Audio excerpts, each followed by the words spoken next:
nodded. It's just like you said, the most dangerous unit is the scouting unit. They spend more time outside the castle than in, and they don't rest when the battle breaks out since they also participate in it. They always fight with their lives on the line, from when they are scouting to when they're on the castle walls when they are inside. He licked his lips with a bitter expression on his face. Since they have the highest rate of mortality during missions, we always lack scouts. That was something Rayon had expected. In fact, they were using lodging for 2 people, with Dorian despite being mere recruits. I was initially planning to send you to a combat unit, but that won't be necessary. I'll help you fulfill your objective. I said my objective is the supply soldi. I'm appointing you 2 as the special guards for the scouting party. I hope you will save as many scouts' lives as possible, while fighting to your heart's content. Miland's eyes shone as he told them his request. Understood. Rayon nodded his head. Just as he said, he was certainly going to have as many fights as he wanted if he moved along with the scouts. I never said I wanted to fight, I was just standing here. Rayon and Miland completely ignored Dorian despite being right next to him, as if he'd never existed. I'll officially announce the appointment soon enough. Good job on your scouting mission. You shall rest now. Thank you. Wait a moment, I just want to be a supply soldier in the back line. Rayon pulled Dorian from the commander's room since he was spouting such nonsense. It's over, my life is over. Dorian's shoulders drooped like a zombie's. It's not over, so stop saying nonsense and go back and rest. Pardon, what about Sir Rayon?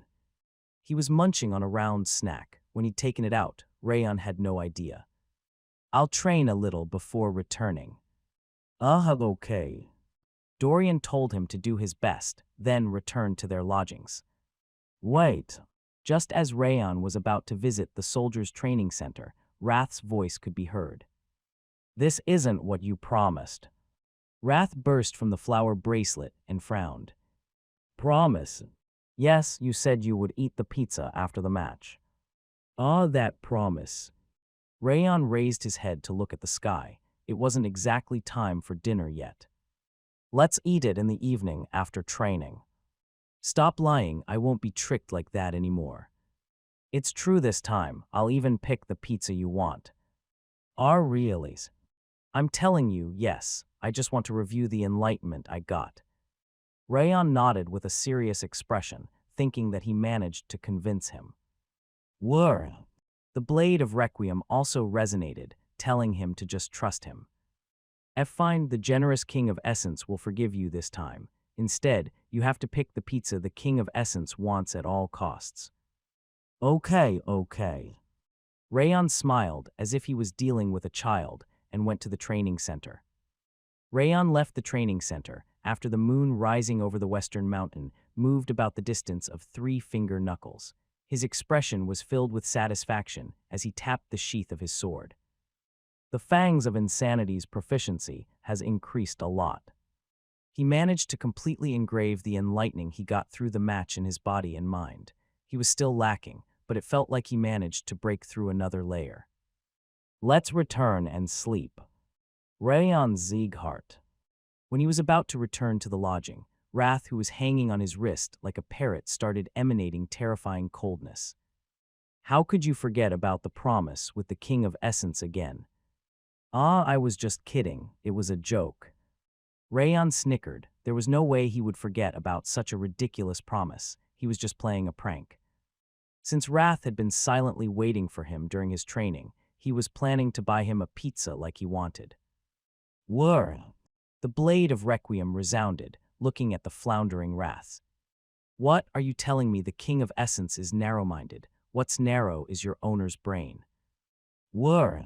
Stop trying to preach the King of Essence when you are just an insignificant creature. The King of Essence is just curious as a gourmet.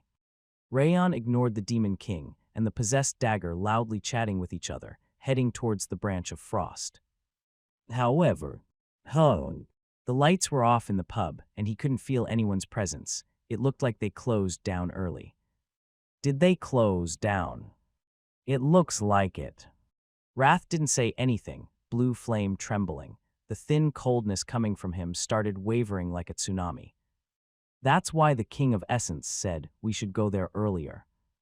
I didn't know they would close down this early. Shut up, this is one thing I can't forgive. This really was not intentional. Give back the King of Essence's pizza. The coldness emanating from him surrounded his ankles and wrists. I don't think you should be doing this. The King of Essence will take over your body this time for sure and eat the pizza with my own hands and mouth. Wrath's frost glimmered like a blue lightning. The amount of wrath and ice storming through Rayon's entire body was the biggest so far. On that day, Rayon's stats increased by 2. Inside the 5th cave, where Rayon and the scouts spent the night. On the icy ground where the shark moles, blood had frozen solid, 2 men were standing, one wearing a black and the other a blue one. The man in black robe's height and bulkiness were comparable to that of a monster. Looking at the bloodstains around the cave, he licked his lips. They were killed by a fast and simple killing technique. I can't tell what kind of swordsmanship the perpetrator used from the marks on the corpses and the ground.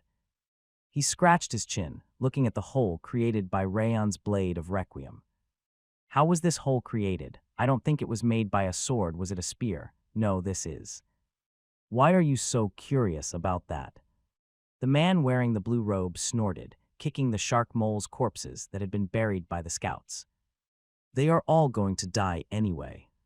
It's because of you. You should be made sure to kill them, or at least get some information. We only ended up giving them information this time. The man in the black robe turned around.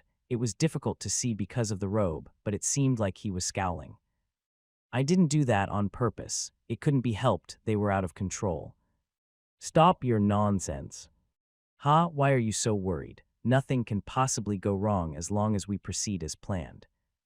You are underestimating them too much. I'm not underestimating them. They are simply inferior. The man wearing the blue robe grinned, looking in the direction of Habon Castle. The dozens of teeth in his mouth glowed like those of a shark. They won't be able to do anything if we proceed according to the plan. That's why we are working hard on the preparations right now. Then don't do anything, please. The plan goes awry whenever you act. It looks like your head is even becoming fish-like. Keep talking, you are like a beast. Heya, all right, I won't do anything. I'll be as quiet as a mouse. The man in the black robe glared at him silently. The man in the blue robe nodded, grating on his nerves. So what are we going to do now? Habon Castle's commander isn't stupid. He will send troops to confirm the fact that shark moles came up near Stalin Mountain and to exterminate the gathering trolls. So we are going to attack those guys. Let me do that. It is not yet your turn. The man in the black robe shook his head. The 6 kings will probably send reinforcements as soon as we act, so we need to be the last ones to wield our blades. So what then? I've already made my preparations. Huge shadows appeared from behind him. They had white fur as thin and long as feathers covering their entire bodies, ears as pointy as elves, and arms long enough to reach the ground. Ice trolls, 2 of those monsters, infamous throughout the frozen northern land, stood behind the man in the black robe. Oh, they aren't just average monsters. The man in the blue robe crossed his arms and grinned. Just as he said, the 2 ice trolls didn't look normal. They were at least 1 head taller than an average ice troll, and one held a red club while the other held a blue staff. A warrior and a shaman sounds like a good combination for experimentation. I should also look for some decent ones. He headed towards the northern sea while giggling, and the man in the black robe silently walked towards Stalin Mountain. Rumble! The ice troll warrior and shaman followed the man in the black robe like well-trained dogs. The next day, Rayon left his lodgings and went to the branch of Frost before noon. It's unusual of you to ask me to go to the pub. Dorian rubbed his sleepy eyes with a big yawn. I'm missing the food I couldn't eat yesterday. I know, the food looked pretty delicious. Actually, he didn't really feel hungry or miss the food, but he felt ever so slightly bad about Wrath, who lost his stats without eating pizza in the end. Because of that, he decided to spend some time eating pizza.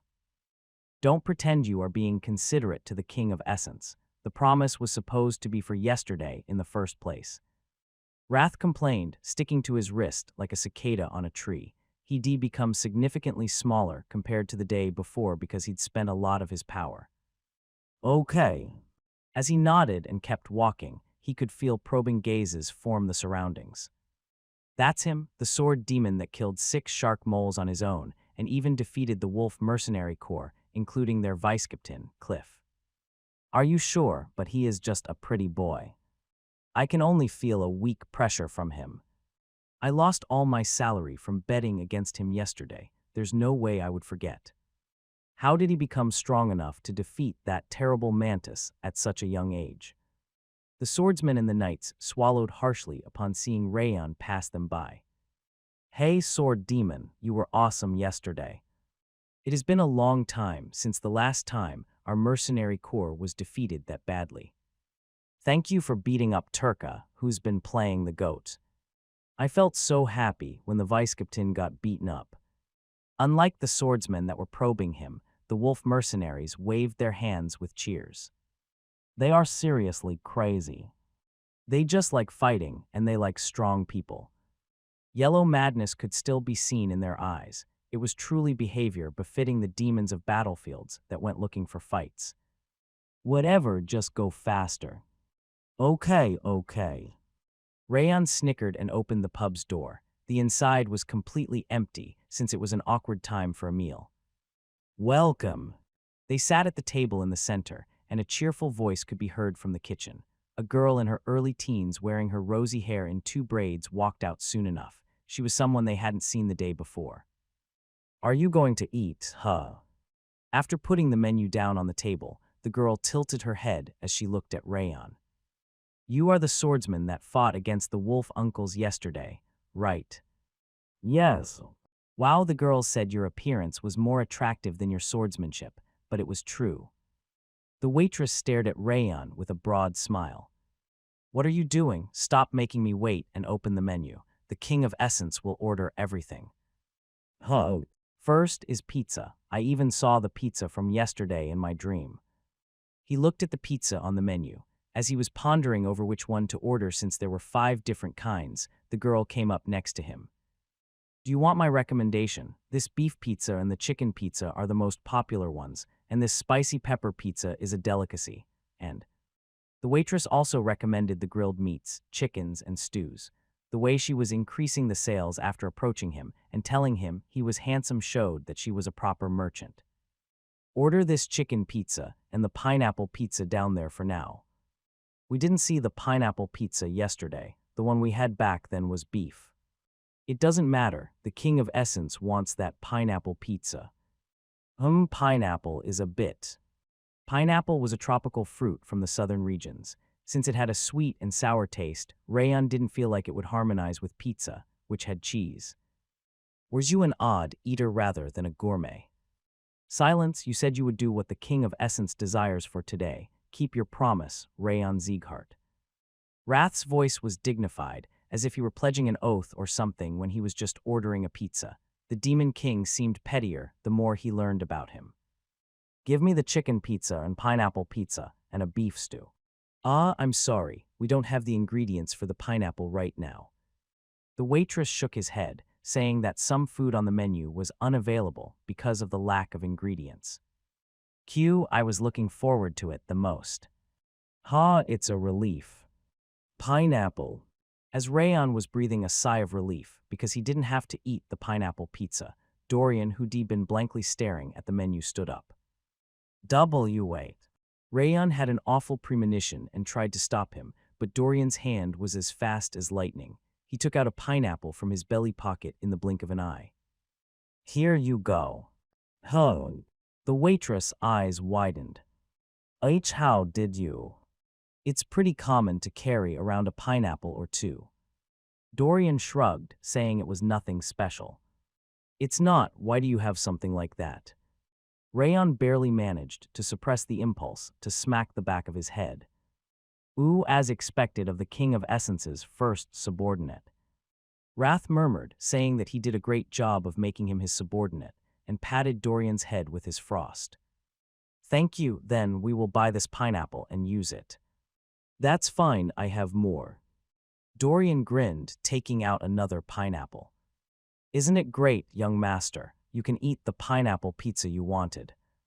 Yes, this is great. This is so great that I want to beat you up.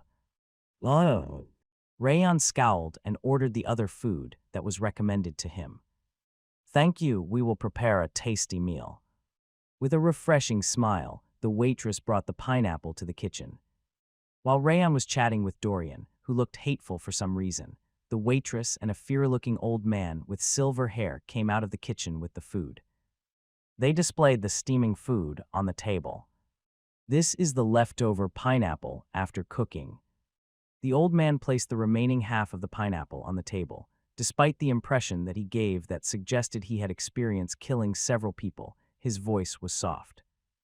The waitress had half of her tongue sticking out because of the fragrance coming from the sliced pineapple. Dorian. Yes. Can I give her this pineapple? Yes, of course. Dorian immediately nodded, as if he were telling him he didn't have to ask something like that. Take this is for you. Thank you. The waitress bowed, her cheeks turning as red as her hair.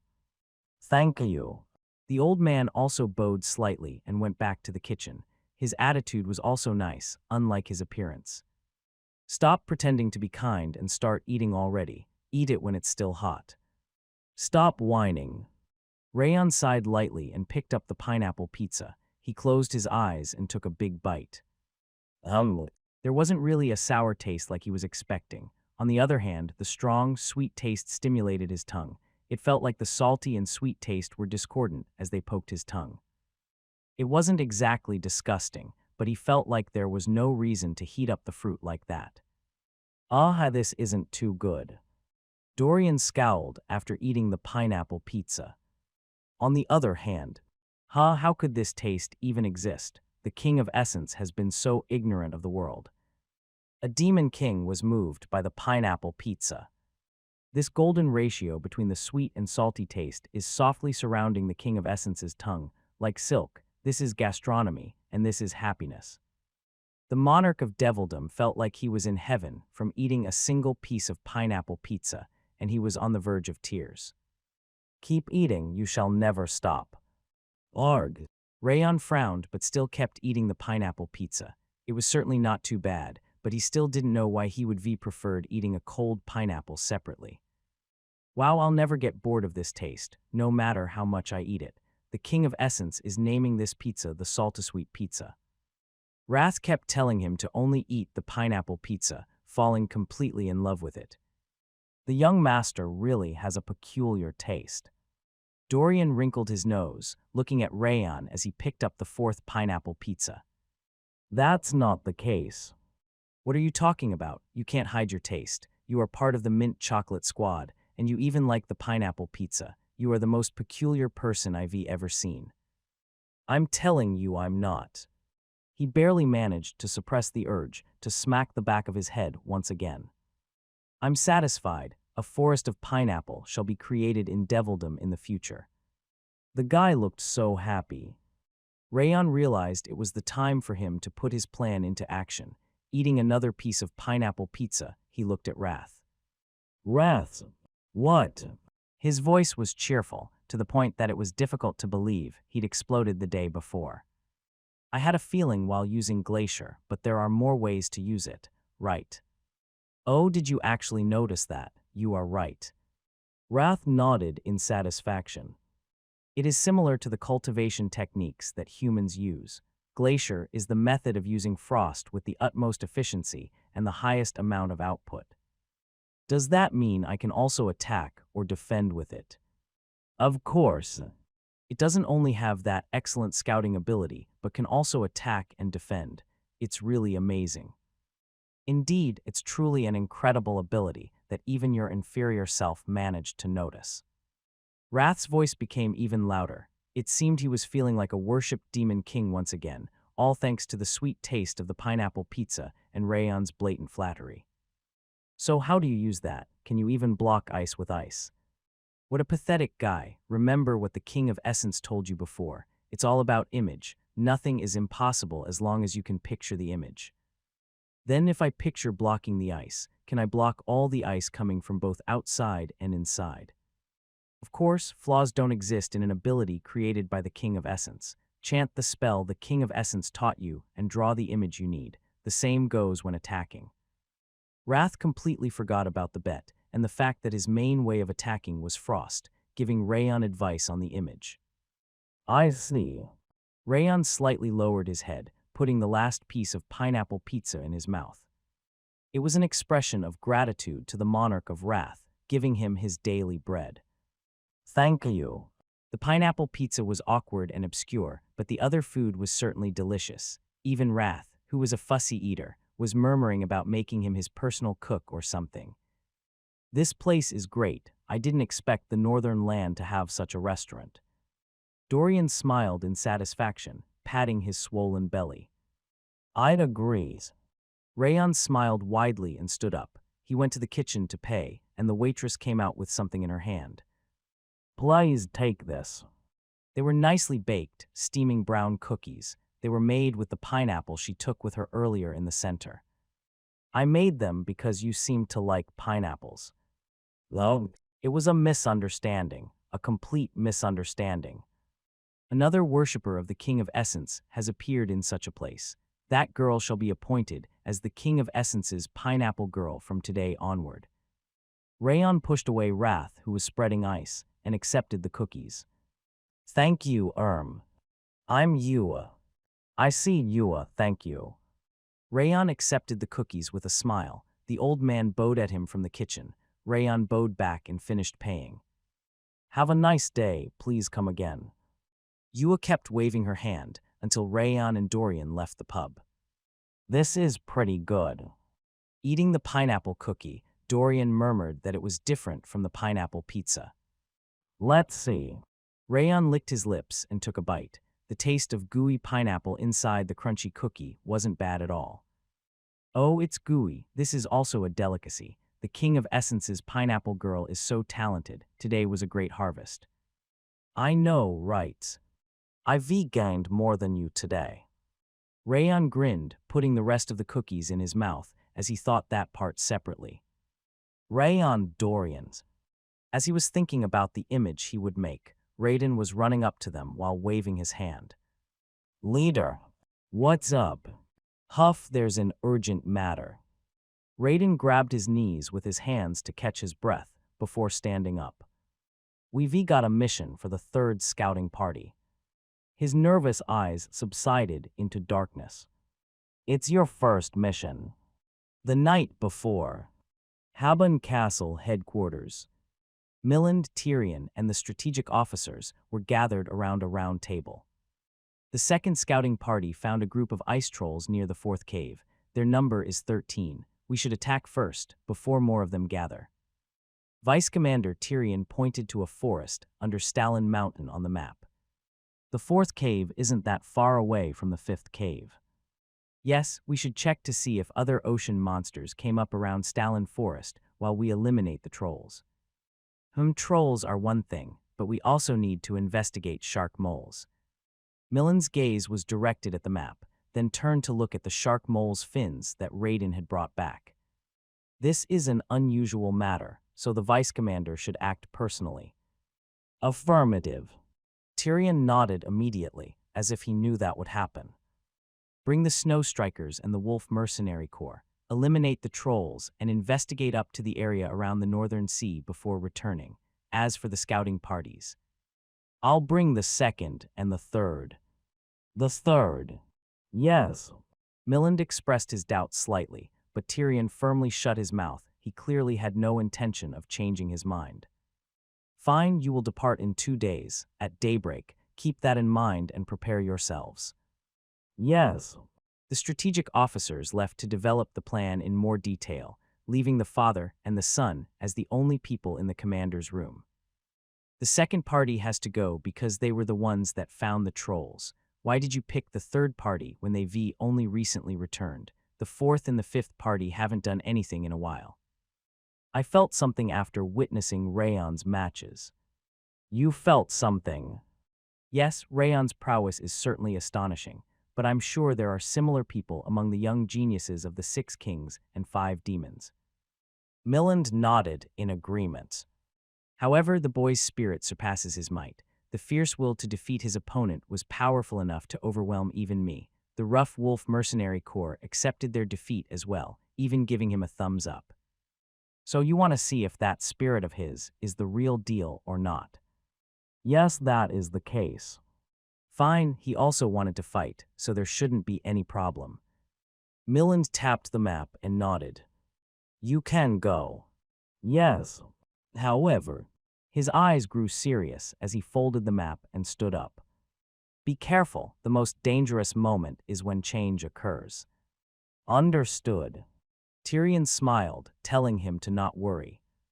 Rayon returned to the lodging, following Raiden's instruction to pack his luggage. Young master, isn't this a bit too early? Dorian was sitting at the bed with trembling legs. It's pretty weird that we have to go back out despite having returned only recently. That's true. Rayon nodded in agreement. This certainly is fast. It wasn't normal to send a scouting party back out when they'd only just returned from their mission. It's probably because of me. It must have been so that he could show his true power, since he'd killed the shark moles on his own and defeated the wolf mercenaries, and for him to experience battle. It's over, this is really dangerous. Hugging a human-sized pillow that he took out of his belly pocket, Dorian rolled on the mattress.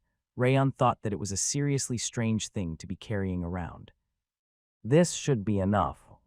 Rayon packed his backpack and put it under the bed. Young master, I heard blades can hardly pierce the skin of ice trolls. Is that true? It is. As expected of monsters living in a cold region, ice trolls had tough and thick skin. It was necessary to use a lot of aura on a sharp sword in order to cut them. They aren't lacking in regeneration, either. That's why they are difficult to deal with. Because they possess the troll's characteristic regeneration on top of their high strength, agility, and even intelligence, dealing with ice trolls was difficult even for experienced swordsmen and knights. However, you should still be able to deal with them. What may? Dorian threw away the body pillow he was hugging and stood up. You can create an opening using your strength, which is your fast feet. Just do it the way you learned. Hearing that from the young master is filling me with courage, not really. He murmured that he was scared and tried digging under the mattress like a mole. Then there is another way. Another way. Yes, a way that will make you fearless in front of an ice troll. Please tell me, I'll do anything. Dorian swallowed hard and looked at Rayon. If you spar with me using the fangs of insanity, the ice troll will become a mere monster for you. Let's go. With a frightening smile, Rayon picked up his sword. Wow. Dorian's eyes lost focus, as if his soul left his body. A cold sweat flew down his forehead. Dorian! Oh, I just imagined it for a moment, and I'm now perfectly fine. The trolls are just pieces of shit. He laughed awkwardly, saying that it was such a mysterious phenomenon, before collapsing on the bed. What a crazy guy. Wrath clicked his tongue, saying that such a guy didn't even exist in Devildom. Rayon snickered and sat on the bed. Since the noisy guy had fallen silent, it was time for him to start training. He closed his eyes and gathered the coldness of frost that had harmonized with the outside. He said it was about the image. Wrath had said Glacier could be used in any way as long as he had the image of it. Now that I think about it, they are all similar to each other. When Rimmer helped him with the acquisition of the 10,000 Flames cultivation, and when Glenn showed him the Supreme Harmony steps, they always put an emphasis on the image. It seemed polishing the mind was important the higher the level he reached. Hello. He cleared his mind, breathing slowly to the point where his lungs felt like they were suffocating. He imagined clothes of frost that could block all the ice from both inside and outside. A heavy metal armor that could perfectly defend against anything, a light and reliable leather armor, and a robe that allowed him to survive against the cold wind. He tried imagining different types of clothes, but he couldn't find any image that could stop all the ice. A perfect and absolute. Upon reaching that thought, he remembered that person. Glenn Zieghart. That dark red coat, surrounded by his dignity, felt like it wouldn't even be scratched by any kind of blade or ice. It was exactly the invincible armor he'd been trying to imagine. Whir! Rayon rotated the ring of fire to increase his concentration, imagining the sewing process that would be used to create the clothes using the frost created by Glacier. He became fully absorbed in his thoughts. The next day at daybreak, Rayon was in front of the castle gates with Dorian. The Snow Strikers and the Wolf Mercenary Corps that were going out with them were taking care of their weapons with serious expressions on their faces. "Are you all right?" "Yes, no matter what happens. I figured it would be better than sparring against the young master, haha." After Rayon mentioned the spar, Dorian kept murmuring that something like ice trolls were cakes compared to the crazy sword demon. "That's a relief." "Hello." Rayon snickered as he looked at Dorian, who had gained confidence with a weird method. Then, a young man wearing silver Arctic clothes came up to them. He had black hair, black eyes, and white skin. With an average height and gentle impression, he didn't have any distinct characteristics. "I'm Bateau, the Wolf Mercenary Corps captain. I heard about the rude things my boys did yesterday. I have no excuse." He bowed slightly with a smile. Unlike the vice-captain, Cliff, he didn't seem to have any intention of starting a fight. His atmosphere was completely different from the other wolf mercenaries that he'd seen before. "It's all right, I enjoyed it as well." "That makes me slightly relieved. Do you belong to the scouting party?" "Yes." "You must be the strongest scout. I'm looking forward to your cooperation today." "Yes, the same goes for me." After finishing the greeting, Bateau returned to the wolf mercenaries, saying that he will check their preparations. "I don't like that guy," pluck his eyes out. "What's up with you this time?" "He has the eyes of a snake. You shouldn't trust someone like him." "Were you a physiognomist?" "It comes from my experience. Back in Devildom, the King of Essence encountered countless people with those eyes and faces. He will most likely betray you." "You are always so negative." However, Rayon didn't trust the guy either, since he was hiding a lot. His eyes especially. He couldn't feel anything snackish like Wrath mentioned, but a strange power could be felt from his black eyes, which seemed to contain darkness. "Uncles." Everyone turned around at the cheerful sound coming from the interior. Yua, who should have been at the branch of frost, was running towards them with multiple pouches in her hand. "Oh, that's the pineapple girl. Sorry I'm late, I brought everything." Yua distributed the pouches she brought to the swordsmen and the mercenaries. It seemed they were the snacks they'd ordered in advance. "Wow, how is Yua getting cuter every day? Her cooking also gets better and better. She is the pride of Habun Castle." The scouts cherished her as if she were their own child. It looked like she was like the mascot of Habun Castle. "I have one left." After distributing the pouches, she came up to Rayon, holding the last pouch. "This contains the handmade beef jerky I made with my grandfather. It was dried deliciously during a sunny day, so please take it." "Why are you giving this?" "It's your first mission. Please return safely and buy it next time." Yua handed over the pouch with a smile. "Thank you. If you are grateful, then you have to return and buy from us." Yua told them to return safely and went back to the pub.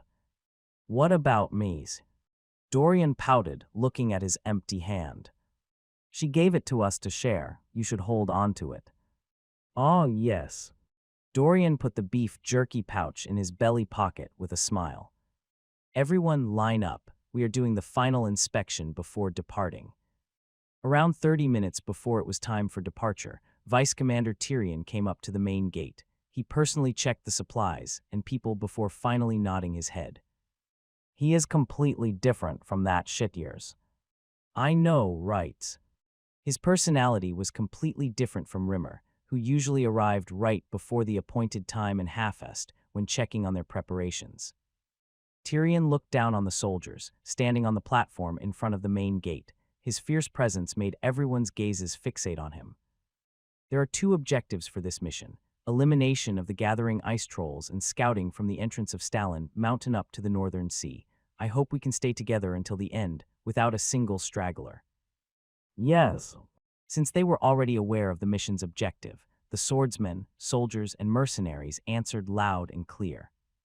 "We will depart in 20 minutes. everyone should check their preparations one last time and brace yourselves." After saying that, he went off somewhere. Just like the vice commander said, check to see if you forgot anything. Yes. Hey. As Raiden was about to check one last time, the Snow Striker's swordsman came up to them. "Carry this for me. Make sure to keep it clean. I'm sure you know what will happen otherwise. Handle it carefully. I'll punish you if anything disappears. Treat it as your lover, although I'm sure you don't have one." They threw heavy things like tents and food before giggling as they left. "What's going on? Guess they are asking us to carry their baggage. Why would the scouts carry their baggage?" Rayon tilted his head, unable to understand it. Since a fight could break out at any time, they apparently need to save their strength. They've been like this every single time since they were assigned here. Raiden sighed. The scouts started picking up the baggage of the swordsmen as if they were used to it. "It can't be helped, since we don't have the position nor the power to do anything. We just have to do what they ask." Rayon looked at the Snow Striker's swordsmen. They weren't paying attention to them anymore, as if they did something obvious. The mustached middle-aged man that was supposed to be their leader wasn't saying anything either, despite having witnessed what just happened. What the fuck? If they needed to be ready to fight, the scouts needed to be ready to scout. The ridiculousness of offloading the baggage to the companions that had an even more difficult job was something he couldn't understand. Humans can't live without abusing their powers. Wrath smiled coldly, saying that humans are always like that. While this is so shitty, leave them on the ground. It was a rare sight to behold, as Dorian stepped up with a frown. In the middle of the dumbfounded scouts, he put all the belongings of the swordsman in his belly pocket. "Seniors, I'll carry them all. Don't worry about it, just believe in me." "Wow, seriously? Isn't that heavy?" "It's not heavy at all." Dorian flexed his arm muscles, and steam came out of his nose. "Our recruit, I apologize for calling you a weirdo." "Wow, eat this, it's for you." "Yes." The scouts gave a round of applause to Dorian, who took all the baggage, and gave him their snacks. Rayon already had the thought, but with the nice personality he had, Dorian was the type of person that be beloved by his seniors and companions. After 20 minutes, Tyrion returned wearing Arctic clothes. All of the forces lined up in front of him. "We are leaving. The second and third scouting parties. Step forward." "Step forward." Rayon and Dorian went to the head of the line, following their leader, Raiden. "Open the gates. Open the gates." The main gate at the center of the castle opened, instead of the small gate they used when they went out to scout, and the pure white scenery of the snow field came into view. "Advance." "We will sleep here tonight, then leave at daybreak tomorrow. Everyone, set up the tents and prepare to camp." "Yes." The soldiers started moving busily at Tyrion's orders. The mercenaries personally set up their tents and prepared their meals, but the Snow Striker swordsmen were different. "You know the ingredients I gave you earlier. Make some stew with them. You'd better make it delicious, since our leader and vice leader are also going to eat them. Hey, 4 of you over there, come this way and help us set up the tent." The Snow Striker swordsmen came to the scouts area to order them to make food and take some of them for chores. "Huh," Dorian exclaimed at their ridiculous behavior. "Is it okay for them to do this? What if it's not okay? We are powerless." Raiden sighed, taking out his pot. What did the vice commander or the commander say about this? They don't know. You see how they came here when the vice commander isn't around. He said they only came to visit them when Tyrion wasn't around. It's pretty rare for the commander or vice commander to come out from the castle. We are the one confronting them, so going against them will only be disadvantageous for us. Raiden ignited the fire, saying that it couldn't be helped. I'm so angry." Taking out the ingredients from his belly pocket, Dorian punched in the air. Rayon narrowed his eyes, placing the pot on the fire. "I thought a place like this, where lots of battles take place, would be strongly united. That doesn't seem to be the case." "That's usually the case, but the Snow Strikers are an exception. Their leader is a jerk to start with, and he is extremely good at recognizing the weak and using them. I see. Looking at the snow strikers, who were chatting around without working at all, his red eyes grew serious. Then I just need to seize them by the neck. The troop advanced quickly. Probably because everyone was used to walking on the snow, it didn't take much time before they reached the fourth cave despite having many people walking together. However, they couldn't find the group of trolls that the second scouting party had found. There wasn't even a hint of them. How did this happen? I'm sorry. Tyrion asked the second scouting party's leader, but he could only droop his shoulder in response. Are you sure you saw them correctly? I am sure. There were 13 trolls gathered at the forest outskirts. This is why I said the scouts shouldn't move on their own. We should include at least a swordsman in each scouting party. The Snow Strikers leader was sticking right next to Tyrion to say that the scouting parties were deficient in many ways. It looked like he was trying to increase his influence by stepping onto the others. Let's talk about that later. What's important right now is to find their traces to locate them. Tyrion lowered his head and looked around the ground covered in snow.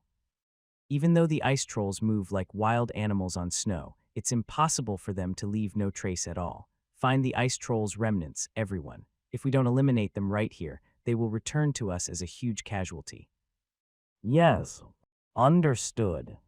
The scouts, swordsmen, and mercenaries visibly nodded and split the searching area. Trolls seriously never get caught easily. Rayon frowned, kicking the piled snow. The traces of the ice trolls have disappeared. We need to start searching, so get ready. Yes. The scouts started looking for the trolls' tracks, sticking on the ground like a dog with short legs. The mercenaries and the Snow Strikers' swordsmen also spread their aura perception in order to find out about the trolls' direction or presences. I'll leave it to them. Rayon didn't look for the tracks, standing guard instead. Since the scouts had spent their entire lives there, they should have been able to find the tracks soon enough, and his role wasn't the search but the protection. Therefore, he just focused on guard duty. However, contrary to his expectation, the trolls never appeared. They only managed to find a single trace of them after 2 hours of searching. Did something happen again? Even though an ice troll wasn't the type of monster that left lots of traces, there was no way they struggled so much at finding their traces. It must have been an anomaly, so it looked like he needed to personally take action. Damn it. Tyrion frowned and stomped the ground. At least I'm sure that they went towards Stalin Mountain. The second scouting party leader swallowed, looking at the only troll's footprint. There are countless monsters in that mountain on top of the ice trolls. We can't move the entire troop from that single trace. The day is short in the northern region. The night will fall soon enough, for now. May I take a look? Rayon came forth and looked at the last trace under Tyrion's feet. You? Yes, let me take a look. Didn't you just join the scouting party, and your new position should be the Scouts Guard? The Snow Strikers leader Edquil wrinkled his nose, standing right next to Tyrion. Don't try to disgrace yourself for no reason. Leave. We don't have much time since the sun is setting already. Stop. Tyrion stopped the Snow Striker leader's blabbering mouth. The direction is Stalin Mountain. Rayon nodded, looking at the only track on the ground.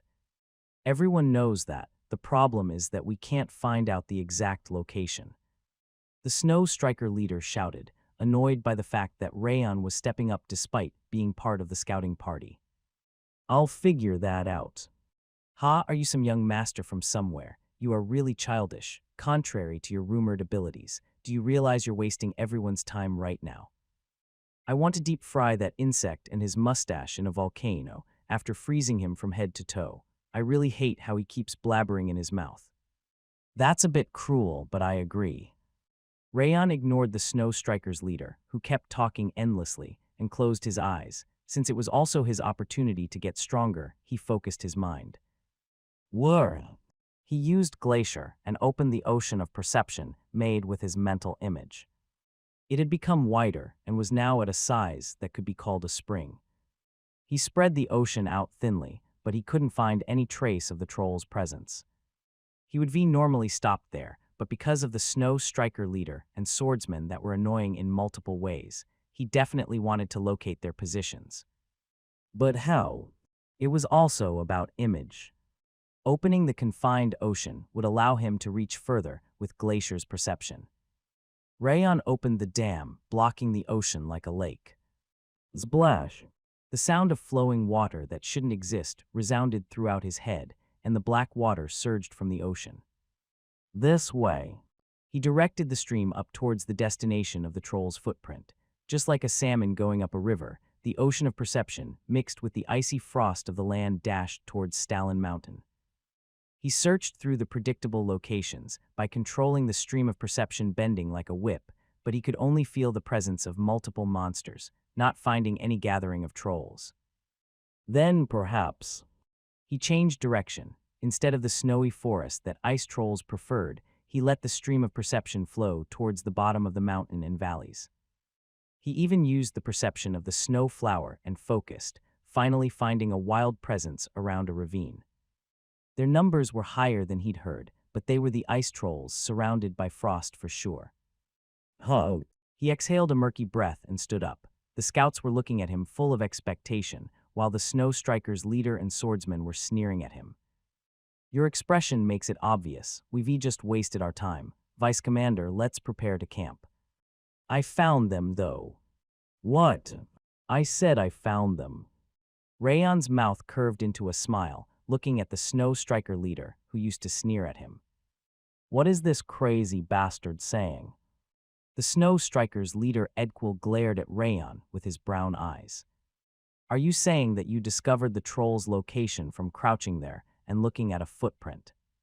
He shouted at him, claiming that it was absolute nonsense, and shoved his face at Rayon. If you are looking for some attention, return to the castle and do some more of those shitty matches instead of acting out here. Then do you want to make a bet? Rayon tilted his head. Bet? Yes, let's make a bet on whether I'm right or you are, since all you've been doing is talking.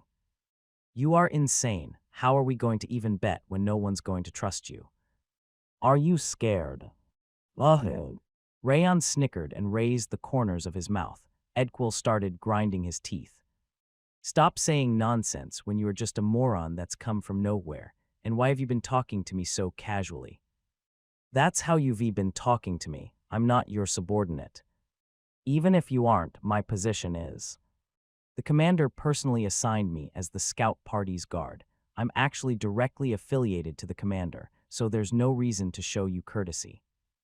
It was true that Edquil had a higher position, but it was also true that he had no reason to bow to him since his position was directly given to him by the commander. You young bastard. Oh, are you talking about age now? That position didn't work. How ugly. Stop. Tyrion stood between Rayon and Edquil with heavy steps. Restrain yourselves, both of you. What do you think you are doing right now? Monsters could appear at any time. He frowned, looking back and forth between them. Edquil, why are you so emotional today? It's because this kid keeps speaking nonsense. He hasn't spoken any nonsense yet, because he didn't say anything about the location of the trolls, nor how he found them. Tyrion turned his head to look at Rayon. Are you sure you found them? Yes, I am. They are gathered around the frozen valley, at about 25 degrees to the right from where the scouts predicted. And how did you discover that? Tyrion's voice trembled upon hearing Rayon's confident and definite answer. I've learned to use intuition to determine the enemy's location from someone who frequents forests and mountains as if they were his home. Intuition? Did you just say intuition? Edquil pointed his finger and burst in laughter. Kuahaha, he said intuition. You wouldn't believe that crazy bastard, would you? Intuition, huh? Tyrion looked at Rayon, who remained indifferent despite being the target of Edquil and the Snow Striker's mockery. I can't trust intuition. Everyone there had an intuition forged from the experience, but he couldn't move the group following mere intuition. However, he felt trustworthy for some reason, even if he wasn't from Sieghart. His red eyes, which seemed to be looking through everything in the world, were making him feel like it was a good idea to trust his words. And he said forests and mountains. Someone came into his mind as soon as he heard about that. The Sword of Light Rimmer from Sieghart, who was supposed to be Rayon's instructor. He must have been the person that taught him to search with intuition. Even then. Vice Commander. The third scouting party's leader, Rayon, came forth. Do you remember my recent report? I mentioned that everyone could have died because I ignored what Rayon had said. Yes.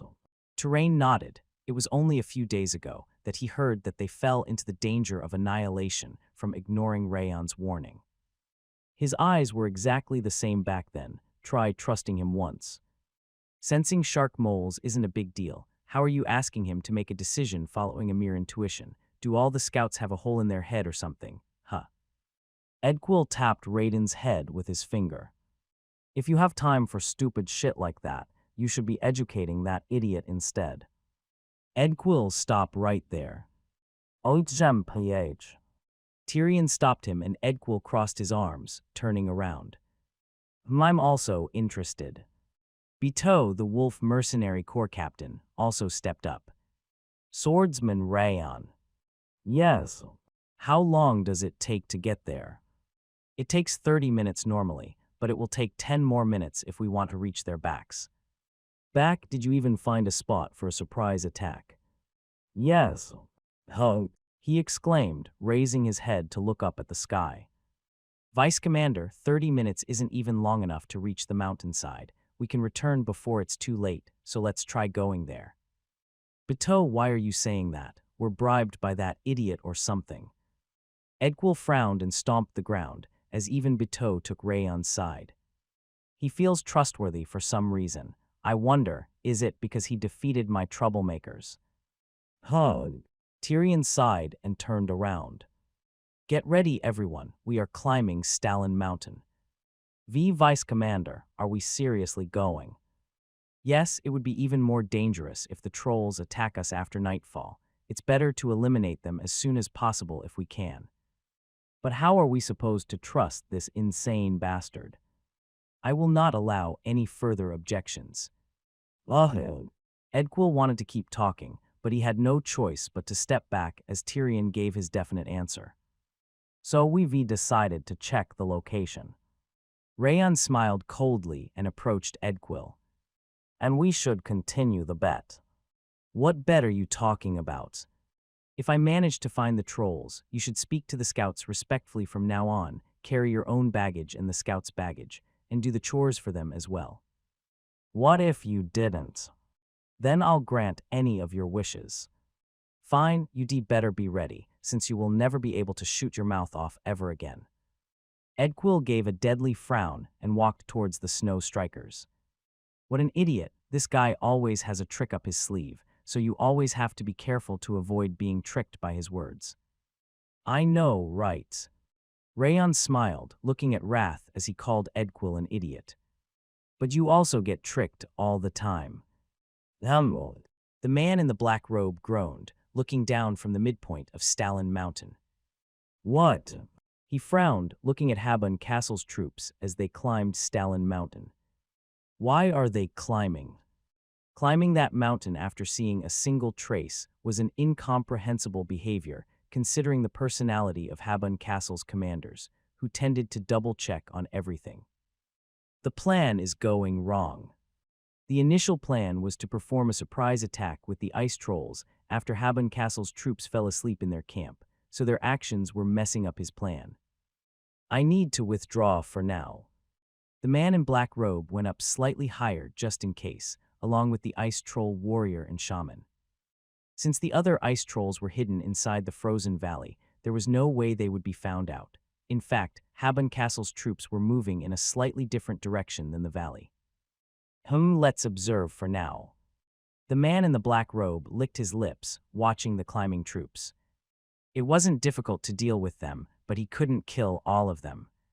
For the sake of the plan, they needed to bring the news about the ice troll warrior and shaman's appearance back to the castle, so he needed to let a few of them survive. Go back down already, you won't be able to find the His belittling eyes started wavering like a boat facing a tidal wave. Why are they going there? The troops that seemed to be moving in the wrong direction were heading towards the valley in a roundabout route. Did they know about it all along? Their movement signified that they were already aware of the trolls' presence in the valley from the beginning. If not, there would have been no reason for them to move like that. But how? It was impossible to find the trolls in the middle of Stalin Mountain snowstorm, even for the scouts that had spent their entire lives there. He couldn't understand how they discovered the trolls' location. It's too late to withdraw the trolls, how? He got a great idea while pondering on what to do. No. The man in the black robe, who was biting his lips, looked back at the ice troll warrior and shaman and smiled. This might be even better. Rayon hid his presence and led everyone to the hill at the lower part of the mountain. It was a stiff mountain, but it wouldn't be difficult to go down because there was no ice. He laid down on his belly at the edge of the hill and looked down. There were 15 trolls inside the frozen valley. 11 of them were drawing some strange pattern with the orcs and bearwolves' corpses and blood, and the other 4 were watching the surroundings with their arms drooped down. It looked like they were preparing some kind of ritual or ceremony. Trolls are really there. 15. There are more of them than what we saw before, but I'm sure they are the same ones. The second scouting party nodded their heads after seeing the trolls. How did he notice those trolls from all the way down there? His intuition was right. Is he even human? Isn't he actually a dog? The scouts, wolf mercenaries, and even the snow strikers were almost out of their minds as they looked back at Rayon. This can't be true. It's impossible for him to have found them from there. The snow striker's leader Edquil's mustache trembled like a catfish's whiskers in disbelief. Rayon snickered and stepped up next to him. After this battle, the scouting party's baggage and chores are the snow striker's job. I'm sure you won't go back on your word as the leader of a group. Don't forget to speak respectfully. And one more thing, I want you to personally carry my baggage. It won't be fun for you if you keep doing this. It's very fun for me, so don't worry about that. Seriously, you bastard. Edquil ground his teeth as he looked at Rayon. My premonition was right. I felt there was something about him. Beto exclaimed, provoking Edquil even further. Fighting wasn't the only thing he was good at. I know, right? It's my first time witnessing a scouting ability like this. Can we recruit him to our mercenary corps somehow? The mercenaries also admired him, looking down at the trolls. What the? Damn it. The snow strikers later and swordsmen were the only people grimacing amongst them. Rayon, did you really discover them with your intuition? Tyrion carefully approached him. His eyes were trembling intensely. I told you I have a pretty good intuition. And there's something more important than that right now. Yes, that's true. He nodded and carefully went to the edge of the hill. Everyone prepared to fight. The scouts held the crossbows, and the mercenaries and the swordsmen drew their swords. They barely made any sound, as expected of veterans, but the trolls standing guard must have felt the small amount of murderous intent. They looked up at once. Kryla. Crowd. An ear-splitting roar came from the trolls on the right side as they noticed the snow striker's swordsmen on the hill. Joda. Along with the sound of smashing trees, silver rain fell under the hill. Papo.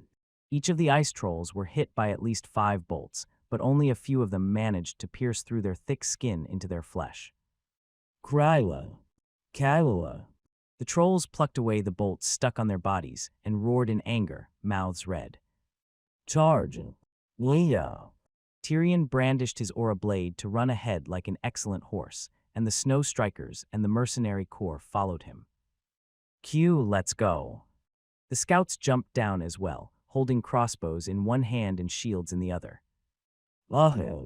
Dorian's lips were trembling in fear, but he didn't forget what he needed to do. He drew his sword and stayed right next to the scouts. I should go too. Rayon ran down the hill alongside the third scouting party. The battle had already started, and the snow strikers and the wolf mercenaries were storming through the trolls. Cut their flesh and rip them apart. The wolf mercenary corps captain, Beto, was swinging his sword like a madman. His eyes were filled with madness, so different from the polite behavior he had displayed before.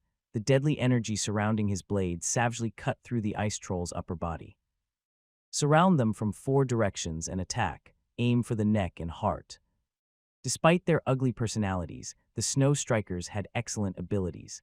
They created a sword formation to press on the trolls with the best hunting method for killing a small number of monsters with a higher number of swordsmen. Fire! The scouts ran around the battlefield to fire bolts at the trolls fighting against the swordsmen.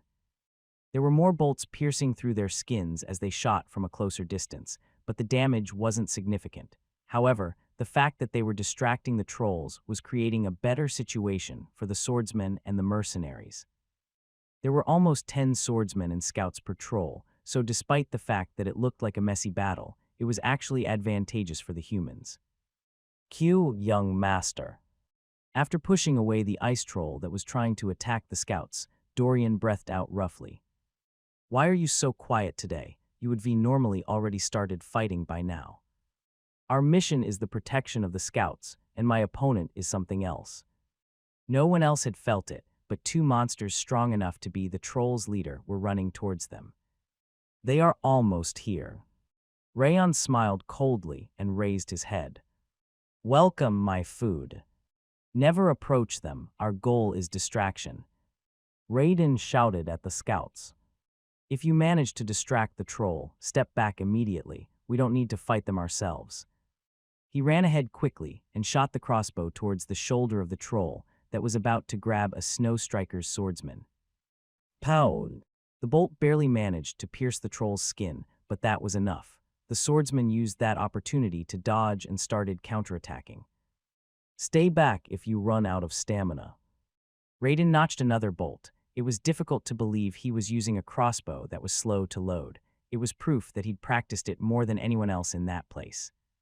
He ran around the battlefield like a squirrel to help the swordsmen and mercenaries in danger and encouraged the exhausted scouts.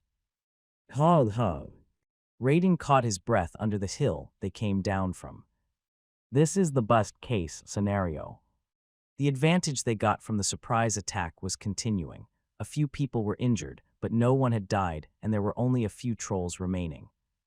This rarely happens. Haben Castle's violent battles were rarely one-sided like that. It was all thanks to Rayon. I'll buy him a nice meal when we ret Ha.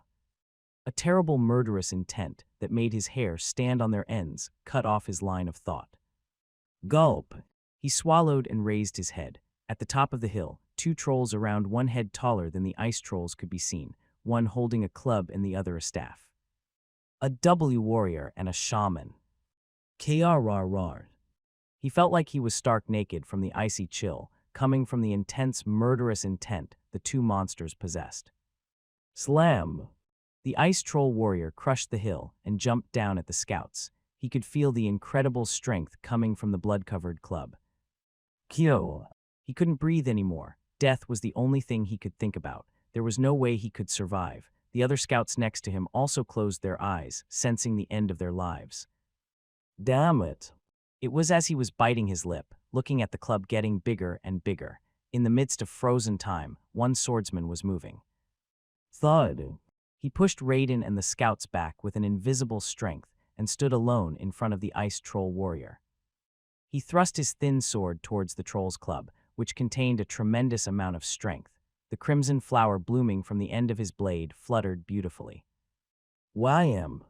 The tremendous shock crushed the ever-frozen valley, and the ravine crumbled. However, the swordsman's body didn't falter in the slightest. Like the root of a 1,000-year-old tree, his legs were firmly supporting his body, pushing back a club the size of a human with his strength alone. Wow! The scouts, who were prepared to die, felt their breath catch upon witnessing that thrilling sight. Please stay back. Rayon turned his head halfway. The shape of his mouth was clearly a smile. I'll finish this quickly. Rayon stomped the ground. The pure energy rising from his ankle surrounded his wrist to push the sword. Wham! Despite the huge body and club, the ice troll warrior was slammed into the wall, pushed by the thin sword. Krrr. The enraged ice troll warrior roared and swung the club, surrounded by a red combative energy. Alongside a ripping sound of the air, a tremendous wind pressure brushed past Rayon's face. It felt like his skin was being torn apart, but he advanced through the wind. Using the full power of the 10,000 Flames cultivation, he smacked the club from the front. Bam!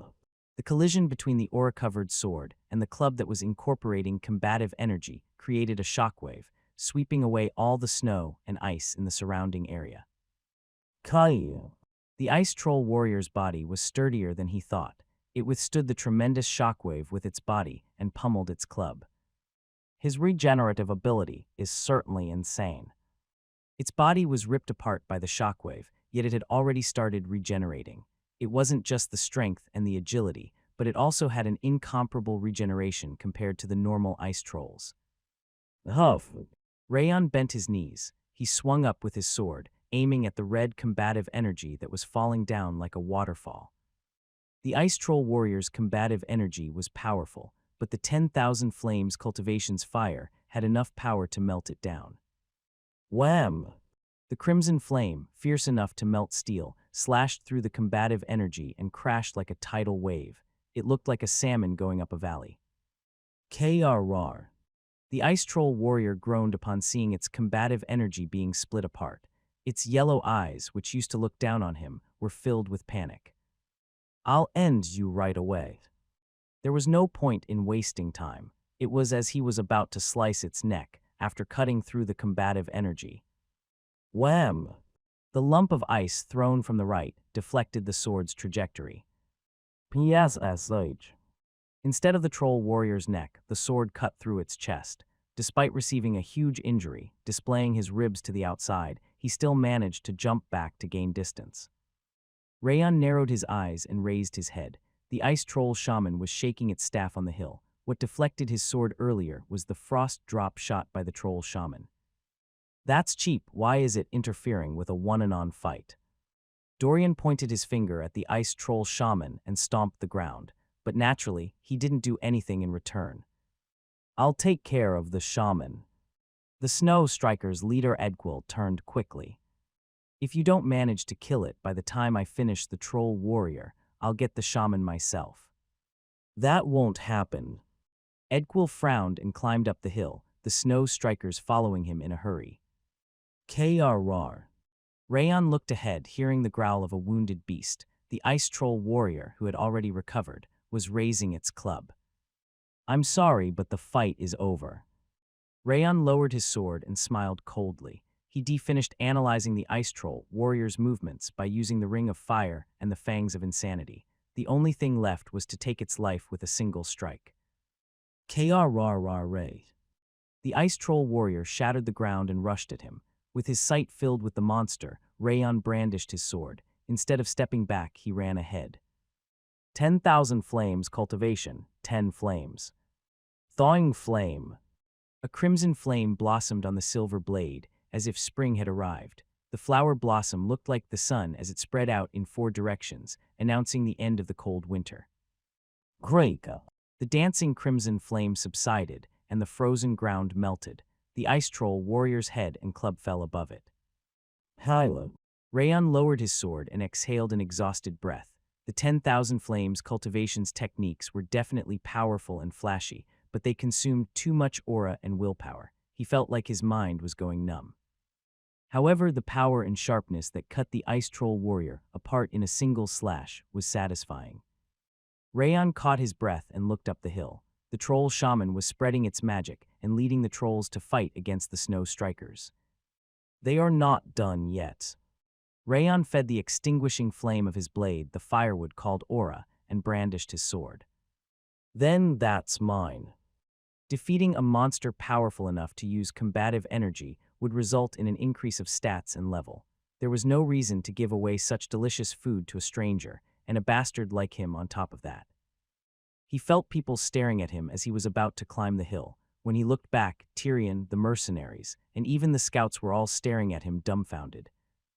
Rayon became curious about what kind of expression they would make if he even killed the ice troll shaman. You are so greedy when you aren't even greed. It's not as bad as your appetite. The King of Essence doesn't eat that much. It's just that I like the delicious food. Back in Devildom, the King of Essence personally cooked in the kitchen. I'm busy right now, so save it for later. Listen to me. Rayon ignored Wrath as he pleaded with him to listen and went up the hill. He hid his presence with each step. Attack. Target the shaman first. Damn it, what is this intense snowstorm? Kill them quickly and help the later. The snow strikers were fighting against the ice trolls inside the snowstorm created by the ice troll shaman. Ho! Edquil pierced into the center and swung his sword at the shaman, befitting of a leader. Clang! Even though his sword was targeting the shaman, it was blocked midway, as if there was an invisible wall. It was the defensive magic cast by shaman. Heir. He kept restlessly swinging his blade, which was surrounded by a powerful aura, yet the magic barrier didn't shatter easily. Kikrakardi. The troll shaman chanted a strange spell, and the snow streams fluttering in the air became even more intense, to the point where he couldn't even see right in front of him anymore.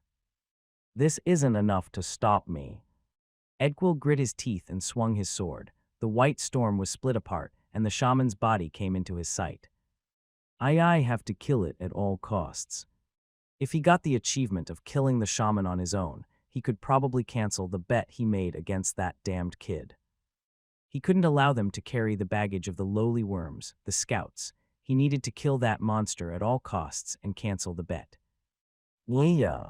He kicked the ground and spread his aura blades. It looked like the magic wall was about to be broken, since it was trembling violently. I'm almost there. It was as he was about to deliver the finishing blow, by gathering more energy.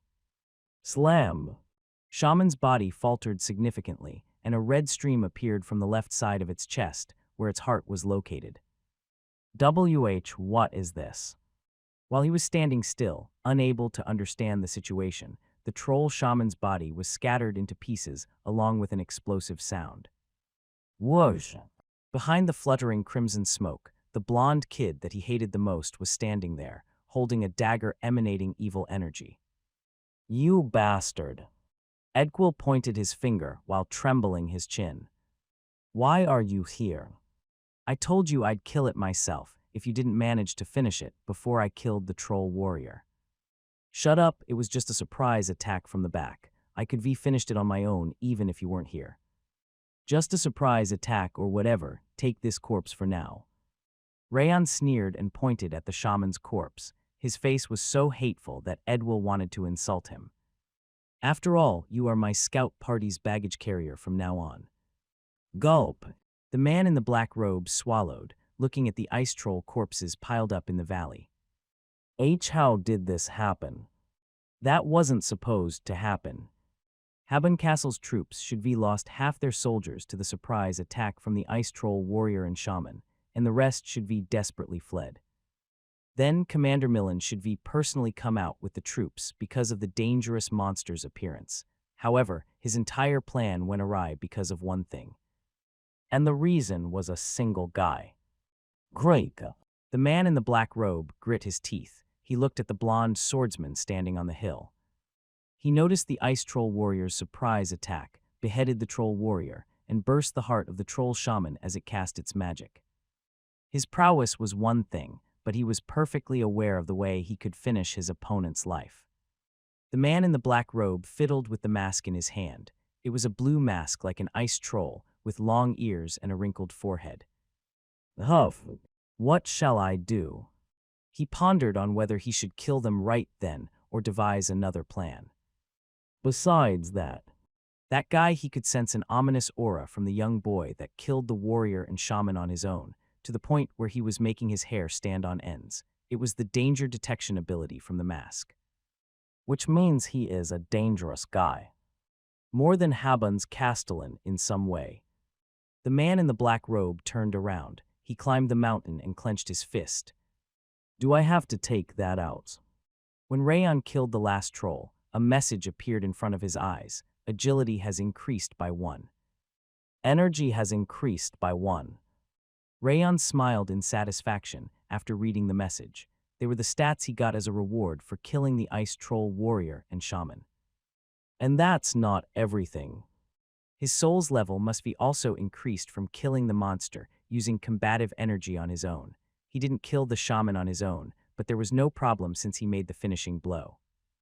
Growing stronger each time I fight really is an overpowered ability. It's only natural since the system was created by the King of Essence. He wanted to laugh at the way the Demon King was bragging about the amazing ability he had lost, but he suppressed it. Rayon. Raiden and the scouts came running at him with trembling lips. Seriously, who the hell are you? I never imagined you would kill the ice troll warrior in a single strike. And you even killed the shaman. He is a real deal, the real deal. The scouts gathered around him and shouted. Ahem. Everyone turned around as Raiden cleared his throat. You guys, there's something else you should say before all that. Ah, yes. That's true. The scouts stopped smiling at once and straightened their backs. They then bowed at the same time. Thank you for saving us. You saved our lives. I was just doing my job as a guard, so you don't need to be like this. Rayon shook his hand. He wasn't being modest. It was only natural to accomplish his mission. There was no reason for them to express their gratitude like that. No, to be honest, I thought I was done when it swung that club. I seriously thought I was dead. He's right, I couldn't think about anything else. My life even flashed in front of my eyes. The scouts nodded in agreement and laughed bitterly. The moment you stepped ahead to block the Ice Troll Warriors Club, I got goosebumps all over my body. It was my first time experiencing such a thing, even though I've been a scout for over 10 years.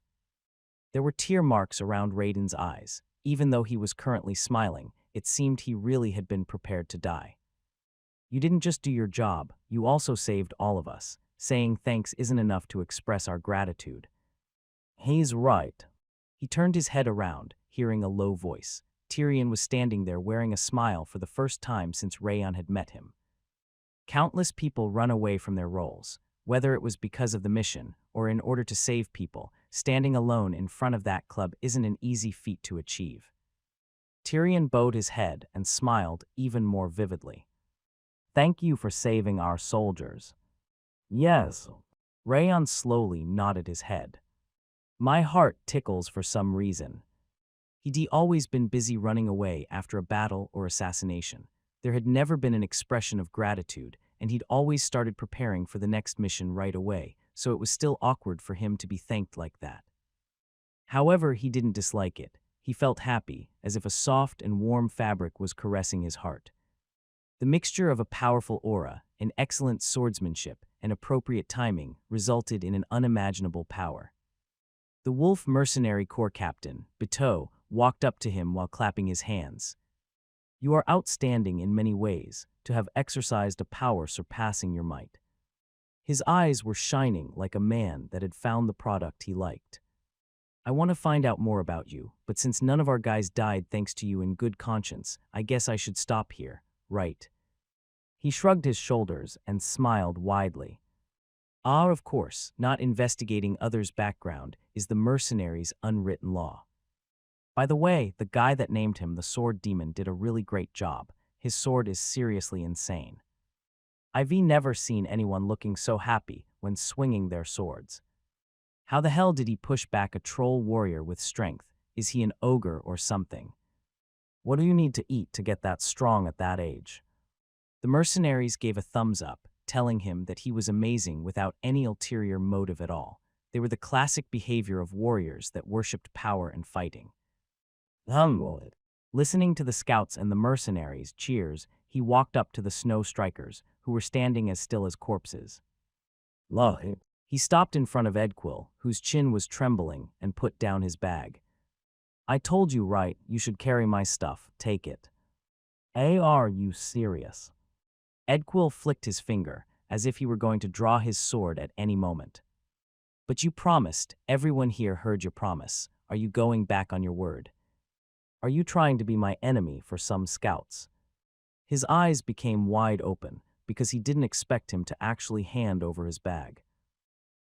That's right, and what we did wasn't that bad to start with. We just gave them the baggage and made them prepare the food. We made fun of them and touched them sometimes, but it was a prank. The Snow Strikers also blabbered, claiming that they didn't deserve all that instead of apologizing.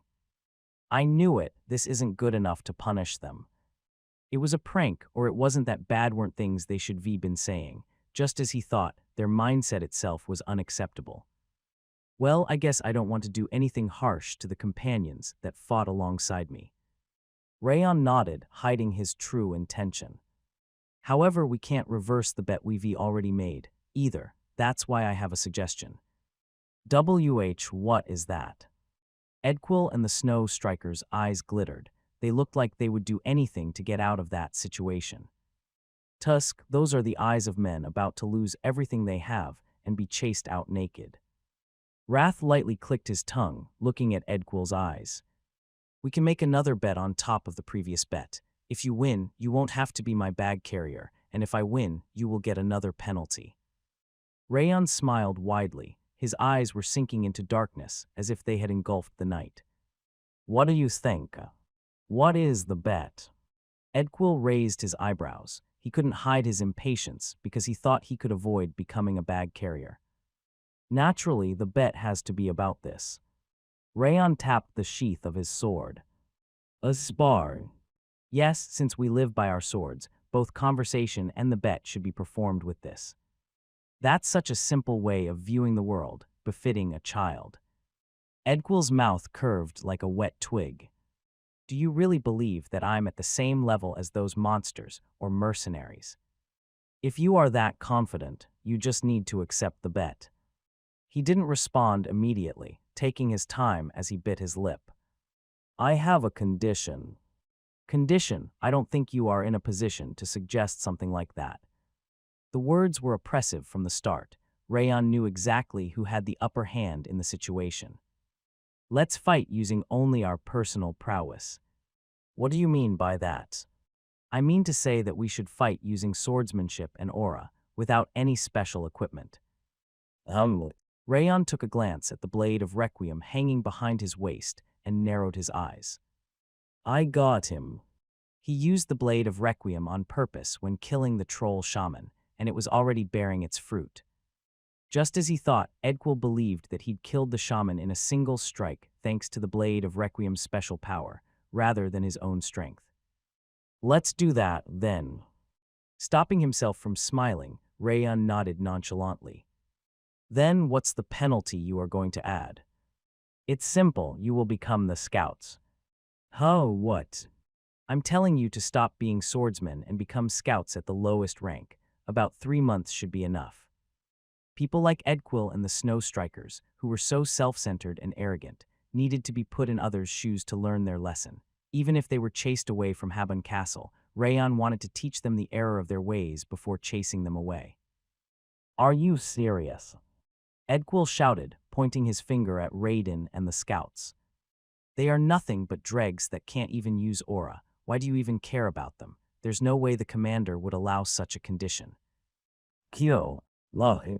The scouts bit their lips in frustration, but they couldn't say anything when facing Edquil's savage pressure. Is that so? Rayon's eyes froze even colder than the northern glacier. You are Edquil. As Rayon was about to speak his thoughts, Tyrion walked up to them. I thought you would do it in moderation, but you crossed the line. He scowled like rotten tree bark and stood in front of Edquil. Vice Commander. I never imagined you would call your fellow soldiers worms or dregs. No, that's not. Shut your trap, Edquil. I'm currently suppressing my urge to behead you immediately.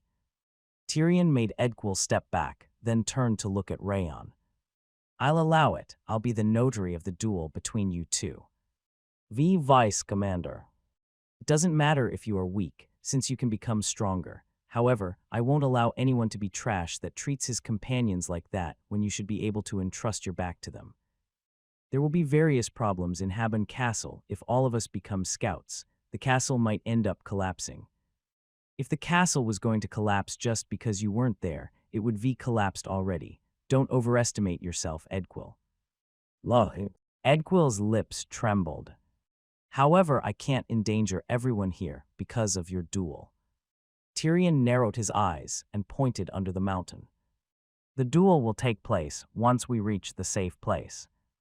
Habon Castle's troops took the Ice Troll warrior and shaman's heads as spoils of war and left Stalin Mountain. As soon as they reached the safe area, Rayon and Edquil put down their baggage at once and warmed themselves up. The scouts and the snow strikers cleaned the surrounding area so that they could focus on the duel. The temporary arena was created, and Rayon and Edquil faced each other. This is your last chance. Edquil showed his teeth, drawing the sword from his waist. If you give up right now, I'm also willing to stop. That's proof of your anxiety. You bastard. Step back, I'll double-check before the duel starts. Tyrion, who was standing between them, turned his head towards Rayon first. If you win, the entire Snow Strikers become the recruit scouts for 3 months, correct? Yes, and they also have to carry the scouts, baggage, and do their chores until we check the Northern Ocean and return. All right then, Edquil. Tyrion turned to look at Edquil this time. Yes. If you win, you won't have to be the bag carrier anymore, right? Yes, but it's too disadvantageous for me. What? Let me have another condition. What do you want? Rayon tilted his chin and smiled. That dagger, give me that dagger if I win. Edquil's eyes were filled with greed as he looked at the blade of Requiem. He was really a horrible person for coveting the weapon in that situation. Fine. The blade of Requiem vibrated, but Rayon caressed the sheath to reassure it. Don't worry, there's no way I will lose. He already analyzed the flow of Edquil's swordsmanship. He was certainly strong, but he couldn't imagine himself losing. Being the prize of a bet is truly befitting an insignificant creature like you. Wrath giggled at the blade of Requiem, but he didn't realize his flower bracelet wasn't getting anyone's attention. You know I haven't used my true strength yet. Red energy burst across his shoulders. It had to have been true that he never used his true strength, since the burning energy was much more powerful than when he fought against the troll. Hans, are you proud? Rayon clicked his tongue at his pitifulness. Killing is forbidden. Begin the duel now. Tyrion announced the start of the duel and stepped back. Kua. Edquil dashed at him, screaming like a troll. He immediately followed up with a swing of his sword, incorporating a tremendous amount of aura. Slam! Even though Rayon blocked it precisely, the blade faltered. Despite his nasty personality, his powerful sword was properly trained. I'll make you crawl on the ground before you can do anything. He kept swinging his sword with a powerful pressure, trying to keep the winning flow. The tremendous wind pressure and shockwaves were almost ripping apart his Arctic clothes and armor. Save the scouts, become the scouts. Talentless guys like them are everywhere. Why do you even care about them so much? The energy imbued in Edquil's blade became more and more intense. The threads of the aura blade gathered to form a thick line. It was the next level of the aura blade, the aura thread. Slam, slam. Rayon could feel the shock in his bones each time the two swords collided with each other. They were powerful attacks, but Rayon's eyes grew calmer and calmer as he blocked them. I had 2 expectations for coming to Habon Castle. Rayon twisted his mouth, defending himself from the incoming barrage. The first was the expectation of getting stronger on fierce battlefields, and the second was trust. Trust. A small light shone in the eyes of everyone watching the duel as he said the word trust. I expected the scene of everyone standing together with trust in order to fight against powerful enemies from the outside. Because that was something he'd never experienced before. He arrived at Habon Castle, imagining the future the 5th training ground would reach after a long time. But that wasn't the case. You spoke about your position and power to divide your ranks. Even the mercenaries, who were here temporarily, looked at people's nature, but you treated your fellow soldiers as servants. Rayon's sword resonated like a beast's roar. You asked me earlier why I cared about the scouts. I'm not caring about the scouts, I'm caring about the people. The fangs of Insanity's chain was unleashed, and the ferocious pressure covered the space. The price you have to pay for betraying my expectations will be huge. Price my ass. Edquil ground his teeth. He couldn't understand why he had to go through all that because of some crazy bastard. However, since the fight had already begun, he had to win at all costs. I can win. Just as he'd expected, Rayon had become significantly weaker when he didn't use the dagger with ghastly energy. The Cater's swordsmanship he'd been practicing his entire life would be able to pierce through his solid defense and make him kneel. Kua. Edquil used the later 5 techniques of the Cater's swordsmanship consecutively. The silver blade ripped apart the cold air and stormed at Rayon. Slam, slam. Even though he was under the fierce sword's attack, Rayon walked up to him. He brandished his sword to attack rather than to defend. It's my turn now. Rayon's sword soared up violently, his eyes becoming visible. His eyes were a crimson color, like the moon in the sky. The frightening light, without a single trace of wavering, gave him goosebumps. Arg! Edquil grabbed his sword tightly and slashed diagonally. It was the 6th technique, which was able to break an opponent's sword. Wham!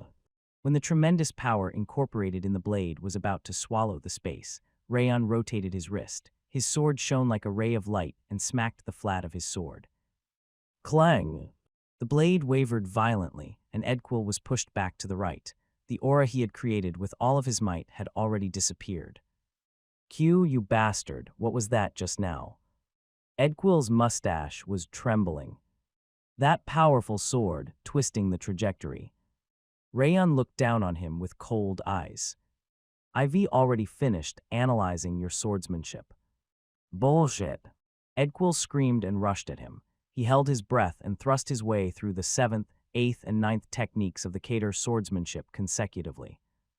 The powerful attacks that vibrated the air were targeting Rayon's neck, his hand dashing fiercely. Clang! The blade, which was rotating like a saw, bounced back once again. How? Edquil swallowed his spit. He couldn't believe he was pushed back despite his aura being faster and more powerful. This is impossible. It doesn't make any sense. He kicked the ground and rushed at Rayon's right side. He targeted his chest and swung his sword from the bottom to the top. It was the 10th technique, which was the fastest of them all. However, the attack was snapped before it even reached Rayon's body, and whack! A giddy pain could be felt from his waist, along with the sound of a ball bursting. Kua. Edquil grabbed his ribs and withdrew, his body faltering. What was that? I said it was my turn. Rayon smiled lightly and swirled his sword. Now try blocking. He kicked the ground and pounced at him like a wolf. Yuha. He slashed the 11th technique of the Cater's swordsmanship at Rayon, who was dashing at him from the front. The powerful strike, which could grind a boulder into powder, engulfed the air. Clang! Even though it must have been his first time witnessing the technique, Rayon remained calm as he advanced. He looked like he was just flailing his sword around without any form or anything, yet Edquil's sword was pushed back instead. Clang, clang. Rayon didn't miss the opportunity, his fierce attacks continuing like a savage beast. Edquil couldn't even breathe because of the crimson aura that was falling down like a heavy rain. Kyo. He tried to hold his ground with everything he had, but Rayon kept targeting his weakness. He was really a demon. Clang! His sword was pushed back in the end. Rayon came up to him and thrust his fist at his abdomen. Whack! Edquil's body snapped at a 90-degree angle. His wide eyes looked like they would pop out. Kyo! It's not over yet. Rayon swung his sword at Edquil before he could regain his posture. Huff! Edquil hurriedly stepped back and tried to defend himself, but Rayon's sword wasn't something a sloppy defense could block. Wham's wham, wham. Edquil flew away like paper in the wind and rolled on the ground. He barely managed to stand up, but the sword thrusting at him was even more ferocious. He felt like he was locked inside a sandstorm alone. Kua. The scream that Edquil had been holding back up to that point burst from him. What the hell is this guy? Every technique of the Cater swordsmanship had been countered, as if he was really stating the truth when he said that he'd analyzed his swordsmanship. It felt like a nightmare to Edquil. Tabu. His sword had tilted during the short time he was thinking, and Rayon's sword pierced into that opening like a snake. Whack! A mind-blowing pain rose in his left thigh. It didn't feel like his bone was broken, so he couldn't understand how it could be that painful. Arg!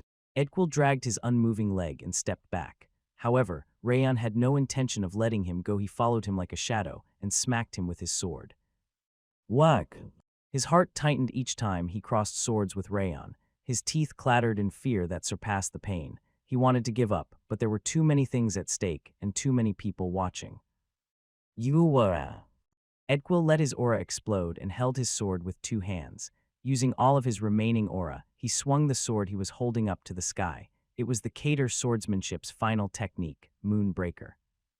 Whir! A red line formed on Rayon's blade.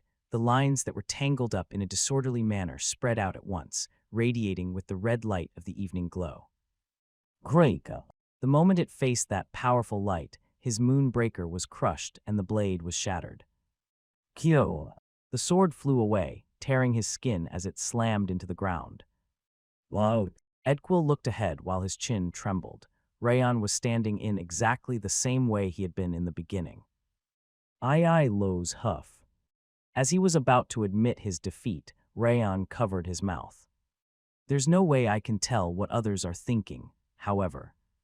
Taking one step closer to him, he smiled coldly. The moment you admit it, you have to take responsibility for it.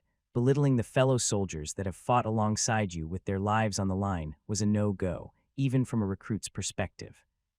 Wait, Low's Kua. Rayon smacked Edquil's face with his fist. With a rock-shattering sound, Edquil's teeth popped out like corn.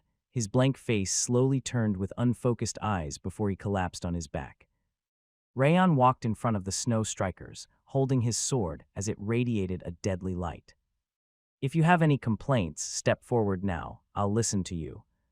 Hearing his cold voice, which felt like ice passing over their shoulders, the Snow Strikers trembled. Their eyes were fixated on Edquil, whose blood was flowing from his mouth. Obviously, no one stepped up. This is exactly the future the King of Essence has foreseen. Wrath snickered, looking at the unconscious Edquil. Rayon woke Edquil up. He quickly regained consciousness, but he couldn't even look straight at him anymore because of the pain and fear he felt. It looked like he was extremely shocked by the way he shattered his powerful sword with the fangs of insanity, cutting through both his sword and aura with the 10,000 Flames cultivation's technique. Vice Commander. Leaving the trembling Edquil behind, he walked up to Tyrion. Ah, yes.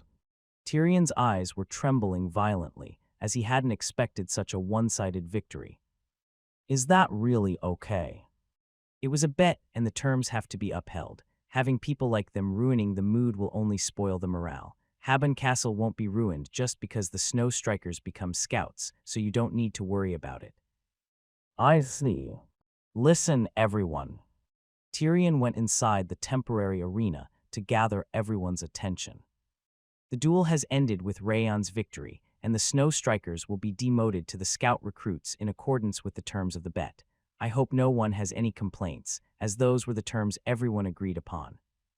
The Snow Strikers seemed to have a lot of complaints, but they all flinched and turned their heads once Rayon glared at them. Ah, so they are our juniors, right? Dorian grinned and stood up. He walked up to the depressed Snow Strikers and took the baggage they gave to the scouts earlier from his belly pocket. This is the baggage you need to carry from now on, juniors. Damn it. The Snow Strikers ground their teeth, looking at the baggage piled up in front of their eyes. Ah, there's one more. Dorian giggled and took out 4 long logs from his belly pocket. What are these? Logs. Why were there logs in there? It wasn't just the Snow Strikers. Everyone's eyes grew wide upon seeing the logs. Anyone would carry around some logs to build rafts or houses. Dorian shrugged his shoulders. No, they wouldn't. Rayon unconsciously shook his head. Well, anyways. Dorian's eyes grew unusually cold. Carry them carefully, juniors. Be prepared to die if you get a single scratch on the logs.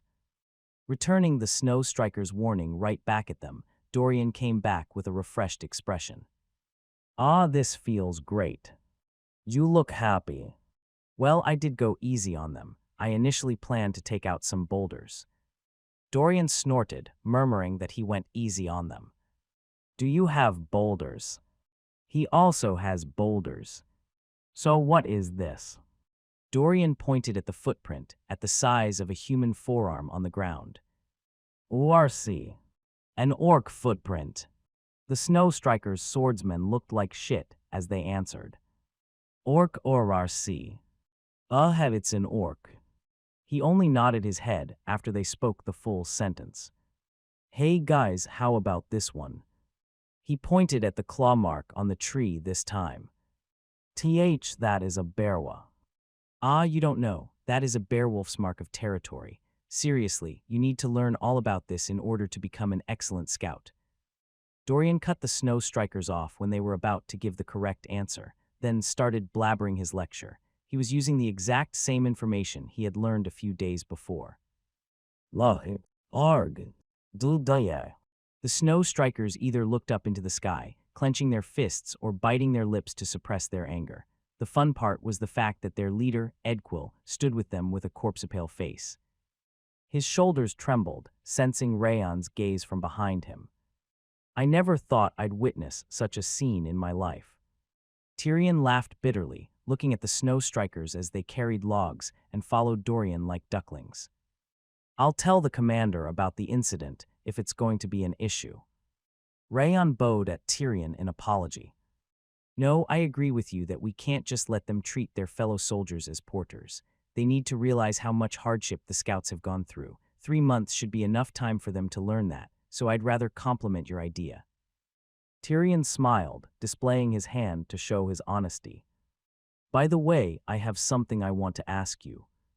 I'm listening. Did you actually trap him with the dagger? His gaze was directed at the blade of Requiem hanging around Rayon's waist. His question suggested that he already understood the situation. Yes, I did.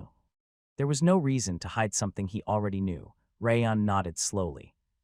Tyrion shook his head and exclaimed. I wasn't mistaken. As he thought Rayon's exceptional prowess was just the tip of the iceberg, the young swordsman had way more to him than just that. You have a promising future. I'd agree. The Wolf Mercenary Corps Captain, Biteau, walked up next to them and sat down. Despite my looks, I'm actually rather old. He pointed at his young face and smiled. I've traveled the entire continent and met countless people, yet it's my first time seeing someone like Sir Rayon. How shall I describe it? You are strong and thoughtful, but have weak emotions. Weak? It's a compliment. It means that there's a pure side to you. I see. Rayon nodded. He'd seen right through him, probably because he had lots of experience. Shall I hide it? No. He wondered whether he showed too much about himself, but that wasn't the case. Since he decided to live on as the swordsman Rayon instead of as an assassin, it was fine to show that much. I hope we get along in the future. I have a feeling I'm going to need a lot of help from you. Same goes for me. Tyrion extended his hand, and Rayon took it. Haha, me too. Biteau's long hand settled on top of their hands. Please visit our mercenary corps later, when you have time. He couldn't be trusted yet, but it seemed Biteau was favorable for now, as a guest or a potential recruit. Are you already getting down to business? I'd better mark a genius like him immediately. I honestly want to recruit him right away, but I don't think that's possible. Since we are comrades in arms, I'll get better treatment than a random stranger. Oh, okay. Biteau smiled, and Tyrion laughed in a similar way. What trual? Rayon turned his head upon hearing Dorian's shout. This is a Kari mountain goat's footprint. How do you not know this? You guys are so hopeless. I'm adding an extra log. He wrinkled his nose, fiddling with his belly pocket. He doesn't know when to stop, befitting the title of first subordinate of King of Essence. Wrath nodded in admiration. Seriously, there's no one normal around me. Rayon sighed, watching Dorian as he actually took out another log. Whoa! Upon passing through Habon Castle's main gate, an ear-piercing roar burst out. It came from the soldiers and residents that had surrounded the main road. I heard that everyone returned safely. Isn't this the first time that's happened in Habon Castle's history? I guess everyone was skilled in this expedition. The residents exclaimed once again, looking at the soldiers entering the castle like generals returning from a victorious campaign. That's an ice troll, warrior, and shaman. Whoa, I haven't seen those in a long time, but they are still so big. Those are real monsters. I heard one person killed them all. I heard that too. It was apparently that young swordsman, the one that fought against those wolves, who killed both of them. He's over there, I can't feel any special pressure from him, so how is he that strong? Isn't the rumor just exaggerated? The gazes of the soldiers and residents were all directed at Rayon because of the scouts, who returned to the castle one day earlier in order to deliver the news. The gazes of admiration, curiosity, awe, or suspicion were skimming over him from top to bottom. Since Rayon was somewhat used to that, he accepted those gazes indifferently and walked up to the center. Everyone in the castle should know about you now. Dorian approached him from the side and grinned. It looked like he had a great time relieving his stress on the snow strikers, as his face was glowing despite not even having washed himself. You look happy. Of course I am. I've already got juniors. Usually in group life, the quality of life depends on the number of juniors under you. I'm in heaven right now. Dorian's steps were as light as a feather as the fight was over, and he had many people to do chores for him. Upon reaching the headquarters and displaying the ice troll warrior and shaman's heads like they were in a parade, Miland's adjutant Charles came out and bowed to them. The commander says to come up right away. He called Rayon, Tyrion, Edquil, and Raiden. Am I forsaken? Oh, it's a joke, I'm just kidding. Bito shrugged his shoulders and headed towards the pub, saying he was going to drink. The mercenaries rejoiced and followed him. Please follow me. Rayon went up to the commander's room, following Charles. Passing through the black door, spreading the old tree's fragrance, Commander Miland was sitting there with a scowl. Edquil. Yes. It looks like you were too comfortable around me. Miland raised his head, and an intense pressure filled the atmosphere. Huff. Edquil grasped his chest, unable to breathe in the face of that pressure. I told you in every single conference to take care of the scouts. How could you screw up like that, despite having participated in every single conference? Those were vulgar words coming from a commander, but they suited him for some reason. MMY apologies, please forgive me this time. Edquil knelt and smashed his head on the ground. Forgive you. Yes, if you forgive me this time, I'll never let this happen again. Fine, I can forgive you, but you have to pay the price first. Edquil raised his head upon hearing Miland's voice, which grew slightly softer. However, it didn't take long until the anticipation disappeared from his eyes. Since the bet was under the vice commander's notary, I can't just break that promise. Also, I actually feel like that's a pretty good method. I'm sure you will learn your lesson once you find out how the scouts live and work. I see. Edquil looked like a man whose spirit had left his body as he walked out. A zombie from the dead man's forest would have looked just like him. Raiden. Yes. Am I that untrustworthy to you? That's not the case. Then why have you never told me about having to do their chores? Miland asked the question fiercely. It looked like Raiden was going to get punished as well if he gave a wrong answer. The soldiers are the ones that have to face the swordsmen during missions and exterminations. I'm fine with it, but I was afraid that they would take revenge on my boys, since they would have to stay in bed for a long time if aura users attacked them. Raiden's voice was quivering. His flushed face showed that he cared about his subordinates from the bottom of his heart. What an idiot. Miland clicked his tongue. How many times do you think something like that has happened before? I could solved everything if you just told me about it secretly. But how? It's the same as what he did. He pointed his finger at Rayon. There's nothing that can't be solved by a beating. If violence doesn't solve the issue, that simply means I didn't use enough violence. What?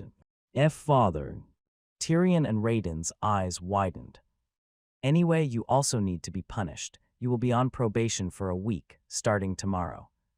Tomorrow, why not today? I can't punish you right away since you just returned from killing an ice troll warrior and shaman without any casualties. You shall eat and play to your heart's content today. Ah, thank you. Raiden bowed with an awkward expression, one that didn't have a smile or tears, before leaving the commander's room. Finally, Miland's gaze was directed at Rayon. Good job and thank you. Miland softly smiled, as if his earlier frown were a lie. Honestly, it didn't exactly fit him. He looked like a smiling solid rock, but Rayon could still feel his warmth and care for his subordinates. It's a miracle that everyone returned without a single casualty. You did a great job. It was nothing.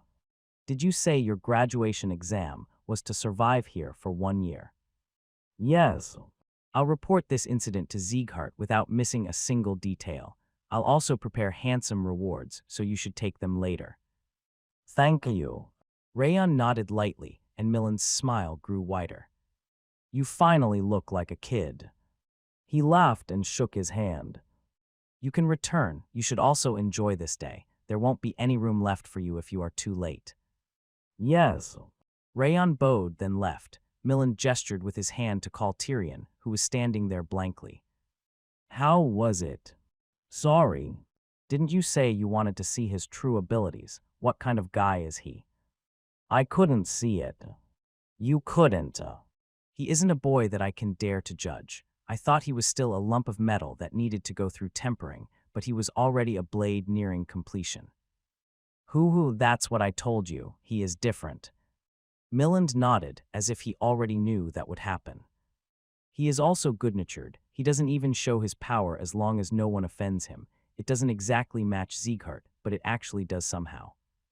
If you can get on his good side, then you should. Pardon. He might become Sieghart's head of house one day. Is he that amazing? That guy. Miland slightly smiled, looking down at Rayon through the window. He is stronger than the destructive king of the North back when he was that age. I've never seen a monster like him before. Upon hearing that everyone went to the pub, Rayon also went towards the branch of frost. He opened the door and the noisy interior, saturated with the scent of alcohol, came into view. Sir Rayon, this way. Dorian enthusiastically waved his hand, his face completely red. Oh, it's the protagonist. The pride of our scouting party.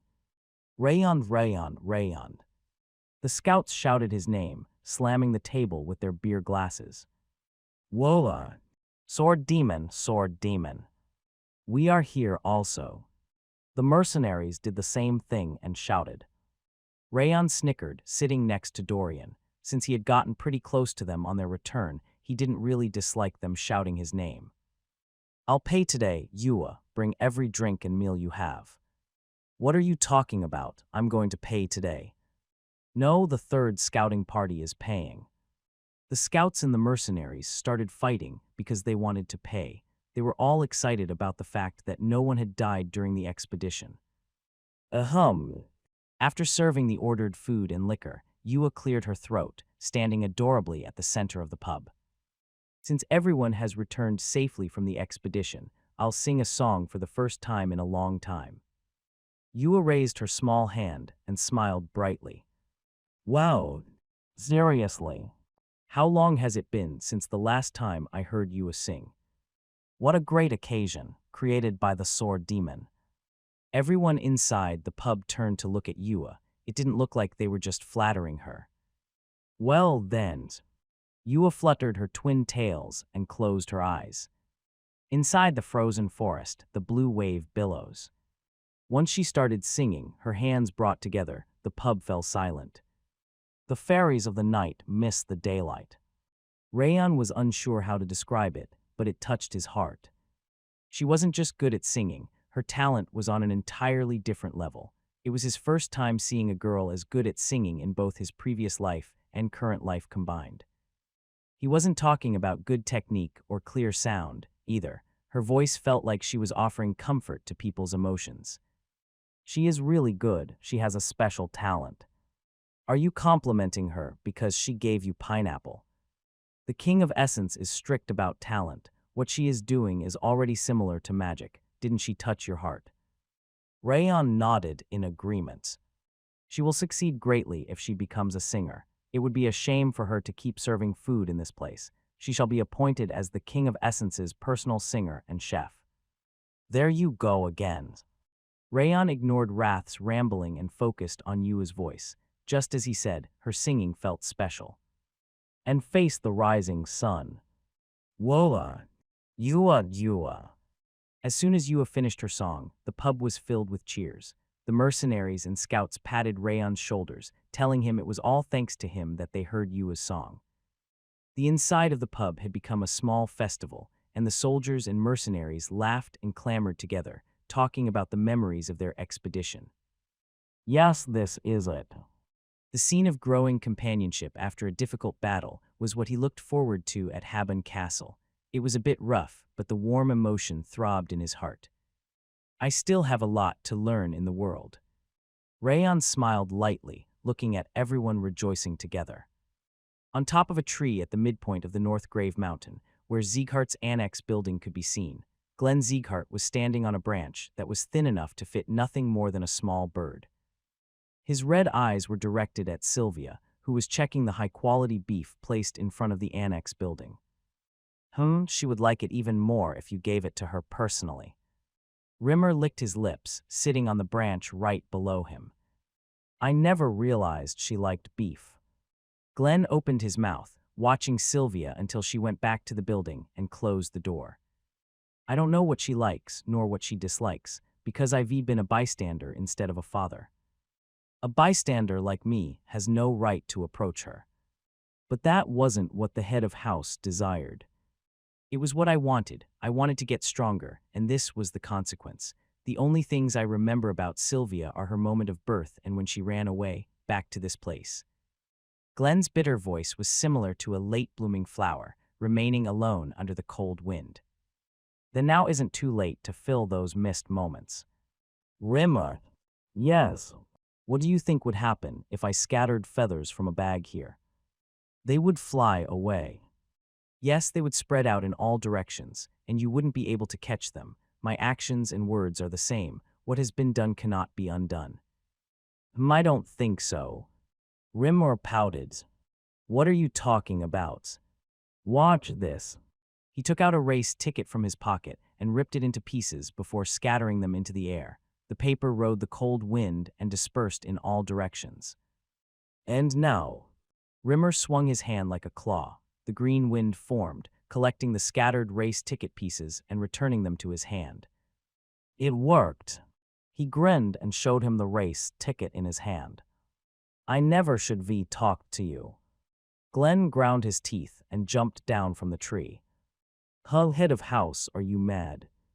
Shut up. You are joking, right? Don't come near me.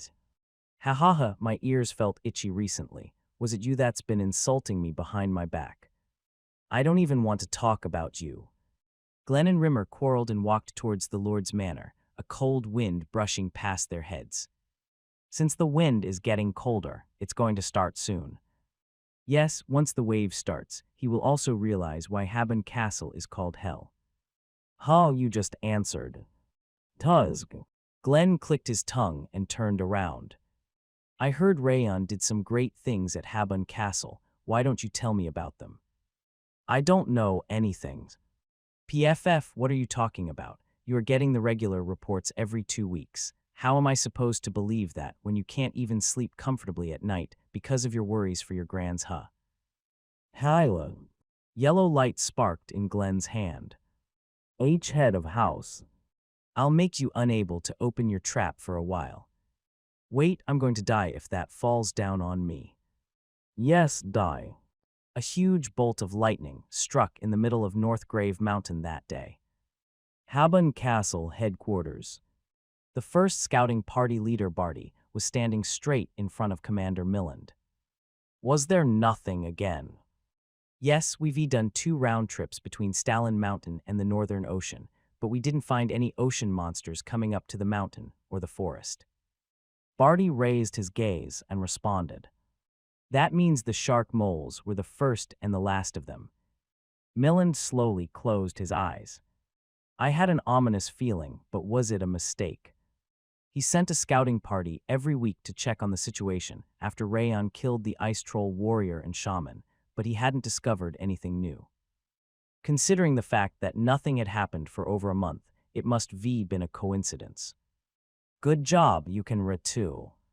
As he was about to tell him to rest, a loud shout of concentration could be heard from the soldiers' training ground.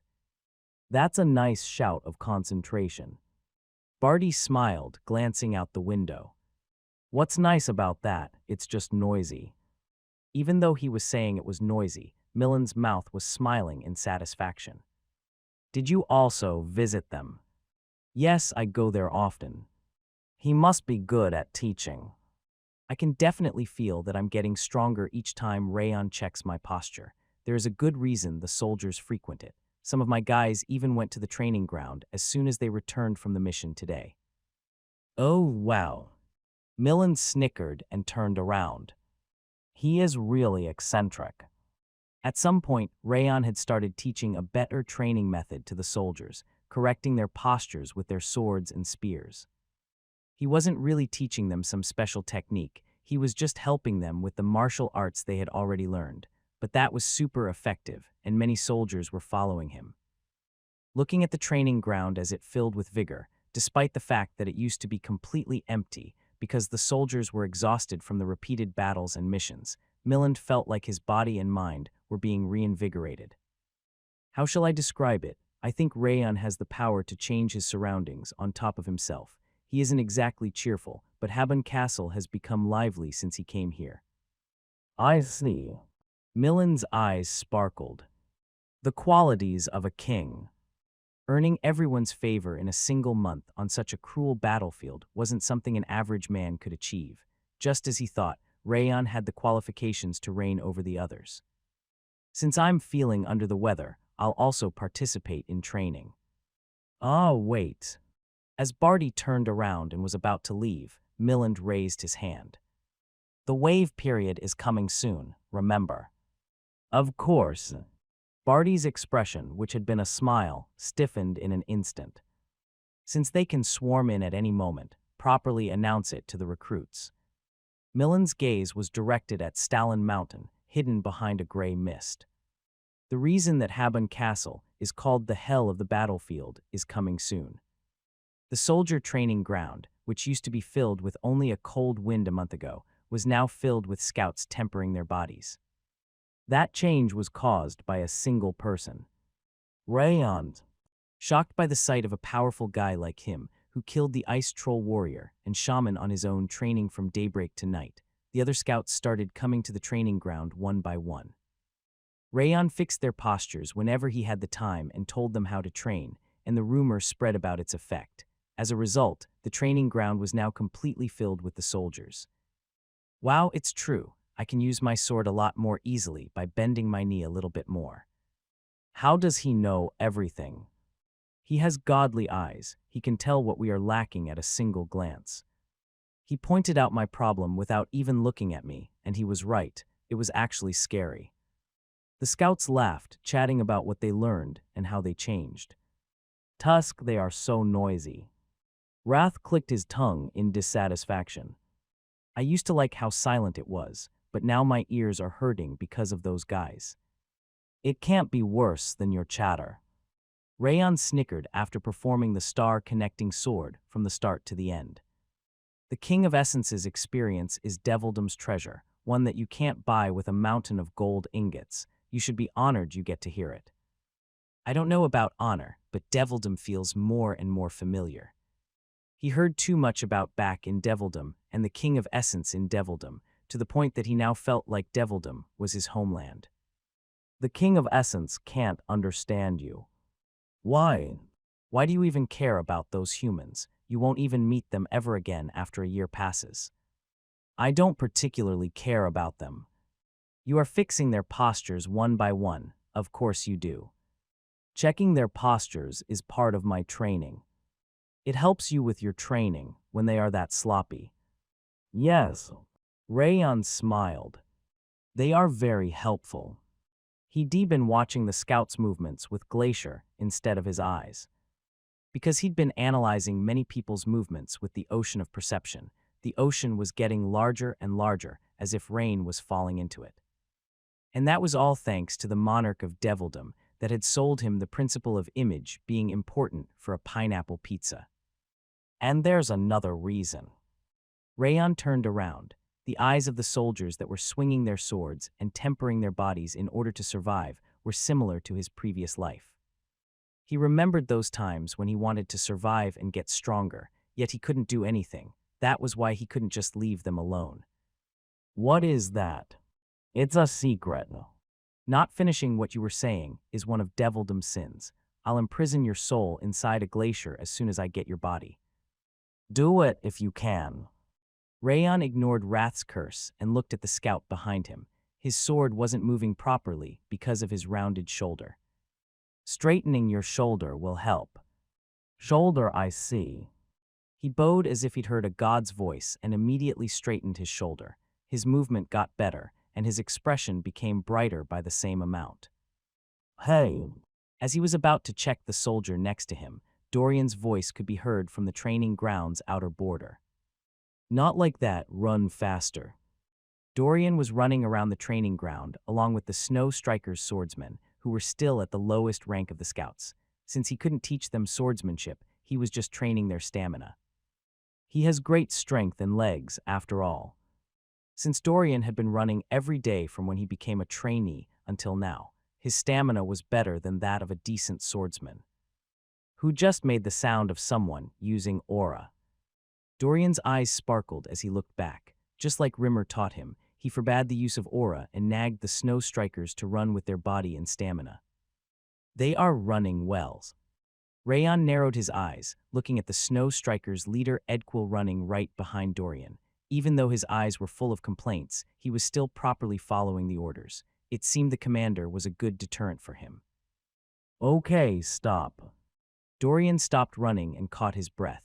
Since the swordsmen were running at full speed without using aura, they couldn't hide their exhaustion. Next up is searching practice. Lie on your bellies. Q. Damn it.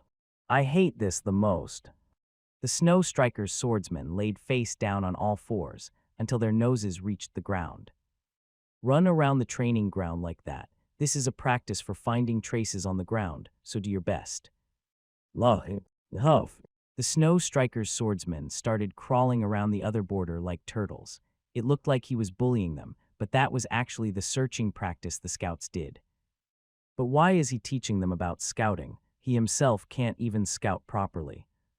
That's actually true. Rayon tilted his head. Dorian had somehow become their instructor, and the fun part was the fact that no one was complaining about it. No, that's probably normal. Even though they were now scouts, they were actually swordsmen that could use aura. They were too much for normal scouts to teach them, so Dorian was the perfect person for the job. Who? Dorian approached him while laughing. You look like you are enjoying it. Enjoying it, it's really annoying. Despite what he said, his face couldn't stop smiling. He was deadly pale when he first arrived at Habon Castle, but he had become chubby since then. But it's easier than I thought. I thought we'd have to keep fighting without having time to breeze. Dorian murmured that rumors shouldn't be trusted. Did you not know? Rayon narrowed his eyes. What? No, what? The reason why this place is called the battlefield of hell, or hell of a battlefield, is because of the wave that occurs twice a year. It's a phenomenon where the ground monsters from Stalin Mountain and Forest and ocean monsters from the Northern Ocean swarm at us endlessly. I thought you'd know about it already. I didn't look into it because it's scarier if I know, because ignorance is bliss.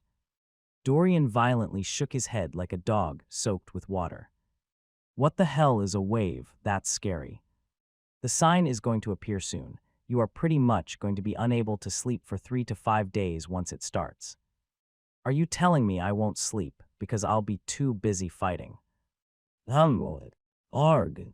His eyes shattered like sand, facing a tidal wave as he bit his nails.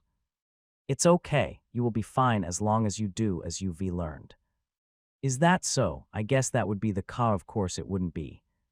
Dorian screamed and ran towards the scouts to ask about the wave. Since he got the same response, his face went pale. It's over, my life is over. He grabbed his head and started screaming towards the sky.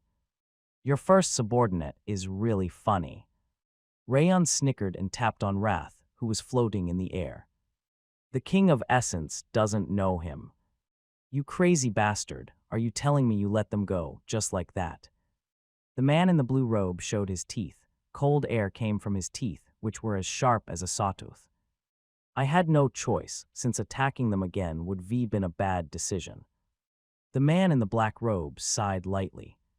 That stupid plan and that stupid decision, you just think too much. It's better than you, who just charges in like an idiot. They glared at each other, emanating savage combative energy that only existed from monsters. So what are you going to do next? The plan of baiting out Miland is pretty much dead. It's fine, I have a new plan. The man in the black robe shook his head. A new plan. During the wave that's about to start, we will mix a little bit of our power in there. Mix our power. Yes, use your power to make more ocean monsters participate in the wave. And what are you going to do? I'll prepare something to break the wall. He lifted his robe. A skull with long black hair was floating in the air. Black light was coming out of its empty eyes, as if it were alive. Bomb skull. We can definitely destroy a castle wall like that using this guy. It will be shredded before getting close to the castle wall. It's fine, I modified it so it can be hidden behind shadows. Even a master won't be able to find it. The man in the black robe confidently caressed the bomb's skull. And then Habon Castle won't collapse just from destroying the wall. Don't worry, the plan of baiting out Miland and the executives will begin then. They will have no choice but to come out once the wall is destroyed. This is the last time. The man in the blue robe frowned and crossed his arms. Even though we have the same objective, we don't need to share the process. If you fail this time, I'll use my own method. That won't happen. The man in the black robe smiled, fiddling with the green mask in his hand. I'll use the card that will force Habon Castle to take action. In the training ground at daybreak, when darkness hadn't yet disappeared, Rayon swung his sword. The heated wind coming from the sword melted the frozen ground, and the cold wind screamed. He kicked the ground and lifted his blade. The vivid motion felt like he was facing a powerful enemy in front of him.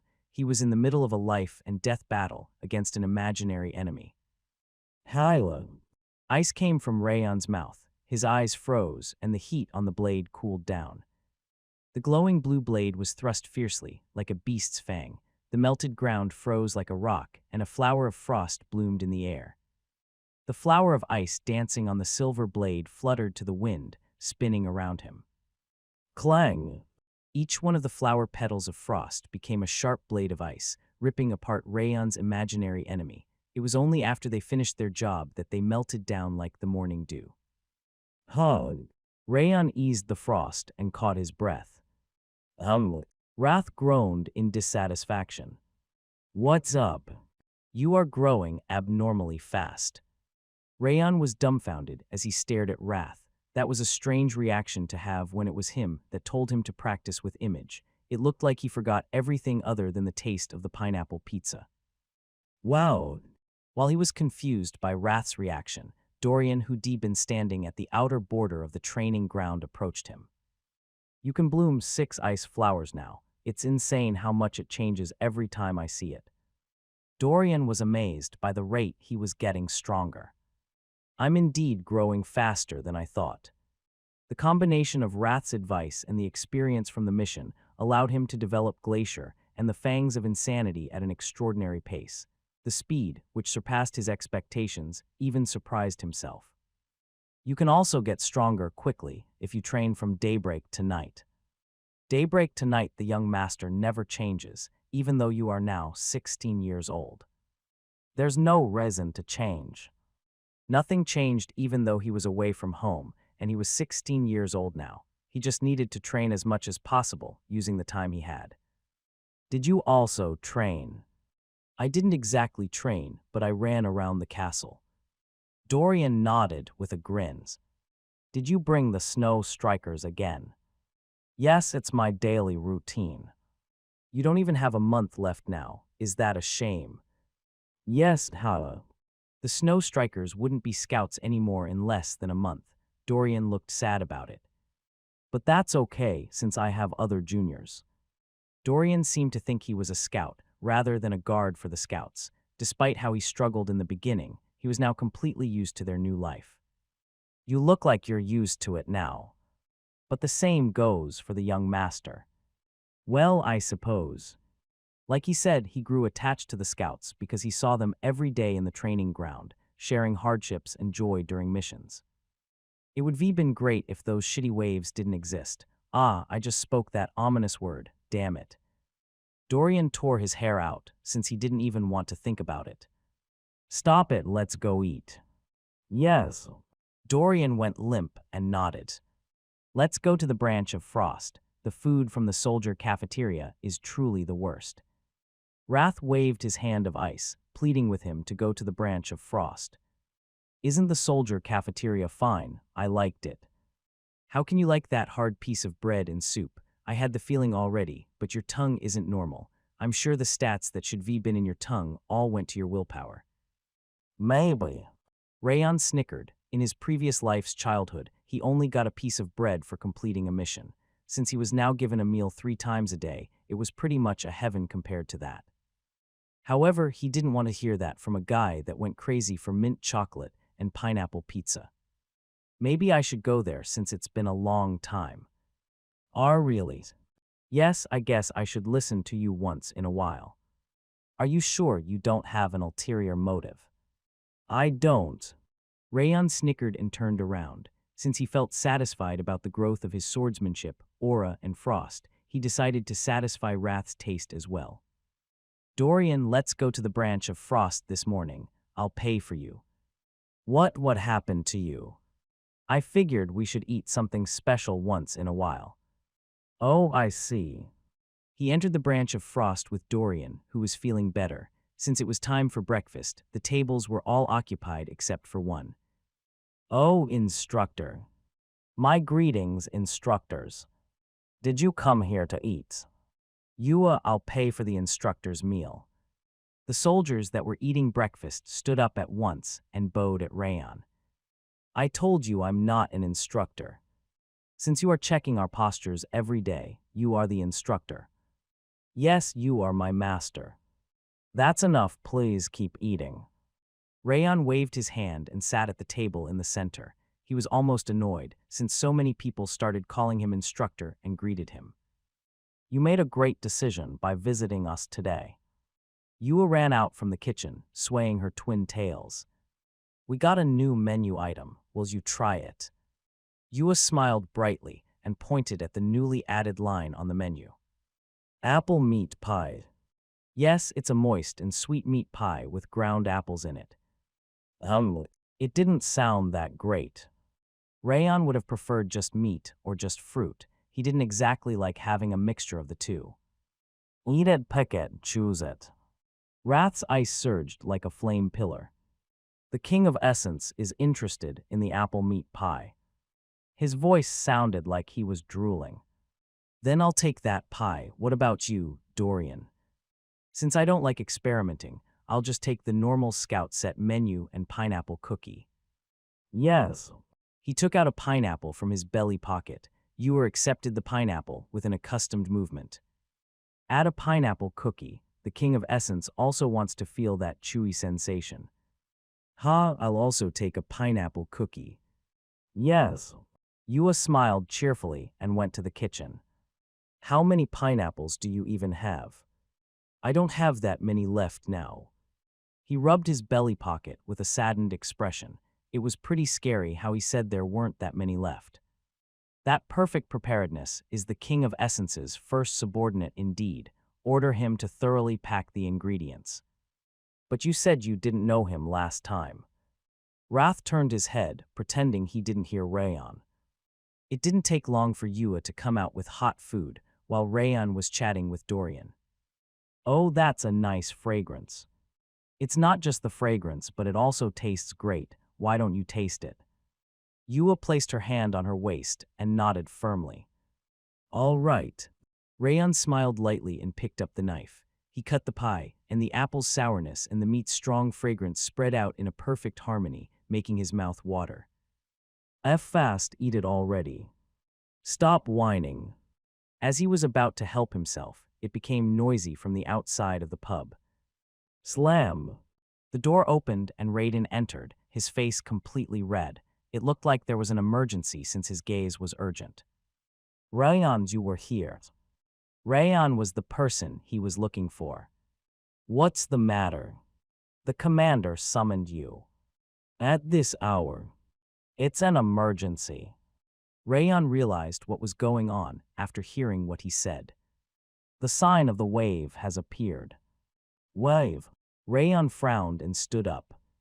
Wave, wave, waves. Dorian shouted wave 3 times, growing as stiff as a wooden doll. Did he just say wave? Damn it. It was about time it happened. The soldiers' eyes quivered. They anxiously put down their forks and bit their lips. I'll try the new item later, don't worry. Yes. Rayon tapped Yua's shoulder as she looked anxious, then followed Raiden out of the pub. W8, where are you going? Wrath stuck to the pie dish, extending his body like a rubber band. The King of Essence will solve the wave or whatever for you. One bite, just take a single bite before you go, Rayon. He tried grabbing the pie dish with his icy hand, but obviously he couldn't grab it. He was pulled back to Rayon like an arrow that left the bowstring. Why can the King of Essence never be happy? Why? Wavi. The branch of frost was filled by the scream of despair of a coward and a demon king that couldn't eat the pie. Wave. In other words, a swarm of monsters. The wave that happened twice a year, in summer and in winter, was the reason Habon Castle was called the hell of a battlefield. It was rumored that even the veterans, who had been living in Habon Castle for their entire lives, felt like they'd be better off dead after fighting against monsters coming from Stalin Mountain and the Northern Ocean for 5 days and nights. The source of the wave was unknown. Rumors claimed that it was the 5 demons doing, or that the monsters that had increased their numbers during the summer and winter were instinctively coming out in order to find food.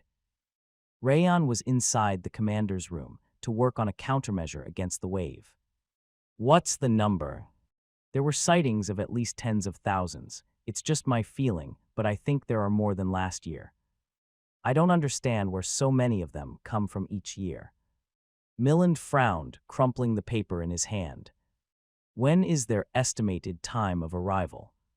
Judging from their movement speed, we should start seeing them from the castle walls around the daybreak in 2 days. Any particulars? There were many sightings of monsters that can use combative energy. Ice troll warriors, orc fighters, and as for the Northern Ocean monsters, there were manticorns, oxtal killers, and even kraits. And the first scouting party's leader Barty listed the elite grade monsters he'd identified before. It seemed he was used to doing that, since his voice was full of confidence. There are many elite grades. We are going to need to risk our lives again. Yes, we need to prepare thoroughly. Miland nodded and stood up. Maintenance officer. Yes. Check all the castle gates and castle walls status until the daybreak in 2 days. No mistakes are allowed. Understood. Logistics officer. Yes. Check the weapons and prepare rocks and oil to throw over the castle walls. Affirmative. He assigned duties to the officers participating in the conference, and people quickly left the room upon receiving their orders. Tyrion, you will take the command and oversee the operation instead of me. Yes. Once Vice Commander Tyrion left, Rayon was the only person remaining. Rayon. Yes. Do you know about the waves? I do to a certain extent. One wave results in countless casualties. The reason we keep sending out the scouts and expeditions is in order to reduce those casualties as much as we can. Miland's steady eyes turned sour. The shadow covering them was the old general's plaintive emotions. Collapsed castle walls can be repaired and destroyed castle gates can be reconstructed. However, the dead will never return. So I shall be protecting them. Yes, please protect as many soldiers as you can, That is your and Dorian's mission. I'll do my best. Thank you. Rayon bowed at Miland and left the conference. It looked like Miland was trusting him completely because of the way he kept everyone alive in all the missions and expeditions he'd participated in so far. Young master, how did it go? Dorian, who'd been waiting in front of the headquarters, ran up to him. Judging from the way he was drenched in cold sweat, he looked extremely nervous. You don't need to ask, it's obvious. Our mission is to stop the monsters from climbing the castle walls and protect the soldiers. Oh no. Dorian sank on his knees and slammed the ground. The damn wave, the king of essence, will take revenge for the apple meat pie that was left behind. Contrary to the terrified Dorian, wrath was boiling in icy cold anger. I'm seriously dead. How am I supposed to survive the wave? But I told you a month ago that the wave was going to happen. I thought we were going to get lucky. My life is really over. I thought you'd gotten better. Rayon clicked his tongue and grabbed Dorian by his neck. Where are we going? The other soldiers will be in danger if you keep acting like this. You need some mental education for the first time in a long time. Mental education would be. Of course, it's playing with my fangs of insanity. Wait a moment, I'm feeling better now. Rayon smiled coldly and shook his head. I'm not. Ring, ring, ring, ring. The ear-splitting bell sound opened the daybreak. Rayon slowly opened his eyes from his meditation, his back leaning towards the wall. They are here. It was his first time hearing the alarm since arriving in Habon Castle. However, the urgent sound of the bell was enough to guess the situation outside. Young master, get ready and come out. Rayon tapped Dorian's shoulder and took his sword to go outside. Move quickly. Aw, damn it, I haven't finished my maintenance. Open the armories. Infantry and pikemen go on the castle walls. It wasn't just the soldiers. The mechanics and blacksmiths were also fervently running around, to the point where they were sweating in the cold weather. Rayon caught his breath and went to the castle wall. I can smell blood. The blood is going to flow like a river today. Wrath inhaled the cold air and gave a frightening smile. Rayon ignored the self-proclaimed demon king that wanted to avenge the meat pie and went up the castle wall. Gulp! He swallowed, trying to wet his dry mouth. The snow piled up overnight was covered by a blue and green wave. Orcs, trolls, gnolls, shark moles, kraits, and shamirs. It was truly an endless march of monsters. Rayon's fingers trembled at the tremendous number that was difficult to count, even with his excellent perception. The stench of the monsters' madness and gluttony was numbing his nose. The people inside the castle were just food for them. Huff. Wow. It's crazy. Shit, I can never get used to this, no matter how many times I see it. The hands of the soldiers standing on the castle walls trembled as they held their weapons and bit their lips. Their fear was clearly visible in their eyes. Rumble. The intense combative energy coming from the elite monsters, around one head taller than the other monsters, made the soldiers tremble even harder. Clang! The sound of drawing a sword could be heard from the middle of the castle walls. Auspicious energy spread out from the blade reaching the sky. The madness coming from the monsters subsided, and a steadfast determination filled that spot. You don't need to be afraid. This is a trial that anyone in Habon Castle can overcome. Line up. Line up. It was Miland. He was raising the soldiers' morale from the castle wall, his majestic voice shaking the earth. Shieldbearers and pikemen go to the front. Archers stand by from behind them. Encouraged by the commander's personal appearance, the soldiers relieved their nervous bodies and braced themselves. Ready. Miland didn't order the attack despite witnessing the tidal wave of the monsters filling the snow field. He just waited and waited even more. When the stench of blood and meat coming from the monsters started to reach the soldiers' noses, his sword burst into flame. Fire! The tremendous energy was shot to the front from his silver blade. Bam! The aura blade stormed through the monster's front line, and the firing sound of the arrows from the scouts and the archers resounded right after. Wish! A silver rain of arrows fell down the deep blue sky. Pow! Pound, pound, pound. The monsters collapsed back upon getting hit by the arrows, but the wave didn't stop. Stepping and chewing on their peers, they kept swarming towards the castle walls. Fire! The arrows pierced the wind, fired from the quickly reloaded crossbows and bows. Even after the second and third volley of arrows, the monsters didn't stop their march. They started running towards the walls like crazy. Kua! The moment the ogre that finally managed to reach the castle was about to smash the gate with its huge fist, Miland's sword flipped. Slum! The sword, surrounded by astral energy, slashed at them repeatedly to rip the ogres and orcs apart completely. Defend the castle walls, don't allow them to climb. Encouraged by his overwhelming might, the soldiers swung their swords and thrust their spears into the ocean monsters climbing the castle walls.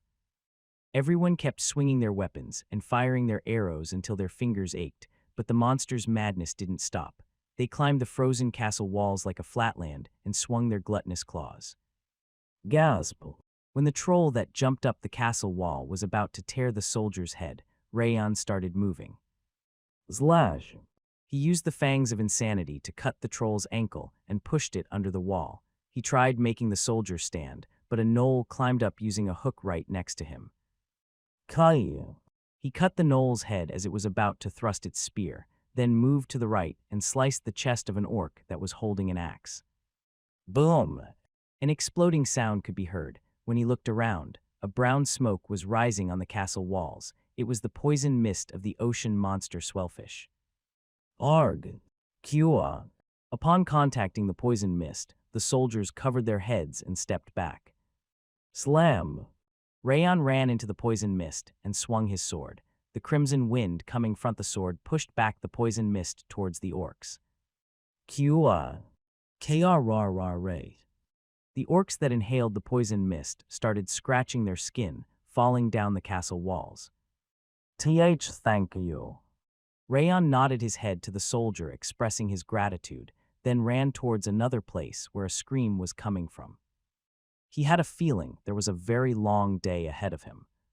The battle that started before sunrise continued until the sun set on the western mountain. The wave of monsters was truly endless, making people wonder where they could have been hiding. The soldiers that used to be brave on the castle walls were now floundering from the cold and exhaustion, and the fingers of the archers that were mechanically firing their arrows were now covered in blood. The faces of the swordsmen and knights that were restlessly using their aura to defend the castle walls turned yellow because of aura exhaustion. Everyone bit their lips, saying that it was the worst wave ever. Ironically, the most unaffected person in that hellish battlefield was Rayon, who had been in Habon Castle for less than 3 months. Using unique cultivation techniques like the Ring of Fire and the 10,000 Flames cultivation to relieve his body's exhaustion and recover his aura allowed him to stroll through the battlefield. The soldiers he saved numbered over 100, and the monsters he killed were close to 300. Slam! Rayon beheaded the troll, climbing the castle wall, and pushed it down. Hug! Rayon straightened his stiff back. Even though the sun was setting, the battle didn't end. The fact that the situation would continue for several days was really making it a living hell. Oriaga! Dorian was throwing the logs that he used to use to make snow strikers suffer down instead of using his sword. He knew Dorian was good at carrying heavy objects, but he realized again how strong he was. The orcs and gnolls fell like autumn leaves upon getting hit by the logs. Slum! The earth-shaking sound could be heard from the castle gate. It was Miland. He was slaughtering the monsters rushing at the castle gate with the exact same expression from the beginning. Because of the steadfast commander holding the line, there was no damage on the castle gate and castle walls around it. Rayon raised his head. The sun was setting towards the ground, and the real fight was about to start after that.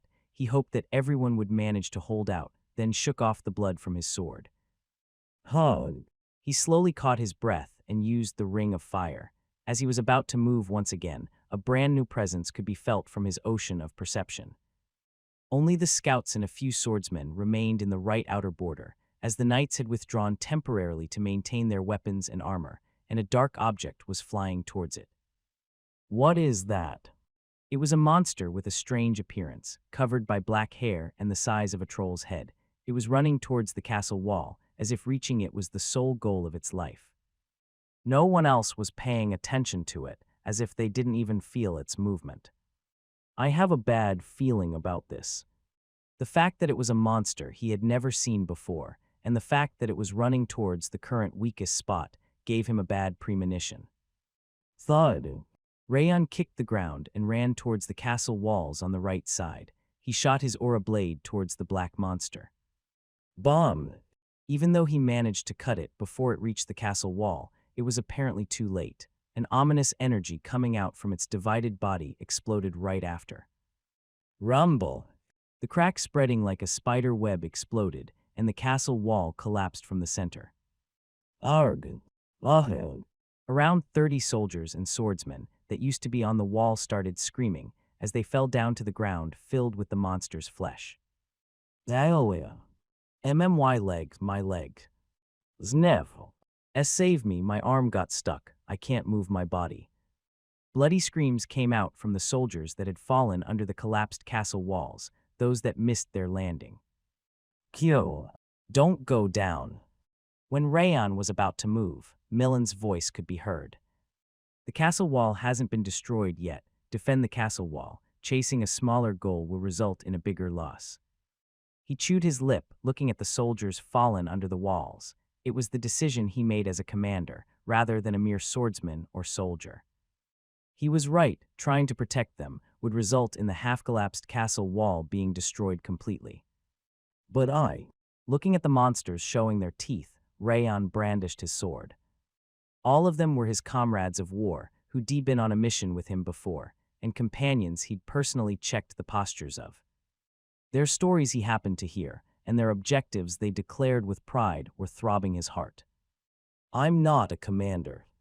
Miland's order was to save as many soldiers as possible he could possibly save. Rayon decided to follow the mission he was given in the first place. Rayon! Sir Rayon! Hearing Miland and Dorian's voices striking his back, he jumped down the castle walls.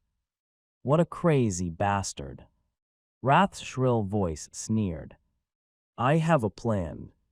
Facing thousands of madness burning inside the darkness, Rayon smiled lightly. I'm looking forward to my growth once I manage to survive this palace. You really are crazy. Hyla. Rayon caught his breath, feeling the monster's murderous intent tightening his heart. How are you planning to survive? I'll open my senses as much as possible and fight. Sometimes you won't be able to move your body despite having sensed it, especially when you are protecting those behind you. Rayon took a glance behind him. No one was in condition to fight because they were affected by the explosion before falling. Did you finally realize the stupidity of what you did just now? You won't be able to avoid a dog's death. You won't know until you try. The King of Essence never lies. As long as you don't block one side, you won't be able to protect all of them. What a pathetic guy to have followed your affection. The ocean monsters started running towards them, as if they were listening to wrath. Pathetic, ho. Rayon snickered and shot an aura blade. The crimson blade drew a half-moon to shred the group of ocean monsters in half. You are right about that. In his previous life, he saw countless people motivated by affection end up dying as a result, and he had even used that for his assassinations. However, he didn't regret it. After all, he was currently the swordsman Rayon Zeekhart, and not the assassin Rayon. I'll hold on. He opened the ocean of perception and gathered the 10,000 flames cultivation's aura. Since he had already jumped down, he decided to fight to the best of his ability until he saved them. Holding on won't be enough. Hand your body over to the King of Essence. I'll freeze all those monsters and save the humans. Was that your goal? It's been a long time since the last time you showed your true nature. That has been the King of Essence's sole purpose from the beginning. Stay silent so I can focus. Sir Rayon, dodge. Rayon brandished his sword, ignoring Wrath's proposal, and Dorian shouted to warn him. When he looked up, a long boulder was falling down from Dorian's hand. Slum. The boulder rammed onto the ground, becoming a wall to block the right side. Hop. Dorian kicked the destroyed castle wall's remains on top of that to make the wall a bit higher. So that wasn't an average subspace pocket. It didn't only have a high capacity, but also seemed to have the ability to temporarily lighten the weight of the object upon taking out. Such a pocket should be at least a unique rating. I told you right, everything has its use. This is how a boulder should be used. Oh. Rayon laughed bitterly. It seemed Dorian still remembered how he was scolded about carrying a boulder. This is all I can do. Please hold out at all costs. Dorian awkwardly smiled and gave him a thumbs up. All right, thank you. That was enough. Since the right side was blocked along the center, left and right side, there were only two directions left that he needed to defend. It was incomparably easier than in the beginning. Did he just use the boulder like this? Arg. Wrath looked like he was losing his mind at the absurdity of Dorian's actions as he looked up at him. Come. Rayon stepped forward and used his aura to roar. Krr. Krr. Krr. The ferocious roar made the monsters flinch for a moment, but they soon started running at him in hunger and madness. Krr. The first one that rushed at him was an orc. It swung its rusted axe at his head, but Rayon fended it off with the fangs of insanity and decapitated the orc. Krr. A strike of a gnoll's iron club followed it, aiming for his head. However, Rayon twisted his upper body and swung his sword to cut the gnoll in half. Slash. Between the blood gushing out from the gnoll, a deadly axe came rushing at him. It was the surprise attack of an orc fighter that had been waiting for an opportunity from behind. Clang! He held the sword horizontally to block, and the orc fighter's second attack followed right after like lightning. This is terrifying, even though I knew it was coming. Even though he understood all the orc fighter's movements with the ocean of perception, chills still ran down his spine at its murderous intent. Its combative energy and fighting spirit were fiercer than its might. Great! Rayon twirled his sword, glowing with the cold snow's white color. The blade rotated like a windmill to bounce off the axe. Stopping the blade at the bottom, Rayon slashed it up. The orc fighter tried to stop the blade with combative energy, but that wasn't enough to stop the attack. Slash! The orc fighter's chest was divided diagonally, and it collapsed back with its eyes turned white. Tusk! Rayon clicked his tongue. I don't even have time to catch my breath. Vibration from the ground and a shadow coming down. An ice troll was falling from above, and a shark mole was emerging from the ground. Whir! He pulled the sword behind him to thrust it like a spear. The moment the shark mole surged from the ground and the ice troll fell, the flame bursting from the blade engulfed the two monsters. Krr. Kai. The monsters froze in fear upon witnessing the flower of flame erasing the night. Kayak. Hideous sounds resounded from the back. It was the cry of an ocean monster in Orcus, which looked like an octopus. As expected of a smart monster, it was sending directions with its tentacles. Rumble. The monsters started running at once, aiming at the defenseless soldiers behind Rayon instead of himself. Damn it. Rayon bit his lip. Soldiers were distracting the monsters on the castle walls, but it wasn't enough because there were too many of them. He couldn't expect Miland's help either, since the castle could collapse the moment he left the center. I have to do this alone. He resonated the rings of fire and opened the ocean of perception as much as possible. Using the 10,000 flames cultivation, he stomped the ground and thrust his sword, surrounded by raging flame. The fangs of insanity shredded the orc into pieces, and the star-connecting sword severed the troll's limbs. Rayon burst the 10,000 flames cultivation towards the swarming green wave. The flame breath spread in a half-circle to melt down the monsters in front of him. Hug. Rayon breathed out heavily. Even though his body was getting exhausted, his mind and senses were getting clearer and clearer. He could feel that his mind was dominating his body after a long time. Rumble. The wall created by Dorian trembled. The ocean monster with huge pincers, a crate, burst out by smashing the boulder into pieces. It looked like the boulders falling down like a catapult were about to crush the injured soldiers. Rayon bit his lip and hacked with the fangs of insanity. The blade curved fiercely to knock away the stone piles, and Rayon drew the blade of Requiem with his left hand at the same time. A single strike using ghastly energy, that was enough to burst the crate's heads despite their robust shells. Kayak. The Orcus voice could be heard again from the back. It's here. Aiming at the wave emerging from the ocean of perception, Rayon slashed his heated sword. The crimson aura blade severed the night air and cut the blue octopus into half. You shall not pass until you defeat me. Rayon crossed the two blades and stomped the ground. Crimson currents blazed up from the cracked ground. Miland narrowed his eyes, looking at Rayon overwhelming thousands of monsters on his own. He thought it was reckless bravado. He could only consider it as a novice's overconfidence after achieving small victories. Because it was pretty much impossible to protect 30 injured soldiers in that hellish place. However, Rayon managed to hold on. Dorian did help him by blocking his right side with a boulder, but he managed to defend against the restless attacks of the monsters. Without even breathing properly, he slayed the orcs, burned the trolls, and destroyed the crates to display his matchless prowess. Thanks to his perfect defense, not even a hair was harmed on the soldiers, who had collapsed defenselessly. His senses aren't normal. Senses surpassing his prowess. Rayon's perception was at a higher level than his might. The prudent swordsmanship based on his sharp senses became a thick wall to protect the soldiers. And he is getting even stronger. He was using the terrible situation as an opportunity to grow. It was the first time Miland had witnessed such a case in his dozens of years spent defending Habon Castle. Kellen. Without taking his eyes off Rayon's back, Miland called Kellen, the Night Fox Knight Order's captain. Yes. Save the wounded soldiers. Sorry, but it's all right. Miland nodded, looking at Rayon, who managed to kill Orcus with his aura blade. He will hold the line, go down and save the wounded. Miland clasped his sword. Vigor returned to his old body from watching Rayon achieve the impossible.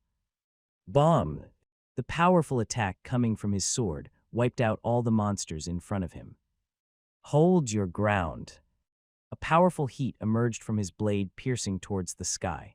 Upon witnessing the light connecting the blade to the moon, the soldiers' eyes were dyed the same color. The night will end. Keep holding your ground and defeat them. Can't you even properly control a boom skull anymore? Your skills are rusty. The blue-robed man sneered, looking at the castle wall collapsing from the middle. My control was perfect enough to even fool Miland. It was the guy that shot the aura blade that had extraordinary senses. What kind of excuse, He giggled, looking at the blonde swordsman that jumped down from the castle walls. What's wrong with that crazy guy? It's him. What? That young guy is the one that activated my danger detection ability and severed the boom skull just now. The blue-robed man narrowed his eyes upon hearing that. He doesn't look like anything special, though. ULLC. That was the last thing the black-robed man said, and the blue-robed man wrinkled his nose and fixed his gaze on Rayon. He just looks like a reckless greenhorn. He was pretty strong for his age and very courageous, but he didn't seem any more special than that. A guy of that level, The blue-robed man stopped talking and his eyes widened. What? The orc fighter's attack using the Gnoll's corpse was perfect, yet he fended it off as if he knew about it already. The strange part was that it kept happening after that. Orcs, trolls, and even crates he was aware of where their attacks were targeting and finished them off in a single strike. His senses were so good that it could be called mysterious. His senses far surpass his prowess. How is that even possible? If I didn't have the troll shaman's danger detection ability, I would have been located by him already. His swordsmanship is also extremely deadly. 1 kill per strike. What a peculiar guy, to be using such a deadly technique while protecting others. And that's not everything. The black-robed man pointed at Rayon, telling him to look more closely. Gasp! The blue-robed man observed Rayon while scratching his chin, letting out a dull gasp. And in no way did he, just now. Yes, he is growing stronger at this very moment. The black-robed man's voice was lowered, as low as the mud. The orc struck with its axe. Rayon read the flow and cut through the orc and the axe at the same time. A bearwolf swung its claws. Rayon deflected the blow and severed its neck. An ice troll warrior roared and rushed at him. Its enormous fist was glowing with combative energy. A small opening in its combative energy was created after 6 clashes. Rayon used the 10,000 flames cultivation to thrust into the opening, bursting the troll warrior's heart, and it collapsed on its knees. He wasn't looking with his eyes, the ocean of perception. Rayon was reading his enemy's movements with the wave of ice created from his mind. Rayon shuddered. His focus was at its peak, like the lead of a pencil after sharpening over and over. The enemy's breath, the movement of their muscles, were clearly visible to his eyes. He slashed, and slashed again. Each time monsters collapsed like dominoes, each time the soldiers behind him disappeared, his mind became elated as if a shackle were released. He burst the shark mole's chest before it surged from the ground. He beheaded the crate before it hardened its shell. He severed a manticorn the size of the castle gate in a single strike. His exhilarated mind was pounding his heart. What he considered impossible became possible. There was nothing the deadly blade couldn't cut through, and there was nowhere his extended feet couldn't reach. The sky changed each time the red blood covered his sight. The bright light returned to the dark night sky, and a full moon rose once again. And when that full moon finally set, there was not a single monster remaining in front of him. Rayon finally raised his head. Twilight was shining upon the bloody earth, and a mountain of corpses were piled up under that auspicious light. In overwhelming might, in extreme focus, Glacier has been. Rayon collapsed, looking at the rising golden sun instead of the messages. Miland shot a bunch of astral energy towards the manticorn rushing towards the castle's center. Slam! The huge ray that was trying to destroy the castle gate was split into 4 pieces, falling onto the orcs. Defend! Defend! The soldiers swung their swords and thrust spears on the castle walls while repeating his order, and the archers pulled their strings after wrapping their wounded fingers with leather. As if the time had turned back to daybreak, their high morale seemed to reach the sky, and their ardor seemed to melt the frozen ground. However, the one that raised the morale so much wasn't Commander Miland. It was the scout's guard, Rayon. It was thanks to the fool that didn't hesitate to jump down to save the soldiers that even the commander had given up as lost. His prowess in stopping the tidal wave of monsters on his own, and his unfaltering courage heated up everyone's hearts with passion. I'll defend this spot, save that man at all costs. The Wolf Mercenary Corps captain, Bateau, screamed while pointing at Rayon. I was going to do that even if the captain didn't say anything. I can't let a true warrior like him die here. He has a pretty face, but his personality is wild. I like him.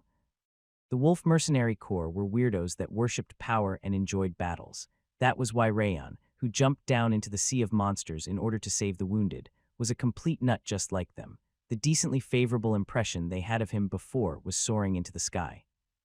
Shoot your crossbows. If your fingers are injured, use your teeth to pull. Rayon shouted with a watery voice. His subordinates from the 3rd Scouting Party were among the soldiers that fell under the castle wall. He wanted to jump down himself in order to save them, but it was obvious he would only end up hindering Rayon. That was why he needed to do his best from where he was.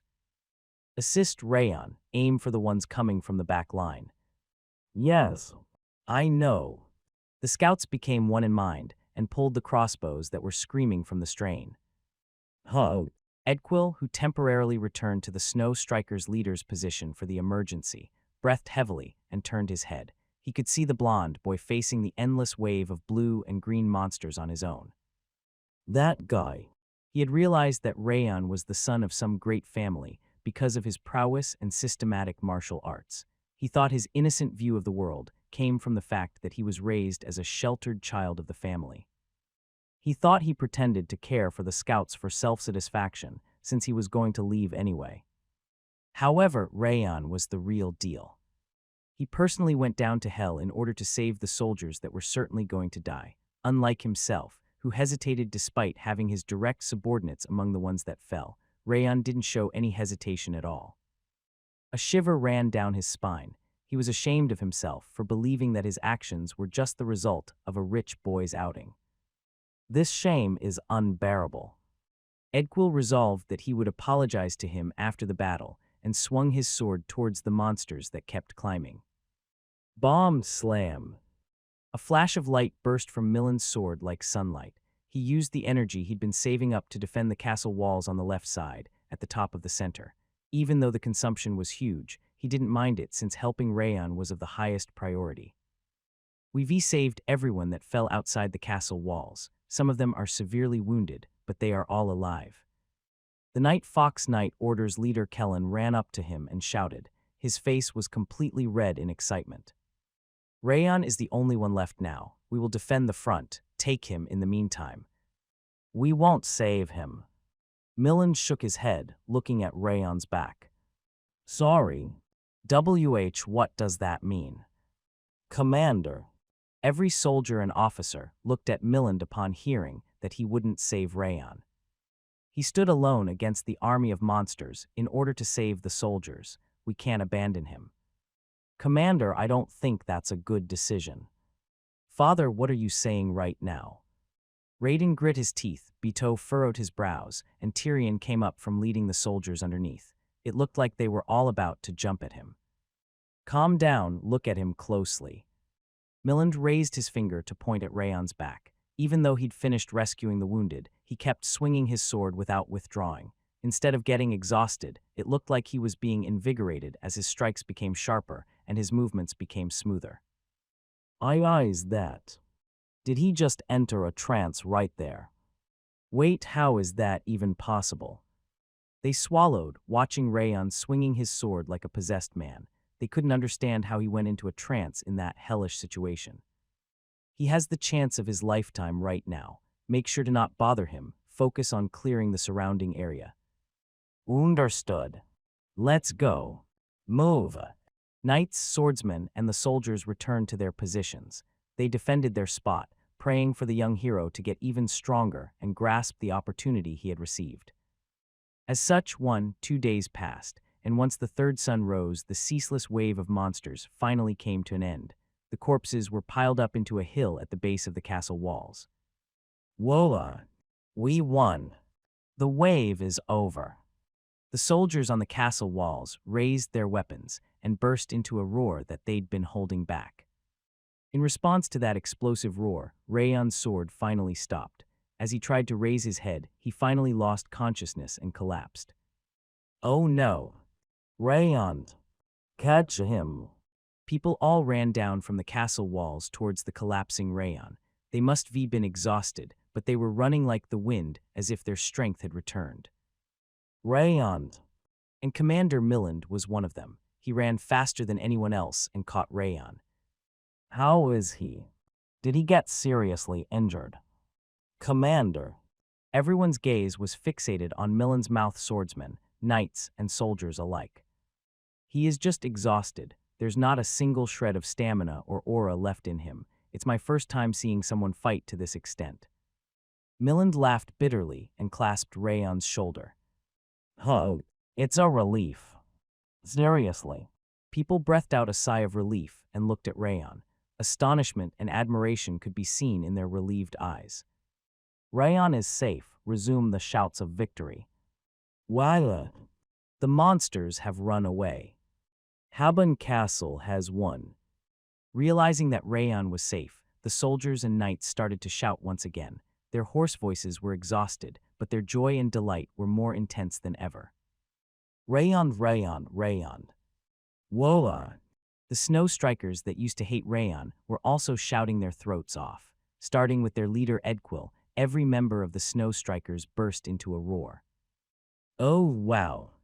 Miland snickered, looking at the castle walls under the dazzling light. Everyone was shouting Rayon's name in unison. For someone that had only been there for a short time to have so much influence, he thought it never happened before, nor would it happen again. I'm looking forward to seeing how much stronger you'll be once you wake up, and how everyone will treat you. He used aura to relax Rayon's exhausted body. We won. The wave ended in 3 days. Woa! Knights, swordsmen, and soldiers smiled and cried together as they rejoiced in their victory. However, that wasn't the case for one demon king. He ground his teeth, glaring at the message Rayon hadn't read yet. Glacier. The frost covering Wrath's body burst into a flame pillar. Glacier. Everything else was fine. He knew his stats would increase, and he knew he would get stronger. However, Glacier was different. He bet him on acquiring it after 5 months, and he never imagined he could get it in 3, and it was during a trance on top of that. You cheater. Wrath seized the collapsed Rayon by his collar.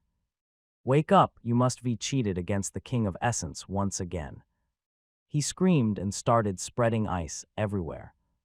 Wake up, you little weasel. It was a rare occurrence that Wrath gave up his dignified speech to start screaming. Kua. A single demon king was screaming among the humans, cheering for their victory. That guy is dangerous. The blue-robed man clenched his fist until it cracked as he looked at Rayon. A talent that makes him stronger as he fights.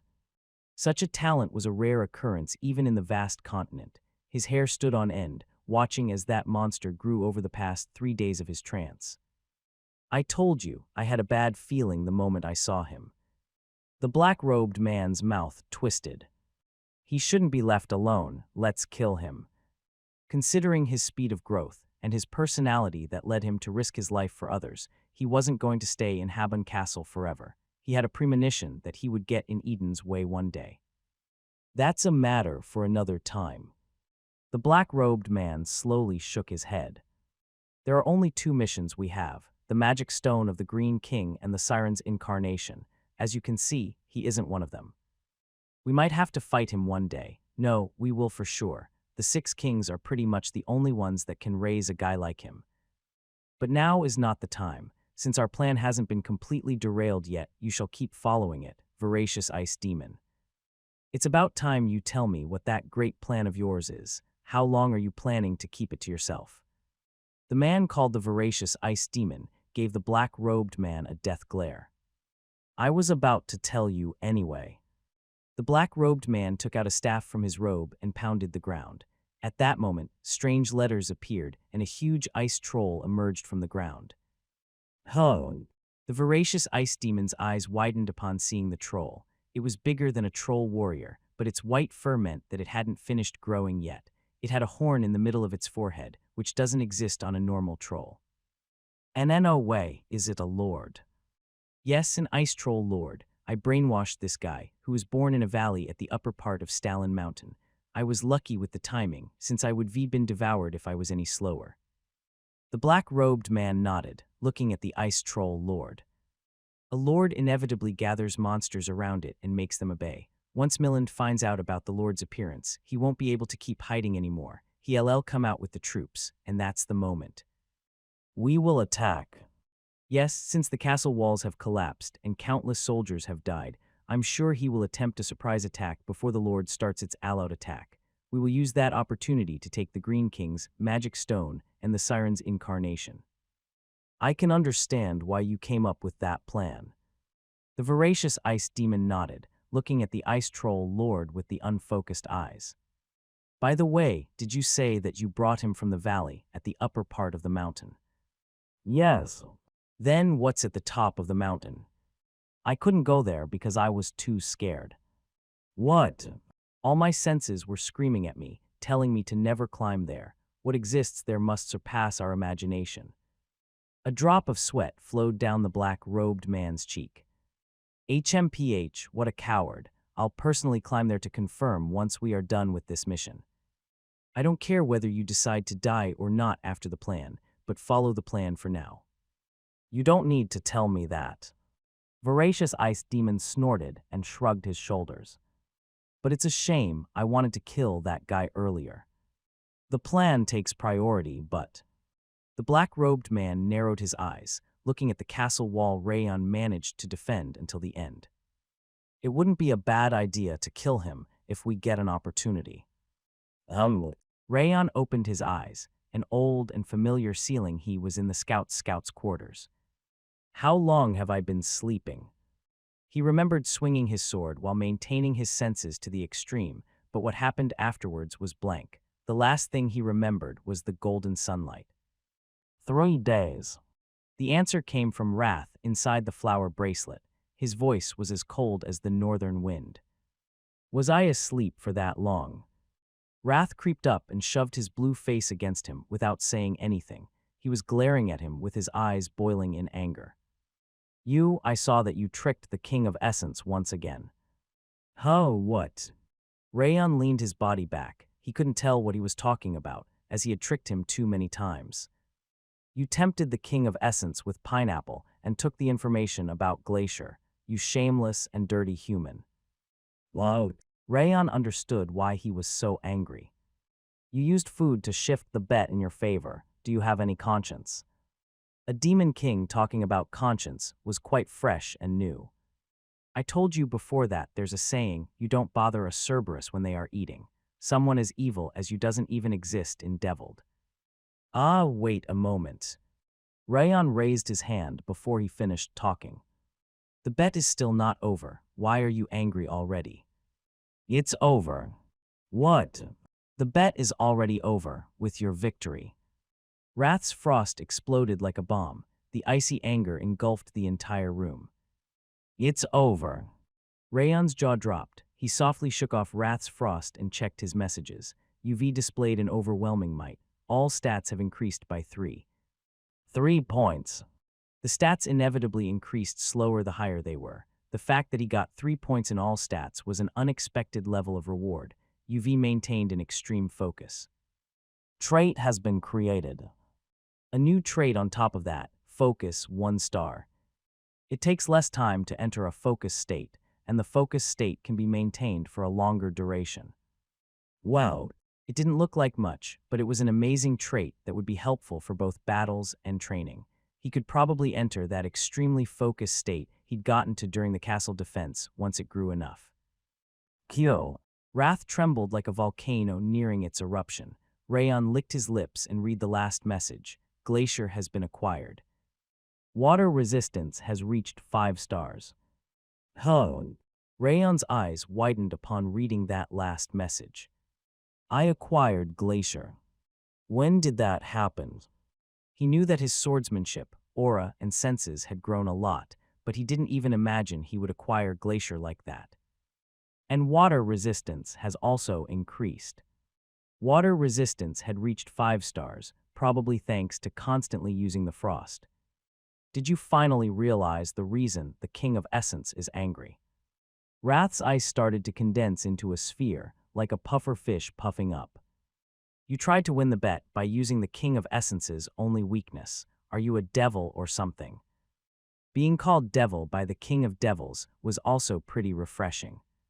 The King of Essence won't admit it. This bet was wrong from the beginning. The King of Essence will never hand over the reward, even if my life depends on it. I guess I'll try. What are you talking about? The King of Essence is never going to yield. Apple meat pie. What why are you saying that right now? Apple meat pie and a pineapple pizza. Wrath didn't respond. However, that was enough for Rayon to realize he was wavering. Apple meat pie, pineapple pizza, and a pineapple cookie. He is still not yielding. There was still no answer. I guess food won't work anymore. Rayon thought that it was only natural that a demon king wouldn't sell his pride over and over for food. He nodded, about to offer another deal. UV won the bet against Wrath. Ahem. Wrath's body shrunk like a deflated balloon. He turned his face away in embarrassment. Apparently, he wasn't answering him in refusal, but because he was in the middle of accepting the results of the bet. He wouldn't even if his life depended on it, but the pie, pizza, and a cookie managed to convince him. It was easy. It was so easy that it was scary. However, there was something that neither Rayon nor Wrath were aware of. All stats have increased by 4. UV achieved your 5th victory against Wrath. An additional reward has been created from the effect of the 5th consecutive victory. See consecutive victories. Wrath's jaw dropped, so much so that it started to tear. Ah yes, there was a bonus for consecutive wins. Rayon nodded while looking at the message. It looked like there was another bonus reward for consecutive victories. Don't worry about it so much, it's just some stats. The reward for the 4 consecutive victories was an increase of 1 to 2 points in strength, agility, and energy. Since it would be a similar amount, it wasn't that big of a deal. Even then, they are stats taken from the King of Essence's main body. Think about the food instead. Wrath licked his lips since he had no choice. All stats have increased by 2 from the additional reward. Oh, all stats.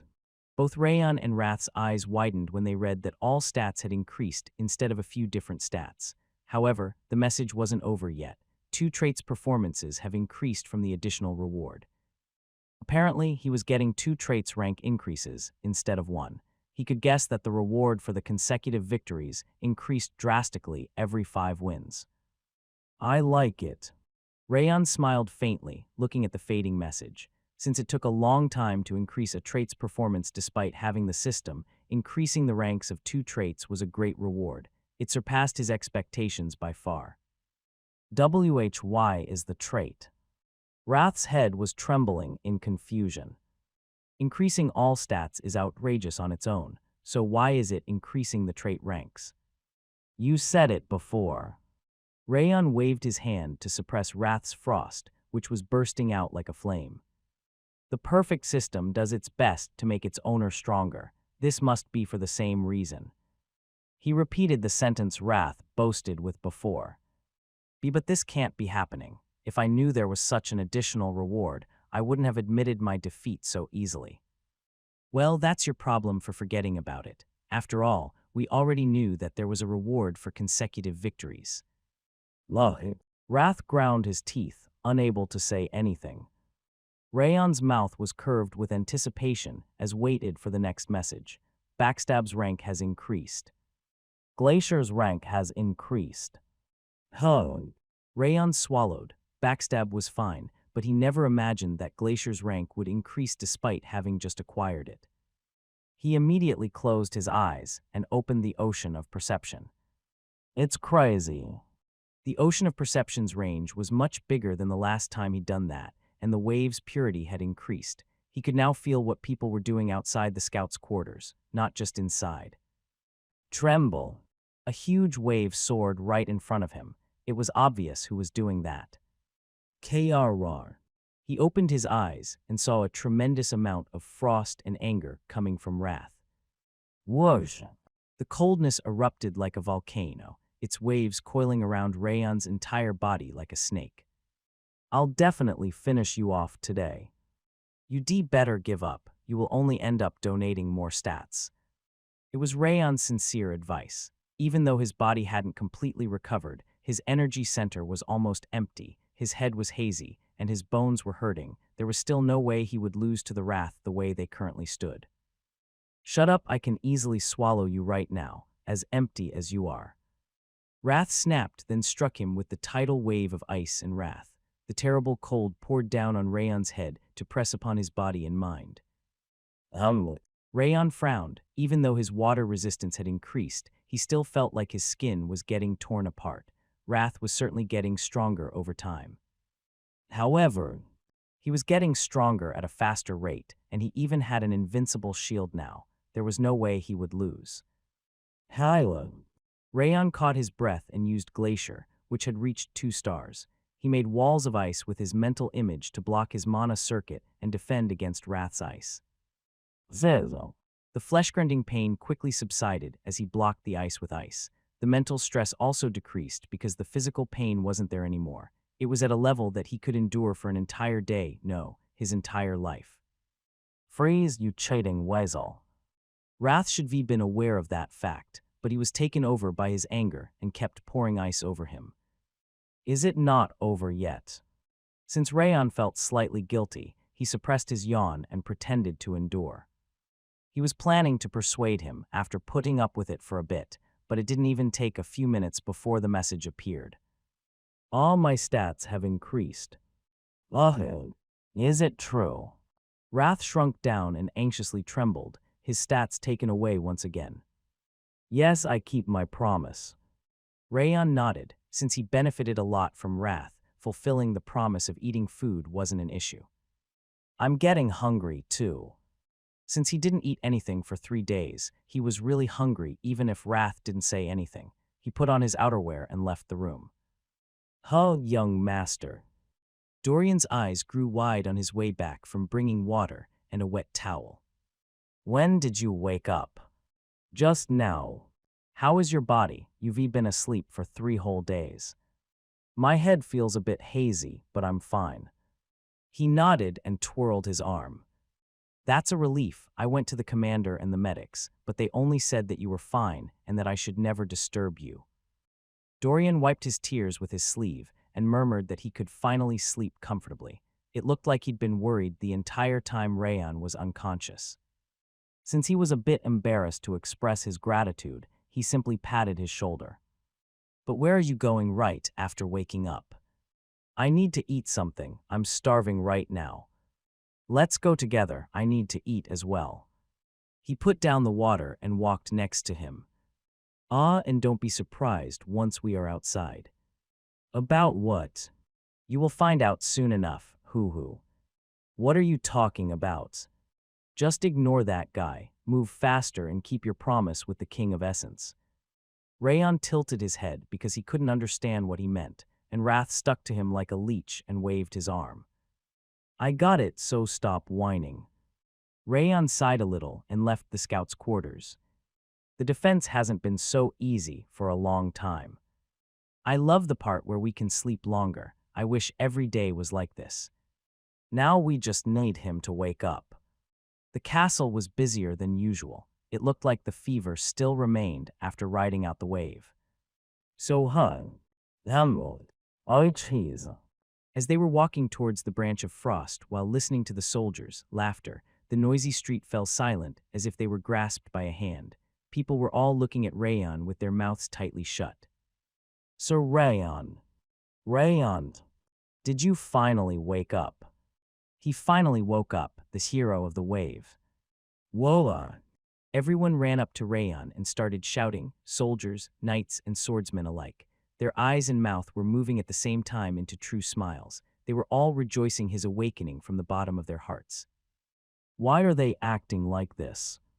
Rayon furrowed his brows. He only saved the soldiers by buying some time. He was confused because he couldn't understand why they were so happy about it despite being simple acquaintances.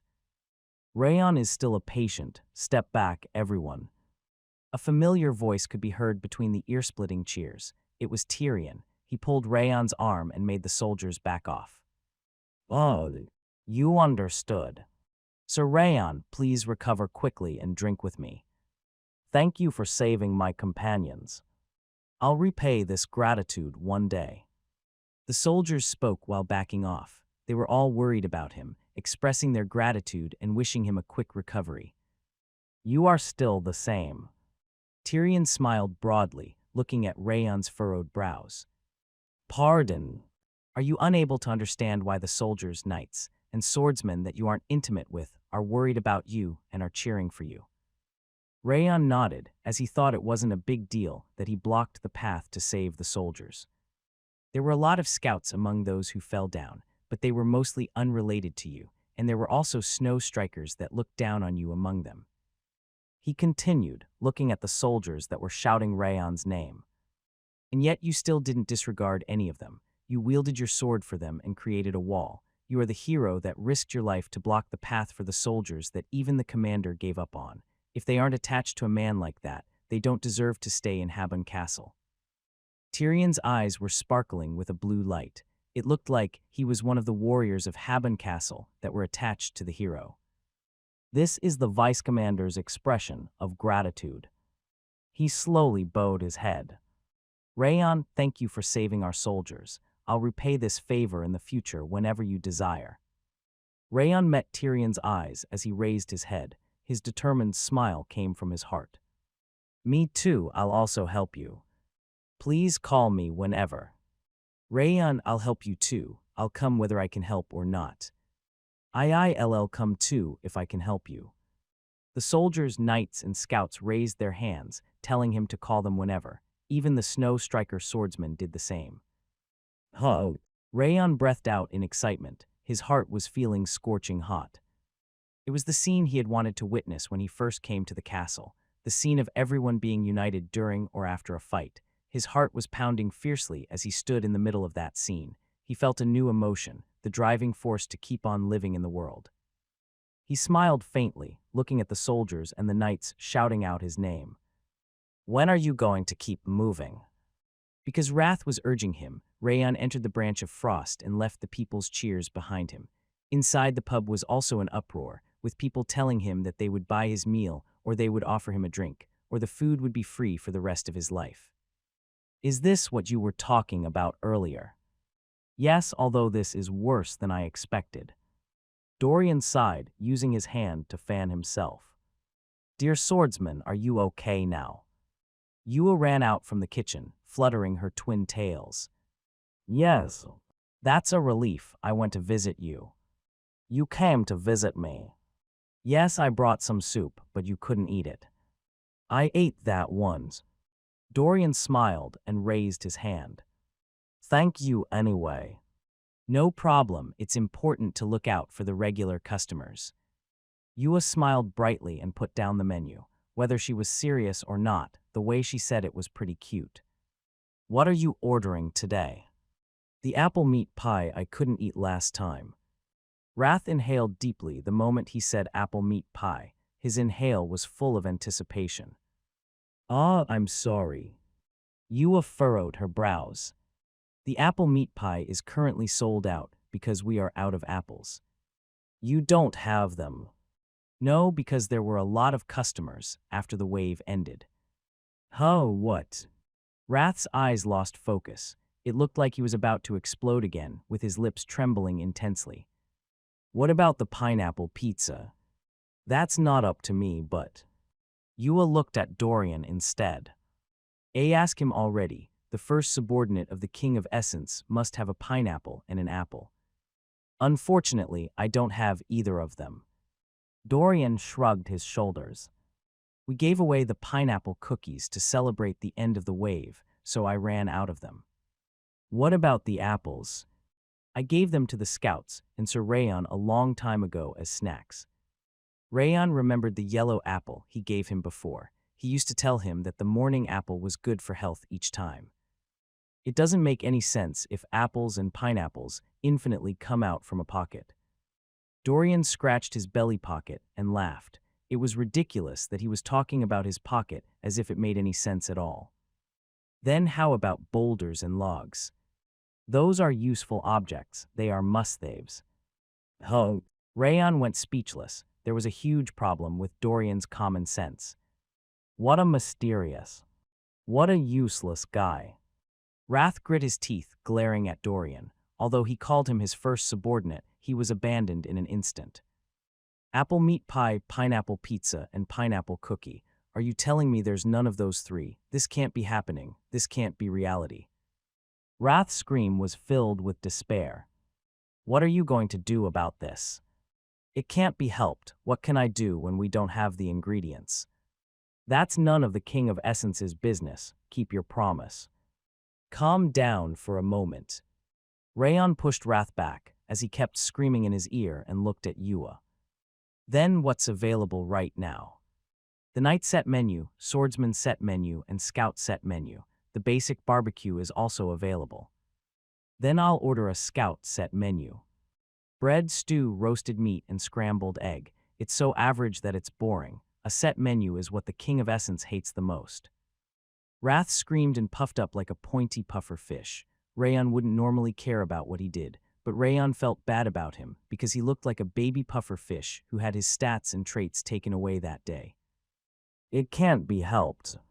Rayon realized it was time to use his secret weapon. "Then how about this?" "Shut up, the King of Essence's gourmet taste can't be satisfied easily. I still have the bead ice cream run-on gave me." "Oh." Wrath's pointy spikes of coldness rounded and returned to his body.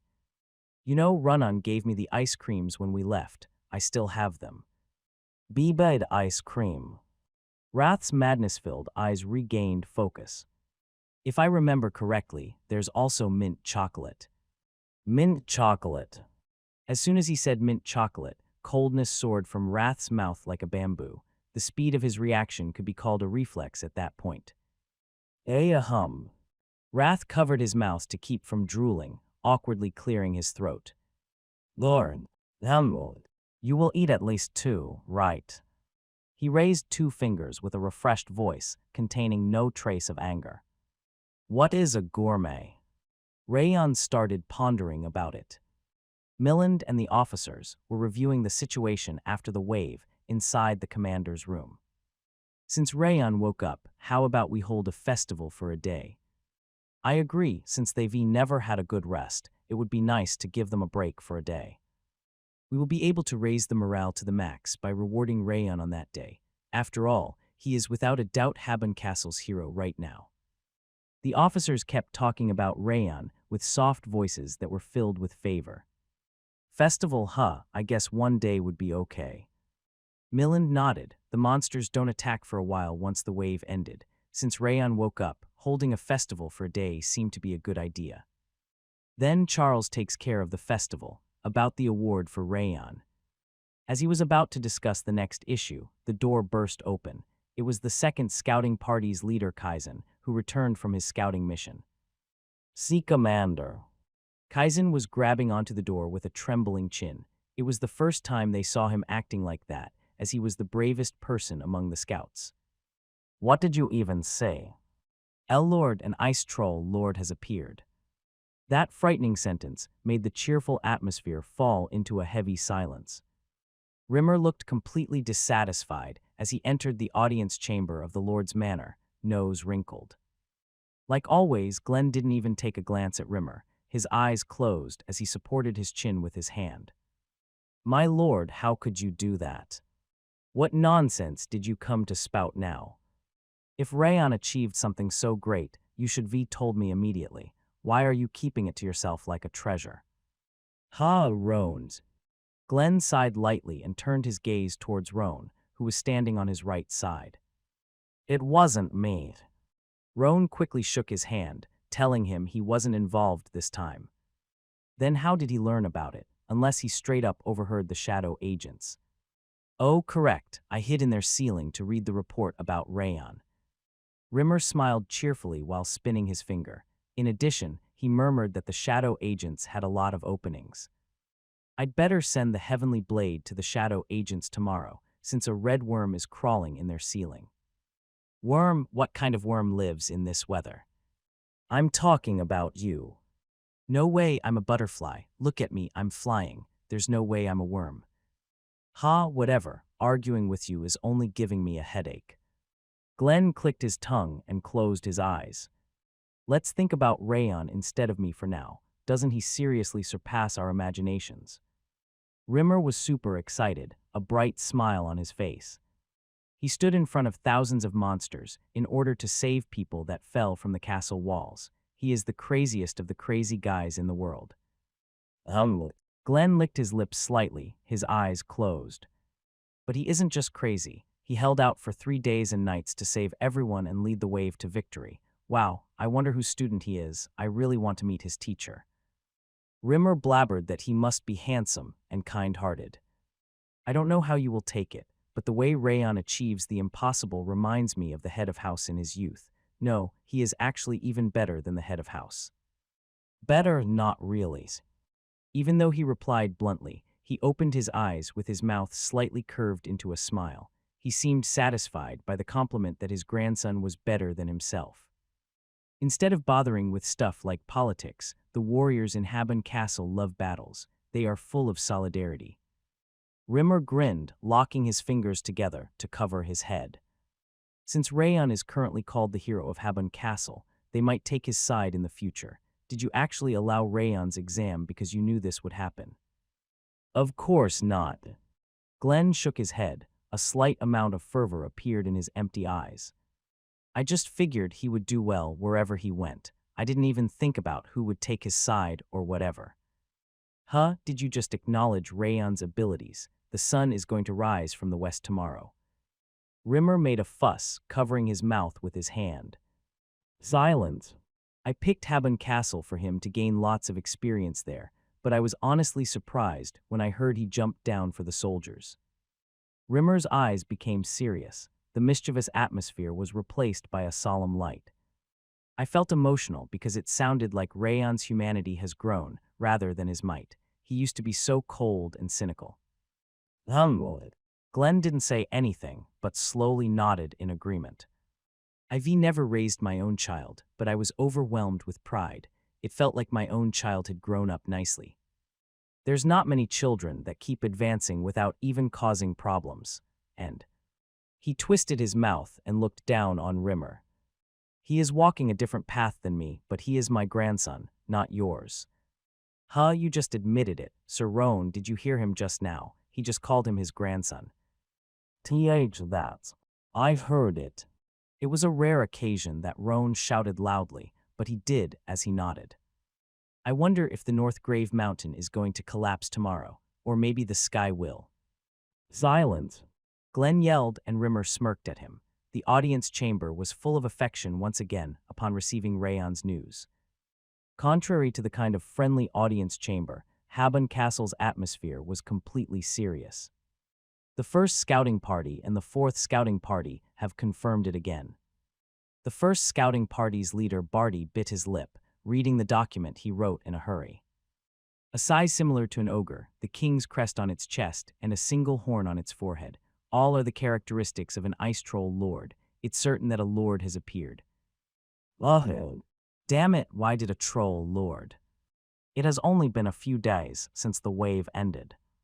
Inside the conference room, the officers either sighed or closed their eyes upon hearing about the ice troll lord's appearance. W8, it could be a mutant or an ogre. We've witnessed it using the ability to make the other monsters submit, which is a characteristic of a king. That's right, not only the trolls, but also the orcs, gnolls, and even the ocean monsters yielded to it. The first scouting party's leader and the fourth scouting party's leader spoke one after the other. Damn it. Then it's the real one. The officer trembled their clenched fist, having lost their last hope.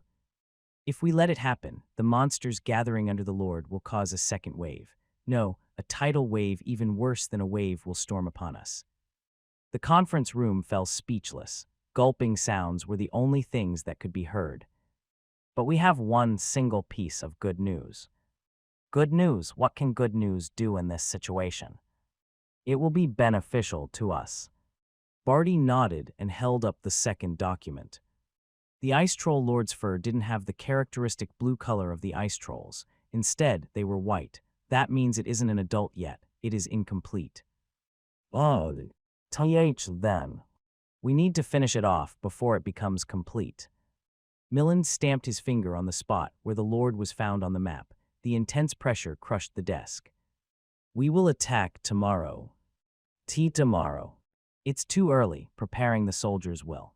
The officers were against it, saying that it took more time to move the soldiers because of all the wounded people. The soldiers won't join. Miland stood up, even though he wasn't that tall. His pressure made him seem like a giant. Knights, swordsmen, and the first and second scouting parties will go. We will attack with the elites to quickly end the Lord's life. I concur, speed is the most important right now. We need to kill the Lord before more monsters gather. Tyrion's eyes shone from where he stood on the right side. That seems to be the only way to reduce casualties. Indeed, since the commander is fully capable of killing the Lord, the others just need to buy time by fighting the other monsters. Officers nodded in agreement, figuring that was the best plan of action. Prepare to attack immediately. Since the Snow Strikers have many wounded, they shall stay here with the other scouting parties and the soldiers to prepare for an unexpected situation. Affirmative.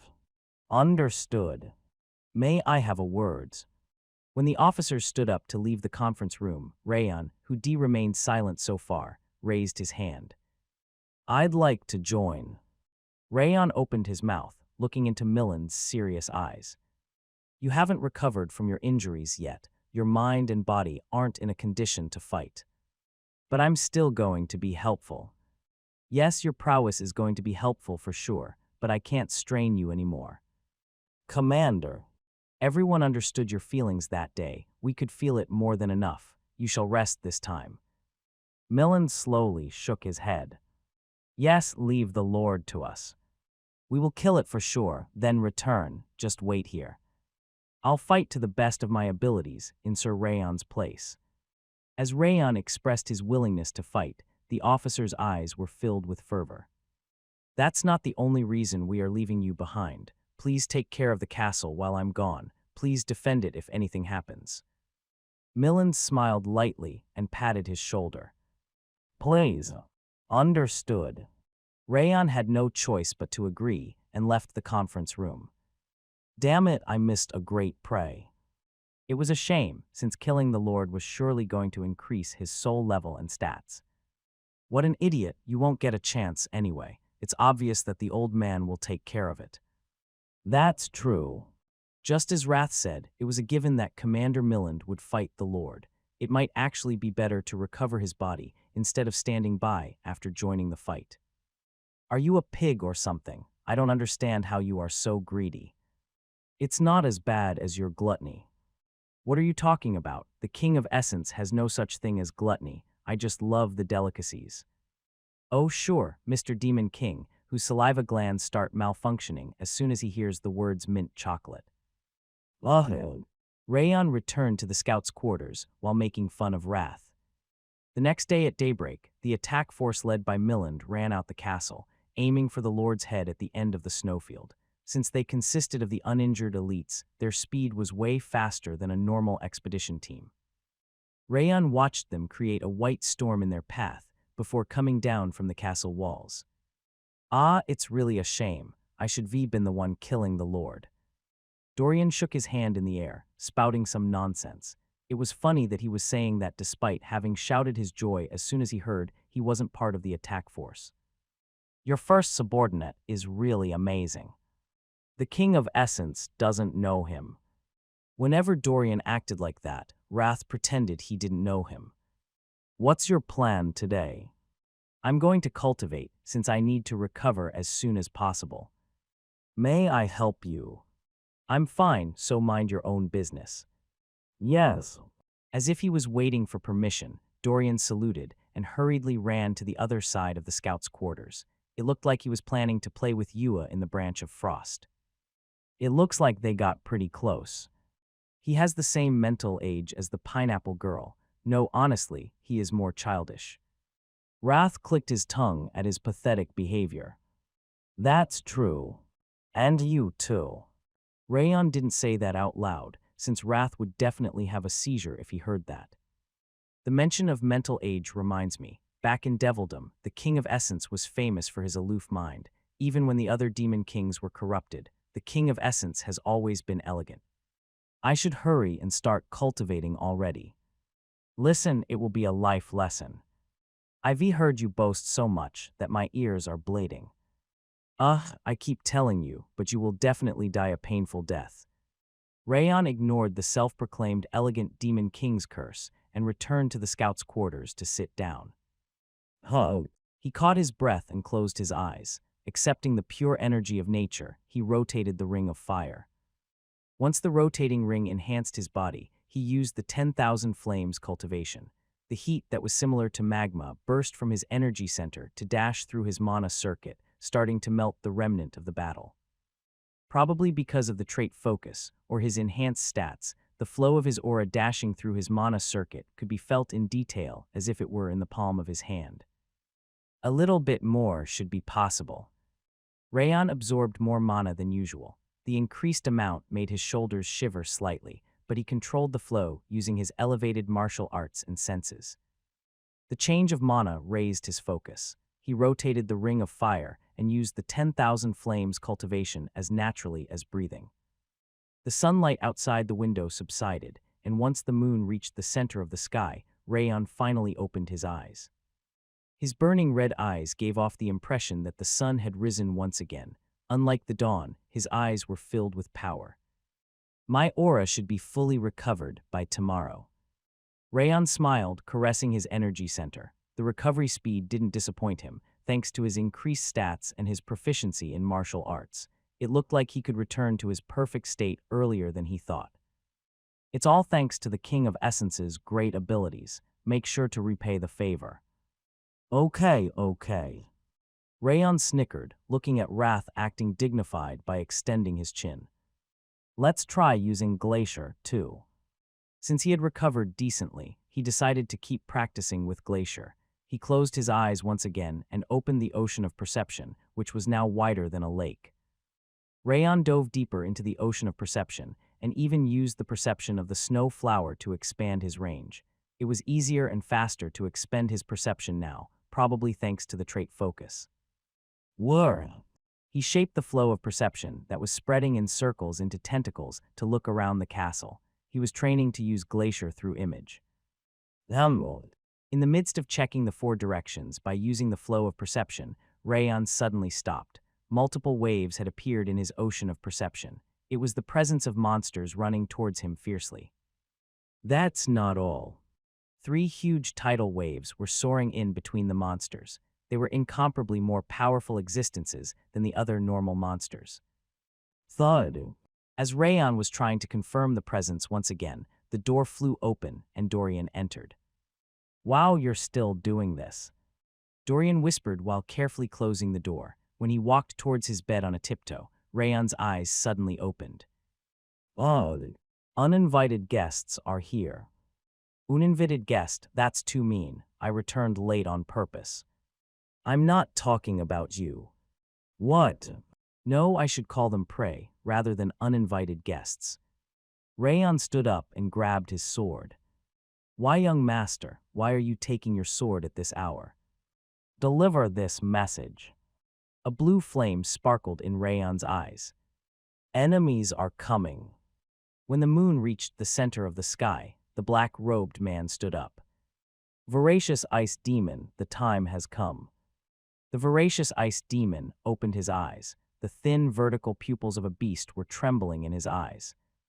We are finally shedding blood. With a frightening voice that was enough to cause goosebumps, he raised his body. Is Miland gone for sure? IV confirmed with the eyes of the troll that I use for scouting. They are moving faster than I expected, and they will reach around Stalin Mountain in about 6 hours. Unfortunately, it is going according to your plan. I wanted to try fighting Miland. The voracious ice demon darted his tongue in and out, saying that it was a bummer. Stop that useless thought and get ready. We are going to attack immediately. But no matter how hard I think about it, the Lord is such a waste. It would have been really useful if we raised it properly. Lord. Yes, it's too good to be used as bait. You are misunderstanding something. The black-robed man shook his head. The Lord is here. He took out a staff from his robe and slammed the ground. A strange pattern flashed, and the ice troll lord appeared, even bigger than before. Krr. The lord groaned in hunger with blank eyes. The king-tier monsters get stronger the more they shed blood. I can't miss this opportunity to safely raise the lord. Then, what's in Stalin Mountain? It's a fake that I created with a spell. It might fool the others, but isn't Miland going to notice it right away? He probably will, but our job will be finished by then. The black-robed man smiled coldly. He'd shown the ice troll lord to the scouting parties 3 whole times for that purpose. Miland would realize it once he arrived, but he was definitely going to be tricked until then. Let's begin. He slammed the staff down once again. Alongside a thunderous noise, the snowy hill behind them started shivering like a living creature. Bomb! The white snow was swept away and blue fur rose up. It belonged to trolls and orcs. The white hill was a fake hill made of monsters that were holding their breath. That hill you piled it up little by little so that Habon Castle wouldn't notice, right? Blue shamanic demon, your plan is boring but effective, for sure. I kept telling you that we will accomplish our mission as long as you move according to the plan. The blue shamanic demon twisted the corners of his mouth up and put on the troll shaman's mask. Along with the booting sound of a machine, the mask surrounded his head. Krr.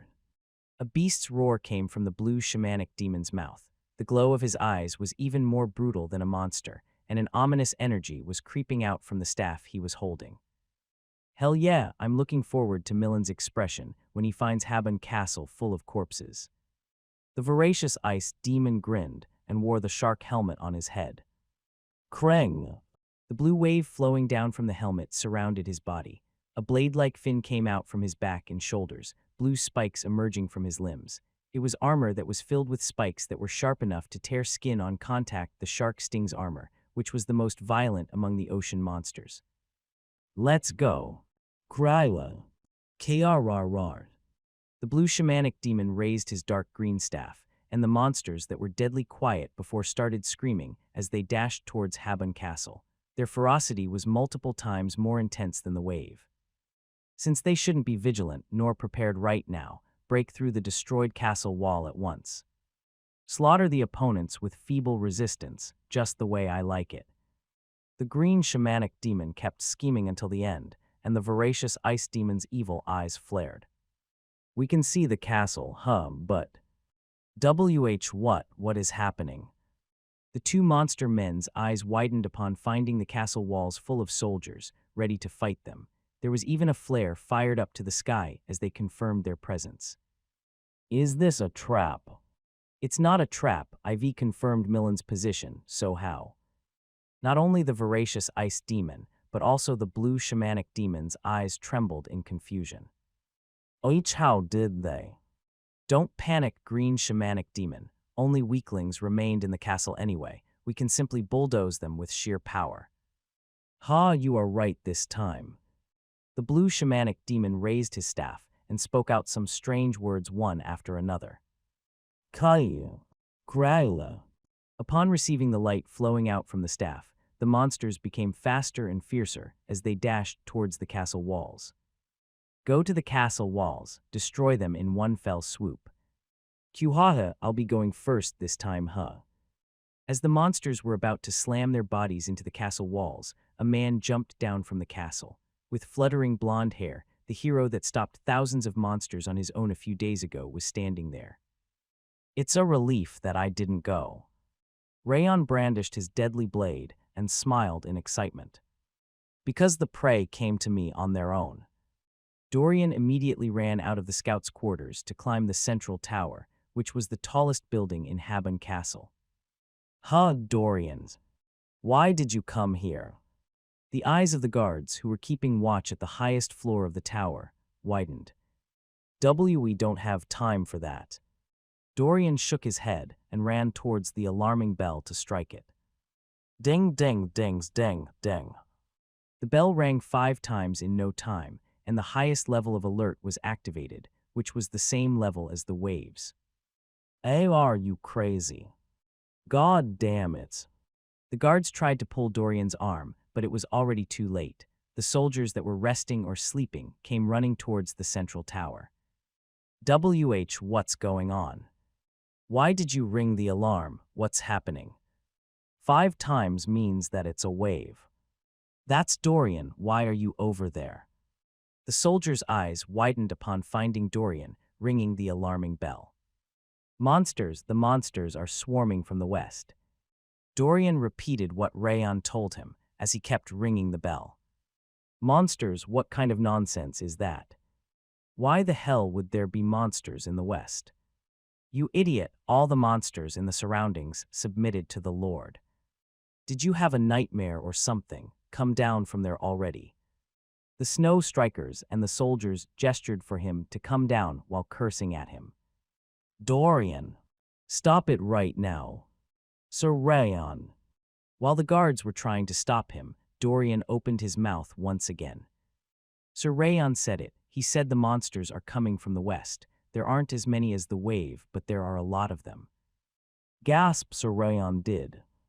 If it's him, then it's possible. It's not just possible, it's a fact. Move quickly. Prepare to defend. Ring the alarm again. The soldiers and snow strikers swallowed hard and immediately started moving as soon as they heard Rayon's name. Monsters, what kind of monsters are you talking about? Tyrion, who came out late, yelled at him. Yes, what monsters are there? We need to prepare differently depending on their kind. Just like the wave, they are a mixture of trolls, orcs, and ocean monsters, and... Dorian caught his breath and continued. He said there are 2 demons of Eden among them. Eden, the Eden of the 5 demons. Are you saying that those crazy bastards are attacking us right now? That's impossible. There's no reason for them to be here. Bullshit. The soldiers' jaws dropped. Even though they could believe that monsters were attacking, they shook their heads in disbelief upon hearing that Eden was coming. Arg, seriously, it's not me but Sir Rayon that said it. He is the one that said Eden is coming, too. Then it must be true. Prepare for battle. Open the armory. As soon as Dorian mentioned Rayon's name, Tyrion ordered them to prepare to fight without any hesitation.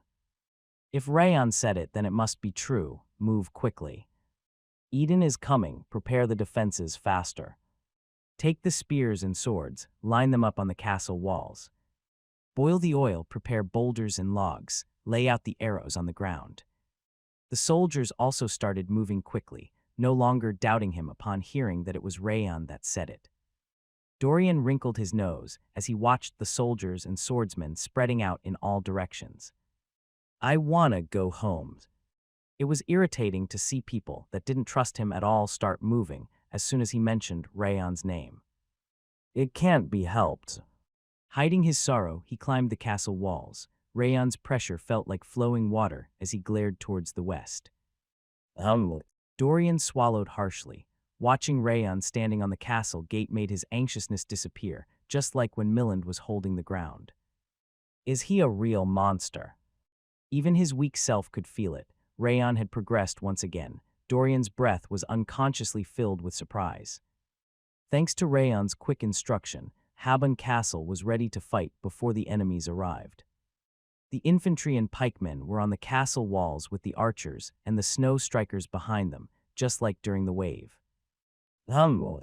Dorian licked his lips, turning to look behind him. It's strange. He thought the snow strikers' leader, Edquil, would say something to Rayon since Tyrion wasn't there. He was preparing the defenses, but Edquil was actually more docile than the soldiers. He was just staring to the west, as if he trusted what Rayon said. Dorian realized once again that Rayon's presence surpassed his imagination, since he was capable of changing someone as vulgar as Edquil. Rayon's pressure suddenly changed as he stared to the west. The flow of aura that used to be smooth like a stream became a fierce tidal wave and soared. They are coming. Dorian looked to the west upon hearing his low voice. The thin forest was collapsing, and the monsters were swarming like a landslide. In the middle of the green and blue wave, there were 2 monster men wearing ghastly masks and helmets. They were the blue shamanic demon and the voracious ice demon, who were the puppets of Eden. It was true. Eden really is here. The blue shamanic demon. That's the voracious ice demon. Upon witnessing the Eden's demons and the advance of monsters even fiercer than the wave, the soldiers were agitated and their morale wavered. W8, that's a lord behind them, the ice troll lord. Is the lord actually here? It was a trap, what can we? Fire the flare. Hearing Rayon's composed voice, the soldiers stopped trembling for a moment. The soldier behind him shot 2 flares to the sky. Boom, boom. The darkness faded, and the monsters' distorted pressure and brutal faces came into sight. Since we don't have time to make a plan, we will proceed the same way as the last time. Rayon moved towards the right side of the castle walls, where the repair hadn't yet finished. Sorry, what does that mean? I'll stop them from down there, so support me from up here. Sir Rayon. Dorian extended his hand to try to stop him, but Rayon was already falling down. Gasp. Is he doing that again? Seriously? Rayon. Sir Rayon. Admiration and astonishment filled the eyes of the soldiers and the snow strikers' swordsmen. There were even soldiers that were shivering in excitement. Thud. With Rayon defending the castle walls like a giant god, the morale that was repressed by fear soared up to reach the sky. Sir Rayon. Dorian clenched his fist, watching Rayon emanating enormous pressure. Edquil, who was standing next to him, was also biting his lip as he stared at Rayon's back. Rayon caught his breath, looking at Eden's demons and monsters dashing at him. It's about 80%. Since he hadn't finished recovering yet, he could only use about 80% of his power. However, he could certainly tell that he was currently stronger than before the wave, thanks to the huge growth he got during it. But it might be a bit difficult to stop them on my own. There was the blue shamanic demon, the voracious ice demon, and even an ice troll lord. It was difficult for him to fight against the three of them, and that was without including the monsters behind them. But I still need to do it. A warrior became stronger by overcoming difficult battles and harsh crises. Feeling his pounding heart, Rayon used the 10,000 flames cultivation. For you to be here, it must be my lucky day. The voracious ice demon kicked the ground. He pierced through the space in no time to slam his blade down. It was an attack that contained powerful combative energy and sharpness all at once. Thud. Rayon stomped the ground. He mixed the fangs of Insanity's principles with the energy surging up. The strike stretched like a ray of light to fend off the voracious ice demon's blade. Clang! Along with a thunderous noise of metals being crushed, the voracious ice demon faltered and bounced off. Why, you bastard? His confused eyes trembled violently inside his helmet. Whoosh! Ice shards hailed down from the sky. It was the ice spell used by the blue shamanic demon. The temperature became lower, and the ice shards attacked him at an abnormal angle. Hug. Rayon controlled his breath to blossom a crimson flower on his blade. 10,000 flames cultivation, flame spirit. The crimson flower petals flickered, fluttering through the air to melt the ice and cut off the line of blue shamanic demon's spell. It was a wave of power created by the resonating ring of fire. What is this? The blue shamanic demon's mask trembled violently, shocked by his spell being destroyed. Since he couldn't move his body for a moment, Rayon was about to run towards him while aiming for his neck. A tremendous amount of combative energy burst from his right side. Kryla. The ice troll lord was running at him like a bison. The axe containing an enormous combative energy was hammered down on his head. Thud. Rayon used the supreme harmony steps. His shape grew blurry like the night shadow, only to reappear one step behind as he swung his sword upward. KRR. Even though it hadn't finished growing, it was still a lord. It turned its axe in that instant to get into a perfect defensive posture. Clang. The collision between two powers created a shockwave, severing the land that was filled with darkness. Hug. Rayon grit his teeth and used the fangs of insanity. The brutal blade sensed the smell of opening to fend off the ice troll lord's axe. Thud. The ice troll lord was pushed back into the horde of orcs behind him. Squashing 6 orcs under him, he turned them into a bloodbath. Whir. Rayon lowered his sword, white dust rising to the air. 3 times. That was the number of swings he made to stop hundreds of monsters and 2 demons of Eden. Witnessing that overwhelming power, the people in the castle and the monsters under it could only blink their eyes in amazement. I'll be disappointed if that's all you've got. Rayon smiled faintly and brandished his sword. The energy flowing from the silver blade encroached through the space. You are just bluffing while straining yourself. Wrath sneered. That's true, but... Rayon snickered. I just need to block the front. He raised his left hand. Arrows and bolts pierced through the peaceful moonlight to decorate the sky. Pow pow. The monsters that got hit by the arrows collapsed or knelt, one after the other. Shoot them again. Tyrion's gallant voice could be heard, and hundreds of silver arrows fell once again. The number of monsters that collapsed was even bigger than the last time. How do you feel about being ambushed in return? How did you know we were coming? I have good intuition. Rayon furrowed his brows, looking at the blue shamanic demon and the voracious ice demon. That was a pretty good trap because I completely fell for it, however. He pointed at the flare fading away and continued. That's signaling the danger. The commander will be back before tomorrow morning, and I only need to stop you until then. Voracious ice demon, you were right this time. An energy that was gloomy enough to make his hair stand on end creeped from the blue shamanic demon's mask. We have to kill him right now.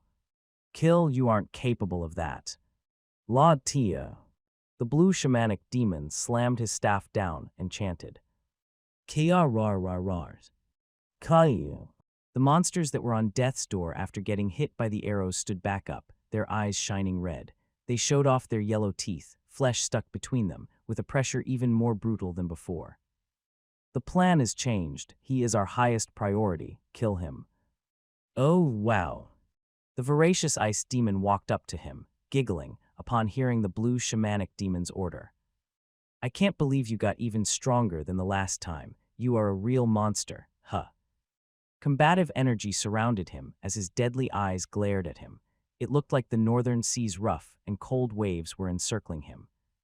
You heard him right. He told me to kill you first. The voracious ice demon's energy exploded from him and rushed at Rayon.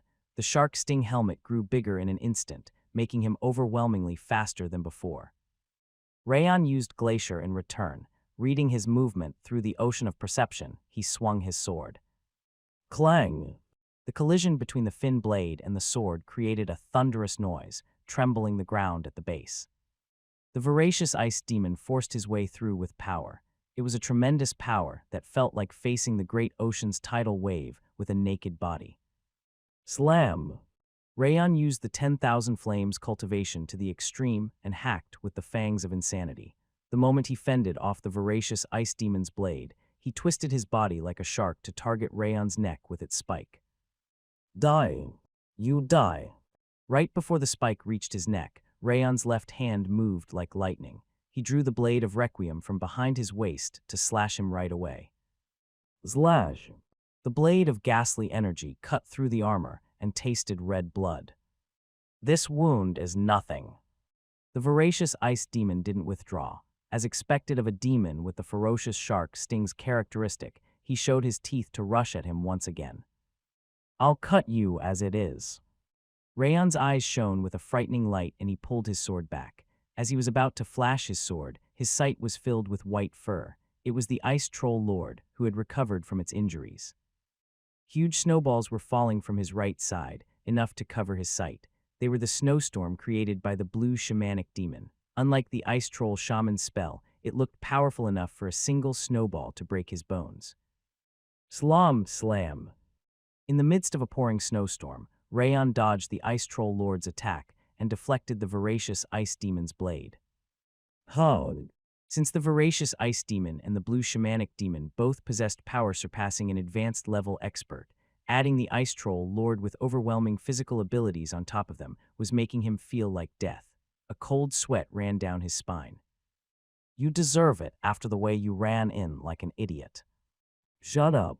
Ignoring Wrath making fun of him, he swung his sword. 10,000 flames cultivation, 10 flames. Revolving sky. The sawtooth of flame rotated to shred the voracious ice demon's blade and the ice troll lord's waist to pieces. As he was about to keep advancing, the blue shamanic demon created a wall of ice to stop him from moving. Tusk. That kept happening. That kind of interruption was stopping him from finishing them off. The monsters are also problematic. Even the normal monsters were engulfed in madness as they tried to break through the castle walls. He couldn't allow himself to be careless for a single moment. If only one of the three wasn't here. As he was bitterly licking his lips, he could hear the sound of two people jumping down from the castle walls. When he looked around, he saw the trembling Dorian and Edquil, who was biting his lip. Dorian and you are. I'll take care of the Lord. You shall fight the two of them. Dorian took out a black rock and a white rock from his belly pocket. I can't let you fight alone 2 times in a row. He struck the 2 rocks like flints, then threw them towards the Lord. Bomb! The rocks exploded, and the white smoke emerging from it covered the ice troll lord and the monsters. Let's go. All right. Dorian and Edquil wore some strange eye patches and went into the smoke. I never thought he would be useful one day. Me either. Rayon smiled faintly and turned around. He could see the blue shamanic demon and the voracious ice demon furrowing their brows. I'm sorry, but I'm going to end this quickly. He pointed his sword at the 2 demons. I admit that you are powerful. That's not a swordsmanship and reaction one can have at your age, However, you are looking down on us too much." The blue shamanic demon's mouth curved into a demonic smile. "We aren't your average monsters." The voracious ice demon lowered his posture while glaring at Rayon. Standing on four limbs like a wolf, he raised his head. He controlled the combative energy covering his entire body, bringing forth all the coldness of the northern ocean that was encircling his heart. "Freeze to death." His mouth split wide open like a shark swallowing its prey. Extreme coldness poured from its dark throat. It was the shark sting's ability, ice breath. "Greka." The pure white ice froze the fissured ground in an instant and engulfed Rayon. The tremendous wave of ice was powerful enough to create a spiky wall of ice behind him. "He is done now, huh?" The voracious ice demon, who was about to stand up after wiping his mouth, was petrified like a plaster figure.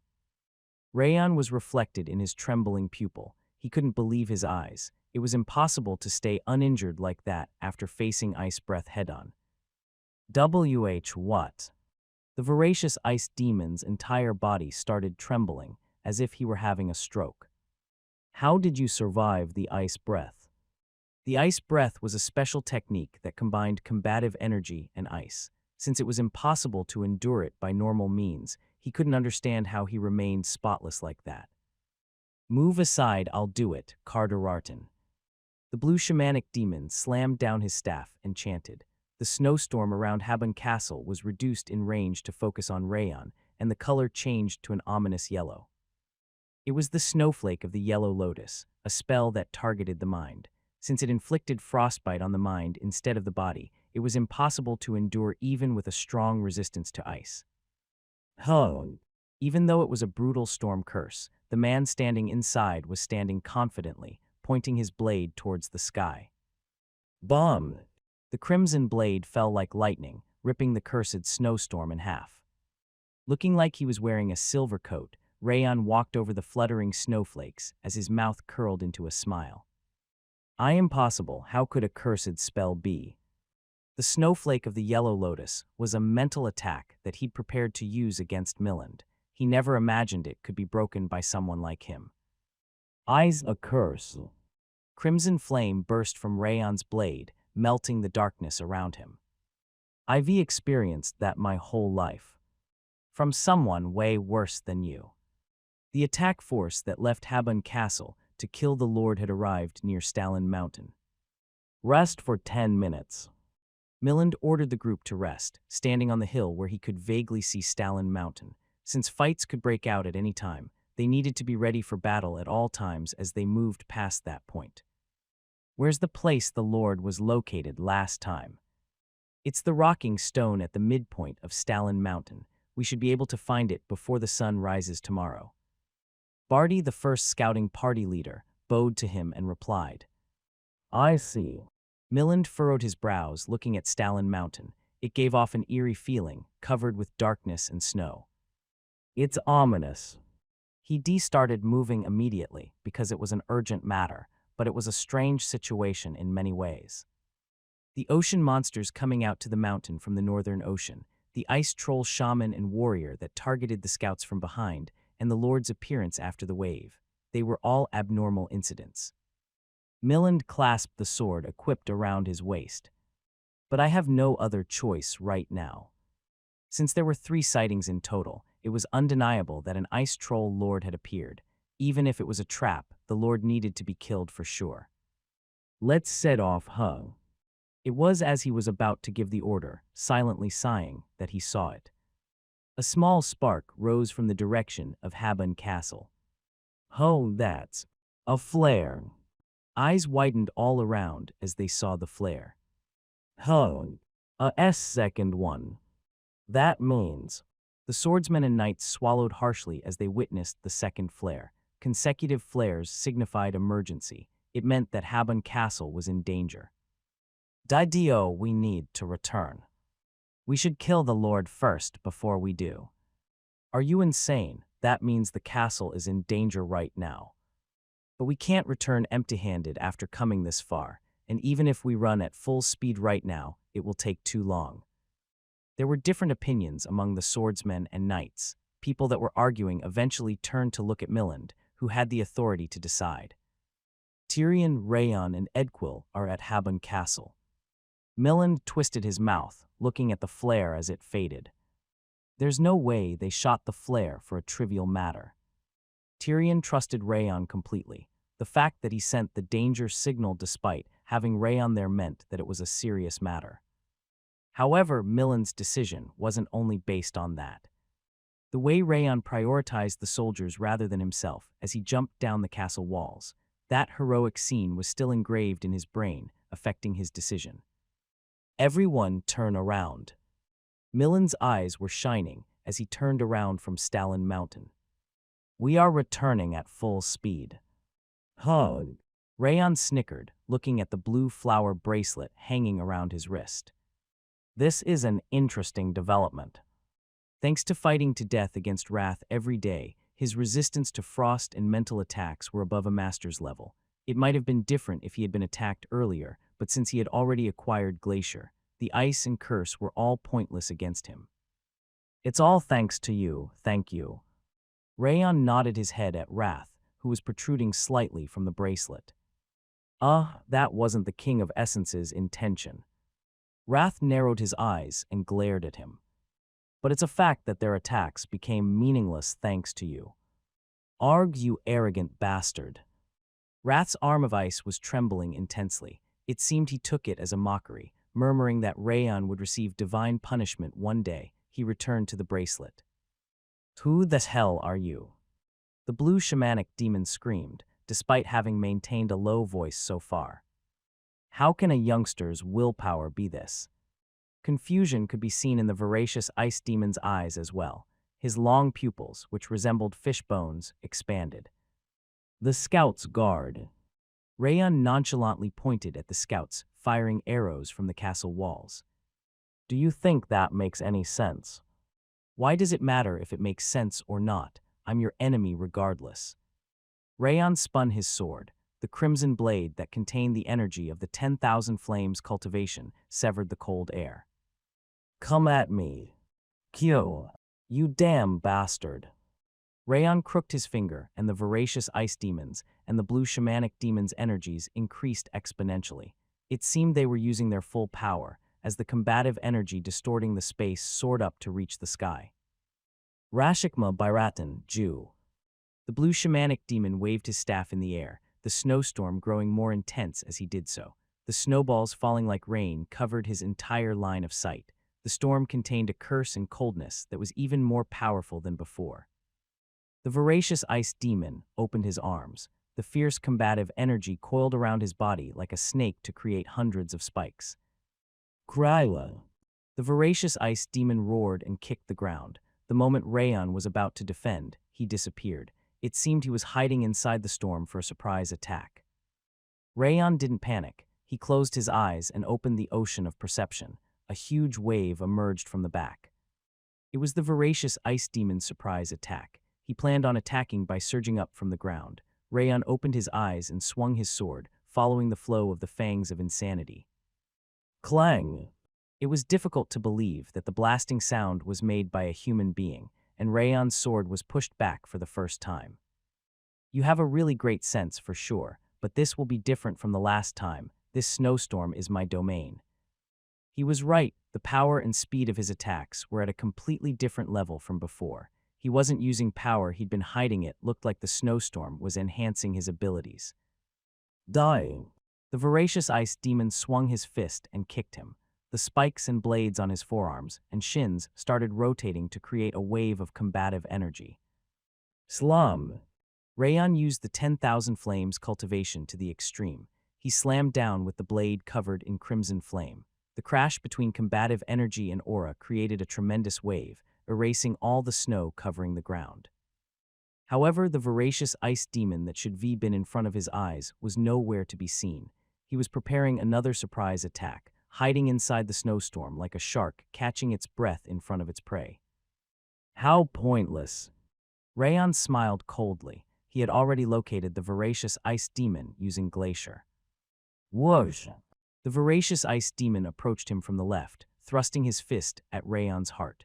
Rayon turned his blade to deflect the combative energy that was falling down like lightning. Rumble. As he was about to follow the voracious ice demon as he stepped back, the snowstorm became intense once again, and ice shards as sharp as spikes rained down on him. It looked like the blue shamanic demon and the voracious ice demon were trying to gnaw off his head with a combined attack by using their specialties. Is this how you want to play? Rayon's eyes sparkled red as he blocked the ice shards that were raining down with a coat of frost. You won't even see my face anymore. You will end up dying inside that endless snowfall. He could hear the voracious ice demon's voice from the snowstorm. It was resounding from all directions so that he couldn't be located. Who are you holding a candle against? The movement of Rayon's left foot contained his resolution. It was the supreme harmony step that was controlling the pace. Rayon traversed the snowstorm in an instant and appeared on the right side. What are you planning on doing? The thing they are planning to do, and... He grinned, pointing at the flower bracelet. The thing I learned from you. What? Ignoring Wrath's question, Rayon used Glacier. He didn't open the ocean of perception nor use Glenn's coat, but the cloak of frost. He covered his body with the endless snow and ice, just like an assassin covering himself with darkness. Hiding his presence in tracks, he imagined himself becoming the snow itself. Since it was what he'd done his entire life as an assassin, it wasn't really difficult to achieve. He managed to dissolve his presence into the snow before the voracious ice demon managed to discover his location. What? Where did he go? Blue shamanic demon, I can't find him. The voracious ice demon's confused voice resounded as he followed his tracks. He must be nearby. He is targeting you right now, so stay on guard and keep moving. The blue shamanic demon's voice, coming from outside the snowstorm, was trembling. He seemed to be flustered. Damn it, he is all talk and can't even do anything properly. The voracious ice demon grit his teeth and tried to hide his presence. However, Rayon was already at his back. The heated blade slammed down on him like lightning. The moment the deadly blade was about to reach the voracious ice demon's neck, he twisted his body. It was an extreme reflex, befitting a monstrous man that had received a helmet from Eden. Splash! However, the sword was faster than him. His upper body split apart diagonally instead of his neck, and a serious amount of blood gushed out. Kua! The voracious ice demon opened his huge mouth and started screaming. As Rayon was about to finish him off, his mouth extended in a flash and bit his left arm. He was truly insane for trying to attack when he was about to die. Krrrr, I'll bite your arm off. Arms? What arms? It's obviously yours, what? The voracious ice demon's eyes widened upon seeing Rayon's arm, the one that he was trying to bite off. This is. What's in your mouth isn't my arm, but the ice covering it. The moment he tried to bite his arm, Rayon used Glacier to create a thick shield of ice on it, which was what he managed to bite. Keep chewing on it. Hup. When the voracious ice demon released the arm and tried to step back, Rayon's sword drew a half circle. It was the fastest and most precise attack so far. The voracious ice demon's body froze, despite him trying to move away. Why you really are. Unable to finish his sentence, his neck was severed. With a thud, the shark helmet fell down, buried under the yellow snow. Tusk, he is stupidly strong. Rayon frowned, looking at his wobbling left arm. His jaw managed to chew through the ice shield made with Glacier and broke his bone. It was a frightening level dental strength. Even though my arm is broken, I shall finish this fight. Targeting the blue shamanic demon, who was swinging his staff outside the snowstorm, Rayon kicked the ground. Gasp! The moment he pierced through the snowstorm with Glacier, the blue shamanic demon screamed and backed off. The storming ice shards became even fiercer. Get away! He was even faster than a warrior, probably because he was using a spell. However, Rayon was even faster than him, as he was using the Supreme Harmony steps. Protect me! Realizing that he would be caught, the blue shamanic demon screamed and broke his staff. Krrrr. A huge explosion occurred inside the gray smoke, bouncing back Dorian and Edquil in a shambled state. The ice troll lord emerged through the smoke and dashed towards Rayon. Quaila. Kraila. Kailila. The monsters that were attacking the castle walls also turned around at once, running towards him. It seemed to be a spell to gather all the brainwashed monsters. "It's not over yet, I can't die here." He then created huge swords and spears made of snow in the air to shoot at him. It showed his willingness to live at all costs. Kryla. The ice troll lord that had already caught up to him slammed his axe, which was the size of a human body, down. Thud. Rayon used the river footwork to rush at the blue shamanic demon from the right. 10 flames blooming on the silver curve, rotated in unison like a cogwheel. Slash. The crimson trajectory, created along the horizon of the snowfield, severed the ice armor and the blue shamanic demon's mask. Hua I can't die like this. A red line was drawn on his wrinkled face. He was trying to grab the blood flowing down from the center of his face, but it was pointless. I should be killed you back, th.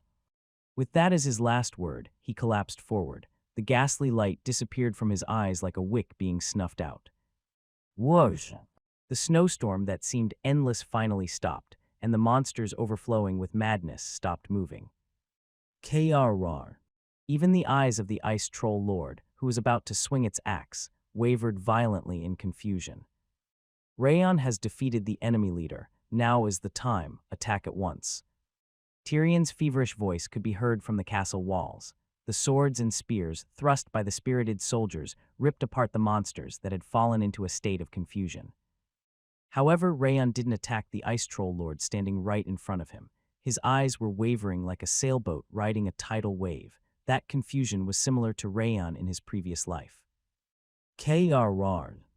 The madness disappeared from the ice troll lord's eyes. It looked like it finally realized why it was there, and what had happened. It was a smart one. That look in its eyes was also the same as the one Rayon had upon getting released from the brainwashing with the ring of fire. Quaila. The ice troll lord roared and backed off. It was a signal to retreat with the dying monsters, instead of continuing to fight. He is a real king. Rayon narrowed his eyes, looking at the ice troll lord calling the monsters. He was a proper leader, incomparably better than the blue shamanic demon, who used the monsters as a bait to save himself. But it can't be helped. Even though he took a liking to it, he still couldn't allow it to escape. I'm sorry, but I can't let you go. Rayon blocked the path of the ice troll lord that was trying to retreat. Kryla. The ice troll lord bared its long teeth and roared, telling him to step aside. The castle will collapse in the future if I allow you to leave. He could tell just from watching its previous actions. It had the qualities of a king. It could become a better king than Darius Robert, who treated humans as hunting dogs, and that was also the reason he needed to finish it off right there. You couldn't live as a king, but you shall die as one. Probably because it understood his meaning. KRR. The ice troll warrior's face stiffened. It put down the axe that didn't suit it and drew out the blue combative energy. The burning combative energy was incomparably larger than when in its brainwashed state. Whir! The blue combative energy compressed into a round shape on the ice troll warrior's fist. As the size became smaller, the combative energy amplified to a tremendous degree. Whoosh! Rayon dragged out all his remaining aura. The aura of flame dribbled and gathered on his blade, creating a spear of aura similar to an icicle that barely managed to form. Come, nameless king of trolls. Kryla. The ice troll lord exploded the ground as it leaped, punching him with its fist. The compressed energy exploded and completely filled Rayon's vision with blue combative energy. Greka. Rayon used the sword he was pulling back to stretch forward. The aura of flame gathering on the blade became a ray of light to dash towards it. 10,000 flames cultivation, 10 flames. Flames singularity. The spear of flame stormed at the wave of combative energy to shred it to pieces. Rayon lowered his sword, and the flame singularity fluttered away like leaves in the wind. The ice troll lord's huge body, which covered the moonlight, knelt on the fading flame. A dark hole remained on the left side of its chest, where the spear of flame had pierced through. As if time was flowing backward, the ice troll lord's skin and flesh were regenerating. It was an outrageous amount of regeneration, befitting the lord, but it was pointless. After all, its heart was already shredded to pieces by the flame's singularity. KRRR. Rayon met the ice troll lord's eyes. Vitality was leaving its white pupils, similar to the perpetual snow. I'm not sure. It looked like the ice troll lord resented him, or wanted to live, or was thanking him, although that might have just been his imagination. I'll grant you a painless death. Krr. Rayon raised his sword once again. When he was about to decapitate it in order to relieve its pain, the ice troll lord stood up with a trembling chin. Krr. It was standing confidently on its two legs with clenched fists, as if it wanted to keep fighting until the end. It was the monster's resolution that it would fight until the end without kneeling, befitting a true king. Wonderful. Rayon admired that from the bottom of his heart. He never thought he would feel that way for a monster. Krr. The ice troll lord roared and rushed at him. It was losing its balance slightly, like a baby that had just started walking, but it didn't fall down. Rayon slashed so that he did not tarnish its resolution. Sieghart's aloof blade took the ice troll lord's life. Krr. The ice troll lord's thick lips curled up. It was definitely smiling. It wasn't just Rayon's imagination, the ice troll lord was indeed thanking him. Quaila. Krr.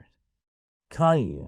Upon hearing its final roar, the monsters gave up on fighting and withdrew. They spread out in all directions to run away as fast as they could. As a king until the end. Just like he said, the ice troll lord died as a king, to a point where Rayon felt ashamed instead. Goodbye.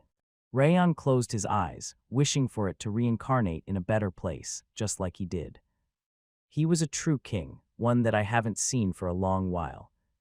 When he opened his eyes once again, Wrath was looking down on the ice troll lord's corpse. This troll is younger than you if you convert to a human's age, yet it already knew what it needed to do. It was truly suited to the title of king. Yes. You can tell from this young troll, who was born and died as a king even though it didn't have anything. Regardless of the race, a king isn't made but born. Wrath turned to meet Rayon's eyes. Is what I used to think. You used to think. Yes, but I changed my opinion after seeing you. What do you mean? The first time I saw you, the number of qualities of a king I could feel from you were less than the chocolate chips in a chocolate cookie. However, you've changed. It's not just your might, but your soul's level has changed. Wrath's eyes sparkled like sapphires. Just like an artisan making a pot from clay, the qualifications of a king are being made inside of your soul. Qualifications of a king. However, it doesn't look like you have any intention of becoming one. You are right, I've never thought about that. He was born as the lord of Sieghart's grandson, but he couldn't think about succeeding the house. He just wanted to profit from them and make Sylvia and the maids happy. A commoner's mind with the king's qualities, how interesting. How your qualifications will grow and change and how your mind will alter in the future will be fun to watch, because there's no one like you, even in devildom. Then are you not going to take over my body? Are you admitting your defeat? And nonsense, I just said that you are interesting. I never said I'm not going to take away your mind and body. Wrath shouted, struggling with his short arms. Once the King of Essence targets something, I won't be satisfied until I obtain it. The King of Essence will take away your body by any means necessary. It's okay. While we are on that subject, the King of Essence's temperament is similar to that troll kid. I'm the true king that saves my subordinates even if I'm in danger. The only difference is that the King of Essence's power doesn't lose to any OWH. Why are you looking at me like that? Wrath shivered, noticing Rayon's icy, cold gaze. Even now, you still want to brag and prattle on about yourself. Sir Rayon. As Rayon was shaking his head at Wrath, Dorian came running at him. His arm was broken, his entire body was covered in bruises, and his armor was in tatters. Yo. He thought Dorian was holding on pretty well, but that wasn't the case. He really fought to death to buy time for him. I seriously can't catch up to you. You really killed the voracious ice demon and the blue shamanic demon, and even the lord after that. In comparison, I got my arm broken from fighting just the lord. Dorian sniffled, grabbing his broken arm. What happened to you? Why did you step up? He caressed his belly pocket, unable to reply immediately. You know you fought the blood-raving demon last time. Yes. though he just held out rather than fighting. I felt so frustrated when I ran away back then. I felt like my heart was tearing. I'm scared of getting hurt physically, but I was even more scared of hurting my heart. That's why I pledged that I'd never run away while leaving my companion behind. And you kept it this time. Yes. Dorian lowered his head in embarrassment. I see you were very helpful. Rayon smiled at Dorian. His chest felt warm from his sincere feelings. It was the first time he was helped, but it didn't feel bad at all. And you, too. He turned his head to look at Edquil, who was standing to the side awkwardly. His condition was even worse than Dorian's. His armor was covered with blood, and the bone of his leg was completely destroyed. It was my pleasure. Pleasure. Edquil had suddenly become polite, even though he used to mumble that he wanted to kill him later. I only did it because I wanted to, so you don't need to mind it. He bowed politely and returned to the castle. Judging from his untainted eyes, it looked like something had really changed in his mind. Shout the name of our hero. From the top of the castle gate, Tyrion yelled, holding his bloody sword up high. Whoa, lad. Rayon, Rayon, Rayon. The soldiers yelled Rayon's name in unison. The entirety Habon castle trembled with his name. Rayon clenched his fist. My name. It felt like the name he could never reveal, the name he had to hide all the time, was spreading throughout the world. The thrill made his heart pound. Let's go. When he clasped his chest and was about to return to Habon Castle, messages popped up in front of his eyes. You've accomplished great achievements. Your soul level has increased. Regeneration has increased drastically. Title has been created. All stats have increased by 3. Ironwill's rank has increased. Why are there so many of them? Rushing Mountain to the west of House Robert. Under the mountain famous for its splendid landscape, there was an underground space that no one knew about. In the middle of that space, which was darker than night, about 500 children were kneeling with their eyes closed. They had their hands put together as if they were praying, but cold sweat kept flowing down from their foreheads and backs. Lyle, Kyo. The children who were enduring it while biting their lips started to collapse one after the other, bleeding from their eyes, noses, or ears. Their whole bodies trembled. The masked men that were watching from the side took the child and disappeared somewhere each time one collapsed. The children collapsed more and more frequently as time passed, and in the end, there were only 108 of them remaining.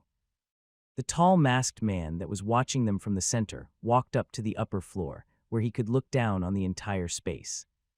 Darius Robert, with his silver hair similar to a snow field flowing down to his back, was watching with a wine glass in his hand. Although a lot of time had passed, he looked even younger and livelier than before. The brainwashing has ended. The masked man knelt and bowed at him. So there are 108. The 108 children were reflected in Darius's aloof pupils. Yes, there are more than we expected. The dogs this time will be more usable. Reduce the number to half. Pardon. Riffraff aren't necessary. What I need are hunting dogs that can bare their fangs against masters. He smiled, looking at the children bleeding from their mouths. The dry smile, devoid of emotion, set off goosebumps. How shall we reduce the number? That's your job. It is nothing I should be concerned about. Darius' blue eyes glowed viciously. I beg your pardon. The masked man smacked his head onto the ground to beg for forgiveness. Blood was dripping from his forehead. Did you feed them the rage worms? Yes, we fed them the improved ones, so they won't be released from the brainwashing like Rayon. Rayon. Unlike the same feverish name that resounded in Habon Castle, a cold voice crushed that name. He was a pretty useful one. Darius frowned, looking at the scar on the back of his right hand. Rayon's abilities were the best among all the hunting dogs he'd raised so far. If only he hadn't undone the brainwashing by himself. He had the abilities to kill the highest executives of the 6 kings, so losing him was a shame in many ways. Yes. When he was thinking about Rayon, the scar on his right hand opened and sticky blood trickled down to the floor. Master. The masked man stood up quickly and was about to run towards him when Darius opened the scar by himself and smiled. Look at this, Rayon shoved his fang into me as he died. You shall raise those children to grow up just like him. Darkness crept from Darius's blue eyes. They shall become the hunting dogs that can shove their fangs into the enemy's neck and die with a smile for my sake. Miland and the attack force kept running restlessly, but the sun had already risen a long time ago. When they finally reached the snow field where they could see Habon Castle from far away, dozens of monsters came rushing at them. Q, prepare for battle. He bit his lip in anxiety and ordered to fight, but it seemed the monsters had no intentions of fighting as they spread out everywhere without even looking back. He finally noticed the monsters' conditions. Their bodies were covered in blood, their hands were empty, and their eyes were full of distress. It was the classic appearance of remnants. What is that? Miland furrowed his brow, looking at the monsters running away in a hurry. Although he'd lived there for dozens of years, it was his first time witnessing such a thing. Let's move on, run at full speed. Hiding his confused expression, he ordered them to depart once again. Understood. Since the attack force was also anxious, they quickly started running towards Habon Castle.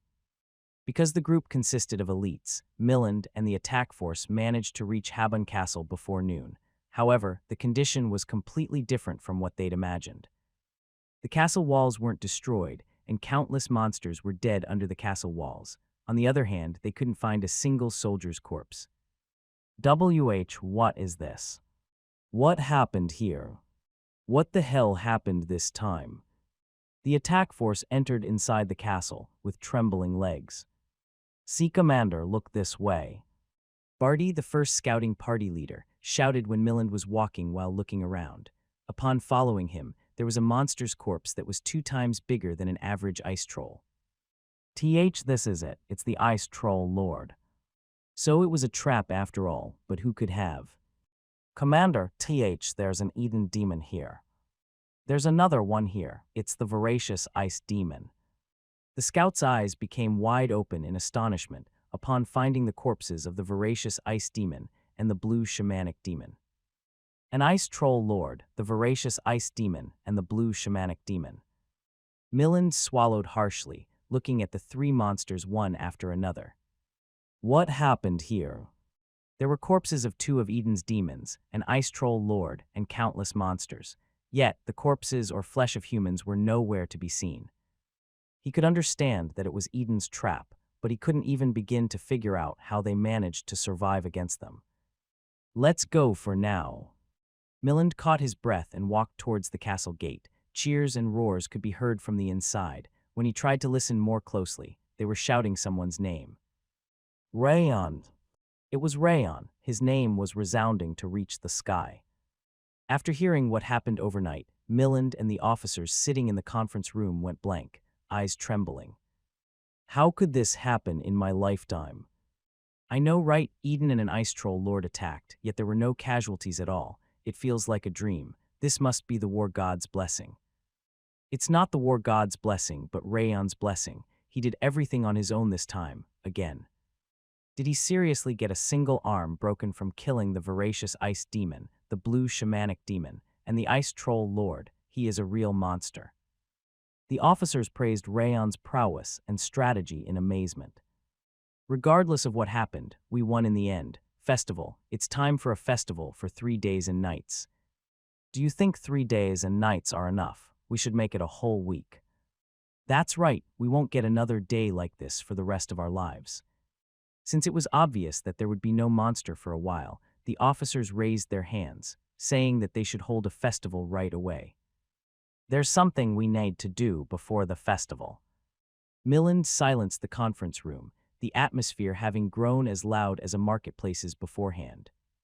That would be. You are praising Rayon, but cheers aren't all we are giving him, right? Oh, of course not. We have to give him the best award and gold. The officers nodded immediately.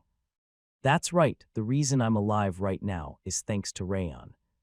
Tyrion, who told him about Rayon's fight, smiled broadly. Then we can make this short. Miland tapped on the table and his eyes sparkled. I'm thinking about giving him Habon Castle's relic. Oh yay, relic.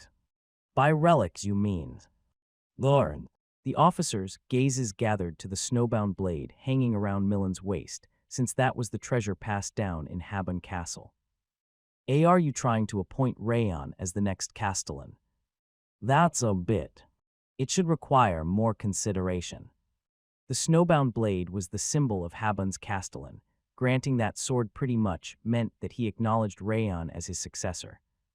The officers looked at Tyrion with trembling eyes, but he casually sipped his tea.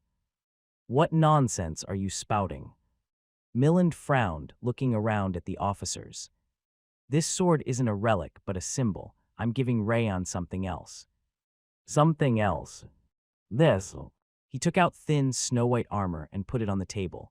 It was sparkling like a star, with a green gem embedded in the center. Oh, this was what you meant. Yes, this is the inner armor made from an orc lord's magic stone, the white spirit armor. Inner armor was armor that was worn inside the clothes. Soldiers usually wore one, since the thin armor was capable of defending against blades piercing it. For outsiders, it's a more precious item than the snowbound blade, which is just a symbol. However, I figured I should reward him at least this much, considering his deeds. Miland gently caressed the white spirit armor. He seriously doesn't take care of himself. I'll only be relieved once he wears this. I'd agree. Tyrion smiled lightheartedly and raised his hand. We don't mind it either. Since the castle would have been annihilated if it weren't for Rayon, any amount of reward wouldn't be enough. The white spirit armor would be the best present for the boy. Since the white spirit armor's present and future owner both agreed, the officers also nodded with a smile.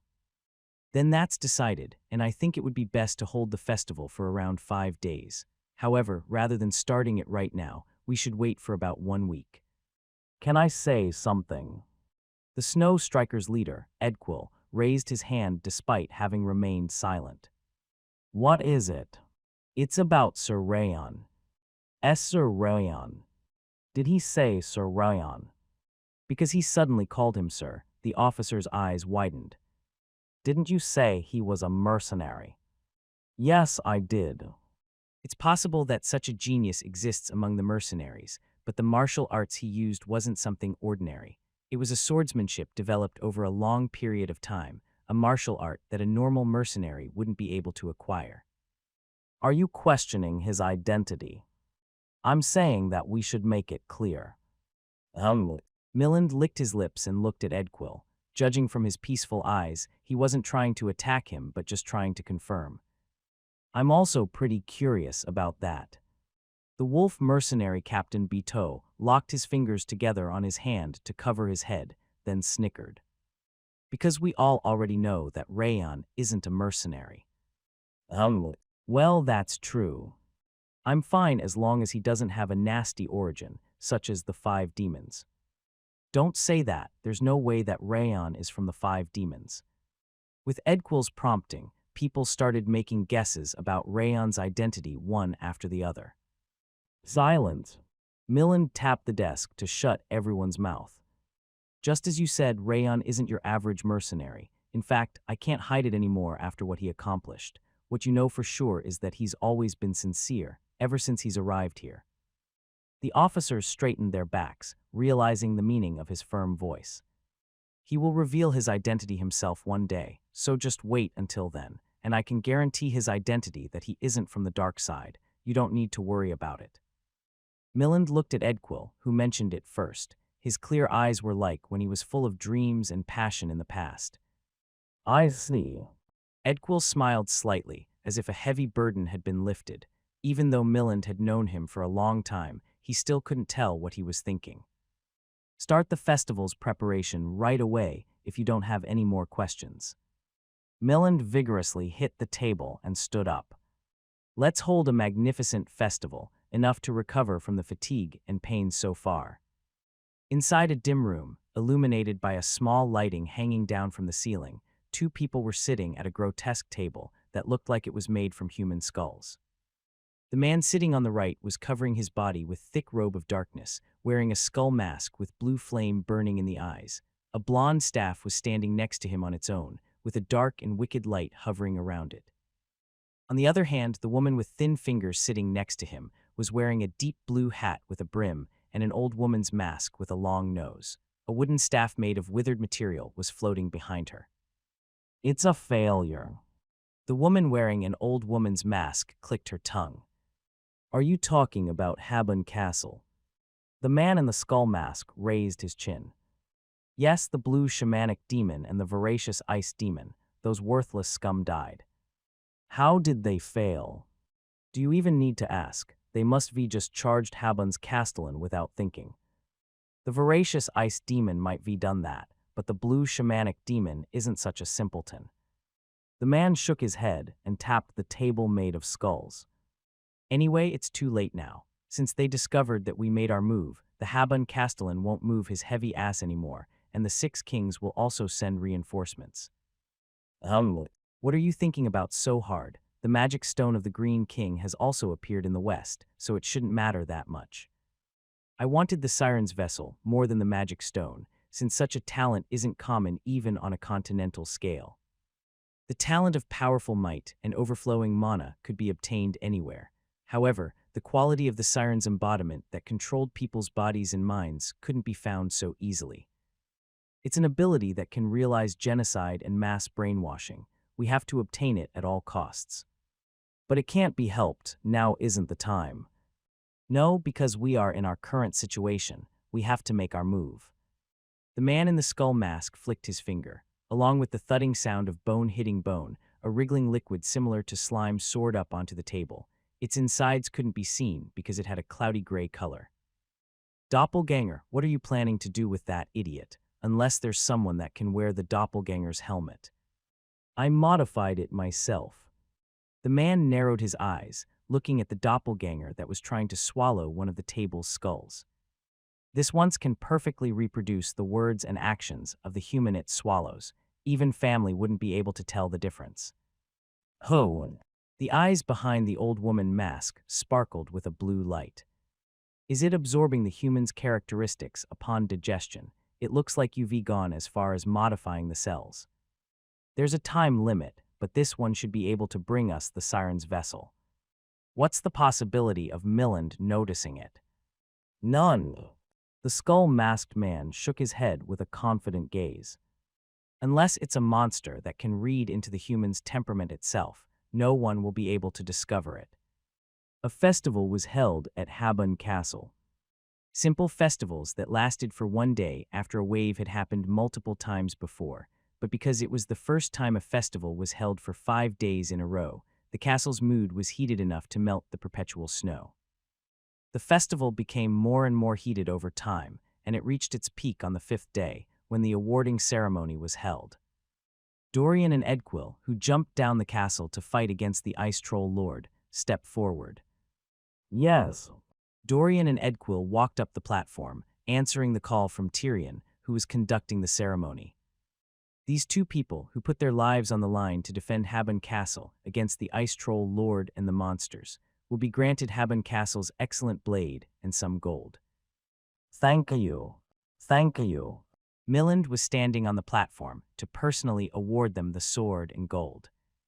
Dorian, you've completely changed from when you arrived here for the first time. I hope you keep getting better in the future. Yes. Edquil, I don't know what changed in your mind, but it doesn't seem to be a bad change. Keep refining yourself. Yes. The 2 bowed to Miland and turned around to bow at the spectators. Wola, the pride of our 3rd scouting party. Dorian's. Later, you are the best. The scouts and the swordsmen shouted Dorian and Edquil's names and cheered. Next is the final one. Tyrion cleared his throat and looked at Rayon, who was sitting at the right end. The invincible swordsman that saved 30 people's lives during the wave, then killed Eden's demons and the Ice Troll Lord on his own. Rayon stepped forward. Whoa, lad. Rayon. The sword demon of Habun Castle. Troll Lord Slayer. As soon as he called Rayon's name, all the soldiers surrounding the festival stood up to applaud and burst into a roar. Hug. Rayon bowed slightly at the people cheering for him, then walked up on the platform. Thanks to your brave and gallant actions, we've managed to minimize our losses. I express my gratitude as Habun's castellan. Miland smiled widely for the first time and bowed to him. Commander. Since Rayon didn't expect him to do that while everyone was watching, he grew flustered and bowed in return. You don't need to bow back. That's right, you deserve more than the castellan's bow. Rayon stand there proudly. The others were smiling light-heartedly, as if they knew it was going to happen. The hero that saved Habun Castle twice from the crisis will be granted Habun Castle's relic, the white spirit armor, and some gold. Miland presented the white armor. It was sparkling like gold, and a hexagonal green gem was embedded at the center of the chest. You tend to disregard your own body too much. Since this white spirit armor can be worn inside your clothes, you shall wear it all the time. Thank you. Rayon could tell that it was a precious treasure at a glance, since he also realized why he was given the armor. Warmth could be felt in his chest. Woa! Rayon. Please keep defending Habun Castle in the future. Once he turned around, the crowd burst in a roar that shook the entire castle. It was loud enough to make the approaching monsters run away. Thank you. Rayon expressed his gratitude to the crowds before walking down the platform. Since we might never have another day like today, make sure to enjoy it thoroughly until the end. Next up is... Rayon checked the white spirit armor, listening to Tyrion announcing the next event. I feel like I've seen this somewhere. It wasn't about the clothes, but the emerald-like green gem embedded at the center that felt familiar to him for some reason. Oh. He finally remembered. He could feel a similar energy as the Goblin King's magic stone that he still had in his chest. How pathetic of you to realize it only now, with such an intense stench of orc coming from it. Wrath clicked his tongue, saying that he was so insensitive. Orc. Yes, this is the magic stone of an orc lord. I see. Unlike the Goblin King's magic stone, which was hot enough to burn his hand, the Orc Lord's magic stone was imbued with a roxolid energy. That difference was the reason he didn't realize it was a magic stone at first glance. I guess they were aiming for this. He was wondering why Eden had attacked Habun Castle, but it seemed they were probably aiming for that magic stone. Its energy didn't lose at all when compared to the Goblin King's magic stone. Rayon put his hand on the magic stone in order to examine the energy it contained more closely. Swirl. The ring of fire started to rotate like crazy and covering his vision in white. The world was changing. He could see a snow field covered in blood. The corpses of humans and orcs were piled up like a mountain, and on top of that hill of death, a blonde swordsman was clashing his sword against the axe of an orc bigger than an ogre. Flame burst up in a spiral from the swordsman's blade, and brutal combative energy was overflowing from the orc's axe. The clash between the two monsters split the heaven and collapsed the ground. After hundreds or thousands of clashes, the blade of flame finally sliced through the axe and beheaded the orc. The orc was smiling, and the swordsman gave a bitter smile. The swordsman turned around to look at Rayon. Everything except for his red eyes was covered in darkness. The golden flame emanating from his eyes covered his vision. The world changed once again, and Rayon could see the festival full of smiles and life once again. You already have the Ring of Fire, 5 stars. You already have the 10,000 Flames cultivation, 3 stars.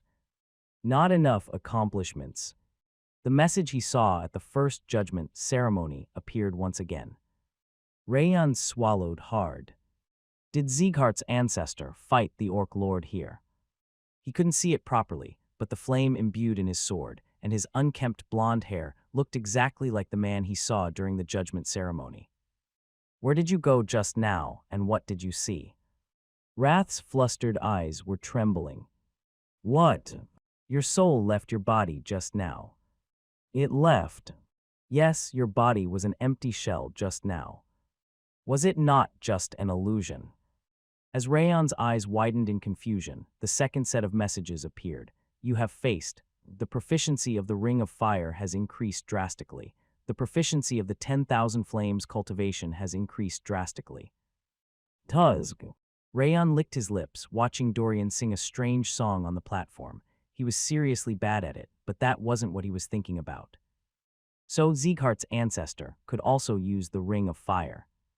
There was no way that he got the message about the Ring of Fire for no reason. It was certain that the blonde man could use not only the 10,000 Flames cultivation, but also the Ring of Fire. I never heard that Sieghart had the Ring of Fire. Where he learned the Ring of Fire in his previous life was completely unrelated to Sieghart. Something must have happened. There was no way the hallucination had appeared for no reason. There must have been a story behind it. He had a premonition that he needed to find the end of that hallucination in order to reach the extremity of the Ring of Fire and the 10,000 Flames cultivation. That's one more thing I need to do. He already had so many tasks piled up, yet the task of looking for his ancestor's secret had been added. He wanted to ignore it, but he couldn't do that because it seemed to contain the secret of the 10,000 Flames cultivation and the Ring of Fire. But what I need to do first remains the same. Restoring Sylvia's status to the direct line, while the revenge against Darius was something he needed to do at all costs, restoring her status was the most urgent one to achieve. I need to become an official swordsman first, then. While Rayon was planning ahead, Dorian was chased out from singing, and Yua walked up the platform while fluttering her twin tails. Hello. Yua waved her hands and smiled brightly. Whoa, lad. It's Yua. Finally, please soothe our ears. Hearing her sweet voice contrasting with the surroundings, the soldiers cheered even more loudly than during a battle. It's a new song, so please listen carefully. Yua looked back to signal the soldiers holding guitars and violins, and they started playing the music. Dab tab. Unlike the last time's cheerful music, a majestic flow calmed down the festival's atmosphere. The winter comes so suddenly. The cold winter is difficult to endure for the brave ones, the strong ones and the wise ones alike. The music and lyrics were unexpected, but Yua's clear voice captivated the ears. A young swordsman visits the stagnant winter castle. He is powerful yet humble, brave yet kind, and was capable of learning despite being wise. His chest wavered, her voice throbbed his entire body, resounding like a drum from a high mountain. The aurora of dawn dwells inside the blade of the young swordsman, standing alone under the destroyed castle walls. The aloof and beautiful light made the monsters of the northern mountain disappear, leaving only their footprints behind. It was Rayon's story. The heroic tale described by Yua's pleasant voice was the story he started in Habon Castle. Even the demons that hid their true intentions with masks and helmets disappeared, unable to break the young swordsman's resolve. Hearing her delighted voice, the previous battle was presented inside his head. A message appeared in front of Rayon's eyes, who was grasping his throbbing chest. The first song of triumph has been created to sing your accomplishments. The hero's road has been opened. Hero's road. Rayon's eyes widened when he read the message. He was confused since he couldn't figure out its meaning. What is THA? It was when he was trying to read the message once again that another message appeared. Your soul level has increased. All stats have increased. A thrill pierced throughout his body, like lightning. It felt like electricity entering through his head had reached the soles of his feet. He had the impression that his soul had reached a higher dimension for an instant. Tusk, what a damn lucky guy. Wrath frowned, glaring at the message. It was an extremely annoyed expression. What is all this? It's just what it says. Your soul is imbued with heroic karma. Why? Power dwells inside words, and a song is even more powerful than that. Since the Pineapple Girl's song described your heroic side, the level of your soul has increased thanks to that. With only that much. Obviously, that's not all. Wrath turned his head to look at Yua, who was still singing. Remember what I told you before. The Pineapple Girl is talented at singing, but she is actually even more talented than what the King of Essence expected back then. Your accomplishment managed to gain such a power because it was her that created the song and sang it in front of many people. Which means, yes, the reason your soul's level and stats have increased is thanks to her singing about you. You should be grateful. Oh. The more you display your heroic side, and the more her song spreads to the people, the more your soul's level, stats, and traits will increase drastically. That's impressive. Rayon exclaimed in admiration. He noticed it when he was emotionally touched, but calling her a genius wasn't enough to describe Yua's talent in singing. People often said that an excellent bard's song had a soul, and apparently that was what he'd just heard. Those steps will be remembered forever through the winter's melody. Yua perfectly finished the Song of Triumph and smiled brightly. Whoa. Yua, this uncle holds you so dear. Our Yua is too good to stay in this place. Let's send her to the continent. Yua. The soldiers that heard Yua's song stood up to break out in applause and loud cheering, to the point that it felt like the ground was shaking. Thank you. Yua slightly bowed in 3 different directions, then walked down the platform towards the table where Rayon and Dorian were sitting. How was it? Wow, you were really amazing. I'm so impressed. You are almost as good as me. Dorian blabbered about some ridiculous things and gave a thumbs up. What gave you the idea of writing a song? My grandfather always said I should be thankful to the people that fight here. Yua smiled cheerfully and waved her hand to her grandfather, the manager of the branch of Frost standing on the right. I heard the swordsman Rayon struggled a lot this time, so I tried making a song from what I heard and saw. I see. Rayon knelt to meet Yua's eyes. Her round eyes sparkled like a rabbit's. Thank you, it was really nice. Okay. Yua flapped her hair and hopped. Then come to our restaurant later, to increase the sales, right? Wow, you understand it so quickly now. Of course I do. Rayon smiled, watching Yua's hair flapping around. Then make sure to visit later. Yua waved her hand and ran towards the manager, who was waiting for her. Rayon. Wrath stuck his head out from the bracelet. What's up? A human being should pay back the kindness they have received. He was right, however, because it was a demon king who was saying it. Rayon remained speechless. From the way the King of Essence saw it, UV received a huge favor from the pineapple girl. Rayon could expect what he was going to say next with his mouth of ice. Earlier is better when it comes to repaying a favor. You have to do it right now. Go to the branch of Frost right now and order all the food. Rayon shook his head, looking at Wrath, rolling his eyes. And UV also received a favor from the King of Essence. It's an extremely huge favor on top of that. What favor are you talking about? The King of Essence taught you Glacier. But I already paid the price for that. Do you seriously believe a single pineapple pizza is as valuable as such a great ability? How are you even acting exactly the way I expected you to?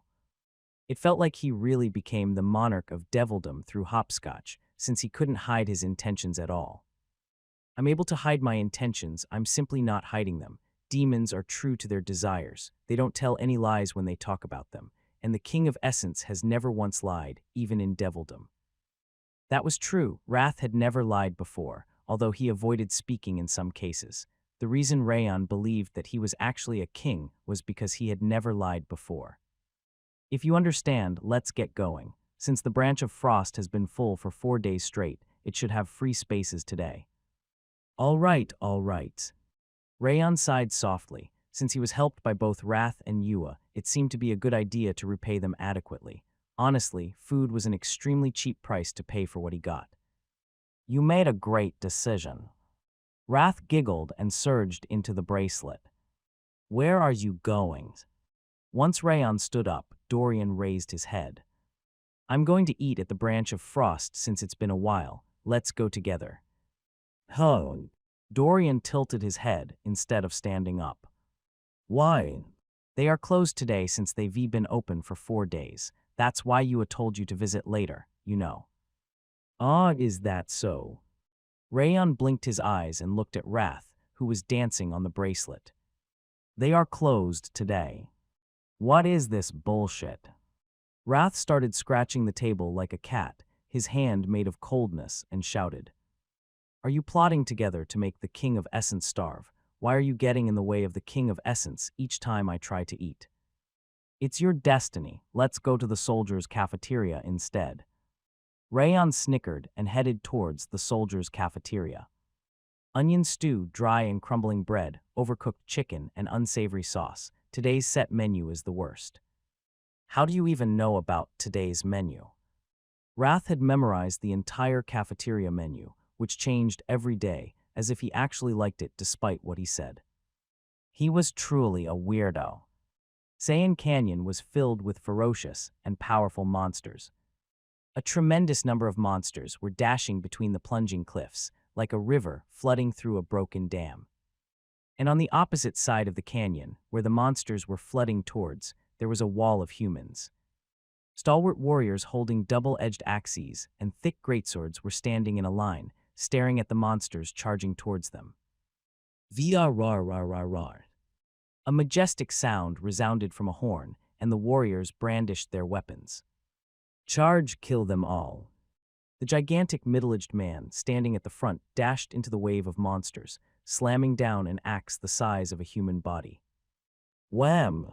Monsters and the ground exploded together, signaling the great war between humans and monsters. Let's go. Shred them to pieces. Wipe them out, don't leave a single one of them alive. Wowza. The warriors swung their swords and axes with fierce smiles on their faces. The dry canyon was gradually filled with the blood, fervor, and the exhilaration of battle. And there was one swordswoman that stood out on that battlefield, where both humans and monsters were abnormally large. Her black hair and black eyes displayed her elegant beauty as the swordswoman dominated the battlefield. The powerful strength and the systematic trajectory of her strikes quickly turned the monsters into a pool of blood. She was the smallest one on the battlefield, yet she was the most gallant of them all. Even the monsters fell back upon facing her ferociousness. However, the black-haired swordswoman didn't seem satisfied with that, as she kept moving non-stop to smash the monsters. The battle that started at daybreak continued until evening, and the canyon was filled with the corpses of warriors and monsters. Enough time had passed for even the seasoned warriors to be exhausted, yet the black-haired swordswoman hadn't slowed down at all since the beginning. She kept beheading the monsters and crushing their hearts. One might think she had a berserker spell cast on her, but her eyes were as clear as the moonlight coming from the full moon. We won. It's our victory. Yeedah. The canyon's battle ended in the humans' victory, and the defeated monsters returned to their barren land over the blood of their fallen fellows. Huff. The black-haired swordswoman finally stopped her sword and raised her head.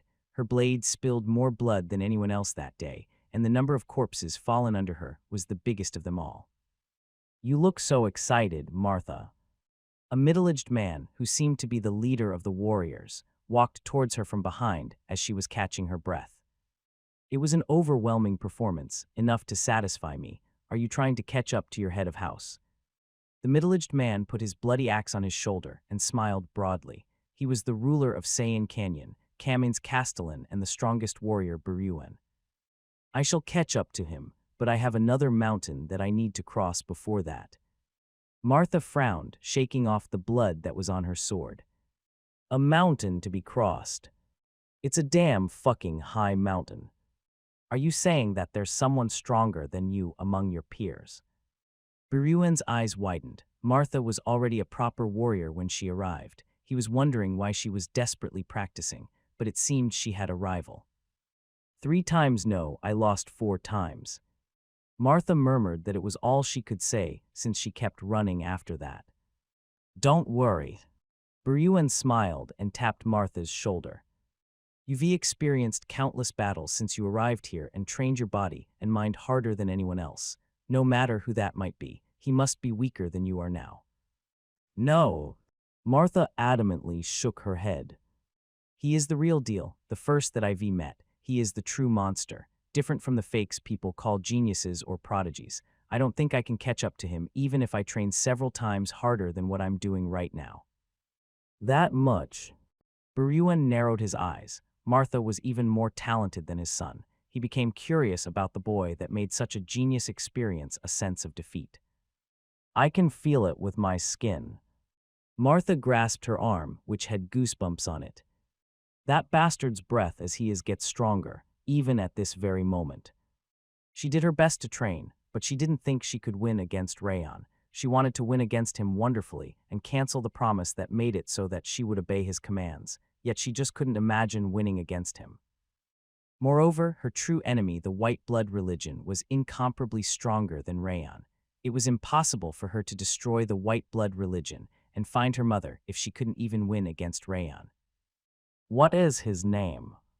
Martha turned around, looking at Beruen's surprised eyes. She created an energy layer so that no one else could hear them, and slowly opened her mouth. Rayon Sieghart. She clenched her fist and continued. He is my benefactor and saved my life, and he is the man I need to win against at all costs. That doesn't seem to be the only reason. Beruen chuckled. Fine, I'll train you personally for the rest of your stay here. What? Why all of the sudden? In return, you shall bring it to me. He slammed the ground with his axe and raised his chin. The news of your victory against the boy named Rayon. There was a desert called Ravine at the northwest of the continent. That particular terrain, covered with white sand, was also called as white sand instead of ravine. Despite the color, it was still a desert. However, because it was unexpectedly rich in resources, the humans and monsters coexisting added into its strange characteristics. A small village existed at the entrance of that desert. It wasn't a natural place, but a temporary village created by the Marco Company, one of the 6 companies of the continents for Lavine Desert's pioneering project. Inside that village, a blue-haired young man was busily moving around. Buran, come this way. Buran, it's strange over here. Hey, Buran. The people in the village waved their hands at him, calling his name. Arg, stop calling me. You can do it on your own. The blue-haired young man called Buran frowned, stomping on the ground. Despite acting angry, he still went to the right to flatten the land, then went to the left to build the column. He helped everyone. Buran, a sand scorpion has appeared. Come here quickly. Damn it, why is everyone looking for me? Buran shouted as if he wasn't going to help, but he still put down the column to run towards the village's entrance. His mouth kept complaining, but his body was helping with everything asked of him. A smart-looking man wearing a monocle licked his lips, watching Buran run outside the village. That's unexpected. He is far different from his first impression. It must be all thanks to the president's teachings. The old merchant smiled, wearing a turban around his head. Teachings? I didn't teach him anything. The current president of the Marco Company, Leniton, closed his eyes. Buran was already completely zealous when he first arrived there. He had been fighting monsters or helping with the pioneering in the daytime, and he had been training himself during the night for over half a year already. It was a schedule a normal person wouldn't be able to carry out, which expressed how much of a desire Buran had to get stronger. He is an amazing fellow. He seems difficult to get along with at first, but he is actually kind-hearted, and his power makes it difficult to believe he is only 16 years old. Ah. The old man just remembered something and clapped his hands. Now that I think about it, did you hear about the incident in Habun Castle? The story about a swordsman around Buran's age who defended the destroyed castle wall on his own. Yes, but there was an even bigger incident after that. A bigger incident. Yes, I heard that Eden attacked them using an ice troll lord. Moreover, they used the opportunity when Miland was outside with Habun Castle's elites, and the blonde swordsman defended against them on his own. The old man told him all about the incident that happened in Habun Castle a few months ago. I can't believe it. That's what I thought at first, but it appears to be true. I heard that all the soldiers in Habun Castle witnessed it. Then. Leniton pointed at Buran, who was entering the village, and smiled mischievously. Tell him that story you just told me. What? Why are you asking me to do that? I want to see his reaction. Oh, I see, I'll do it. Realizing his intentions, the old man walked up to Buran and told him about the story from Habun Castle. That damn bastard. Buran's green eyes sparkled like the desert sand. I knew he would do that. That guy never sits quietly. He looked happy as he smiled, his clenched fists trembling. Is he the goal that you mentioned you would catch up to? Leniton was standing in front of Buran, having approached him at some point. Yes, he is. What is his name? It's Rayon. He must be strong. He is strong. Judging from the story, he must be gotten even stronger now. Then why do you look so happy? Lenneton narrowed his eyes, watching Burin be filled with joy. Shouldn't you be angry or depressed if your objective has gotten even stronger? No, catching up to him is worth it exactly because he is strong, and he will get even stronger. Burin adamantly shook his head. A ray of light shone in his clear, emerald-like eyes. If Rayon doesn't get stronger, then my goal won't move from there. The stronger he gets, the more I will progress alongside him. I see. Lenneton's mouth curved up. He looked at Burin with a delighted smile. Well, I actually realized that because I met him.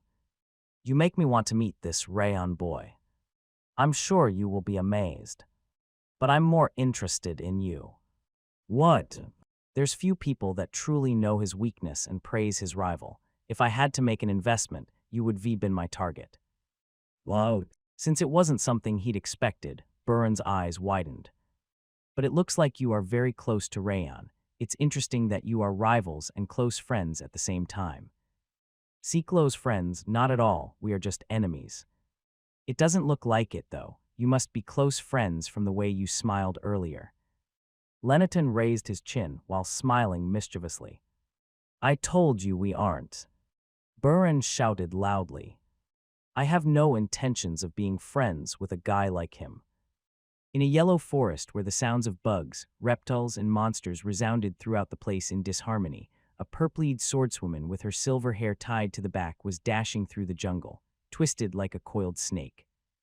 Despite her noble appearance, her natural movements made it look like she was part of the jungle. Kai. When the silver-haired swordswoman tried to pass next to the swamp, a dark attribute monster with a crocodile's appearance, a crocodark, popped out from under the swamp and opened its mouth. Krang! As if she knew it was coming, she drew her sword from around her waist and swung it. The silver frost spreading from the blade brushed past the ground and froze both the monster and the swamp. Kia! Kai! The other monsters that followed it were also frozen stiff.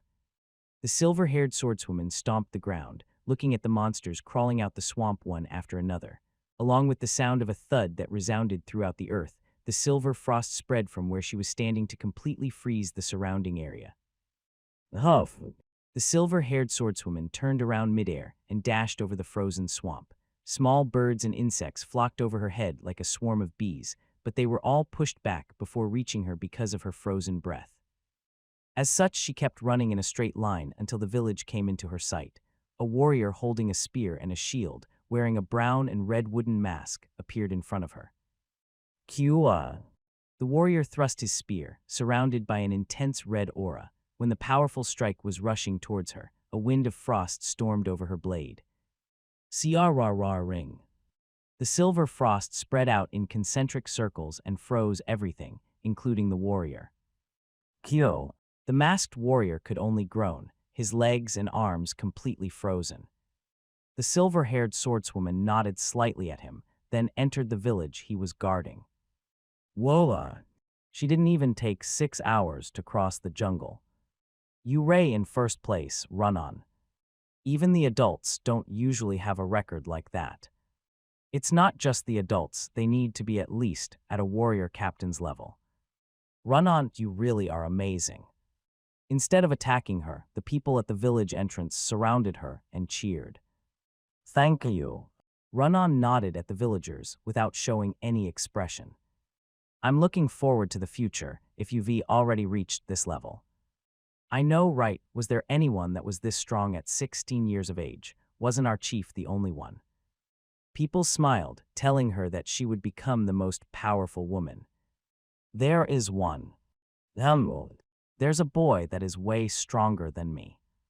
Run-On joined their conversation, which was a rare occurrence. WA stronger. Then you. Run-On nodded. That means did you come here to win against him? A tall, red-haired woman moved next to Run-On. Her face couldn't be seen because she was wearing a wooden mask, but the pressure spilling from her was as majestic as the ocean. No. No, then wise. I want to get strong enough to help him from the side. Run-on repeated exactly what she used to say, like a habit from back home. I see. The masked woman chuckled and slapped her back roughly. Having a goal is a good thing, regardless of what it is. However, your talent can reach way further than that. Don't be too focused on what's right in front of you. She spoke, then waited for the next candidate to cross the jungle. Ray was the tribe's chief and a master-level warrior. Looking at her back, Run-on climbed the tree in front of the entrance. Shall I eat one, since it's been a while? Since she'd finished crossing the jungle, which could be called Kadam Jungle's trial, she felt like she could indulge herself in the luxury of eating the bead ice cream. But there's not many of them left. While she was swinging her feet in the air as she pondered, a young villager's voice could be heard. It was Lame, who guided her the first time she arrived. Wow, when did you get here? Call. The sound was coming from a crow behind Lame. Huh, why are you sticking to me? Do you like me or something? Call. It looked like Lame had become friends with a jungle crow that came into the village, as they were cheerfully playing together. Fine, I'll make the difficult decision of raising you. Let's decide on a name first. Lame licked his lips for a while, before clapping his hands. Rayon, since you are as dark as a shadow, Rayon seems to be a great name. As soon as Run-on heard the name Rayon, she jumped down the tree. She went to where she heard Lame's voice, and she found Lame facing a jungle crow with feathers twisted like a vine. Run-on, weren't you in the middle of a trial? I've finished. Run-on replied simply, staring gently at the crow. Cawed. The crow turned its head and cawed, as if it were asking her why she was staring at it. Ph. Run-on turned her head to look at Lame. Gasp. Lame stepped backward, facing Run-on's unusually intense gaze. What's up, if I made a mistake? What was its name? Run-on pointed at the crow, taking short steps. It's Rayon. Change the name. No, but I already named him Rayon. Change the name. But he is dark like a shadow. It's common to name black ones Rayon. Change the name. Her purple eyes narrowed frighteningly. Why so suddenly? Change the name. The young man's eyes trembled, Run-on pressuring him more and more intensely. Why was she doing that? 4 months had passed since the war against Eden. Likely because many monsters died during the war against the Lord after the wave, no monster showed up around the castle anymore. They kept scouting constantly, but there was no sign of gathering monsters or anything significant, and Habon Castle was more peaceful than ever. However, unlike the others, the person that created that peace Rayon was busy every day, and the reason for that was obviously because of his training. As soon as his arm recovered from its injury as quickly as a troll, even he stayed in the training ground every day to keep swinging his sword the entire day. Huff. After training the 10,000 flames cultivation and his swordsmanship until the moon rose, Rayon raised his body and exhaled heavily. It's difficult. He witnessed a fight between a blonde swordsman and an orc lord upon touching the jewel in the white spirit armor. He was trying to reproduce the 10,000 flames cultivation technique that the swordsman had used, but it wasn't going as he wished. It seemed to be because his swordsmanship and aura were at a way higher level than where Rayon was currently at. The Orc Lord was extremely powerful as well, I guess. The Orc Lord that fought against the blonde swordsman didn't seem to be a simple monster, as his pressure was similar to at least a warrior at the master's level. Neither of them were something Rayon could fight against in his current state. But I'll still continue. Rayon never gave up, in either his previous or his current life. He believed that he would one day reach that man's level if he kept constantly training his sword and tempering his body. Sir Rayon. As he was about to start swinging his sword once again, Dorian opened the door to the training grounds and stuck his head in. It's time for the night watch. Odd. Rayon sighed sadly, looking at the moon in the sky. It was time for his mission. All right, let's go. He sheathed his sword and followed Dorian towards the castle wall. What does the young master think about while you keep repeating the same technique over and over again? I don't really think about anything, I'm just practicing. Oh. It was just a normal answer, yet Dorian's jaw dropped. When you said that you were just practicing, you looked like a person from a completely different world. I don't think I can do that at all. Murmuring that he couldn't stop himself anymore, he took out an herbal juice from his belly pocket and started to drink it. Do you want some? No, thanks. Rayon shook his head and climbed the castle wall. The clear moon was floating in the night sky, not a single trace of clouds in sight. He could even see the white mist surrounding Stalin Mountain in the far distance. It's nice weather. Thinking that he would be able to enjoy the beautiful scenery during the watch, he started using Glacier. He didn't need to stand there doing nothing just because it was a mission. Since he had to watch his surroundings, it was the perfect time to expand his ocean of perception. By the way, Rayon looked at Wrath, who was hanging around his wrist, while observing his surroundings through the ocean of perception. He is rather silent nowadays. Except for throwing a tantrum to eat at the branch of frost, he had been so silent recently to the point that it was strange. It'd be better if he picked a fight. Since making a bet or fighting against him would easily increase his stats, he missed him picking fights. While he was licking his lip, Wrath rose up like smoke from the flower bracelet. After staring for a while at the distant Stalin Mountain, he turned his head. Rayon Sieghart, I have something to tell you. I can't eat right now, I'm in the middle of a mission. That's not what I was going to say. Is the King of Essence a useless mouth to you? Were you not? Seriously, you-ha. Wrath grit his teeth. He narrowed his eyes to glare at Rayon, then started sighing. What's the matter then? Make a bet with the King of Essence for the first time in a long time. A bet? Did he just say a bet? The cheating gamblers said that the most difficult part about cheating was to get a doormat to participate, and now the doormat just walked up to him and straight up participated in the gamble. Rayon's eyes were covered in red fervor. Was the doormat Wrath striking again? Bet? What kind of bet do you want all of a sudden? Rayon narrowed his eyes, looking at Wrath as he burned with frost. It's a very simple bet. Instead of responding immediately, Wrath looked up at the sky once again, then continued. Was that pointy ears exam to survive here for a year? Yes, and there's less than half a year left now. It didn't feel like it had been long, since there were multiple incidents, but it had already been 7 months since he'd arrived at Habon Castle. That meant there weren't even 5 months left until the end of the exam. That's the one. The King of Essence is going to bet that you will leave this place before you fulfill the remaining duration. What? Rayon looked down on Wrath as if he heard something ridiculous. Are you serious right now? Of course, a demon king never goes back on his word. But I saw you going back on your word. As silence, I keep bets at least. Was he really a doormat? There weren't even 5 months left, and he was in a comfortable situation where he just needed to train before returning since the wave was already over and Eden was defeated. That was why he was wondering why he was making such a bet. It wasn't normal. Wrath was a doormat, but he wasn't an idiot. It was certain that he had information Rayon wasn't aware of if he was making such a bet. Do you accept? Show it to me for now. All right. Wrath came out from the bracelet completely, and a message appeared in front of his eyes. Wrath is suggesting a bet. Condition: do not leave the Habon Castle for the rest of the duration. Success: all stats 5 a title. Failure: creation of 15 points of emotion of.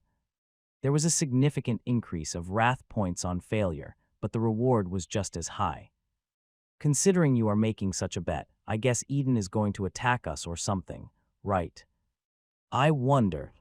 Wrath didn't respond. Since he didn't tell lies, he was using his ability to avoid talking to his disadvantage. Rayon licked his lips, looking at the message.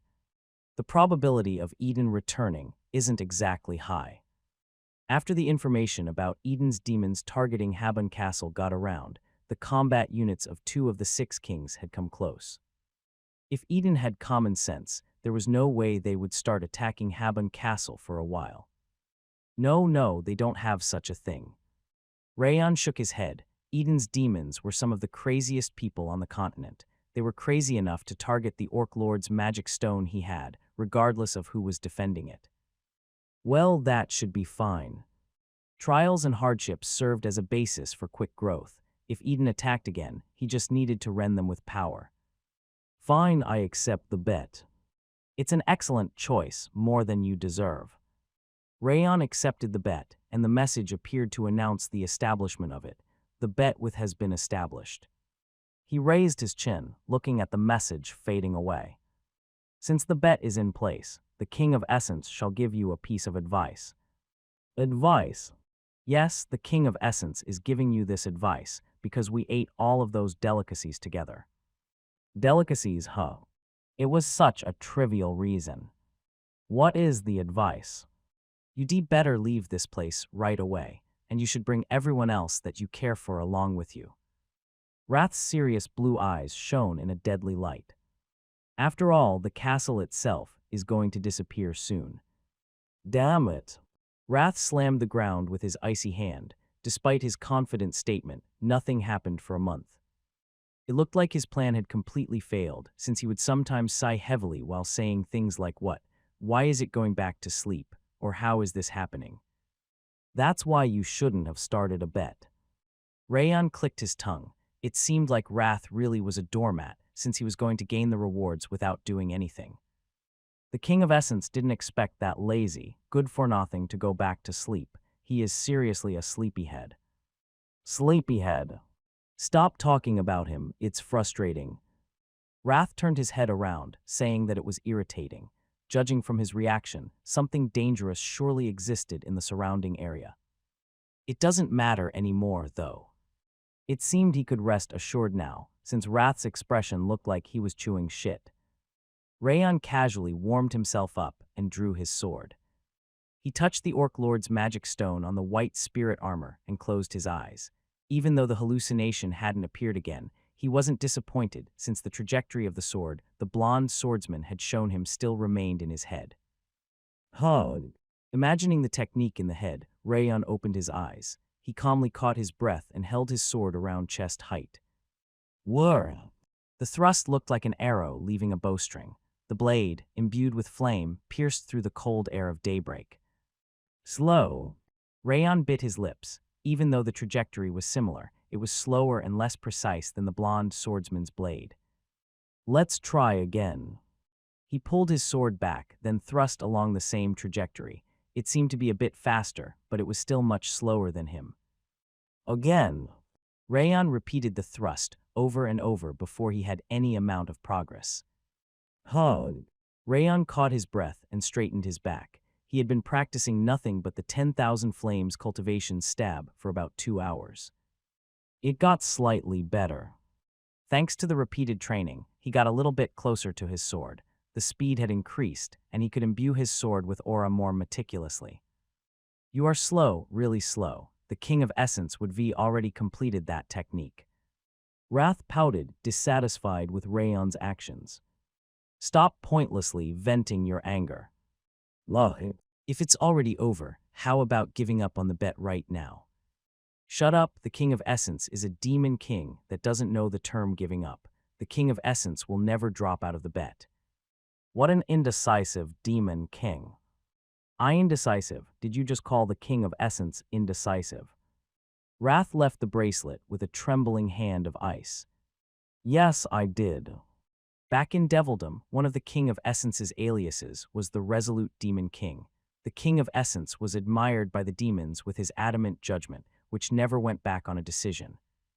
I gotta keep training. Listen to me. As Rayon regained his posture, Wrath yelled and jumped at him. Whir!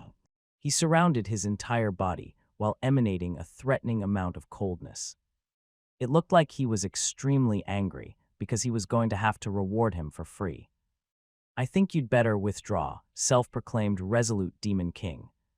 Shut up, the King of Essence doesn't care about the bet anymore. The King of Essence is going to take over your body right now. Wrath was so irritated that the bet he started wasn't bearing the result he wanted. It was to the point that he was intensely grinding his teeth while exuding coldness and anger. Whir! Rayon used Glacier to create a wall of frost inside his mana circuit so that Wrath's coldness and anger wouldn't be able to penetrate. Do you believe the King of Essence is simply repeating the same thing? Wrath's coldness, which was seeping inside his mana circuit, distorted. It turned into the thin shape of a sharp blade and started piercing against Glacier's wall. Great! The spear of coldness that contained a thin, yet powerful energy started splitting the wall of Glacier apart. Witness my power. The King of Essence has recovered enough strength to perfectly change the shape of his coldness. Now you will also. Ah, so that's how you do it. Rayon smiled cheerfully and used Glacier to create the exact same spear that Wrath was using. Clang! The two spears of ice collided with each other, and they disappeared at the same time. Rayon dragged the ice from it to his energy center and increased his coldness of the frost. Why, you bastard? Thank you, I learned something new once again. Q, it's not over yet. The King of Essence hasn't given up yet. Wrath created a thinner and sharper spear to attack his mana circuit once again, but it just disappeared each time, blocked by Rayon's spear. This is pretty good practice. It was necessary to create the spear faster and more precisely in order to defend against Wrath's spear.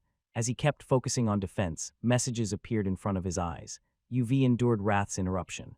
Energy has increased by 1, perception has increased by 1. Probably thanks to the practice of stopping the spear with a spear, his stats increased faster than usual. God damn it. Wrath started shouting towards the sky. Rayon was glad that Wrath returned to being the giving Wrath. That was the best Wrath there was. Sir Rayon. When the thin crescent moon rose to the sky, Dorian opened the door to the training ground and entered. I've finished my mission, let's go eat. Already? What do you mean already? I've been on duty the whole day. Dorian frowned and started waving his hand around. It looked like he was going to throw the chair he took out of his belly pocket. I'm sorry, I didn't notice so much time had passed. Rayon licked his lips, looking up into the sky. He was so focused on training that he didn't even notice that night had already come. Let's eat at the Branch of Frost today. I heard they have excellent apple meat pies, since they got some good apples after such a long time. Apple meat pies. Before Rayon could answer, Wrath popped up like a worm protruding from the ground. Our Rayon Sieghart, let's go. This is the opportunity to eat some apple meat pies. Since Wrath could only dream about the apple meat pie for the past 4 months, drool was flowing from his mouth. Shouldn't they be already closed at this hour? Today is a weekday. I've already made an appointment with Yua. You are quick to take action with something like this. I made an appointment as soon as I heard they got new apples. Dorian returned the chair to his belly pocket and smiled cheerfully. Wrath was trying to read his mind with his mouth wide open. Since Rayon had gotten some stats and would get the rewards for their bet soon enough, it seemed reasonable to do him a favor by eating it. Let's go. Yes. Ooh, an excellent choice. Rayon headed towards the Branch of Frost, walking with a cheerful man and Demon King. Welcome. Yua was cleaning the tables, smiling when they entered. There were no clients inside the pub, probably because it was already closed. Are you sure it's still open? It's okay since you've made an appointment. I've already made the preparations. Please wait for a moment. Yua nodded and went to the kitchen. It seemed like the manager wasn't there that day, since no other presence than Yua's could be felt from the kitchen. Wow, I've been looking forward to this fragrance. The coldness flowing from Wrath's mouth covered the entire floor of the pub. Whoa, today is pretty cold. Yua, give me some chicken stew with apples. Dorian made an additional order while his shoulders and arms trembled. It looked like he managed to sense something strange. Apple chicken stew, an apple meat pie, and an apple chicken stew. Something that looked like an ice breath was coming from his mouth. I'm sorry, it's because of this Demon King, who went crazy for food. Rayon forced Wrath to close his mouth and sighed. If he knew that would happen, he would fed him beforehand. The food is ready. As Wrath's coldness was about to emerge once again, Yua brought the pie and stew on a large tray. It felt like the sweet fragrance of apples was relieving his exhaustion. Is the manager not around today? He went to talk with the merchant that brought the apples today, but he hasn't come back yet. He's always like this. Yua placed her hands on her waist and mumbled that she was always the only one working. Anyway, please eat before it gets cold. I'm actually better at cooking than my grandfather. Yua whispered while swaying her twin tails, as if she was telling him a secret. Sniff an apple meat pie and apple stew. Is this devildom? Did the King of Essence finally return to devildom? Wrath was jumping around in the air, like a kid that got the toy he wanted as a present. Eat it already, my mouth is watering. Okay. Rayon served some pie and stew on a dish and ate a spoonful of the stew. Oh, he automatically exclaimed from the taste. The mixture of the apple's sweetness and the chicken's salty taste was roughly stimulating his tongue. The savory and rich soup spread satisfaction throughout his mouth. It's delicious. The harmony between the sweet and salty taste is engulfing the King of Essence's tongue like the harmony between wind and fire. This is the taste of devildom. Wow, it's delicious. It's really delicious. Even though Wrath was supposed to be a gourmet, that was a relatively simple description of the taste. It was at the same level as Dorian, who was just repeating that it was delicious. Then, Rayon took a bite on the apple meat pie. Despite its hard appearance, the pie unfolded softly upon entering his mouth. The juices of the small pieces of apple and the minced meat mixed with each other in harmony to surround his tongue. The taste reminded him of the warm and refreshing spring, and the difference in texture between the crunchy apple and the squishy meat was fun to chew on. This is amazing. Rayon nodded his head. He'd eaten many times in the pub before, but that pie was definitely the best. He felt like he would pay any amount of money for it. He could understand why it was sold out so quickly. This is incredible. The apples today are truly outrageous. Dorian was also praising the apple meat pie and gave a thumbs up as he said that it was way more delicious than the ones before. Ah, this is it. The reason the King of Essence has been staying next to you was for this very moment. This is the true taste of hell. Wrath was continuously emanating coldness from his body, deeply moved by the apple meat pie. It looked like he would ascend soon enough. Is it that good? Yes, it's really delicious. Please, thank you. Yua smiled happily and returned to the kitchen. She brought out some other dishes, telling him to eat more, and all of them were delicious. Q, the King of Essence, can now die without regrets. That was the taste of the world. Wrath looked truly satisfied as he nodded in approval. Apparently, her talent wasn't only singing, but also cooking. The speed was a bit lacking, but it was more delicious than the manager's food. Thank you for the meal. After eating about 10 servings, Rayon placed the money on the table. The amount was about 4 times higher than the cost indicated on the menu. This is more than the price of the food. That's just how much I was satisfied, and we were late today, so I'm giving you a tip. Rayon waved his hand, dismissing her words with a smile. You are right, a satisfying meal deserves payment. It was the most delicious meal I've ever had here. Wrath and Dorian nodded at the same time. Thank you. I'll return next time. Rayon waved his hand at Yua as she bowed, leaving the branch of frost. The pineapple girl has a talented hand on top of her voice. She deserves to be the King of Essence's third maid indeed. Third. The first is the ice cream girl, the second is the beef girl, and the pineapple girl is the third. Ice cream was Run-On, beef was Martha, and pineapple was Yua. The Demon King really did whatever he wanted. How pathetic. As Rayon was about to return to the scout's quarters while clicking his tongue, a robust old man walked up to him. It was the manager of the branch of Frost, the grandfather of Yua.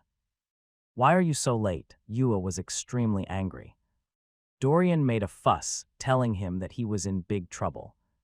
Haha, that's a big problem. I had a lengthy conversation with my friend since I hadn't seen him in a long time. Despite the fierce look in his eyes, the manager smiled softly as he nodded. Thank you for visiting. I'll go ahead and get scolded by my granddaughter. He bowed lightly and entered the branch of Frost. They could hear Yua inside, shouting at him about him coming back so late. I knew he would get yelled at.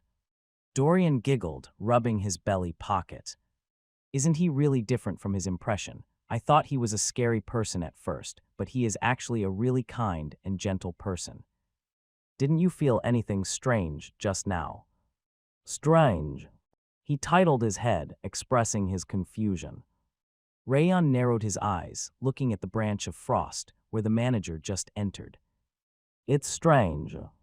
HMM. Yua was humming while cleaning the table that Rayon and Dorian had used. Great. The sound of the door opening felt unusually frightening. When she looked back in surprise, it was her grandfather.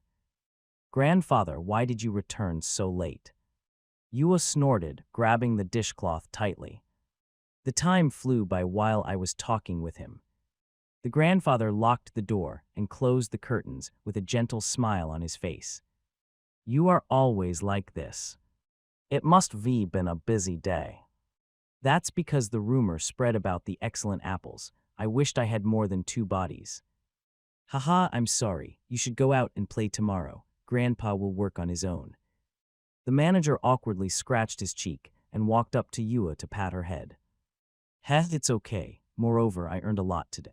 Yua proudly started talking about the gold and silver, then stopped midway. She raised her head to check her grandfather. The big and warm hand, countless wrinkles around his eyes, and his slightly bent back were exactly like her kind grandfather, yet she somehow felt that he was different. Gasp!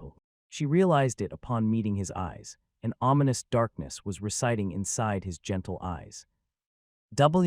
Who are you? Yua was trembling intensely as she stepped back. Since she'd been living with him for her entire life, her intuition could tell that the man in front of her wasn't her grandfather. It was something else pretending to be him. Yua, what's the matter? I asked who you are. That's so mean. All I did was return late. It looked like he thought she was joking as he shrugged his shoulders and walked towards her. Where is my grandfather? Yua, what are you talking about? Her grandfather's face was speaking with her grandfather's voice. He was acting and talking the exact same as her grandfather, but she could tell that it was a different existence from him. You aren't my grandfather. I asked you where my grandfather was. Yua wiped the tears flowing down her cheek and stepped back. Feeling her back touch the cold wall, goosebumps appeared on her skin. She couldn't withdraw any further, yet the monster wearing the grandfather's skin was right in front of her. Yua, what's wrong with you? Your jokes are going too far. What did you do to my grandfather? Please. She screamed, and he was petrified like a stone statue. His dry gaze as he looked down at her was visibly different from before. How did you find out? The gentle voice of the old grandfather turned into a shrill voice, scratching his lungs. Wow. Yua collapsed on her knees and her entire body trembled. His evil eyes, lacking even a single speck of emotion, made her hair stand on end. Grandfather, return my grandfather to me.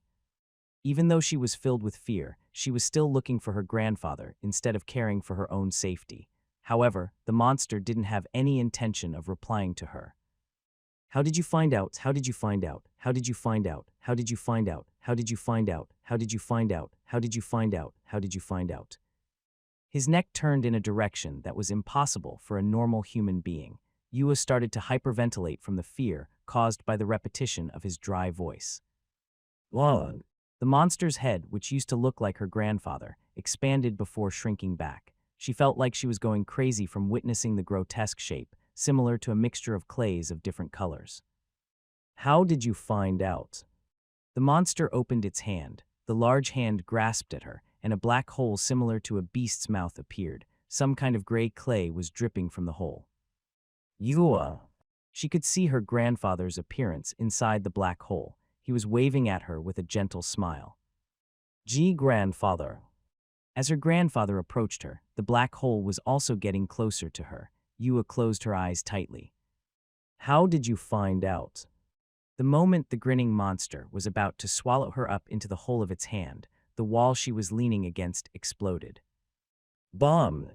The hot blast bursting through the wall melted the monster's hand. Feeling the gentle hand pulling her shoulder, she raised her head.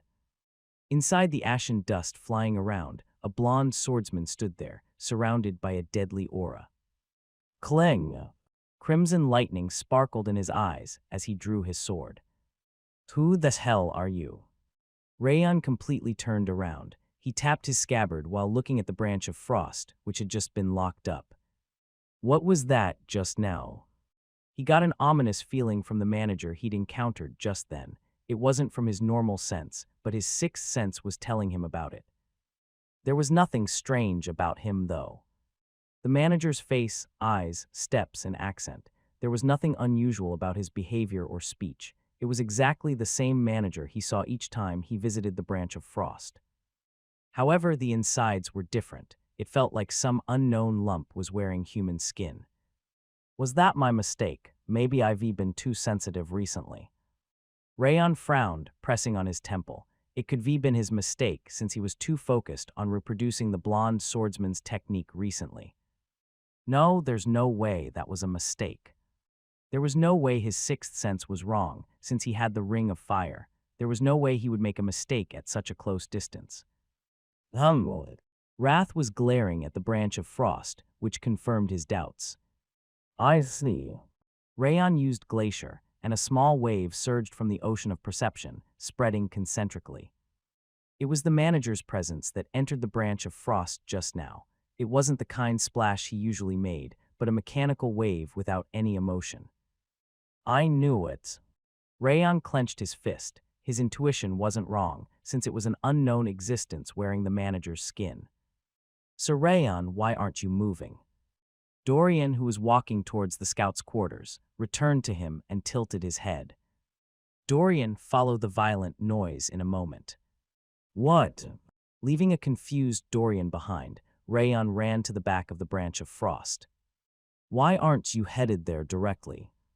It might hold you a hostage if I enter through the door.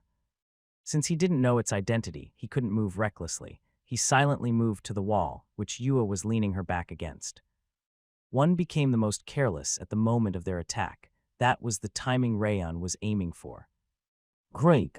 Something with the manager's appearance was extending its hand towards Yua. The moment the ominous presence spread out like a wrap, Rayon used the 10,000 flames cultivation to destroy the wall. Bomb! While it was confused by the sudden explosion, Rayon pulled Yua towards him and drew his sword. Who the hell are you? It showed itself behind the gray dust descending on the ground. Its face was that of the manager, with his eyes wide. Why are you doing this? His lips were trembling as he stepped back, pretending he couldn't understand his actions. Say that again after hiding that hand. Rayon pointed at the manager's hand with a cold smile. A pitch-black mouth was opening and closing in its huge hand. How did you find out again? How? The manager's mouth split open like a crescent moon, and its head puffed up, then shrank back repeatedly. It didn't even look like a monster, let alone a human being. Wow. Yua's tears dropped onto Rayon's hand, which was covering her shoulder, and his hand stiffened automatically. QOWH, what is that? Dorian's jaw dropped upon witnessing the monster that looked similar to a mass of clay or mud. What is that monster? Take care of Yua. Rayon passed Yua to the startled Dorian and stood in front of the monster. What is this thing? It's a doppelganger. Doppelganger, but a doppelganger's transformation isn't so perfect. A doppelganger was a monster that ate humans to transform into them, but the appearance was all they could copy. Their behavior and speech was completely different. Rayon couldn't believe that it was a doppelganger, since he didn't only copy the appearance, but also perfectly simulated the manager's speech and action. It is modified through black magic. They've shredded the sanctity of life to pieces to create a new race. Its base is a doppelganger, but it's pretty much a chimera at this point. Wrath glared at the doppelganger, murmuring that it was something even the demons wouldn't do. Siren's vessel. I have to take the Siren's vessel at all costs. The doppelganger was darting its gray tongue in and out in Yua's direction instead of Rayon, who was ready to fight it. Siren's vessel. That word was enough for him to understand. Eden was the one that sent the modified doppelganger, and their target wasn't the magic stone but Yua. Siren's vessel. With a grotesque smile, the doppelganger extended its hand, the arm stretched like rubber towards Yua. You are looking down on me too much. Rayon was already expecting that to happen the moment he saw its wiggling arm. Slash. Rayon swung his sword to block the arm's trajectory. The slash hit the doppelganger's arm like lightning to sever it from the middle. The Siren's vessel has to be. Even though its arm was cut off, the doppelganger kept glaring at Yua without even groaning. It looked like its sense of pain was erased when it was modified. Whir! The doppelganger's arm grew back in an instant. Its regeneration was surpassing the ice troll lord. Don't get in my way. The doppelganger's left hand puffed up like a boulder, and a thorned whip was flapping from its right hand. Caillou! It kicked the ground to run towards him, slamming down with its huge fist. A tremendous amount of pressure was weighing down on him, but Rayon simply pulled his sword back instead of withdrawing. Bomb! Along with a tremendous wave of power, the doppelganger's left shoulder was blasted off entirely. Siren's vessel. As expected of a monster that couldn't feel the pain, the doppelganger immediately swung its whip from its right hand. The thorned whip was coiling around Rayon's body like a snake. Rayon used the 10,000 flames cultivation on the whip that was curling in his direction. The flower petals dancing on the blade fluttered around. Whir! The flower blossoms of flame followed the whip and burned up the doppelganger's upper body. Rayon thought he could subjugate it just like that, but that was his mistake. Caillou! The doppelganger cut off its burning body on its own and regenerated itself as if it were turning back time. The regeneration was so fast that an average person wouldn't even be able to tell anything had ever happened. Siren, I have to take the Siren's vessel. The doppelganger kept repeating the same thing, as if that was the only goal of its life. Caillou! The doppelganger roared, turning its hands into greatswords. It flailed them around while walking towards him. Even though there was no technique in its movements, the sheer strength and speed couldn't be ignored. Slash! Analyzing all of the doppelganger's movements, Rayon stepped forward. He ripped apart its arms and sliced its chest. Zbird! Gray blood gushed from the doppelganger's chest, which was cut by the 10,000 flames cultivation, but it only lasted for a moment. The injury in its chest was closed in an instant. Caillou! Despite burning with fire and cutting with his sword, the doppelganger's body kept growing back like a lizard's tail. Rayon felt like there was no end to it since it couldn't even feel pain. I haven't used my fist in a long time. Rayon sheathed his sword and clenched his fist. The 10,000 flames cultivation's aura surrounded his fist like thick armor. Caillou! The doppelganger's hand transformed into an iron mace, and sharp spikes appeared throughout his body. It looked like it was trying to hurt him in return if he tried to attack it. Do you think that's enough? Rayon kicked the ground and pierced into the doppelganger's space. The iron mace, which was the size of an adult's body, swung towards his head and heart. It was an attack with the intention of quickly eliminating a hindrance. That was why it was easy to raid. Rayon deflected the first iron mace with the back of his hand and thrust his left fist. The strike contained the 10,000 flames cultivation's energy and the Void Tiger fist's rotation as it shattered the iron mace completely. Bomb! His right fist followed to punch the right side of the doppelganger's upper body. It sharpened the spike even further, but it was overwhelmed by the tremendous energy imbued in Rayon's fist, and its upper body got blasted apart. I'm only getting started. The 10,000 flames cultivation's energy fully bloomed around his fist. The raging flame around his fist became a storm to assault the doppelganger's body. Facing the attack affecting a plane instead of a line, the doppelganger's regeneration couldn't catch up to the damage. Its clay-like body started to disappear, as if it were erased by an eraser. Siren's gaw. Rayon destroyed its mouth as it tried to blabber again and struck its chest.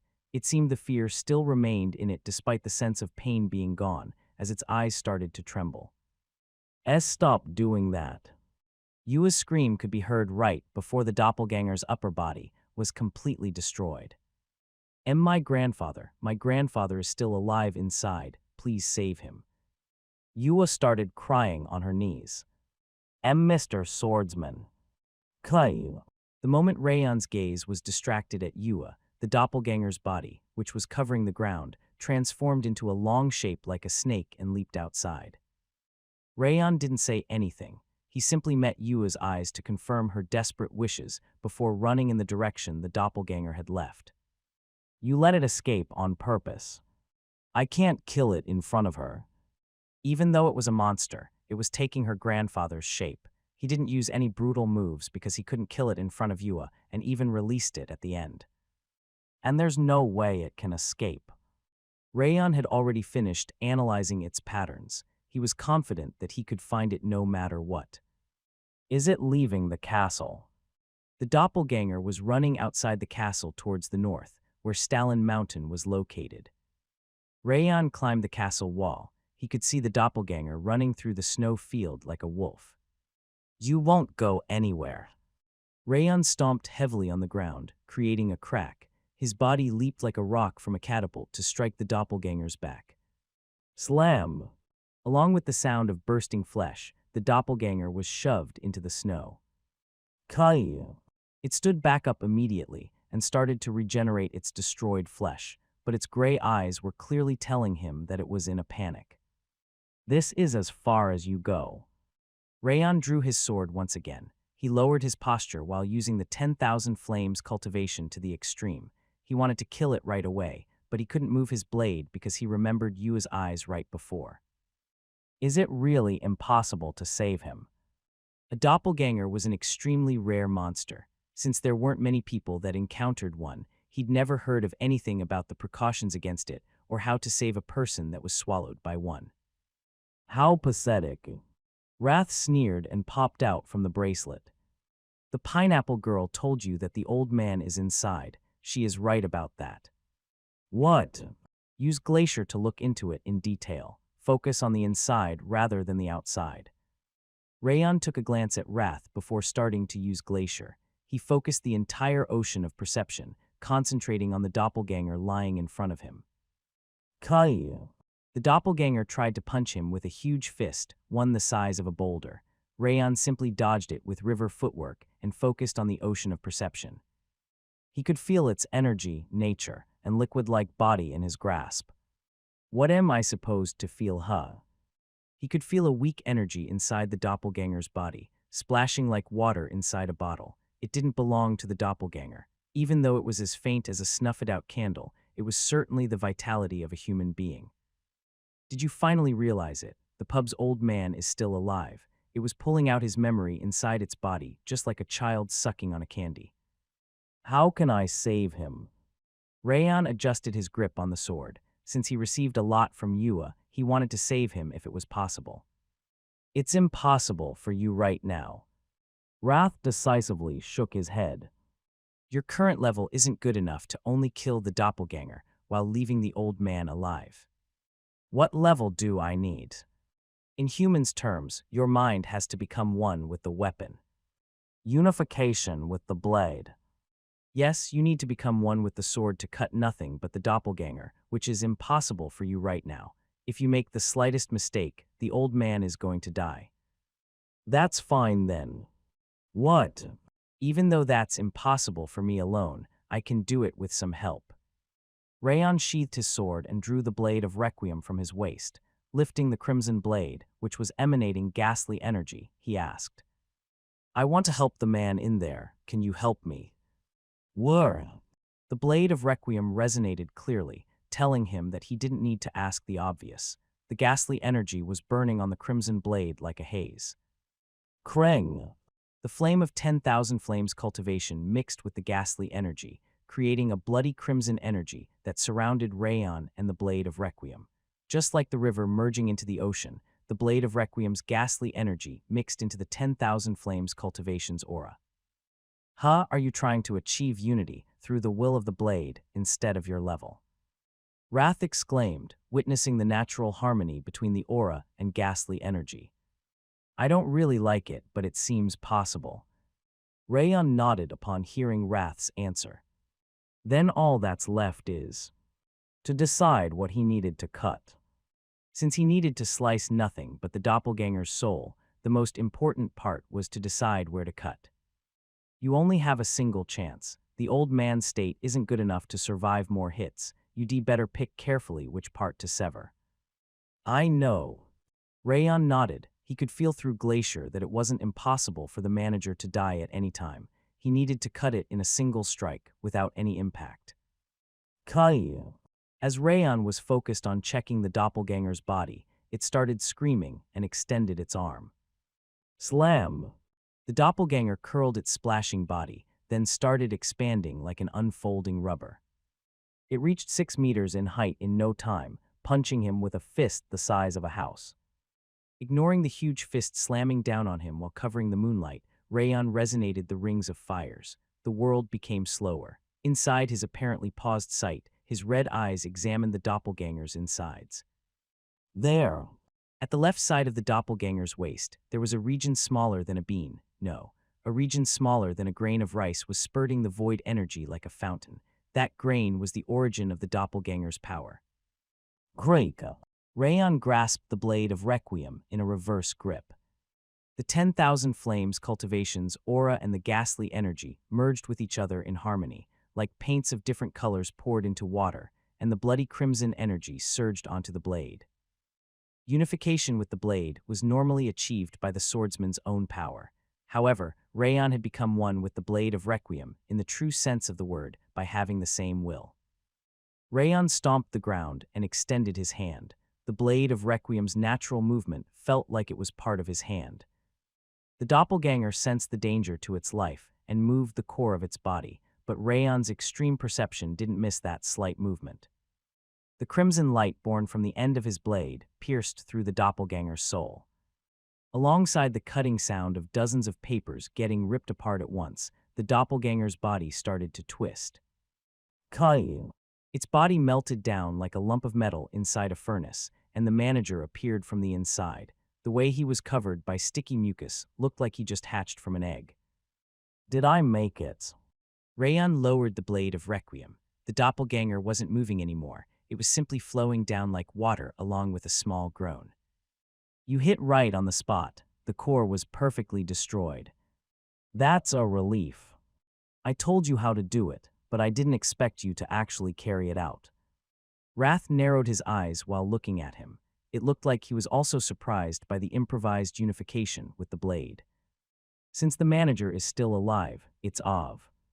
Rayon's eyes became widened while he was trying to take the manager from the doppelganger's corpse. That was because the black magic's energy, which had been dissipating, started to amplify all of a sudden.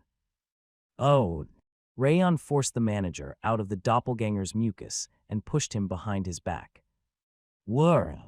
As soon as he increased the 10,000 flames cultivation's output to the maximum, the black mana clustering inside the doppelganger's corpse burst into a black flame and surged. Bomb!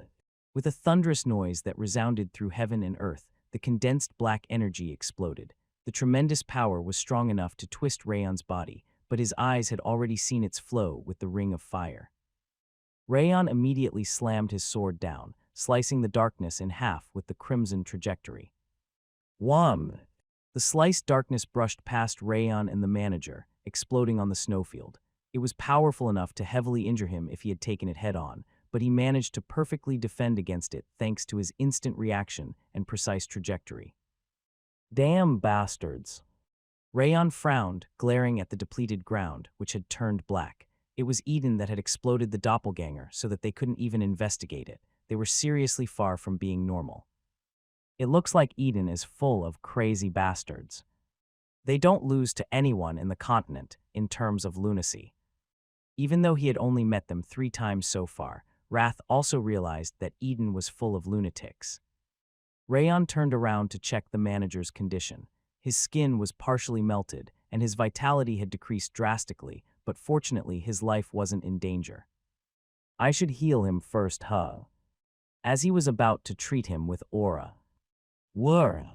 A black bubble appeared from the doppelganger's ragged corpse, the corpse that looked like a rotten leaf gathered in the shape of a bead to form the shape of a human's face. A large hat with a brim, a long nose, and a wrinkled face. It was an old woman's shabby face. I'm glad I saw it. The old woman opened her mouth. Despite her appearance, her voice sounded like that of a young woman. An intense madness could be felt from her seductive and relaxed voice. It was you. What? You were the one that killed the voracious ice demon and ruined the blue shamanic demon's plan. The old woman grinned and tilted her chin. Of course, the old and sick Miland wouldn't be able to stop the blue shamanic demon's plan. It was all your fault what happened today, and back then as well. The old woman's eyes were glowing in darkness as she thoroughly scanned his body. You. Rayon narrowed his eyes. It wasn't a monster's mask, but a human's mask, and it wasn't just anyone, but a witch. There was only one that existed in Eden. The one that stood alongside the monsters 500 years ago, giving up on the title of the kingdom's archmage. She was the treacherous witch Merlin, who also appeared in the folk tale Sylvia used to read him. Are you wearing Merlin's mask? Do you know me? Did you just say you know me? Seriously. The old woman's voice sounded as sweet as a cocktail. Ah, nice, nice. You have a great perception and are quick on the uptake as well. I like everything about you. What? What we needed from there wasn't the Siren's vessel, but you, the real treasure was you. Her wavering voice was filled with desire. Won't you come with me? What? Those composed eyes, cold voice, and that face. You are the best, come with me. I'll make you into the best man ever. Merlin's face, made from the doppelganger's corpse, crawled up to him. I'll make you live with me forever. Merlin's mouth split apart even though it was just a mask. Upon seeing the corners of the mouth reaching her ears, chill ran down his spine. Get out of my sight. Rayon frowned and swung his sword, but Merlin's face quickly restored her appearance, as if he'd cut through a smoke. I also like that resolution. Merlin breathed heavily as she came even closer. She wasn't just a face anymore, as her body was also being created. Foolish woman, how dare you target the King of Essence's body and soul? Know your place. Wrath gritted his teeth and surged. The coldness and anger emerging from him exploded like a volcano to engulf the space. What are you doing? Slay her just like you did earlier. Become one with your sword right now, while she is being too careless to rip that magic apart. One with the sword. He was telling him to achieve unification with the blade to cut her apart, just like he did to save the manager. Rayon sheathed the blade of Requiem and wielded the sword. What are you doing? Use that insignificant creature to cut her apart. I think I can do it now. The sensation still remained from piercing the doppelganger's core earlier. He had a feeling that he could achieve the unification with the blade with his own power now. Do what? What are you trying to show me this time? Merlin's eyes were burning with a yellow insanity. Show me more. I'll witness everything with my eyes. Rayon didn't respond and closed his eyes. What he needed to cut wasn't the mass in front of him, but the flow of magic controlling it. He felt like the blade was part of his arm when he cut the doppelganger with the blade of Requiem earlier. That was the feeling he needed to replicate. Whirr! Resonating the rings of fire, he used the 10,000 flames cultivation. The blazing aura softly surrounded his body and sword. However, it wasn't perfect. He needed to be slower and more natural. He polished the twisting aura on the blade into a flexible water. Becoming one with the blade. Unification with the blade was the incorporation of his will in the blade, and his flow needed to be extremely natural in order to reach that level. Once he covered his body and sword with a flawless aura, his sword didn't feel like a sword anymore. It felt like an extension of his arm. Maintaining that sensation, Rayon lifted his sword and slammed it down. It wasn't fast, nor slow, nor powerful. It was just a simple strike. However, the blade contained Rayon's will to defeat his enemy. Slum. The crimson slash incorporated his will and completely ripped apart Merlin's shape. Laorg.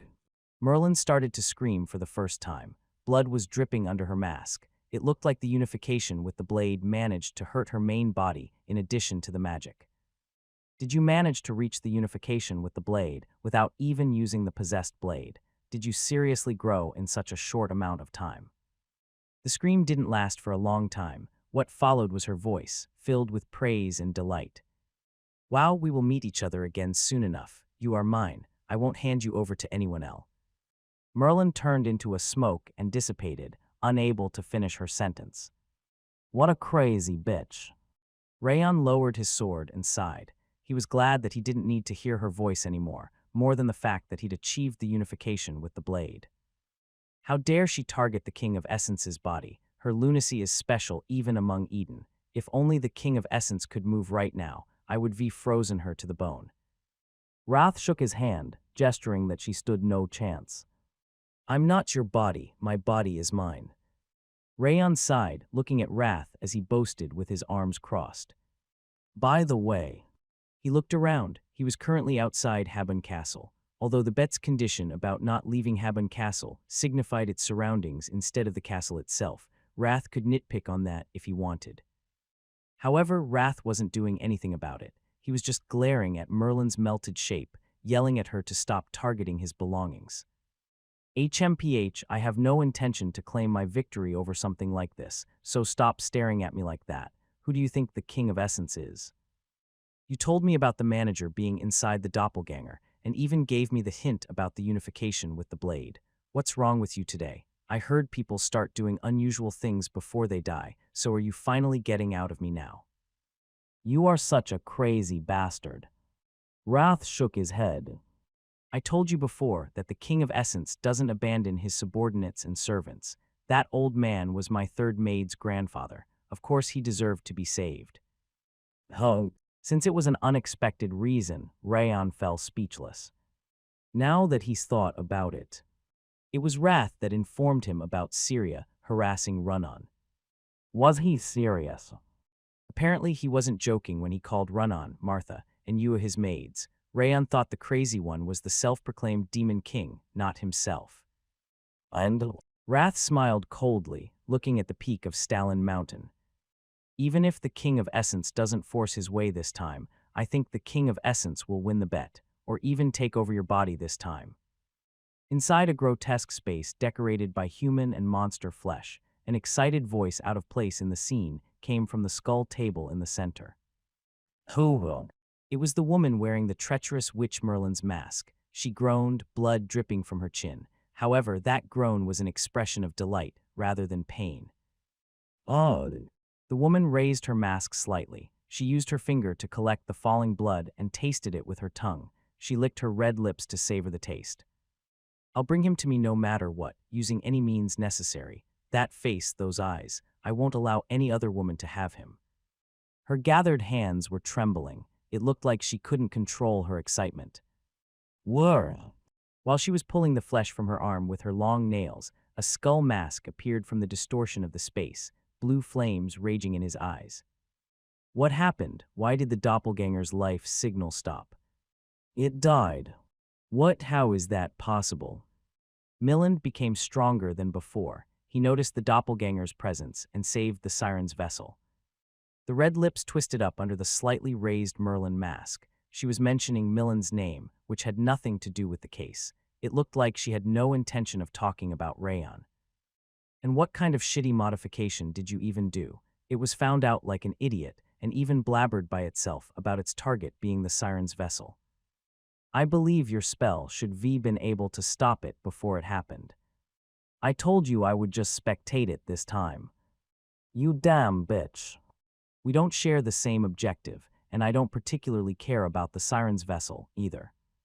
What happened to the Siren's vessel? She is alive. Huh.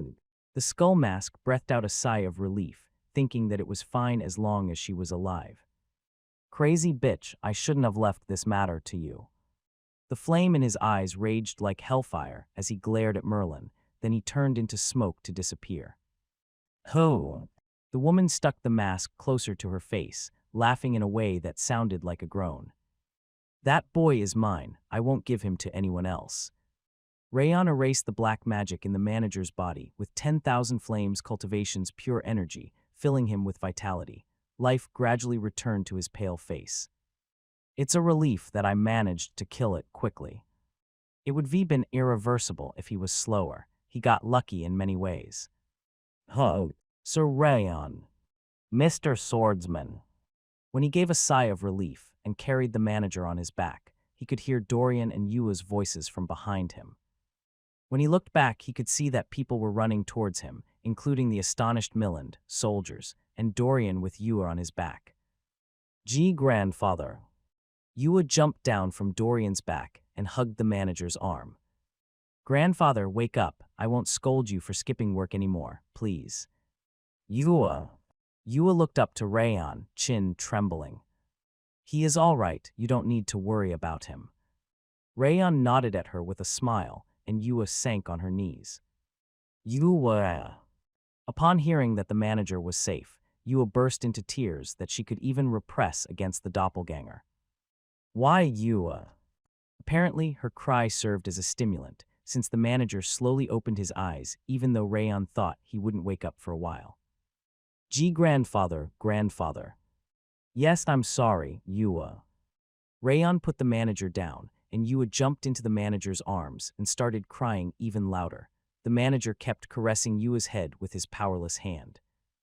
Rayon's heart was throbbing from watching them hug each other to confirm their safety. It felt like a satisfaction bigger than when he was called a hero. After killing the ice troll, Lord was pounding his heart. What exactly happened here? Miland narrowed his eyes, looking at the area that had turned black after the doppelganger's explosion after checking on Ewa and the manager. Let me explain from the beginning.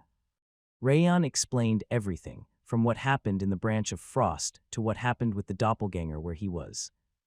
Well, I'm too ashamed to say anything. Miland bit his lips.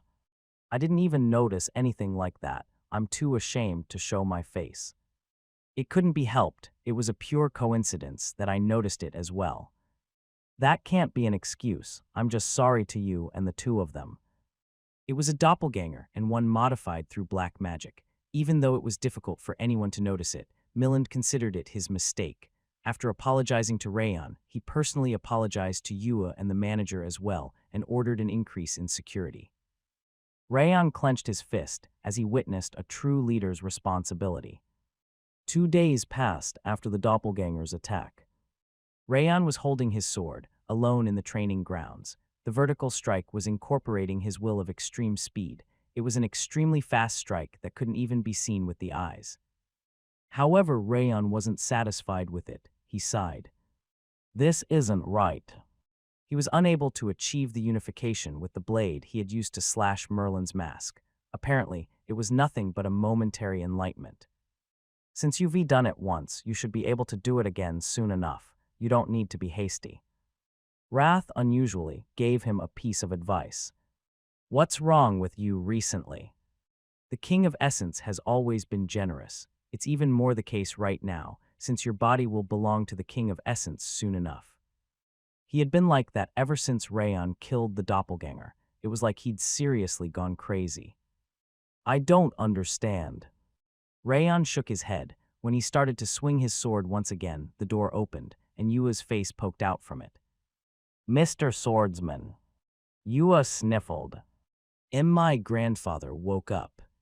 Really? The manager had fallen asleep after talking with Ewa for a moment.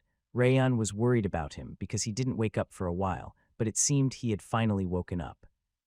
Grandfather said he wants to see you. Can you come with me? Since Rayon also wanted to talk to him, he nodded and followed Ewa to the medical area. He entered the worn-out yet properly managed ward, where the manager was leaning against the wall with Miland standing in front of him. Commander. Rayon's eyes widened, since he didn't expect to see Miland there. Why are you so surprised? I just came to visit the patient. Miland chuckled and stood up. Apparently, he was serious when he said he was sorry, since he came to visit personally. Mr. Swordsman, you saved my life. I would be passed on while leaving that little child behind if it weren't for you. I'm truly grateful. The manager forcefully raised his body and bowed. Thank you for saving the castle's residents. I really have no excuse for being unable to stop this incident. Miland bowed as well, biting his lip. Please stop doing that. Rayon tried to stop them from bowing, but they were too determined. This isn't the commander's apology, but my expression of gratitude as a human being. There's nothing I can do if you don't accept my gratitude. How all right. They only raised their heads after Rayon accepted their thanks.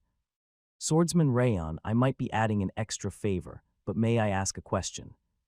Please go ahead. I heard Eden's demons were targeting my granddaughter. May I hear the reason?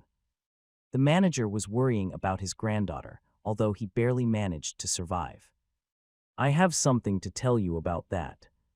Rayon nodded. Since the commander is here as well, I should tell them right now. Rayon was about to suggest they come to Sieghart with him, since Eden was targeting Yua. The ward's door suddenly opened after a violent running sound. The third scouting party leader, Rayon, was there. See, Commander, we are in big trouble. He grasped his trembling hand and continued. Monsters are swarming towards the castle wall. What? Monsters? Their numbers are as great as a wave. Hearing that they were comparable to a wave, Miland and Rayon's eyes widened. Don't worry about what's happening outside. Focus on your recovery. Miland gently tapped on the manager's shoulder and followed Rayon outside. I'll tell you about Yua later. I see.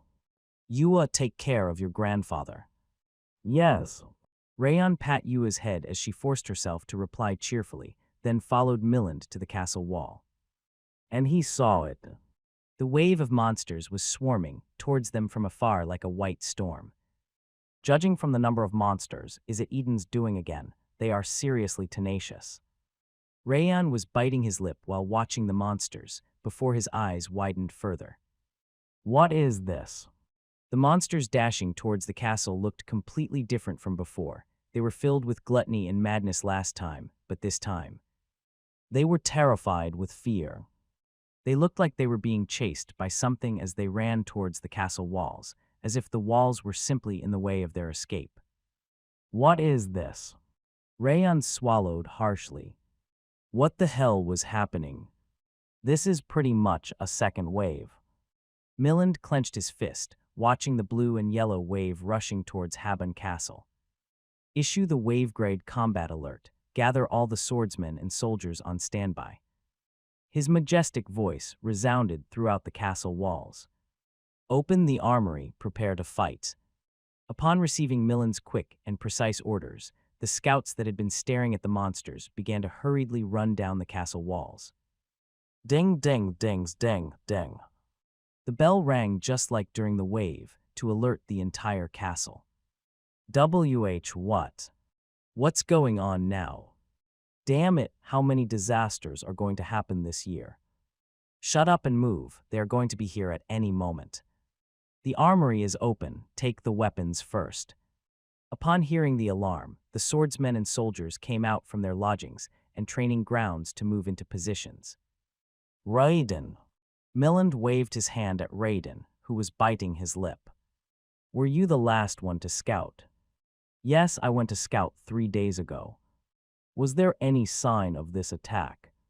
Just like in the report, nothing significant was found. Which means it might be Eden's doing once again. After all, they have the ability to control the monsters. Miland looked at Rayon to ask for his agreement. It's just my opinion, but I think that's not the case this time. Rayon shook his head, looking down from the castle walls. Is it not? No, Eden is infamous for their stupidity, but they aren't foolish enough to repeat a method they've failed before, and he raised his finger to point at the monsters dashing towards them. The monsters look different than usual. They aren't filled with the desire to kill or exuding madness. Don't they look like they are running from something instead? I also had that impression, and that's why I thought it was Eden's doing. Miland sighed, caressing his scabbard. Regardless of the reason, it will be a difficult fight once again. That seems to be the case. The moment Rayon nodded, wrath rose from the ice flower bracelet like an ember. He is finally coming. He wasn't looking at the monsters in front of them, but much further away at the distant Stalin Mountain. What's coming? The King of Essence told you before that there was a sleepyhead. That damn bastard finally woke up. Wrath's blue eyes were blazing like a demon's. Rayon couldn't tell whether he looked happy, angry, or excited. You mean when you told me to run away a month ago? Yes, the one I mentioned back then is finally awake. He probably woke up when the doppelganger exploded. Is he a dragon or something? Rayon followed Wrath's gaze to look at Stalin Mountain, but he still couldn't feel anything. He just felt slightly anxious. Dragon, you are completely mistaken. Wrath snorted, waving his small hand. Then what? I need to know what it is to decide whether I should run away. It's too late already. You had a chance when he was still sleepy, but he has already targeted you guys now. What? Rayon got goosebumps throughout his body upon hearing that. He won't stop until he destroys this castle and kills every single one of you, although he might stop if you offer an appropriate sacrifice. Sacrifice? What sacrifice? Who the hell is coming?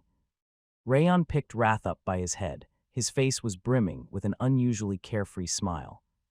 You shall witness with your own eyes. The King of Essence has no reason to tell you. Yo. I told you that this bet will end with the King of Essence's victory. The King of Essence shall take over your body this time, since it has come to this. Wrath was certain that whatever was coming down from the mountain was going to annihilate the castle.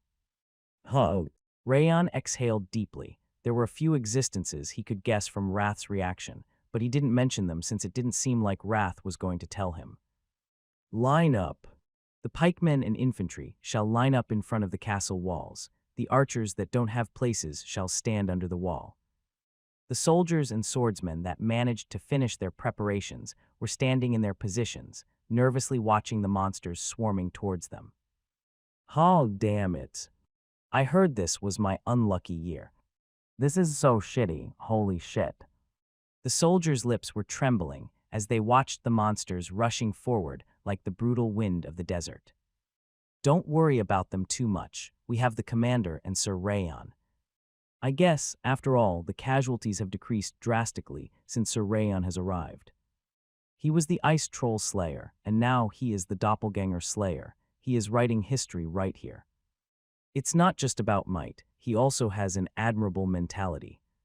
The swordsmen and soldiers looked at Rayon and smiled slightly. Their expressions were filled with trust, which was difficult to bear in his current condition. Commander. Rayon walked up to Miland, a bitter taste in his mouth. Miland's gaze was also filled with trust as he looked at him. Just in case if an enemy that's difficult to win against appears, what are you planning to do? He created an energy layer to cover around him and Miland so that other people couldn't hear them. It's not like you to ask such a question. Miland's expression didn't change at all, as if he were wearing a mask. He tapped on his scabbard, maintaining his confident appearance. I'll still fight. There are countless civilian villages behind this castle. Even if all we can do is to buy some time, I'll fight until the end to reduce the casualties. That's the reason Habon Castle exists. I see. Rayon bit his lip. It would have been a different story if he knew a dragon was coming, but since he didn't know what was coming towards them, he couldn't even try to convince him. I have to meet him in the end. Rayon caught his breath, resolving to kill it no matter what it was. Wrath nodded with a completely laid-back expression. Don't worry, the King of Essence will make sure to save the pineapple girl. Shut up. Rayon pushed away Wrath, who looked too happy, and stood in his assigned position. What Wrath said was true. Something too powerful for them was coming towards them. However, Sir Rayon, I believe in you. Please do your best today. I'll shoot arrows until my fingers are pulled out, so leave your back to us. He could feel the soldiers and swordsmen that were encouraged from watching his back. There was no way he could betray their expectations and run away alone. Being relied on isn't exactly a good thing. It seemed receiving people's trust and expectations was giving him more responsibility than the joy it brought him. It was an emotion he could never have known when he was an assassin. I'm learning all kinds of things because of this damn guy. Rayon glared at Wrath and clasped his scabbard. I'm done, I'm dead. Dorian's voice was half crying as he took out a bunch of logs and boulders from his belly pocket. It looked like he was planning to throw them when the monsters started climbing the castle wall. Everyone prepare for battle. Prepare for battle. Miland drew his sword and ordered the preparations for the last time. The soldiers repeated his order and slammed the ground with their spears. Rayon. He turned his head and called for Rayon. Everyone's gazes were focused on him. I'll leave the battle speech to you. The battle speech is something that was said before starting a battle in order to raise morale. Miland had been in charge of it so far, and he was saying that he would leave it to Rayon for the first time. Why me? Because I figured your speech would have a better effect than mine. Miland pointed at the soldiers with his chin. The blood boiled in his heart, facing the soldiers' trusting gazes. Battle speech. Because of how he'd been living, he wasn't exactly good with speeches, but there was one thing he wanted. Rayon turned around. Facing the gazes of the entirety of Habon Castle, he smiled lightly. Survive, everyone. That dull speech was coming from the bottom of his heart. Is that all? Your speech is worse than I thought. Dorian's mouth became wide open, and Bateau snickered. I like it since it was really manly. Edquil was just staring at him, and Tyrion gently nodded. I like how simple that was. That's true, the commander's speech is way too long. I thought he was the headmaster when I first heard his speech. The knights and soldiers burst into laughter. The fear and anxiety right before the battle disappeared into the wind, and the morale was raised to pierce through the sky. A single swordsman managed to raise the soldiers' morale to the maximum. Miland's mouth slightly curved into a smile. This is your current position. People trust you more than the commander right now. I'll ask you again today. Please save many soldiers. Miland stopped smiling and raised his hand towards the sky. The moment his hand was clenched into a fist, the third war started. Fire! The bundle of silver arrows carried their will for survival to draw an arc and pierce through the monster's skins. Kaya! Kua! Kaya! However, the monsters didn't stop. Their eyes distorted and they dashed towards the castle walls, just like provoked dragons. Fire! Hundreds of arrows fell down, one after the other, at Miland's order. Countless monsters collapsed on the ground, but an even larger number of them slammed towards the castle with their lives on the line. Slum! Once the monsters slammed the castle with their bodies at the same time, the castle shook like it was about to be destroyed. They are climbing, prepare for a close-quarter fighting. Throw the rocks and logs first. Yeah. With Dorian as their lead, the soldiers threw the rocks and logs to crush the climbing orcs, trolls, and kraits. The pikemen kept stabbing towards them, and the archers continuously pulled their bowstrings. The blade, reflecting the yellow light of the sunset, was incorporating a powerful morale, but the monsters didn't withdraw. They kept climbing the castle walls single-mindedly, trying to cross them no matter what. Rayon bit his lip, looking into the monsters' eyes. I knew it.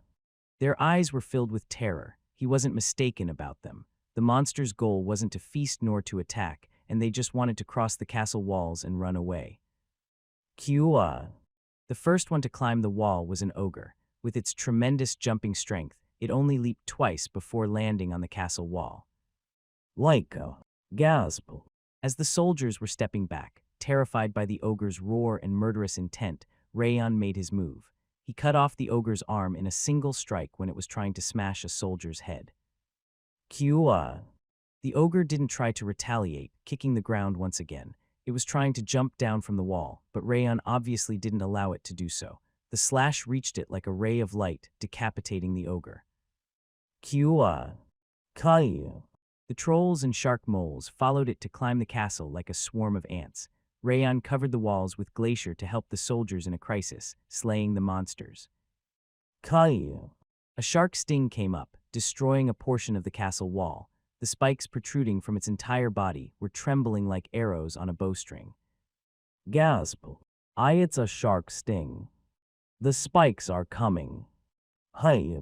The moment the spikes burrowed into it slightly to prepare for the shot, its head was sent flying, and Rayon appeared from behind it. Thank you. Sir Rayon. The soldiers thanked him from the ground, and Rayon looked over the walls. Are the animals coming as well? Behind the monsters swarming towards them, he could see the wild animals living around Stalin Mountain. His hair stood on end at the sight of the animals running away, since they didn't do anything during the wave. Miland bit his lip upon seeing the same thing as him. It seemed he was also astonished by the situation, despite having spent his entire life in the castle. Tyrion. Yes. Vice Commander Tyrion knelt to answer his call. Send the scouts to evacuate the villages behind the castle, evacuate the civilians, and everyone inside the castle as well. What? Tyrion's eyes widened, as he didn't expect that order at all. Quickly. You understood. Tyrion swallowed harshly and ran down the walls to give the orders to the scouts. I knew it. It seemed he clearly realized how serious the situation was, even worse than a wave, though he didn't seem to have any intention of running away. While Rayon was licking his lips, a huge diamond-shaped shadow covered the castle walls. It's a manticorn. There are two of them. They are coming from both sides. Just as the soldiers said, two huge ray monsters were flying towards them. Rayon and Miland made their moves at the same time. They swung their swords towards the manticorn on the left and right side respectively. The two blades burst into flames of two different colors. Wham! The two manticorns were split into half and fell down on the monsters climbing the wall. The ground trembled like an earthquake, and the battle paused for an instant. Rayon met Miland's eyes, his wrinkled old eyes smoothly curved into an arc before sending an aura message. If it ever gets too dangerous, you should withdraw. What do you? I finally understand what you meant earlier. You looked even further than me. He continued, slaying a horde of orcs. You can reach even higher as a warrior. You shouldn't waste your life here. Think about the future. With that as his final words, he turned his head. He never looked back at him after that. Is he telling me to run away? Rayon looked back. The gazes of trust and conviction were lighting up the darkness. He would already run if he wanted to save himself. Slum. He grit his teeth and thrust his sword. The yellow light of sunset reflected at the point of his blade, extended like a spark to cut through a troll's neck surrounding the castle. I can't run away by myself. Rayon's deadly eyes were directed at Wrath, who was laughing leisurely. And I won't lose to you, either. A meaningless struggle. We will see if it's meaningless or not. I can already see you kneeling in astonishment. Even if I have to kneel, I'll save their lives. Under the yellow moonlight, the red and blue gazes collided with each other. The castle defense continued until the next sunrise. Since the battle could be called a fight of life and death, the soldiers on the castle walls were out of breath and the strength had already left their limbs. However, they kept thrusting their spears and swords with the determination and resolution to protect the castle. It's almost over. Do your best until the end. Hold out, trust the allies behind you. Whether they were officers or soldiers, they kept shouting as they wielded their weapons until the end. Their morale was like a raging fire, and the monster wave finally started to subside. The end was near. There are only a few of them left. It's our victory once the sun rises. Wola! Since the number of monsters had clearly been reduced compared to the day before, the strength returned to the soldiers' eyes. Kaya! Kryla! However, the monsters' actions were also unusual. Although their number had visibly decreased, they didn't run away. Instead, they became more desperate while climbing the castle walls. Of course, their careless climbing only resulted in them losing their lives in vain. Why are they acting like this? They should be running away by now. Why is the sun not rising? Now that I think about it, it's way past the time for the sunrise. The soldiers frowned upon realizing that the monsters and the current situation weren't normal. Wow. Rayon's eyes widened. Did they just say the sun isn't rising? The sky was still dark, as if the night had been extended. The moment he realized that fact, a man raised the curtain of the night and walked towards them. Upon witnessing the three horns rising from his forehead and temples, Rayon found that he couldn't breathe, as if he were facing the abyss. He was still far away. His voice shouldn't be able to reach him, yet he could hear it. It's cold, I'm sleepy, it's annoying, but I woke up. Opening his mouth, which had turned pale from the cold, he raised his head. Those black eyes absorbed the light, and once Rayon met those eyes, he felt like his soul was being shattered. How could someone like that exist? Sensing the death spreading from him, Rayon felt like he was going insane. It was the appearance of a demon king. The incarnation of evil was targeting them. It's cold, I barely managed to fall asleep, yet I woke up again, it's annoying.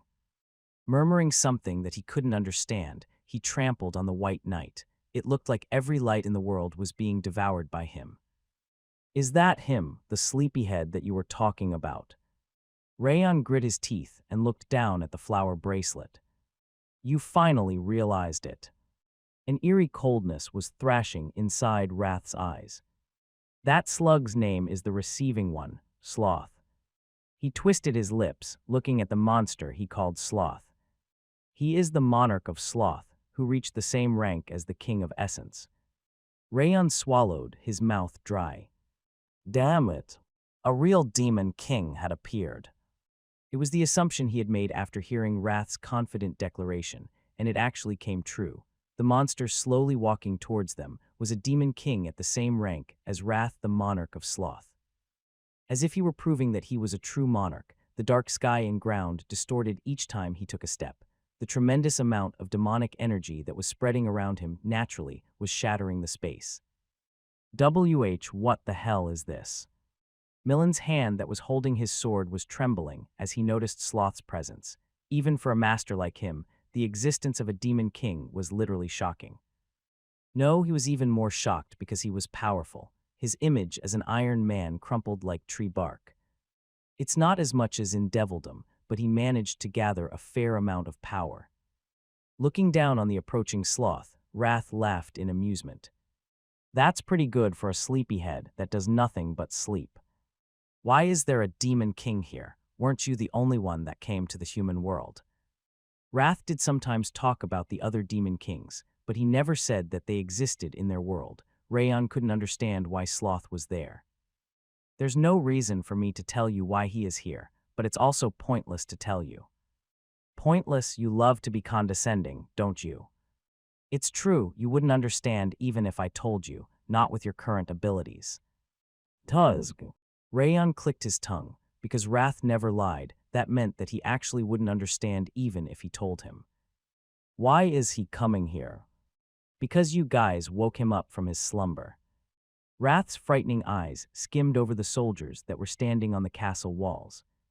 Sloth has been sleeping at the top of that mountain. Even the King of Essence didn't realize it at first, since he was dead silent. However, he kept waking up during the battle in the valley, the wave, and the assault from the crazy bastards wearing helmets.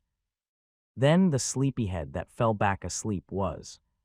Yes, it's that damn bastard. He fell back asleep, befitting his title of the one that sleeps the most in devildom. Wrath had called him an idiot that did nothing but sleep for an entire month, and he was apparently talking about a demon king. That loafer completely woke up from the noise of doppelganger's explosion and the presence of black magic. He was spreading an intense pressure that could kill them merely because he was awakened from his slumber. It was such a ridiculous reason to kill people. It's not just sleep, he is the freakiest of the freaks. He pretty much became a demon king because of his slumbering. What? Let me tell you an interesting story. Enjoying the Sloth's presence as he approached them, Wrath's blue eyes sparkled. Sloth used to be a devil that did nothing but sleep in devildom. How do you think he managed to become a demon king? No way. Considering the situation, Rayon could figure out the reason. It looked like you realized it. Yes, it's because he killed everyone that picked a fight with him. Wrath's mouth curved into a crescent moon, brimming with murderous intent. Devildom is the land of battle and desire, sleeping in a world like that is pretty much asking to be killed. However, he survived instead, killing all of the devils that attacked him. He killed anyone that picked a fight with him, anyone that attacked him, and anyone that disturbed his slumber. Once that continued for thousands of years, he became a monarch of devildom. Probably because of the urgent situation, Wrath's story about devildom didn't sound boring for once. Then right now. Yes, he is currently moving in order to erase everyone that kept waking him up. Damn it. The more he listened, the less he could figure out a way to stop Sloth. How could he stop a demon king that came to take his revenge for them disturbing his slumber? Glenn Sieghart was the only person that could potentially stop him. How to stop him? There are two ways of stopping Sloth in his current state, a powerful person or a sacrifice, and none of those exist here. Wrath pointed at Sloth, who was crushing the white land as he approached. A powerful person. Yes, Sloth will avoid fighting if someone like your grandfather or the King of Essence existed in this castle. Why? It's because he can't sleep if the fight lasts for a long time, whether he wins or not. Oh. The more he learned about him, the crazier he sounded. The demon king named Sloth was even crazier than Wrath. It's cold, I'm sleepy, it's annoying, but those who disturb my slumber have to. Rayon got goosebumps from the sentence that kept getting cut off. His voice had a tremendous amount of power in it. Cold sweat ran down Tyrion's back as he noticed Sloth's existence, enough to drench his clothes. His eyes lost focus. What is that monster? We can't win against him. The stronger ones among the swordsmen and knights also dropped their weapons, overwhelmed by his striking energy. The resolution left their eyes. They fell to their knees, as if they couldn't even think about fighting him. Damn it. Since the ones with better perception were the first ones to sense Sloth's energy, the powerful people were the first ones to fall into despair, and the situation would only get worse as Sloth approached. I'm sleepy, I'm too sleepy, but it's cold. Sloth was only repeating that he was sleepy and cold as he approached. I guess he wants to sleep, but cold. Rayon couldn't understand why a demon king would feel cold. What is he saying that it's cold? The King of Essence told you before. His alias is the receiving one. He receives everything, including coldness, heat, and attacks. That's his strength and weakness at the same time. It sounded like an annoying ability, but apparently there was something positive about it. Then can't he just move somewhere warmer? He is the monarch of Sloth. He is too lazy to even think about something like that. Don't expect common sense from that idiot. He was crazy in a different way than Wrath.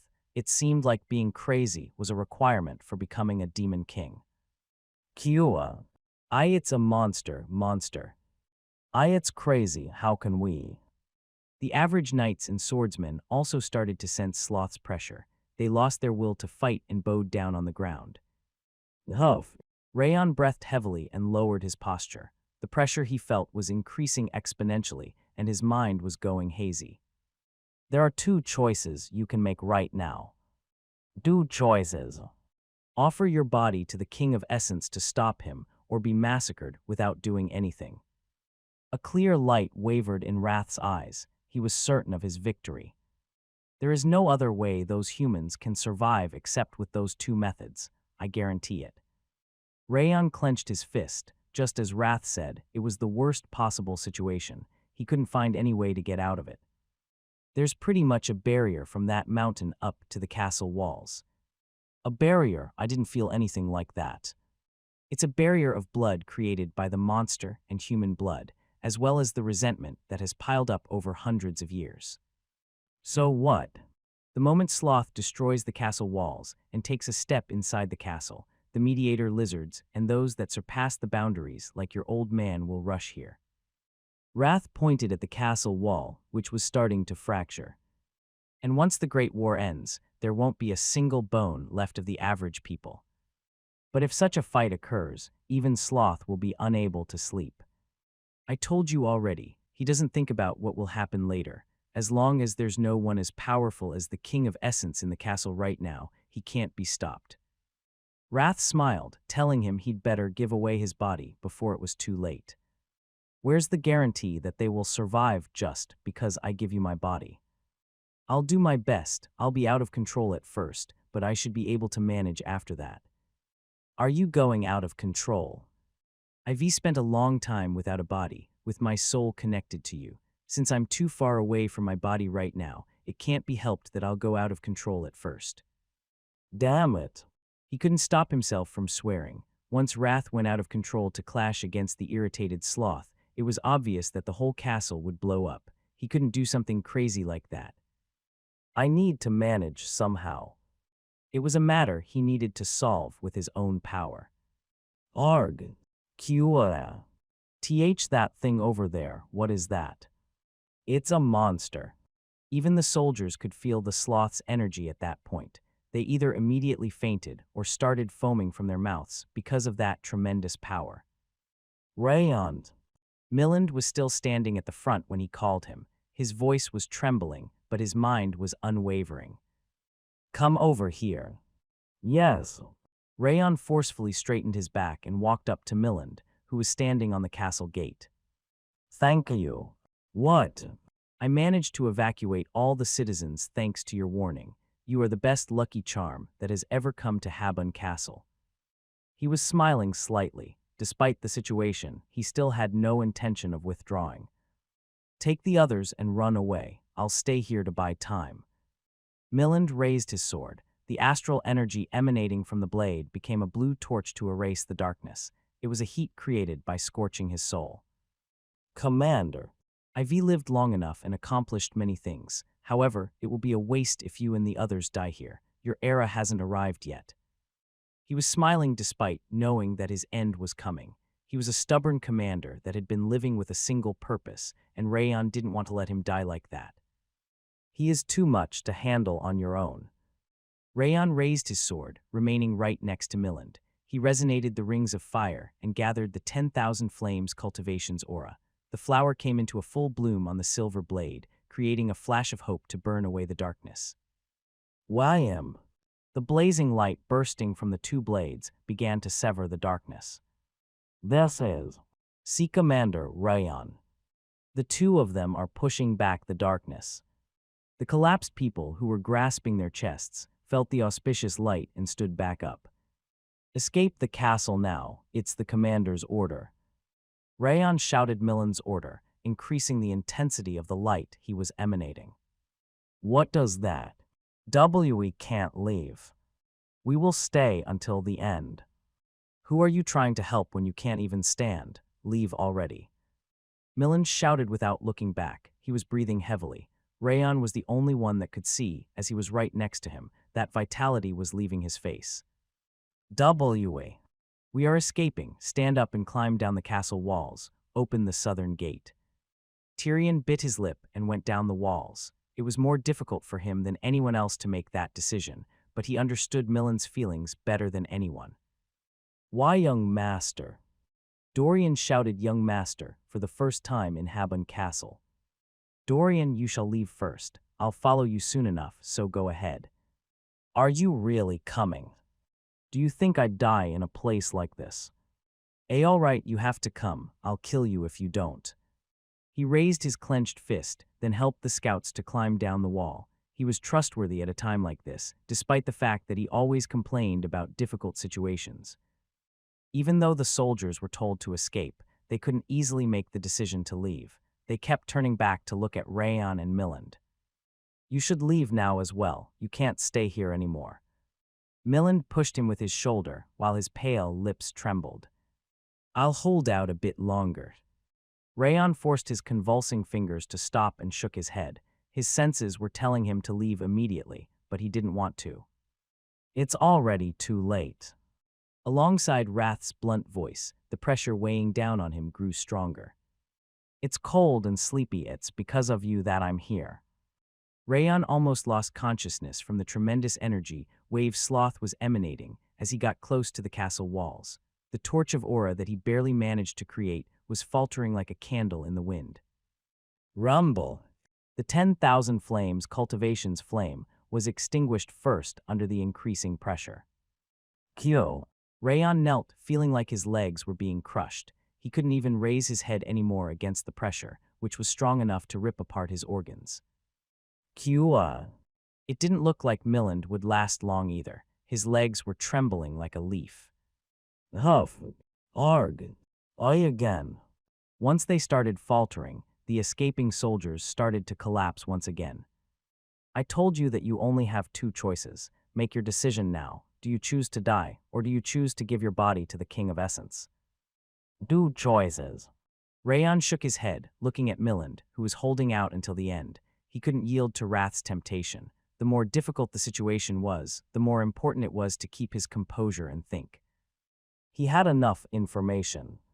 He could smell death from everywhere, but it didn't feel like there was no way to survive, unlike in his previous life. He could probably save them if he somehow combined the information he obtained from Wrath. He wanted to save his comrades in war that had believed in him for the first time. Cold, sleepy, someone as powerful as him, time, annoyed, simple-minded. Rayon quickly combined the information he heard from Wrath in his head. At that moment, his brain was functioning faster than any other time. The words that were spinning like beads inside a barrel systematically linked with each other to form an answer. This should. It was a gamble, but he could save everyone and even benefit from it. However, the gamble required some assistance. Wrath, have you decided, so you are finally giving your body? Let's trade. What trade? I'll accept your wrath, so help me stand in front of that stupid demon king. Rayon's eyes were full of conviction as he looked at Wrath. Why are you trying such a pointless thing? You told me that there were only 2 ways for me to survive. This is a different method from those 2. Nonsense, nothing will change even if you stand in front of Sloth. It will, so are you doing it or not? There's no benefit for me. Your body will belong to the King of Essence in the end. No, it won't. Rayon adamantly shook his head. I won't give you my body, even if I die. Bullshit. You should know by now, I don't bluff, just like you don't lie. Rayon Zieghart. Wrath ground his teeth. Even if I give my body to you, those people are all going to die. If that's the case, then I'll also die with them here. Rayon dropped the hilt he was holding on until the end, and the sword fell on the ground with a clank. Why, you bastard? Wrath's eyes started wavering for the first time. It was proof that he was agitated. If my method doesn't work, then I'll give my body to you right after, I promise. Keto. He ground his teeth, looking back and forth between Rayon and Sloth, who had almost reached the castle. Kyo. Miland collapsed before Wrath made his decision. Even though it was a short time, he looked like he was 20 years older now as he breathed heavily on the ground. The way he was still holding his sword after fainting was an admirable sight to behold. Why? After he collapsed, the pressure weighing upon him felt like the sky was falling down on him. It felt like his shoulders were being crushed and his internal organs were bursting. Wrath.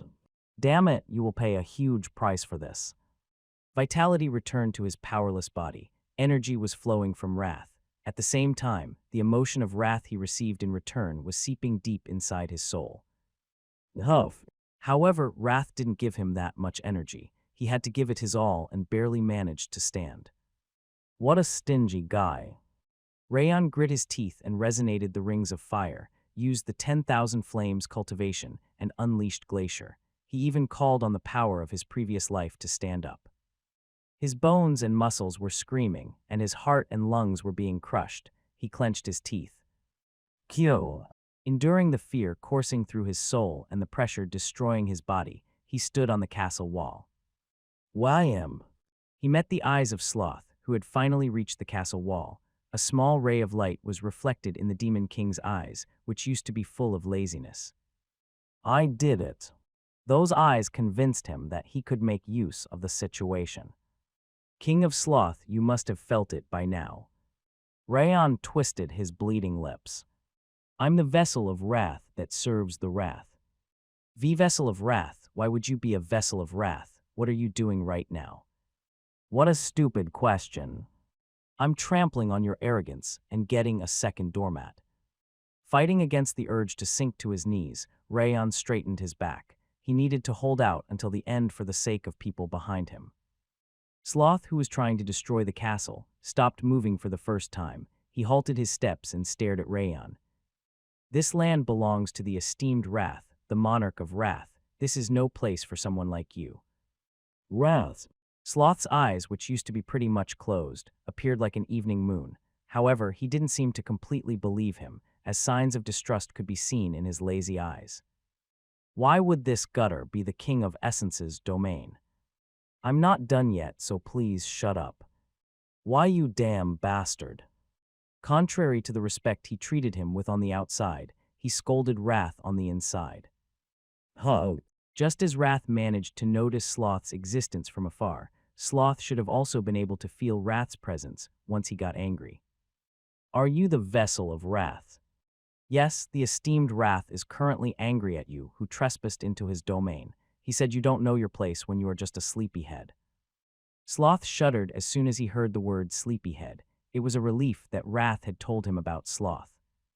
However, his doubts still remained, and Rayon needed to completely get rid of his doubts. Don't listen to him, Sloth. This is not the King of Essence's domain, and this guy isn't the King of Essence's subordinate either. He is an enemy. He can't hear you, so stop talking. What was conveyed to Sloth wasn't his voice, but the anger emanating from his body. Huh. Rayon slowly exhaled, letting out the dirty energy from the fight. He filled his lungs with cold air. The view became clear thanks to the refreshing air and the taste of blood inside his mouth. I accepted the emotion of wrath for this purpose. Wrath didn't realize it, but standing in front of Sloth wasn't the only reason he made the trade to accept wrath. He did it to convince Sloth using the 15 points of wrath he received, in addition to the original 10 points. I need to show my wrath. It was obvious what he needed to think about. Rayon recalled the face of Darius Robert, clenching his fist until his bones started creaking. The pain of his nails burrowing into his skin felt pleasant in comparison. Whirr! The 25 points of wrath he had gotten from the trades pierced through his reason and started to eat away his brain. Feeling the flame of wrath filling up his brain, Rayon's mouth curved into a deadly smile. This is the power of wrath. You are really wraths. The laziness in Sloth's dead eyes became crystal clear. He finally realized that the monarch of wrath was with Rayon. I'll convey the esteemed wrath's words to you. You must have a death wish for trespassing into the King of Essence's territory. Take one more step, and you shall be unable to sleep for eternity, you damn sleepyhead. The King of Essence never said such a thing, you crazy bastard. Obviously, Wrath never said such a thing. Rayon was just imitating his tone, using the information he had gotten so far. I won't be able to sleep. However, it was super effective. Hearing that he wouldn't be able to sleep anymore, Sloth's eyes started to visibly tremble. Esteemed Wrath, please suppress your anger. Rayon bowed towards the ice flower bracelet. What are you trying to do now? Stop it, immediately. That bracelet. Sloth's eyes grew even wider upon seeing the flower bracelet around his wrist. I knew this would work. When Wrath transformed into a flower bracelet the first time, he said that it was his preference. Rayon expected him to wear a similar accessory in Devildom, and he was right. Please don't advent right now. You didn't gather that power to fight against Sloth. It was in order to make the continent submit under your feet. Rayon gave Wrath, who was just standing there dumbfounded, a serious look. Continent, what are you talking about? What? You aren't planning to fight, just follow him to make him unable to sleep. Esteemed Wrath, that's just evil. Rayon's eyes widened as he looked down on the flower bracelet. You are really insane. The King of Essence never said such a thing. I'm losing my mind because of you. Wrath grasped his head, shouting that it's so frustrating. He will follow me and stop me from sleeping. Wrath is doing such a thing. Sloth was shocked by what he heard, starting to stagger. Esteemed Wrath, you have to suppress your anger. Please think about the future. Shut up already. I'm sure that will be annoying for Sloth, but the conquest will last even longer. Rayon was calling him the esteemed Wrath, but he actually treated him as something worse than a dog shit. Are you saying that the fight is inevitable because he attacked your subordinates? Oh, esteemed Wrath. Rayon looked like he was deeply moved as he bit his lips while looking at the flower bracelet. So it was true. The corners of Sloth's mouth drooped. He was apparently aware of the fact that Wrath treasured his subordinates. Bullshit, it's bullshit, you fucking monster. What do you even have in your stomach? Esteemed Wrath, please trust me for now. You bastard. Rayon bowed at Wrath's screaming flower bracelet, then stood in front of Sloth. I feel like dying. My heart can't handle this anymore. Rayon was losing his sanity from putting up with the angrily Wrath screaming right next to him and the powerful Sloth right in front of him. He wasn't sure how he ended between those two demon kings, but he couldn't stop there. He needed to take care of the situation, no matter what. Curse you, Rayon Zieghart. Naturally, Wrath exploded in anger, and a tremendous wave of coldness and wrath stormed into his body. I need to show this to him. Rayon didn't block Wrath's attack like he usually did. Instead, he accepted his wrath as it was. Wham! Wrath's coldness and anger started to rise from Rayon's entire body. Wrath's energy. Sloth frowned, lowering his chin. Allow me to introduce myself again. I'm the vessel of Wrath, where the esteemed Wrath will advent soon enough. I know why you came to this place. It must be because of the war and the black magic that woke you up. That's right. Sloth nodded very slowly. But you picked the wrong opponent. Those that kept bothering you were a group called Eden, who wear monster helmets. We were only defending against their attacks. Rayon endured the stabbing pain and calmly explained the situation. Where are they? I don't know. So you are unrelated to this. Indeed. Then I don't need to fight against Wrath. Sloth took a step back. He looked rather relieved. Sloth, where are you going? I'm returning since you have nothing to do with this. Returning, what are you saying, esteemed Wrath? Rayon jolted in surprise and grasped the bracelet. Why you have to suppress your anger? You shouldn't come out yet. Oh, what? Okay, I'll convey it right now. Please wait a moment. Rayon kept bowing to Wrath, who was just standing there like an idiot. Sloth, where are you trying to go after attacking the King of Essence's subordinates? Wrath, I didn't know you were here. That's the problem. You would have killed the King of Essence's belongings if I wasn't here. Rayon purposely took his time between the lines, pretending he was conveying what Wrath was telling him. He didn't leave any room for doubt with Sloth. The King of Essence never said such a thing. I'm frustrated. I'm so frustrated right now. I finally realize why humans have that anger disorder. Wrath's eyes started spinning like a top. You must also be aware of it, since you are a demon. The lives have to be repaid with your life. Rayon pointed at the soldiers that had died in the battle against the monsters. I didn't kill anyone yet. Stop trying to argue against the King of Essence. Your action caused the monsters to run away and kill the King of Essence's subordinates. No. You also tried to make unrelated people take responsibility for disturbing your slumber. Sloth shut his mouth, unable to say anything. Actually, his eyes looked like he was annoyed and didn't really care about reason or whatever. He just wanted to go back and sleep. Now is the time. Since he finished the preparations, it was time to get down to business.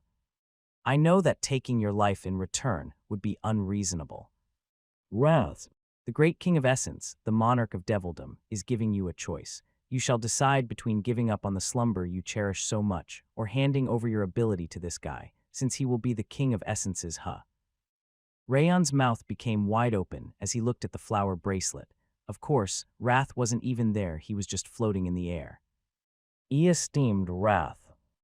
So this was your objective, you devil. Even though Wrath was the Demon King, he kept shouting that Rayon was the devil or demon or whatever, spreading his wrath. I don't need such an opportunity. I only need the esteemed Wrath. Rayon bowed until his head reached the ground. He bit his tongue and endured Wrath's interference through the pain. Sloth, kill him. He only brings harm to the world. Just swing your hand. Slumber or give him my ability. That's an easy choice. Sloth nodded slowly. His expression was saying that it was needless to ask. And no, don't do it, you idiot. You are getting tricked by a human worse than a devil. Stop it. Wrath kept screaming while flailing his hands, but Sloth raised his finger to point at Rayon. Whirr! The dark energy coming out from his finger pierced through Rayon's heart. No, it wasn't his heart, but a part of his soul, where a tremendous amount of energy got engraved. A portion of his ability is seeping into your soul and body. The ability will be activated once the adjustment is done. It felt like a searing iron was pressing on his back. However, the pain allowed him to keep his sanity. The King of Essence is dying. He is dying from an anger disorder. Wrath was lying on the ground, his whole body trembling. Then I will return. I'm too sleepy. I need to sleep. Wait. Rayon raised his hand to stop Sloth, who was about to leave. It's not over yet. What? Murderous intent appeared in Sloth's eyes. It looked like he would fight anyone if they tried to stop him from sleeping any longer. I have a gift for you. Rayon unwrapped the black cloth he'd been carrying, taking out the Goblin King's magic stone. The heat coming from the magic stone melted his fingers, which were frozen stiff from the coldness and his nerves. That's... Sloth's eyes widened upon feeling the magic stone's heat. Take this magic stone. Rayon didn't hesitate to throw it at him. It's warm, I can keep sleeping with this. The murderous intent and irritation disappeared at once from Sloth. He stared at the magic stone in bewilderment. But why are you giving this to me? Don't come down here anymore, no matter what sounds you hear, and if a large number of monsters start moving, you shall control them adequately and stop them. Rayon didn't want to be the only one to benefit from it after what everyone went through. He was planning to prevent the waves from happening in the future by using Sloth. It's annoying, but it's not a difficult request. After staring at the magic stone in ecstasy, Sloth turned his gaze towards Rayon. Is this Wrath's request?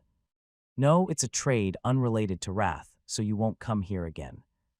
Trade, it's a trivial matter compared to this item, that's why. After looking over the magic stone, he raised his finger again. The black stream coming from his finger surrounded his wrist, right next to the flower bracelet. What? Don't worry, it's the remainder after the trade. Just like he said, there was no malicious intent in the black light. Cling!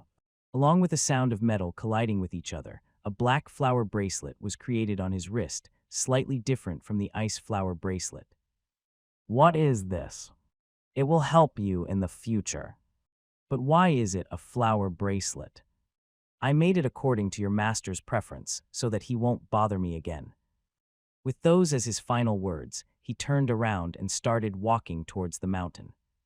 The darkness started to fade as he moved away. The impenetrable night finally ended, and the sleeping sun woke up. Rayon exhaled with difficulty. I'm really going to die at this rate.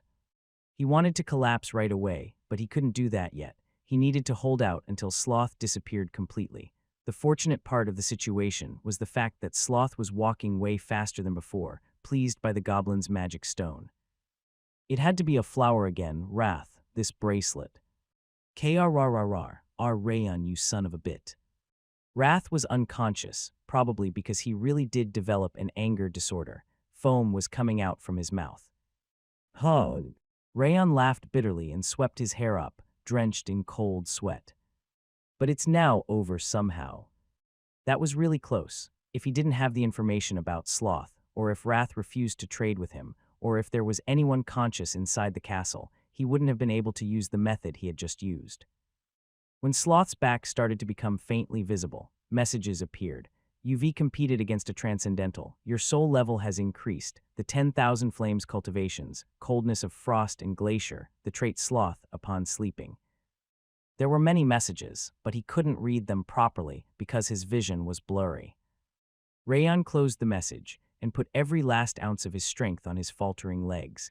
He protected the castle walls alone until the monarch of Sloth disappeared into the mountain, and the golden sunlight eventually erased the darkness. That was how the nightmare of a single night came to an end. Kyo. Tyrion heaved himself up with a small groan. Am I dead? He remembered losing consciousness because of the monster's pressure as it approached the castle. Since even his father was unable to stop it, the first thing he thought was that he was dead. How it doesn't look like we are in the afterlife yet. The Wolf Mercenary Corps Captain, Biteau, pointed at the sky with a trembling finger. Even though the sun should be risen a long time ago, the sky was still dark. Then how did we manage to survive? I'm not sure. I don't think we had anyone that could stop that monster. That's young master. The Snow Strikers' leader Edquil and Dorian suddenly stood up, looking up the castle wall. What did you, Tyrion's eyes widened upon following their gazes. Under the sky, which was dyed with an intense darkness, a single swordsman was standing. He wasn't holding a sword, but he looked larger than any warrior in the world. Whir! The curtain of darkness covering the sky dissipated like a falling tide, and the golden sun that was hiding in fear appeared in the world. The auspicious light spreading from Rayon was such a mysterious sight to behold. Our Rayon. Sir Rayon. But how? People woke up one after the other, shoulders trembling. They were excited by the fact that Rayon had defended the castle on his own, while everyone else remained unconscious. Rayon slowly turned his head. His face had a faint smile, yet it was also filled with exhaustion and pain. However, his eyes were looking around to confirm their safety instead. Everyone's safe. His voice sounded as dry as the desert sand. I kept my promise.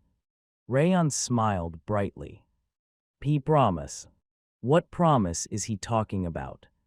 That came from nowhere. Oh. Dorian clapped his hands with trembling lips. Sir Rayon said it earlier, survive everyone. What he meant is that he kept that promise. That's thing. I thought he meant we should do our best to survive, but did he actually mean that he would make us survive? Rayon. Sir Rayon. People bit their lips as they looked upon Rayon's gentle smile. They needed to do that in order to hold back their tears. He won't come back anymore, so you don't need to worry. Rayon started waving his hand, then stopped. He closed his eyes and collapsed on his back. The people at the base of the castle tried running towards him, but he was too far away. Sir Rayon. It's too dangerous. As Rayon's head was about to collide on the stone wall, a thick arm came up to hold him.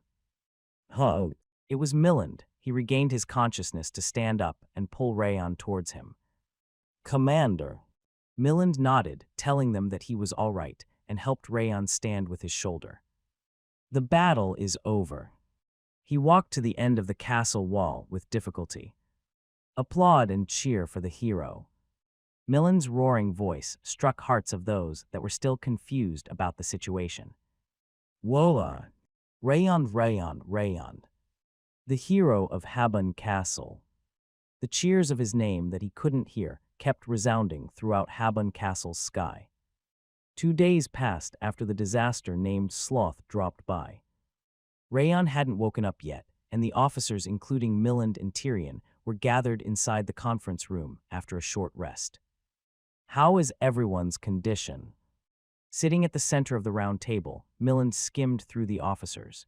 He was asking about the condition of the others, but he was the one in the worst shape. The skin under his eyes was completely black.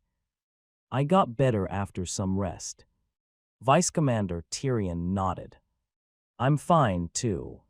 My head still hurts. Is it because I almost died? The Snow Strikers leader Edquil nodded, and Beteau rubbed his temples.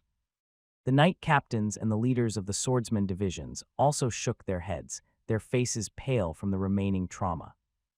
I don't have that many aftereffects, probably because I fainted so quickly. Same, I just feel like I woke up from a quick nap. My body isn't in great shape, though. On the other hand, the leaders of the scouting parties looked relatively fine. But who the hell was that? The third scouting party leader, Rayon, brought up the topic that no one else could bring themselves to mention. It's obvious from the 3 horns and the fact that he was powerful enough to distort the area. He was a demon. Miland clasped his fist and continued. And he is at the highest rank, at that. I encountered demons a few times in my youth, but that was my first time seeing someone like that. He was on a completely different level. Indeed, we weren't even a match. I isn't a highest rank demon, pretty much a demon king. The officers' bodies trembled at the memory of Sloth's overwhelming power.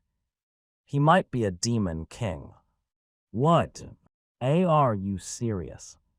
The officers swallowed harshly, mouths dry, upon hearing the phrase Demon King from Miland. Despite being a master, I couldn't even hold out against him. Only the heads of the 6 kings and the 5 demons would be able to fight him. He frowned, remembering Sloth leading darkness towards them. Then who the hell is Sir Rayon, who made that monster retreat? Edquil had been silent so far, but his voice now crossed the conference room.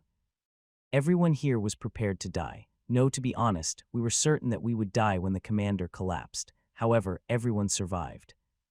Edquil's eyes skimmed over the officers, including Miland, and continued. I'm sure everyone is aware of the fact that Sir Rayon was the one that saved our lives. All the officers nodded in agreement. So here is the question. How did Sir Rayon save us against a monster that even the commander couldn't hold out against, and what method did he use to make him retreat? Indeed. I'm also curious about how I'm alive right now. What the hell did he do? The officers licked their lips in wonder. Are you doubting Rayon? No, I'm not.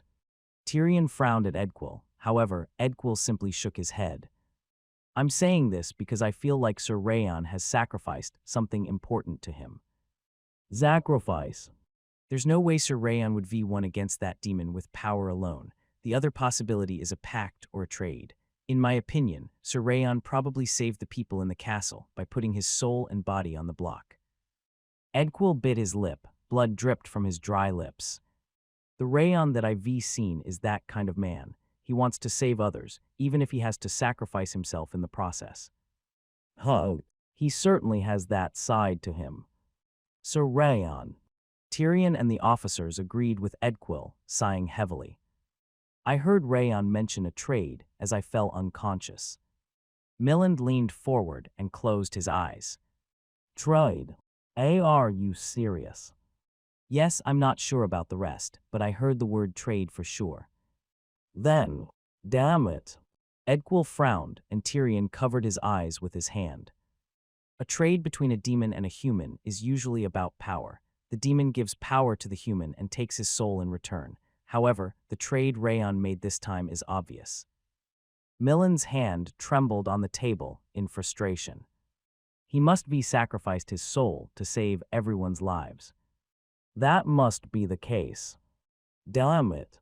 Everyone grit their teeth and lowered their heads as they realized it. Commander. Edquil called Miland with a short breath. Who is Sir Rayon? It's about time you tell us. I guess I can't hide it anymore. Miland slowly nodded. Rayon Sieghart, that's his name. So he was a Sieghart. I see. I suppose he's gotta be at least a Sieghart. The officers weren't exactly surprised. They had high expectations for him to begin with because of everything he'd done so far. Did you know about it? The 6 kings and the 5 demons are the only places where a 16-year-old boy could gain that much might and willpower. Since Sir Rayon's personality is closer to good than evil, I thought he was from one of the 6 kings. Since you've learned that he is a Sieghart, are you going to give up on your revenge? I never thought about revenge. I actually want to follow him. Edquil calmly shook his head. Follow him? You want to follow Sir Rayon. But you got beaten up by Rayon. The officers narrowed their eyes, trying to read into his words. I got completely beaten up, and that allowed me to come to my senses. If it wasn't for him, I would be kept bullying the weak like a loser for the rest of my life. Edquil's eyes were crystal clear as he stood up. He bowed at a 90-degree angle towards the scout leaders. I forgot the fact that they were my comrades in war and acted like an arrogant fool. I am deeply sorry. What's wrong with you? You apologized to us already. That's right, you already apologized multiple times, so why? I figured I need to properly ask for forgiveness in an official event like this. Even though the scouts kept shaking their hands, he kept his head low before finally raising himself. I already decided to follow Rayon before what happened today. I'm going to follow him even if he refuses me. Commander, please expel this guilty person from the castle. Edquil knelt in front of Miland and lowered his head. You are so hasty. Miland snorted and raised his chin. What? You aren't the only one who owes your life to him. All the officers nodded in agreement.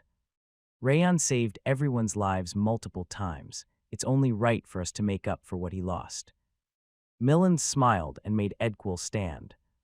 I'll also support him. Rayon slowly opened his eyes. What's going on? He thought his body was broken because of the struggle against Sloth, but his limbs felt light as if he'd woken up from a deep sleep. How strange. He tilted his head and stood up, wondering about the fact that his condition differed from his expectations. It wasn't just his body and mind, his senses had also become sharper. Strange, is it really strange?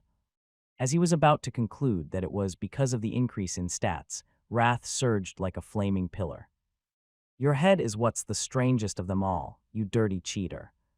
Veins were popping around Wrath's eyes. He was definitely angry. Ah, thank you. I managed to survive because of you. What are you thanking me for? You kept blabbering to me about devildom. I haven't been paying much attention to it, but enough of your words still remain in my memory, so I could make use of it. Why, you bastard? Moreover, you gave me all the information about Sloth because you thought you'd won already. If it weren't for you, I would be died for sure. You are really the giving tree, Wrath. Rayon smiled cheerfully and waved his hand. Here. Wrath glared at him while spreading coldness. I'll kill you. I'm going to stab your soul with an ice spear no matter what. Save that for later. Rayon shook his hand at Wrath, who was trying to jump at him. I'm going to read the messages for now. I think I got something nice. You devil, you are the first one to cheat 2 demon kings at once since the creation of the world. Are there no cheaters in devildom? If there were other people like you, the world would be been ruined already. Is that so? Rayon snickered and called up the previous messages. You've competed against a transcendental existence. Your soul level has increased drastically. All stats have increased by 4. Just from holding out in front of him, his soul level and stats had increased. He could once again feel how powerful Sloth was. How does it make any sense that your soul level increased just from holding out for a few minutes? Rayon narrowed his eyes, looking at Wrath, who was yelling at him. So he is at the same level as Sloth, or even stronger.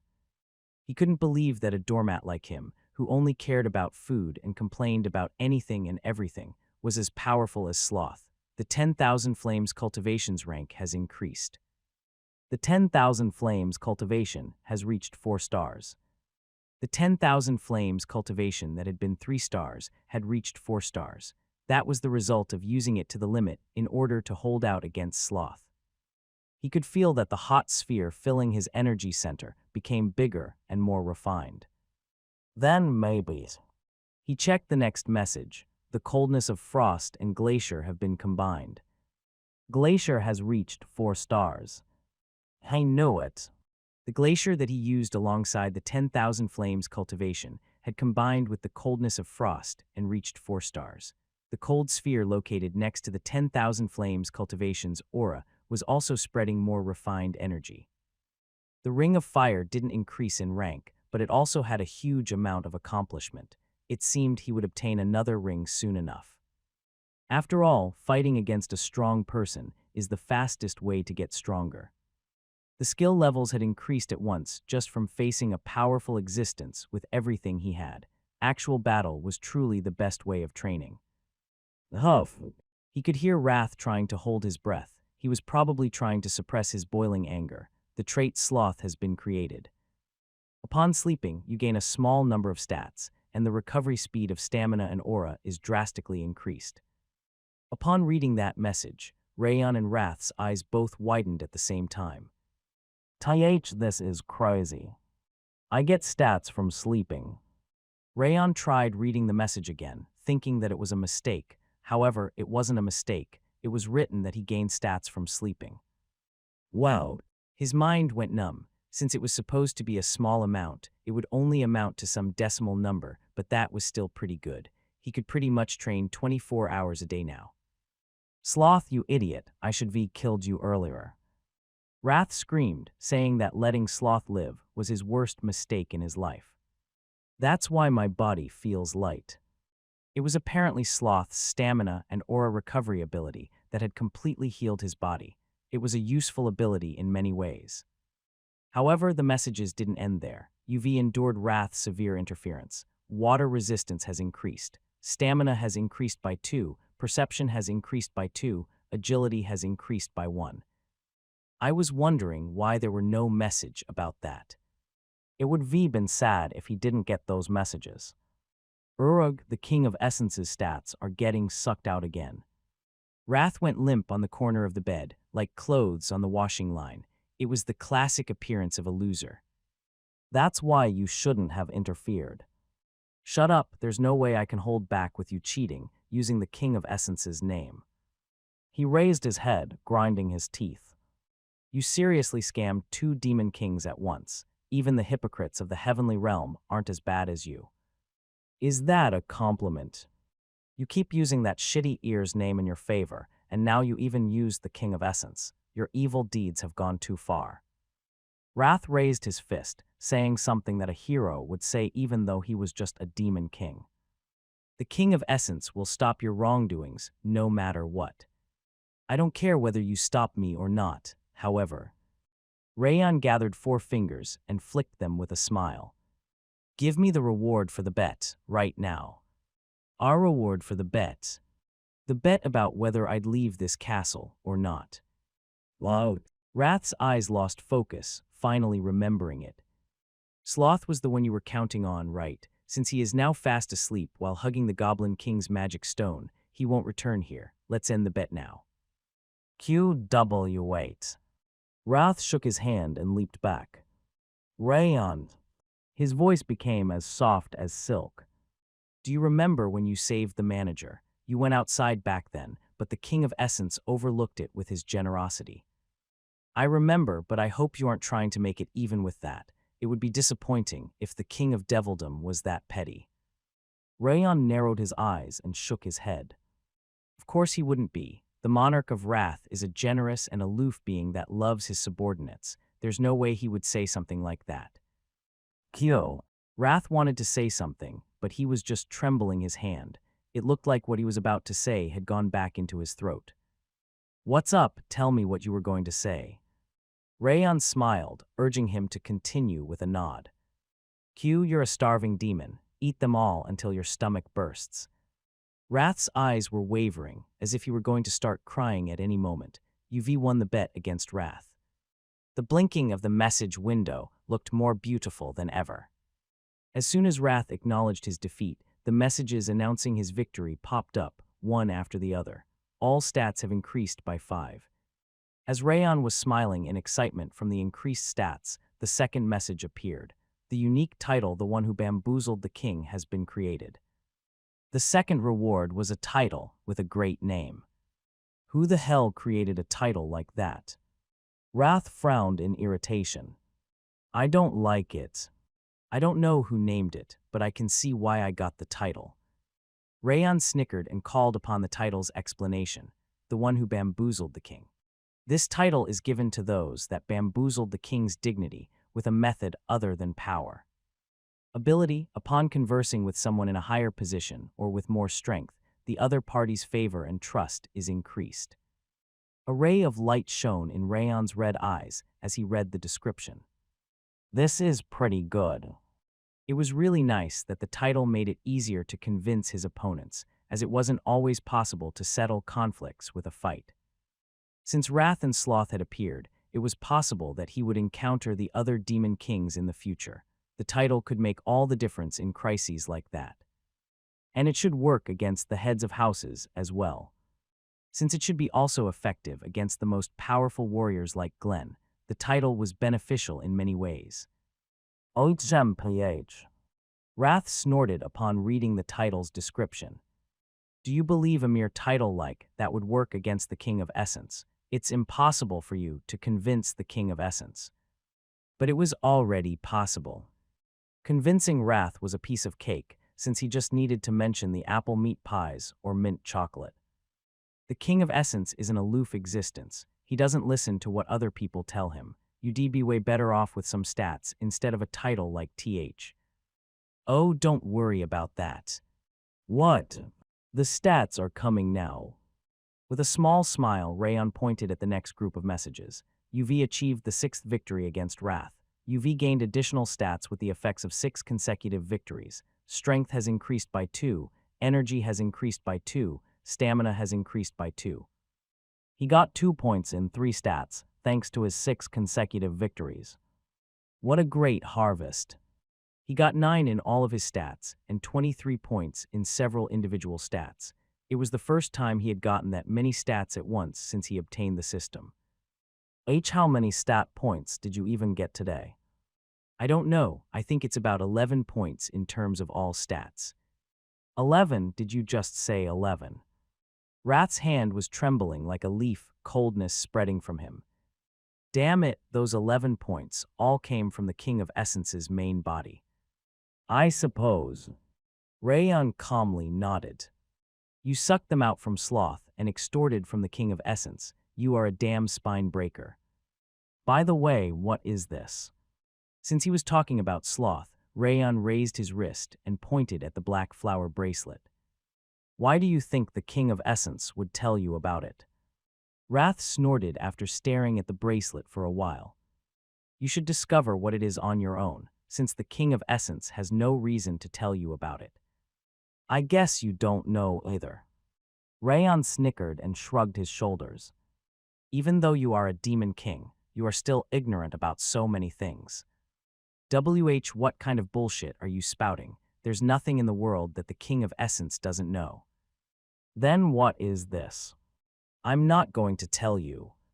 That's because you don't know. You damn weasel. Wrath finally burst in anger. An overwhelming coldness and wrath emerged and started stabbing him like spikes. Kreng!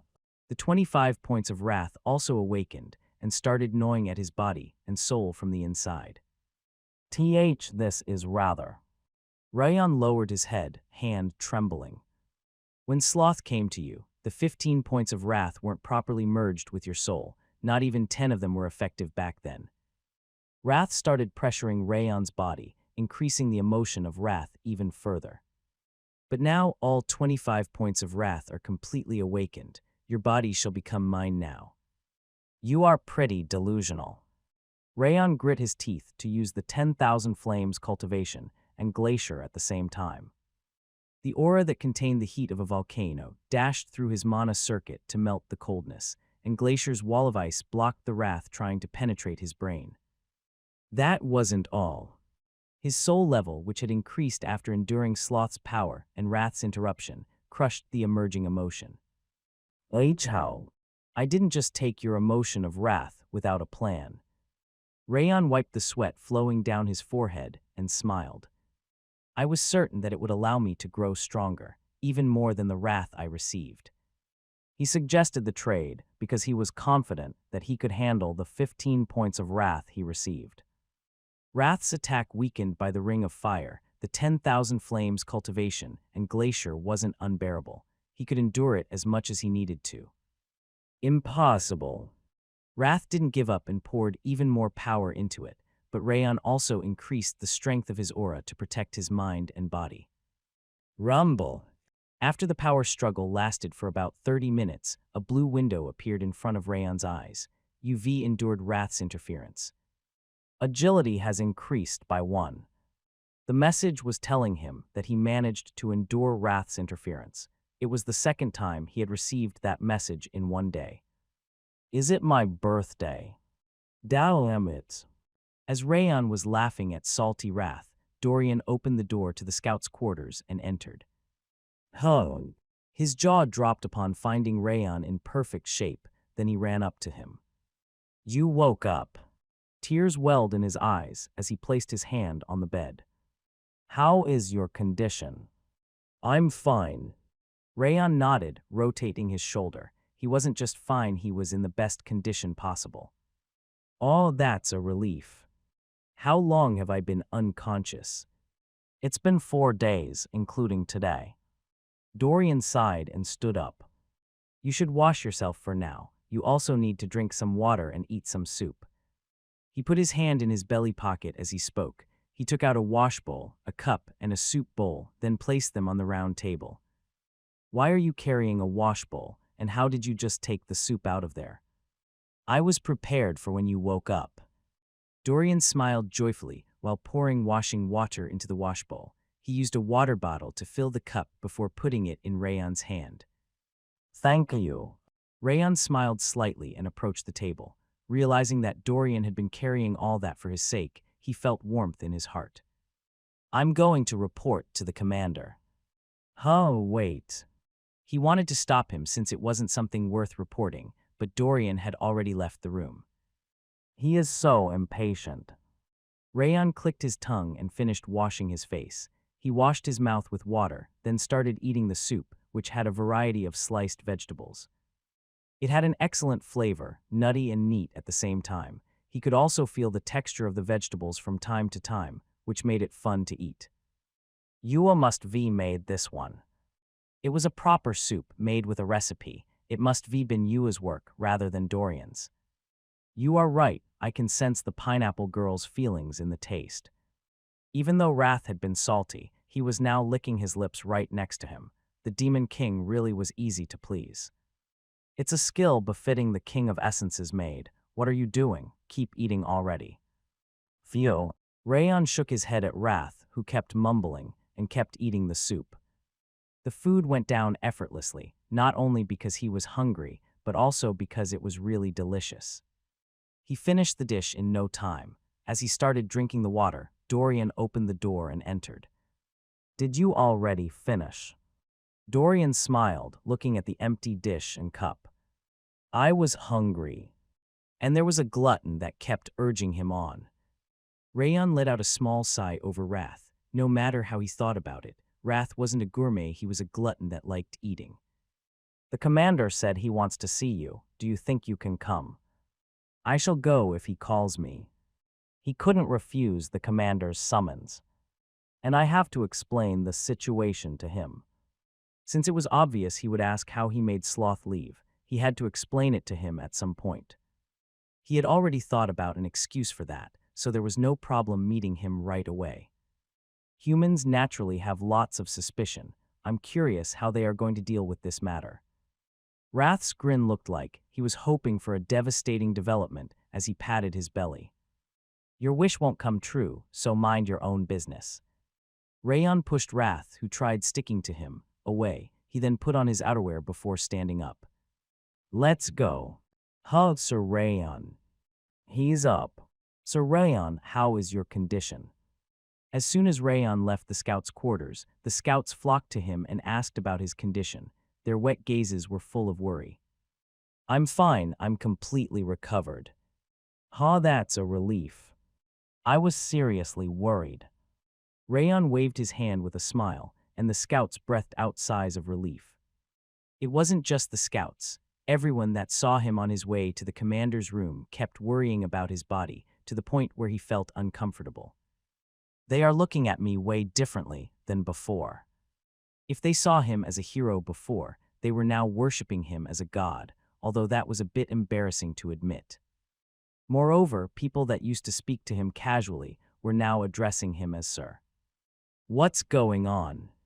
He could understand their gratitude because he saved their lives, but it was strange that they suddenly started calling him Sir. There must be been another reason for it. Once he reached the commander's room, still wondering about the reason, he could hear the word. Sieghart. It was a word that shouldn't have appeared there. Dorian. Oh, yes. Dorian scratched the back of his head. Apparently, he was already aware of it. Our identity has been revealed, but the commander revealed it himself. Oh, I see. It was probably because he couldn't hide them as mere mercenaries anymore, as the scale tipped too far. Then does everyone know about it already? Yes, but you don't need to worry about it. After all, we didn't reveal it ourselves. I know, it's just. He shook his head bitterly. I just feel like they won't easily approach us anymore like before. There's a different reason for that. A different reason. Yes, let's go upstairs for now. Dorian flinched, pointing at the headquarters in front of them. All right. Rayon nodded and went up to the conference room. Unlike what he expected, Miland and Tyrion weren't the only ones in the conference room. All of the other officers were there as well. It looked like everyone was gathered there, except for the officers on a mission or on guard duty. Rayon checked the people's faces, then breathed out a sigh of relief. Everyone's alive. He was worried that a problem might have occurred, but fortunately, no one was seriously injured. Stop pretending to be a good person. Wrath smiled coldly and sat on his head. Even if you saved their lives, they would fear you, who might be connected to the demons. You'd better worry about yourself. That might be the case. Rayon nodded. It was completely possible, considering how people acted in his previous life. However, there was a big mistake that Wrath was making. Rayon didn't save them because he wanted something in return. He just wanted to save them. Since he didn't have any expectations, there was no reason for him to be disappointed, no matter the outcome. Greeting the commander. Rayon organized his thoughts and bowed at Miland. It's nice to see you awake. Sit down over there. Yes. He sat at the chair located in the center, following Miland's gesture. I thought it'd take a long time for your recovery, but you've already recovered, even stronger than before. Miland exclaimed in surprise after checking his complexion. Countless geniuses have visited here in order to train, but none of them was as fast as you when it came to becoming stronger. I was just lucky. It's not about luck, it's your will and your ability. You are going to surpass even me soon enough. Miland shook his head, telling him to stop spouting nonsense. The other officers also smiled. I can speak comfortably since you are completely recovered. He leaned towards the table. How did you make the monster leave? Rayon lowered his chin slightly, the movement easily missed. I knew it would come down to this.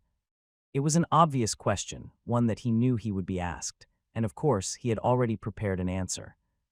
I'm curious about what kind of excuse you are going to give, since they should also be aware of the fact that Sloth is a demon. Wrath giggled in anticipation. Wait, I asked you the question, but you don't need to answer. As Rayon was about to tell him the excuse he'd prepared, Miland raised his hand. Everyone here knows that he is a demon, a monster as strong as a demon king on top of that. You must be made a trade in order to make him leave. Indeed. Just as he expected, they roughly knew how it went. And a demon of that caliber must be asked for your soul and body. Rayon's response was delayed because of Miland's unexpected reaction. I knew it. So that's what happened. Rayon. Miland and the officers bit their lips. It looked like they took that delay as a confirmation. This is a strange development. Wrath's raised eyebrows were trembling in anxiety. Seriously, you? What? No, I just As Rayon tried to give the excuse he'd prepared, Miland suddenly stood up, the other officers following him. Thank you, Rayon. Thank you. Miland and the officers bowed at once. Receiving the sudden yet polite expressions of gratitude, Rayon and Wrath's eyes widened. Why are you doing this? He could understand that they were thankful to him for saving their lives, but it felt a bit excessive. Moreover, he didn't even say anything yet. You don't need to say any further. That's right, we know that it's not easy to talk about a trade with a demon. Miland and Tyrion shook their heads at the same time. You must be made a trade, staking your soul and body. What are you talking about? Why would this bastard stake his body and soul? Wrath's jaw dropped at the ridiculous development. We aren't idiots. We already know that something you hold dear has been taken hostage by the demon. He is right. We all realize how much of a struggle Sir Rayon went through on his own, while we were unconscious. Sir Rayon. The officers' gazes were filled with sadness and deep emotions. I think they are idiots. Wrath wrinkled his nose over the strange assumptions they were making. I pay my respect to your decision to sacrifice your soul in order to save Habon Castle, Rayon Sieghart. We are forever indebted to you. Thank you, Sir Rayon. The officers clenched their fists, expressions saddened. Some of them even had tears in their eyes. What kind of madness are you spouting? This cheater isn't the one who gave away his soul. It was the stupid sleepyhead. Wrath yelled, hitting Miland's head with his small fist. A human being has scammed the Demon King. The one that lost his soul wasn't this bastard. It was the King of Essence and that stupid Sloth. Even though they couldn't hear him, Wrath kept shouting and hovered around the officers' heads. There's a saying on the battlefield, sword for sword, blood for blood, and life for life. An auspicious light was reflected in Miland's eyes. Since you sacrificed your soul and body to the Demon King in order to save us, we shall pay you back accordingly. Of course we shall. Obviously. The officers nodded in agreement. Kua, I'm so frustrated that it's killing me. This bastard just benefited from the Demon Kings by scamming them. Come back to your senses. No matter how much Wrath screamed and struggled, the officer's respect didn't stop. This feels like a sweet potato is blocking my throat. If only I could say something. I'll trade a part of my soul for it. Please, let me say something. He stretched his face with his hand, screaming that he was dying. Miland and the officers walked in front of the table, facing Rayon head-on. Thud. They knocked the left side of their chests, where their hearts were located, with their right hands, then they straightened their backs. It was the battlefield's expression of respect and praise of the highest degree. We know Habon Castle will support you, Rayon Sieghart. Wow. Rayon swallowed harshly, his mouth dry. Goosebumps appeared at the sight of the seriousness in everyone's eyes. Kyo. On the other hand, Wrath went limp like a flat balloon and shook his head. What a shitty world, I should just die. Yes, I need to die so I won't see them anymore. Facing their gazes, Rayon clenched his fist. Their clear, unwavering eyes told him that they were serious about following him. I'm speechless. There was no way he could tell them, actually. I'm the one that scammed the Demon King when faced with those eyes. Why is that frivolous snout of yours tightly shut right now? Tell them the truth, that you bamboozled the Demon King. Wrath pounded on Rayon's shoulder, urging him to tell the truth. He wasn't wrong. Rayon wanted to reveal the truth to a certain extent because of how they were acting towards him. Actually, I told you, you don't need to say anything. When Rayon slowly opened his mouth, Tyrion raised his hand. What? It's well known that mentioning the contents of a trade with a demon makes the trade even more disadvantageous for you. You shouldn't tell us anything, since we all know what happened. Tyrion smiled gently, telling him that he already understood everything. Arg, I'm going insane. Why are you acting up when you don't even know anything? Wrath went to Tyrion and started pecking his head like a woodpecker. There is no such thing as being at a disadvantage from mentioning the contents, and he is actually the one that benefited from the trade. He kept thrashing his chest in frustration. No, what I'm trying to say is, you don't need to say anything. The captain of the Wolf Mercenary Corps, Beteau, smiled. He had his fingers locked together, hands behind his head. We decided to stand behind you regardless of what happened that day. You don't need to say anything. All of them must have a hole in their brains. I'm sure their reasoning abilities are all in the negative. Wrath started foaming at the mouth. It looked like he was going to faint again. But you aren't from Habon Castle, are you? Rayon tilted his head slightly, looking at Beteau. He was curious about why a mercenary corps captain, who was supposed to follow the money, was agreeing with them. Even the mercenaries know how valuable our lives are. That's why we want to repay our debts properly. Beteau stroked the wolf nameplate, which had a wolf carved on it. It's not just me. The mercenaries have also agreed. We can't follow you everywhere, but we will risk our lives for you anytime. The playful gleam disappeared from his eyes. Beteau was also serious about wanting to support him. It's not just the mercenaries. The swordsman divisions, knight orders, and the soldiers, everyone agreed to stand behind you. That was the reason we announced your name. Miland looked around at the officers, one after the other, as he smiled. So that was why. Rayon finally realized why people were looking at him differently on his way to the conference room. They were being more careful, since they'd all decided to follow him. I'm not such an amazing person. I'm not even from the direct line of Sieghart. We are already aware of that fact. You aren't a member of the direct line, but the strong blood of the destructive king of the north is flowing through your veins. Miland shook his hand, telling him it didn't matter. The expressions of the people standing next to him didn't change either. Are you of the same mind? Rayon looked at the Snow Strikers' leader Edquil, who was standing on his right. Of course, I'll follow you no matter what you do, no matter where you are. Edquil knelt to one knee and punched the ground. It was thanks to Sir Rayon that I realized what's more important than life. Please allow me to follow you. He wasn't only saying that he wanted to support him or help him, but he was literally saying that he would follow him. Actually, he was the first one. Miland stepped up and grabbed Edquil's shoulder. He said that he would follow you and asked me to expel him from Habun Castle. He lowered his eyebrows at the memory of that absurd statement. Rayon looked into Edquil's eyes once again. He was even more serious than Miland and the other officers. He was for real. Did he just say that annoying guy was the first one to say he wanted to follow you? I don't even know anymore. Screw this. Wrath started giggling, saying that he gave up. It looked like he had finally lost his mind. We also made sure the story about your trade with a demon wouldn't spread. No one else will know, so don't worry about it. Raiden confidently knocked his chest. It looked like he used the scouts to stop the rumor from spreading. Rayon caught his breath and straightened his back. Everyone's thoughts and feelings touched his heart. It felt fuzzy. Thank you. Since it came down to that, he had no other choice but to accept it.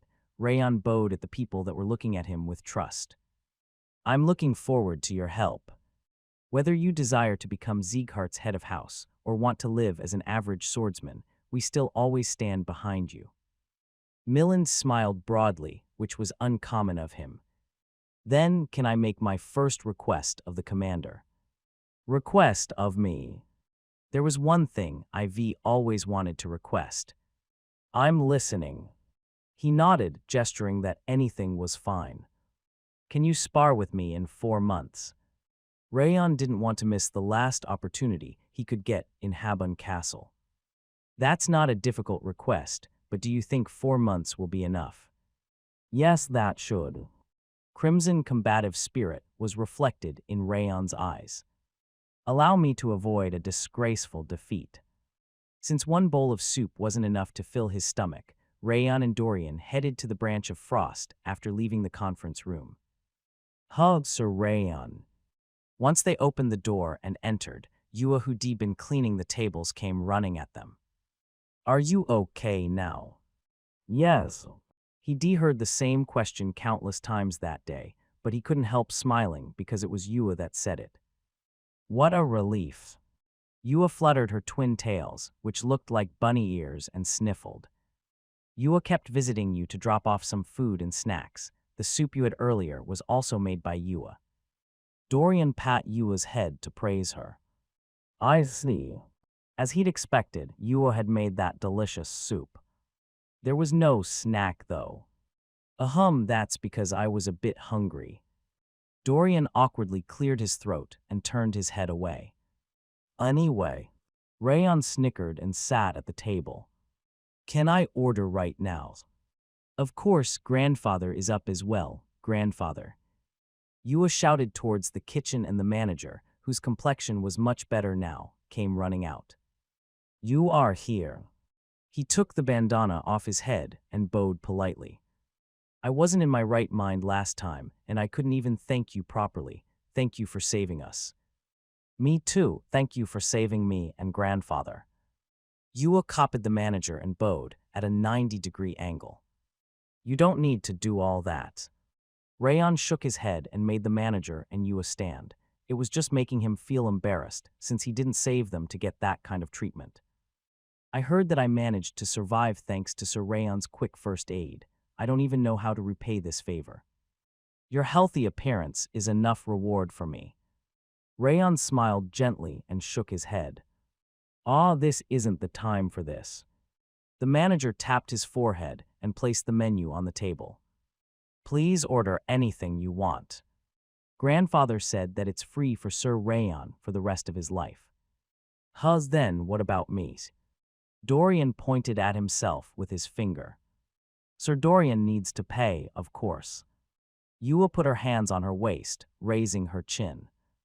Wow, are you discriminating right now? How many sales do you think I made for you? Dorian, Yua, and the manager burst into laughter.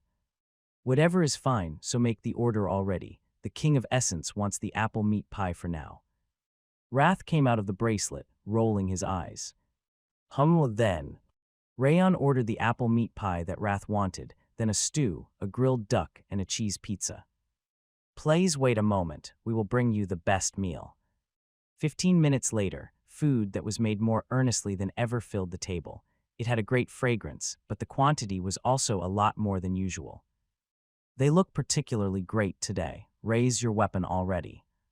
Listening to the exploding sound of Wrath's salivary glands, Rayon picked up his spoon. He is such a troublesome demon king. Since he hadn't had a proper meal in a while, it seemed even more delicious. It wasn't just Wrath. Rayon was also smiling in satisfaction. Thank you for the meal, Sir Rayon. As Rayon was about to return after paying, the manager raised his hand. You mentioned you had something to tell me about Yua. May I hear what that was? Rayon was looking for an opportunity to tell him, so he was glad he asked. Do you already know who tried to kidnap Yua? It was Eden, right, although I'm not sure why they did that. The reason Eden is targeting Yua is simple. Rayon continued, looking at Yua, who was standing next to the manager with trembling hands. It's because they wanted her to wear the Siren's mask. Siren's mask. A siren is a mermaid monster that is half human and half fish. It has the ability to charm people by singing and playing instruments. Singing and playing instruments, no way. The manager's eyes widened as he realized what he meant. Yua is talented with music, to a point where even I recognize it when I know nothing other than swinging a sword. Eden was targeting that talent and tried turning Yua into a siren. Wow. The manager's expression grew stiff as Rayon continued. As long as Yua stays in Habon Castle, they will keep targeting her by using various methods. They are insane, after all. I see. The manager slowly turned his head to look at Yua. It appeared that he had somewhat expected that to happen. Since Eden's actions will get more and more violent in the future, they might put other people in danger on top of Yua next time. That's why I wanted to suggest that you come with me when I return to my house. That we'd go to Sieghart with you. Yes, because we shouldn't separate the two of you. Rayon immediately nodded. Since Sieghart was antagonizing the 5 demons, they would certainly accept them if he explained the circumstances to them. Sir Rayon. The manager looked at him while softly pressing on the counter. This question might sound weird, but may I ask why you are being so kind to us? That's. Rayon's eyes returned to the past upon hearing the manager's question. He lived as an assassin, a hunting dog for his entire life after getting kidnapped in the childhood that he couldn't even remember properly. Infiltration, murder, invasion, theft, manipulation of information, and more. He didn't want to do any of them, yet he kept completing Darius' orders as they resonated in his head. If Yua were to wear the Siren's mask, her life would become even more brutal than his previous life had been. It was a given that she would shed blood every day with her own hands for the rest of her life. Because he'd personally experienced that hell, he didn't want a normal kid that liked to sing and cook to shed other people's blood. That was all there was to it. Because I have to do it. Rayon gave a slightly awkward smile, hiding his feelings. I see. It looked like the manager liked that answer, smiling gently as he looked at Yua. Sir Rayon. Yua raised her hand to ask a question. Can I become stronger like Sir Rayon? Will I be able to protect grandfather and beat up the bad guys? Wow. Since it was a completely unexpected situation, Rano's eyes widened. I was mistaken. He was only thinking about bringing Yua with him to protect her, but she actually wanted to get stronger herself. It looked like she wanted to forget the terrifying scene of her family being devoured by a monster to move on. That girl's talent is the real deal. Even though it's different from swordsmanship, releasing that talent would make her stronger. Wrath was right, she had the talent and she desired to fight. It was only right for him to show her the path, just like Rimmer did for him. Of course, I also used to be a coward before coming to Sieghart. Dorian interrupted before Rayon responded. But you are still a coward. Rayon snickered, putting his hand on Dorian's shoulder. I am not a coward, I just have a slight hand tremor. He is the most cowardliest of the cowards. Wrath clicked his tongue. Do you want to protect yourself and your grandfather with your own power? Rayon leaned forward to meet Yua's gaze. Yes, you should be able to if you desire it. I'll go then. Yua gave a refreshing smile and clenched her fist. Since she wants to go, I can't stop her. I think I can trust anything Sir Rayon says. Please take care of her in the future. You don't need to do this. The manager was trying to kneel and bow, and Rayon stopped him in a haste. But if you are sending Yua, I'm not going. What? Grandfather. Yua ran up to him and grabbed his sleeve. What are you talking about? We have to go together. I've lived here for my entire life. I'm not going anywhere. The same goes for me. If I were to leave, that would be the end of this pub. I don't even have a long life in front of me. I just want you to live on happily. The manager smiled faintly. It looked like he already made up his mind. Then I'm not going either. Why would you not? You keep complaining every day that it's cold and narrow. Regardless of how great it is, I'm not going if it's not with my grandfather.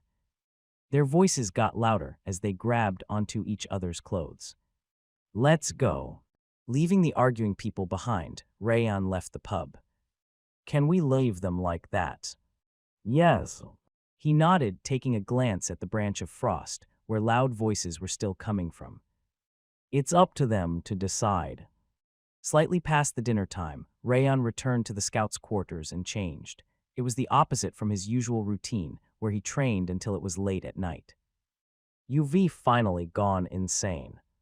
Wrath poked his head out of the bracelet, snickering. That's not the case. Rayon laid on the bed and shook his head. What? I need to check how effective Sloth, which increases the stats just from sleeping, is. Sloth, which he had obtained from the monarch of the same name, was an ability that would make him stronger while he slept. I need to know how many stats I get before planning for the fight against the commander in 4 months. A fight against a master-level warrior was a golden opportunity for him. He had no intention of wasting it like an idiot. He needed to confront him in his best condition and state, so he first needed to properly test the ability he'd obtained. Let's see how much stronger I get by sleeping. Rayon smiled in excitement and covered himself with a blanket. As soon as the darkness started to fade, Rayon opened his eyes. Since he'd always woken up at that hour, he didn't even consider sleeping longer. However, one thing was different from usual. It was the message that appeared in front of his eyes. All stats have increased slightly with Sloth's effect. It was a pleasant message, announcing an increase in stats. I can certainly feel it. Probably because his senses were sharper, he could feel that his physical abilities had been enhanced, although it was by a small amount. The increase was similar to when he trained to the best of his abilities. Obviously, it wasn't equal to a full point, it was only a fraction, but the amazing part was that he got all those stats just from sleeping. He wasn't a demon king for nothing. When he heard why Sloth became a demon king from Wrath, he doubted that it was even possible. However, it seemed that it was thanks to that ability. A trait that made him stronger as he slept was such a ridiculous ability. Moreover, Rayon raised himself up and tried to turn his shoulders and ankles. My body feels light. He felt as light as a feather, without any signs of exhaustion. Although it wasn't mentioned, Sloth also seemed to allow a deep sleep. Great. Wrath started gritting his teeth as soon as he came out of the bracelet. It looked like he was dissatisfied with everything. That stupid sleepyhead, he gave you too much power. Is this too much? Of course it is, even though it's less than what you get while training. It's significant enough for you to feel it. Wrath kept swearing, saying that Sloth must be crazy for sure. How could he give that crazy ability to a guy that already gets stronger at a monstrous pace? The King of Essence will make sure he never sleeps again if I meet him in Devildom. Rayon licked his lips. Now that I think about it, I feel slightly bad for both of them. Wrath was watching the whole scene as he got played, and Sloth was tricked without knowing anything. Rayon felt bad for the two demon kings, although it was just a little bit. Why you feel bad? It's you who did all that. How can you say that you feel bad for us, you damn devil? Devil, huh? He was probably the first person to be called a devil by the king of demons. Rayon could only smile. But this ability isn't perfect. Wait, does it have a weakness? Wrath's eyes widened upon hearing that it had a weakness. Yes, now I want to sleep longer.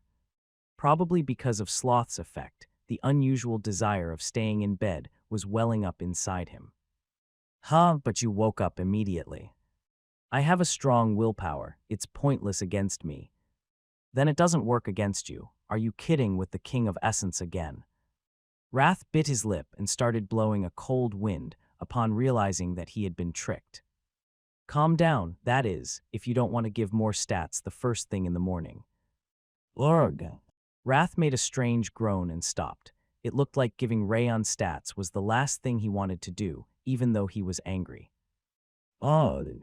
Rayon snickered before looking at the black flower bracelet around his wrist. You said Sloth's soul was inside this bracelet, right? When did the King of Essence ever say such a thing?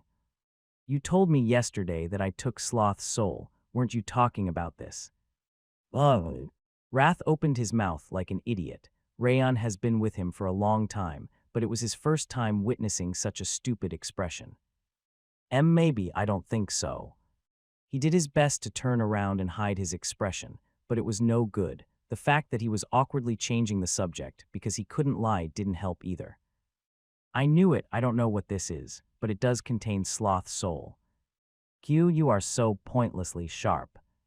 Wrath clenched his fist and turned his head. He glared at Rayon with a threatening gaze. That damn bastard took a liking to your underhanded nature and gave you an item imbued with his soul. What an idiot. I see. Rayon nodded, swaying the two flower bracelets. I knew I should properly listen to what you say. Wrath didn't only give stats, but also disclosed a bunch of hints and information with his own mouth. He reminded him of the bottom part of the tree that became people's resting place after death. So what ability does this have? I don't know. What? I really don't know. What's in there isn't Sloth, it's just a portion of his soul, which means the ability will be determined depending on your actions in the future. And HMPH, figure out the rest by yourself. Wrath snorted and turned around. Judging from his expression, he wasn't going to say anything for a while. That's enough. Rayon smiled in satisfaction. An item imbued with Sloth's soul was bound to become something extraordinary, so he just needed to wait patiently. I'll give you one piece of advice. Wrath turned back. There was a deadly glare in his blue eyes. If you had met pride, envy, or greed, you would never manage to survive against them. If you met lust, then not even your bones would have remained, and if gluttony was there, then you would been devu. Aren't you gluttony? Just listen to me. He couldn't maintain his serious appearance, growing irritated once again. Anyway, consider it your once-in-a-lifetime luck that you met stupid Sloth. Rayon wanted to tell him that his real luck was meeting the doormat called Wrath, but he suppressed his urge because that would make him start rampaging around. You won't get another chance like this. Rayon licked his lips, looking at Wrath as he floated in the air. Looking at Wrath, who did become smaller from using all his power the other day mysteriously, and very mysteriously at that. He could smell the doormat from the Demon King's names.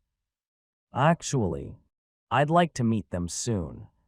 In order to get used to the recent stiff increase in stats, Rayon went to the training ground. He warmed himself up lightly before swinging his sword vertically. The blade aggressively pierced through the air, leaving an evident mark on the ground. The wind billowed around him even though he wasn't even using his aura. It was the result of his strength, agility, and delicate senses. Thud. He stomped the ground and raised his blade at shoulder's height. The soft flow of the star-connecting sword followed the horizon, and the wavering strike severed through the cold darkness of daybreak. The moment Rayon turned his ankle slightly, the flow changed suddenly. The tranquil, endlessly flowing river started cresting like a tidal wave. The fangs of insanity, the fierce blade crushed the space like a starving beast, creating a crimson scar. Hug. Rayon exhaled heavily and lowered his blade. This is better than I thought. The increased stats were more effective than he thought. It seemed he needed to spend a lot of time working to perfectly control his enhanced physical abilities. But it's nice that I can see how I can get stronger. In his previous life, he couldn't picture himself getting stronger at all. It felt like he was walking in darkness on his own, yet it was different now. Even though it should have taken a long time, he could see how to get stronger, which was making his heart pound. I should try using that. Rayon raised his sword once again and used the 10,000 flames cultivation to the maximum. The heat rising on his shoulder made the ground, which was covered by perpetual snow, boil like magma. Whir! The crimson flame that ignited was like a snake's tongue on the blade, white as a snowfield. The flame, which was extensive enough to cover the entire blade, was dancing in the air and gathering into the shape of a dragon. Once 2 horns appeared from its head, Rayon kicked the ground and thrust his sword. Roared! The dragon roar resounded from the center of the training grounds. Sieghart, the Lord's manor. My lord. Rimmer violently opened the huge door, as if he were trying to destroy it, and entered the audience chamber. Seriously, that guy needs to be locked up somewhere. Glenn frowned, looking at Rimmer's refreshing steps. He will probably dig a tunnel to escape if he gets locked up. Roan shook his head with a gentle smile. My lord, did you see this? Rimmer shook the letter in his hand, a refreshing smile on his face. That's... Glenn narrowed his eyes, recognizing the waxed seal on the letter. Why is there a report from Haben Castle in your hand right now? I took it when they were coming to report. Rimmer laughed as if he were bragging about it. You really are insane. People said that students took after their teachers. What Glenn said to Rimmer was the same thing that Wrath always told Rayon. Roan, confine him in a cave immediately. Cover the floor and the ceiling with an iron plate and never let him escape. Eek, why are you doing this to me? Rimmer quickly shook his head, waving the letter. I ran here as fast as I could to deliver Rayon's news to the head of house. I'll be sad if that's the treatment I get. You did that because you wanted to know about it, not for me. Well, that's part of the reason. I mean, I'm bound to have expectations since I get surprised each time I get a report. The other trainees were also doing great in their respective positions, but no one was a match for Rayon's achievements. He could tell how much of a difference Rayon was making compared to the others just from the reports.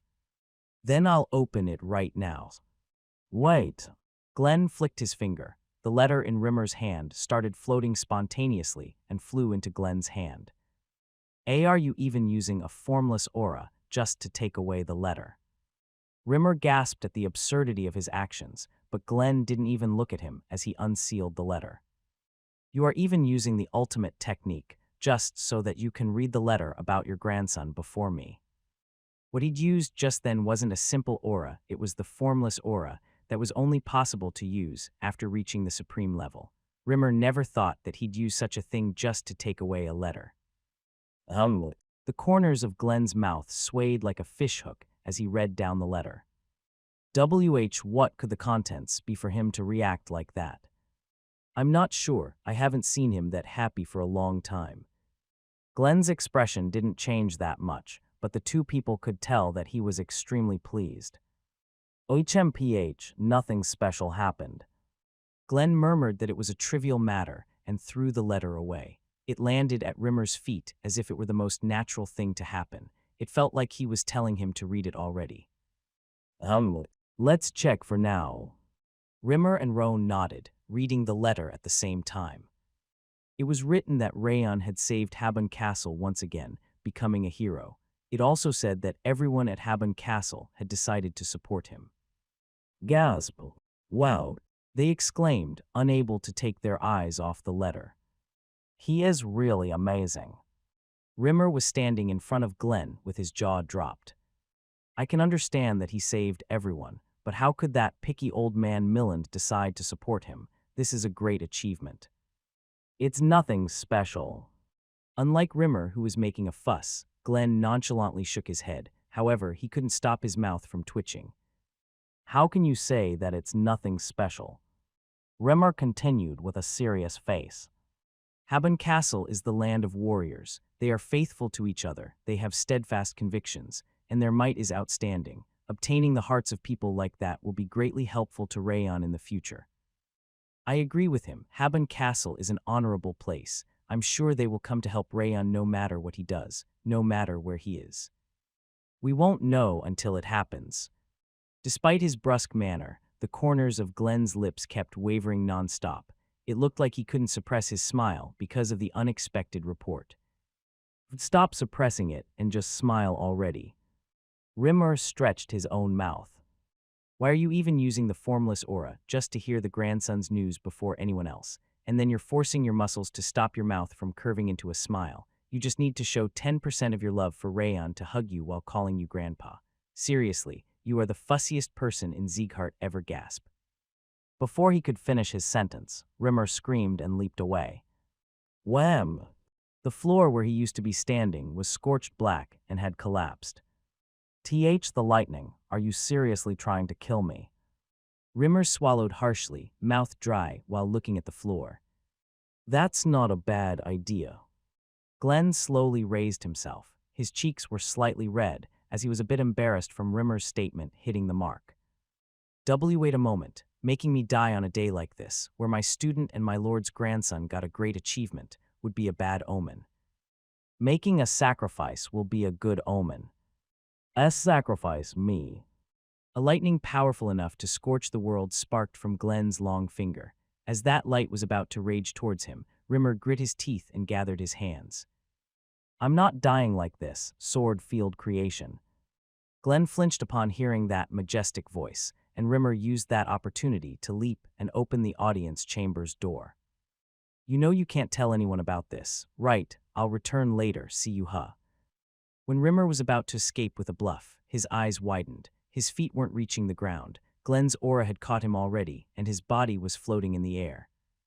My lord is the greatest head of house in Sieghart's history. Please forgive me. Roan, we need a hold. Rimmer kept begging like a fly, but Glenn's eyes only became colder.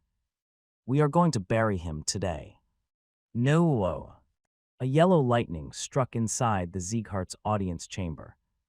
Rayon exhaled extremely slowly, to the point where it felt boring, before opening his eyes. Seriousness and purity were creating a harmony inside his solemn red eyes. It's perfect. He finished getting used to his body, which kept getting stronger over the past 4 months, and he also managed to increase his proficiency with the new skills he'd obtained. His objective of achieving peak condition in 4 months had been completed. I can have a satisfying fight now. He didn't think he would be able to win against Miland, but it didn't feel like he would face a disgraceful defeat. As Rayon finished organizing his thoughts and stood up, Dorian opened the door to the scout's quarters and entered.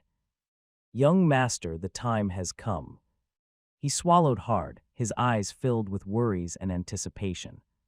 The commander is already outside, waiting for you. All right. It was the day of spar against Commander Miland, which he'd promised Rayon 4 months ago. He was glad that he could face his final opportunity in Habon Castle in peak condition. Let's go. Rayon picked up the sword hanging at the wall and left their quarters. Sir Rayon, please win. You gotta defeat the commander before leaving. I believe in you. Rayon nodded at the soldiers rooting for him and entered the training ground. The exterior was completely filled with knights, swordsmen, and soldiers to a point where there was no space to set foot in. Have you finished your preparations? Miland was standing in the center of the training grounds, looking at him indifferently. I'm perfectly prepared, thank you for waiting. Rayon smiled and bowed. That's a relief, it won't be boring at least. Miland threw away the thick coat he'd been wearing. Stomping heavily on the ground, he placed his hand on the hilt of his sword. Then there's no reason to delay, come at me. The pressure that used to be soft like a spring wind suddenly transformed into a powerful wave, like a storm. Miland's aura, accumulated in battlefields throughout dozens of years, started to put pressure Rayon's body. Whir! Rayon grasped his trembling hands, resonating the ring of fire. He increased the level of his soul and pulled out the 10,000 flames cultivation. Thud! He kicked the ground with enough power to collapse the ground, leaping into Miland's space. Starting with the fangs of insanity, the fang of a crazed beast thundered into him. Bang! Speed, power, and direction. The strike wasn't lacking in any of those aspects, yet Miland snapped the fangs of Insanity's teeth by simply raising his sword. The space was completely blocked, but Rayon's eyes didn't change. The fangs of Insanity was an intuition sword, which pierced into the enemy's opening that meant he was only getting started. Clang, clang. Silver light spread from Rayon and Miland's hands, colliding with each other countless times. A powerful shockwave smashed the ground apart, and a fierce wave burst into the space between them, but Miland wasn't pushed back at all. He was the picture of an Iron Man. You have good strength and speed, but the sharpness is lacking. Is that all? Miland's voice was sinking into coldness, as if he were looking down at the earth from the heavens. Of course not. A crimson flame passed by Rayon's eyes. The flower on the sword's point came into a full bloom like starlight. I'm only getting started. Rayon stomped the ground. He connected the force coming up from his ankle to his waist and wrist. The flame on his blade twisted in a spiral aimed towards Miland's chest. Things are finally getting interesting. Miland bared his teeth and turned his wrist. A wave as violent as the northern wind severed the ground. Slum. The blades that were imbued with tremendous power collided with each other, creating a thunderous noise akin to a collapsing mountain. Your strength alone is at a master's level. The wave of energy coming from Miland grew stronger. That was because he didn't raise his sword for defense he was trying to attack, which was blocked. There should be more than strength to it. Holding out against Miland's attacks, which got more and more powerful, Rayon smiled. He made use of his enhanced strength and agility to the best of their abilities in order to withstand Miland's pressure. Clang! He deflected the heavy blow that was directed at his neck and moved forward. Miland's technique was specialized for battles. Since he'd been fighting monsters for his entire life and building up his swordsmanship on the battlefield, it was powerful enough to destroy the heavens, and yet the motion was large. That weakness was what Rayon needed to aim for. A petty trick won't work. Trying to cut through the 10,000 Flames cultivation's aura itself, Miland condensed a tremendous amount of aura on his blade. Thick threads appeared along his silver blade. A chill ran down his spine as he witnessed the gathering energy. It wasn't a master's characteristic astral energy, but a comparable amount of energy was being condensed. The attack seemed powerful enough to destroy steel. Don't die. Miland's footwork crushed the ground. He wasn't fast, but he was dominating the space like a herd of buffalo and didn't leave much space to dodge. What shall I do? Going head-to-head against such an aura wasn't a good idea. The correct choice would have been running away first, then looking for an opportunity later, but Rayon didn't withdraw. There's no reason for me to be here if I run away. He had the rare opportunity to fight against Miland, who used powerful techniques. He couldn't miss a chance like that. Rumble. The moment the sword was about to fall on his head with tremendous energy, Rayon resonated his 5 rings of fire. He read the flow of Miland's power with his slowed vision. Huff. He thrust his sword, aiming at the opening at Miland's waist. The blade, imbued with the fangs of Insanity's principles, showed its fangs. That won't work. Miland wasn't shaken, despite the critical situation. He instantly removed the opening at his waist, regaining a perfect posture to pressure him again. Just as I thought. Thinking ability, reaction, and physical abilities increased exponentially upon reaching master's level. There was no way he would be caught off guard by an attack like that, as he became a master a long time ago. That's why. A deadly light shone in Rayon's eyes. I threw a bait. The moment his sword was about to collide against Miland's mighty power, Rayon twisted the aura on his blade. Clang! Along with a sound of crushing steel, the trajectory of Miland's sword became distorted. It was one of Fangs of Insanity's techniques, discharge. It was originally a technique that involved smashing a rotating aura into the enemy's body, but it had become a perfect defensive move. As Miland's sword bounced away, Rayon didn't miss the opportunity and thrust his sword. The still rotating blade was thrust towards Miland's chest. Impressive. Miland smiled and focused his aura in his left hand. The blue aura compressed into a sphere, bouncing off the blade. He could improvise such a move in that short instant. That was indeed the ability of a warrior that had spent his entire life on the battlefield. Rumble. Miland drew a half-circle with his wrist, and his sword pierced towards the sky. The blade that fell towards him after that was as heavy as the battlefield. Rayon felt like his skin was falling apart under the tremendous pressure. I haven't even gotten started yet. Rayon smiled in a similar manner, advancing towards the falling blade. I lose if I fall back. Running away or withdrawing from his battle techniques would only result in more pressure. Avoiding fighting back with power was all right, but withdrawing was the last thing he could do. Although he entered the focus state, it was difficult to read the flow of the vibrating blade, which contained a huge amount of power. What he needed to do in a case like that was predict, imagining in his head all of the Miland's moves that Rayon had witnessed from standing behind him so far. He hacked diagonally. Slum. Miland's attack was blocked before it reached the peak. He managed to guess the right direction because of his experience. Deflecting the bone-shattering force, Rayon smacked Miland's solar plexus with his left elbow. You are good at surprise attacks. You are even better suited to a battlefield than me. He blocked the attack with his left hand, as if he knew it was coming. He was indeed a difficult opponent, and that was why Rayon smiled. Are you having fun? I'm getting excited. Rayon smiled faintly. The flame dancing on his blade fluttered like a flower blossom alongside his smile. Every single one of them was a powerful aura blade. Even Miland couldn't easily deal with them and used aura to explode them midway. Boom! The training ground shook, and a sandstorm mixed with flame and aura was created. As if they'd agreed upon it beforehand, Rayon and Miland rushed into it for relentless assaults. Rumble! The red and blue light endlessly clashed against each other inside the gray dust that scattered around them. Tyrion swallowed harshly, mouth dry. It's crazy.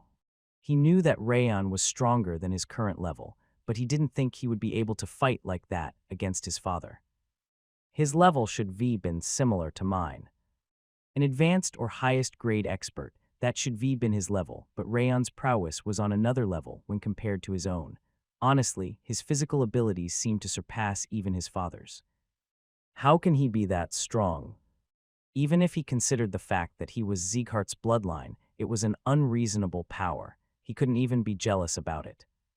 His skills increase quickly, but the quality is also on another level. Witnessing the fight at another level, Bateau's jaw dropped. I'm sure he was weaker than me when he first arrived. I don't understand how he got that strong. This is ridiculous. He shook his head at the mysterious sight. Even though he'd seen countless powerhouses and geniuses as a mercenary captain, Rayon was still a mystery. That's because he doesn't withdraw. A low voice could be heard from behind them. Edquil, who'd been watching Rayon's back for a while, was standing there. What do you mean, he doesn't withdraw? He never withdraws, whether it's in front of monsters, powerful people, or the flow of nature. He keeps stepping ahead, even if his life is at risk. He bit his lip, watching Rayon's intense fight against Miland. He clasped his fist in excitement. The fortitude of swinging his sword in any situation is making him stronger. Certainly. Tyrion slowly nodded. He was right. Rayon never withdrew, no matter what situation he was in. The fact that an almost 17-year-old boy could have such a resolution was more mysterious than his prowess alone. It seems like our decision to stand behind him was the best choice we've ever made. The officers around him nodded upon hearing his calm, yet powerful voice. Wham! Along with the thunderous, sky-shattering noise, the sandstorm exploded. Rayon was violently pushed back, but Miland was standing in the spot, barely moving back. Tuzg. Rayon briefly clicked his tongue. He wasn't losing that much in terms of physical abilities and aura, but he couldn't catch up to Miland's endurance and durability. Do you think it's strange? Miland smiled, swirling his sword. I had the same feeling before, but you really don't get tired. He never looked exhausted despite continuously using aura blades and astral blades on the battlefield. It couldn't be because of the amount of aura he had, but because of his level. This is the reason. Miland pointed at his body, slightly above his abdomen. The middle energy center. It opens up upon reaching the master level, allowing you to control a larger amount of powerful energy with a smaller amount of aura. Middle energy center. Your prowess surpasses an expert, but you haven't reached master's level yet. You can't win against me in a long fight. He already knew about the middle energy center's effect, but it was his first time witnessing it in use. Rayon smiled unconsciously. Why are you smiling? Because I can see how I should proceed. Rayon's desire to become a master grew even further upon witnessing the middle energy center's ability. He was confident that he could make an explosive use of the middle energy center, as he had enough stats. Interesting. Miland's eyes remained indifferent. However, his blade was surrounded by a fierce aura, completely different from his eyes. Show me your full power. Rayon nodded and brandished his sword. He resonated the rings of fire to the brim, spreading Glacier around. Whirr! He took out all the remaining energy of the 10,000 flames cultivation from his energy center. The bloody flame surrounded his sword and body to create a mysterious shape. The fang made of sword to the horns connecting to his back looked like a dragon. The wave created by the tremendous amount of aura distorted the entire training ground. What's the name of this technique? Miland asked, raising his radiant blade. Its name is Flame Dragon Art. Rayon brandished his sword above his shoulder, extending his left hand. It looked like a dragon watching its prey, its mouth closed. Interesting, this technique's name is Frost Dragon Slash. It's said to have slain the ice dragon living at the top of Stalin Mountain 1,000 years ago. The energy gathered in Miland's blade was deadly sharp. It was dense enough to distort his vision. Come at me, let's see whether your dragon or my sword is going to win. As soon as he gestured his hand, Rayon pulled back his leg. He exploded his aura, compressed to the extreme, to kick off from the ground. Whirr! The aura blade blazing through the space fell vertically. It was powerful enough to cut Miland's body in half if he failed to stop it. A crimson spark appeared in Rayon's eyes. He exploded the aura gathered at the sword's extremity at once. The blade's advance, engulfed by the flame, looked like a red dragon's breath. Great! The blue and red lights glimmered, and the aura stormed up to the sky. Alongside the sound of shattering metal, the storm subsided and the training ground was revealed once again. Rayon and Miland were standing on the devastated ground, as if it went through a magic bombardment. Miland's blade was brimming with a perfectly materialized aura, but Rayon's sword was snapped into half, its blade stuck in the ground. I lost. Rayon carefully picked up the broken blade. Thank you for your lesson. He nonchalantly bowed at him. Woa! The commander has won. It's only natural. Why are you so happy about that? Commander. Sir Rayon, you did great. You almost fought equally. Rayon. The soldiers cheered for the victor and comforted the loser. However, Miland was frowning despite having won the fight, and Rayon was smiling. It looked like their reactions were reversed. Oh my! Miland scattered the shining aura from his blade and laughed bitterly. I didn't think you'd force me to use an astral blade. A transcendental body, judgment, and aura were obtained upon reaching the master level. He thought he didn't need to use astral energy to teach him, but that was his miscalculation. He would have been devoured by Rayon's last technique if he didn't use the astral energy. What are you even trying to achieve by getting stronger so quickly? I have much to do. Rayon smiled faintly, looking at his broken blade. Habon Castle allowed him to achieve an impossibly quick growth, and that man was the foundation of his growth. Darius Robert, I haven't forgotten about you yet. I'm not going to stop until I behead you. Deep inside his red eyes, where no one could see, his anger was boiling. The Lord's manner of Robert was extravagant in a different way than Sieghart's. Sitting in the office located on the highest floor, which was best described as majestic, Darius Robert was listening to his head butler's report. There are a few particularities other than that, but that's it for the overall report. Particularities. Darius tilted his head slightly, his gaze gentle. It's not anything significant. There are many cases of the activities of young swordsmen in the north, which appear to be the training for Sieghart's swordsmen. They must be trying to increase the skills of their swordsmen by making them participate in real battles. It's effective for sure. Habon Castle was saved by the young sword demon Rayon. Rayon. As soon as he mentioned the name Rayon, Darius's eyes changed completely. The easygoing atmosphere, like the spring wind, turned into the cold air of an ice cave. It's not that Rayon. He is a blonde-haired and red-eyed swordsman. He is a young boy that has inherited Glenn Zieghart's blood for sure. Ah, of course. Darius snickered and looked at the back of his hand. A drop of blood trickled from the scar that still hadn't disappeared. I'm just a bit annoyed by this scar that never disappears. He wiped the blood flowing from the scar and frowned. Speaking of Habon Castle, the young swordsman that stopped Eden's attack must be Rayon. Darius's voice sounded extremely irritated.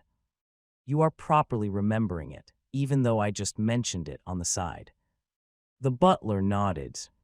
It's him, however, the rumors are bound to be exaggerated, so you don't need to pay attention to him. Rumors are usually exaggerated, but sometimes understated. Pardon. If all goes according to plan, we are going to clash against Zieghart as well. It'd be a good idea to renew the information about Zieghart as a whole on top of that boy. Darius stroked his neat chin. He tapped on his desk with emotionless eyes, just like when he beheaded Rayon. Send the shadows to the north to gather every piece of information about Zieghart. Rayon picked up the backpack under his bed, pulling it onto his shoulders. Before leaving the scouts' quarters, he turned to look around the room. It was a small room that he'd been living in for just 1 year and 1 month, but it felt like he'd been living there for years. Stop reminiscing like a country bumpkin and leave already. Demon King should learn to read the atmosphere. After looking around the small yet comfortable lodging for a last time, he went outside. I'll carry that one. Dorian, who'd been waiting at the entrance, waved his hand, saying that he would carry the backpack. He put it inside his belly pocket. I'm ready, too. Yua stepped out from behind Dorian. She was wearing a white woolen robe. She looked like a white rabbit with her hat over her head. Did you pack all of your baggage? Yes, Sir Dorian has it now. Yua smiled cheerfully, pointing at Dorian. She's grown brighter. In the end, the manager decided to stay behind, with Yua being the only person leaving. Probably because she had braced herself already, she didn't look sad at all. Let's go. Rayon patted Yua's shoulder and left the scouts' quarters. The swordsmen, knights, and soldiers were lined up on the sides, creating a road up to the castle gates. Be careful on your way back. Don't forget about us. We will remember you for the rest of our lives. Call us anytime you need help. With each step he took, the fellows that fought with him back to back said their goodbyes. Treasuring every single one of their words, Rayon headed towards the castle gates. The castle gates that were firmly shut when he first arrived were now widely open, and Miland, Tyrion, and the officers were lined up in front of them. Tyrion and Beto were smiling, and the scout leaders, including Raiden, looked bitter, while Miland and Edquil looked calm. I should be going now. Be careful on your way. That was enough of a goodbye for Rayon and Miland. That was because the conversation of swords that they had a few months ago still remained in their hearts. Rayon said goodbye to the officers one by one, and then it was Edquil's turn in the end.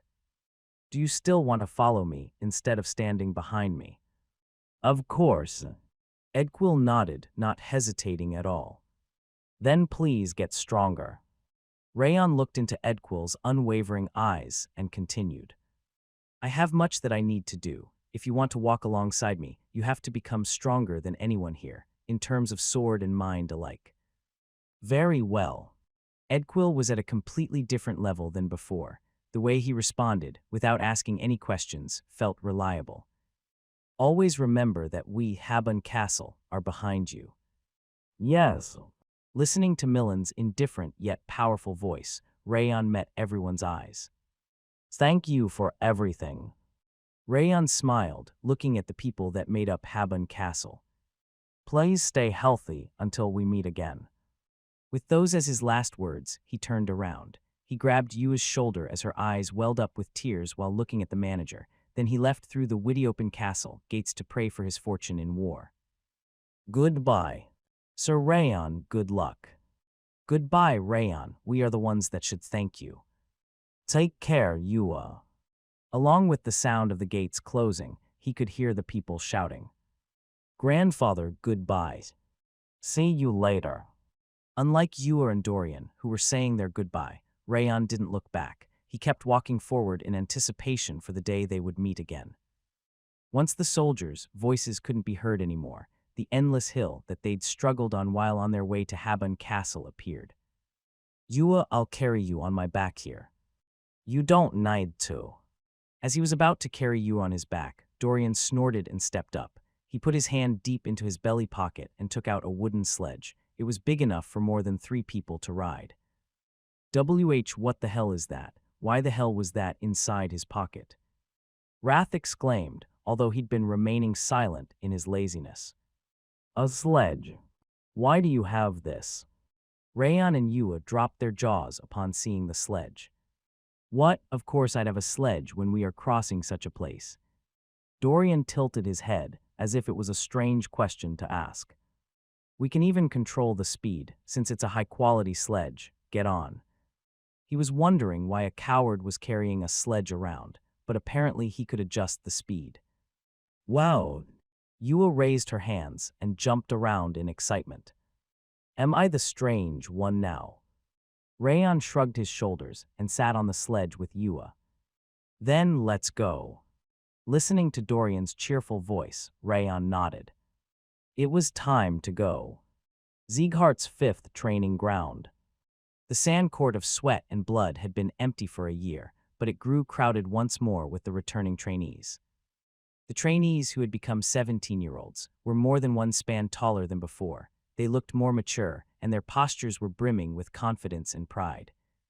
And the best part was their eyes. They reflected the accomplishments they'd achieved with their own strength, emanating a pressure on a different level from before. However, the trainees' complexions weren't that great, even though they were guaranteed to obtain their swordsman license after passing the year-long survival exam and obtaining the instructor's recognition. They looked like they were unsatisfied about something as they frowned. In particular, Buren, Runnon, and Martha's faces were more wrinkled than the others.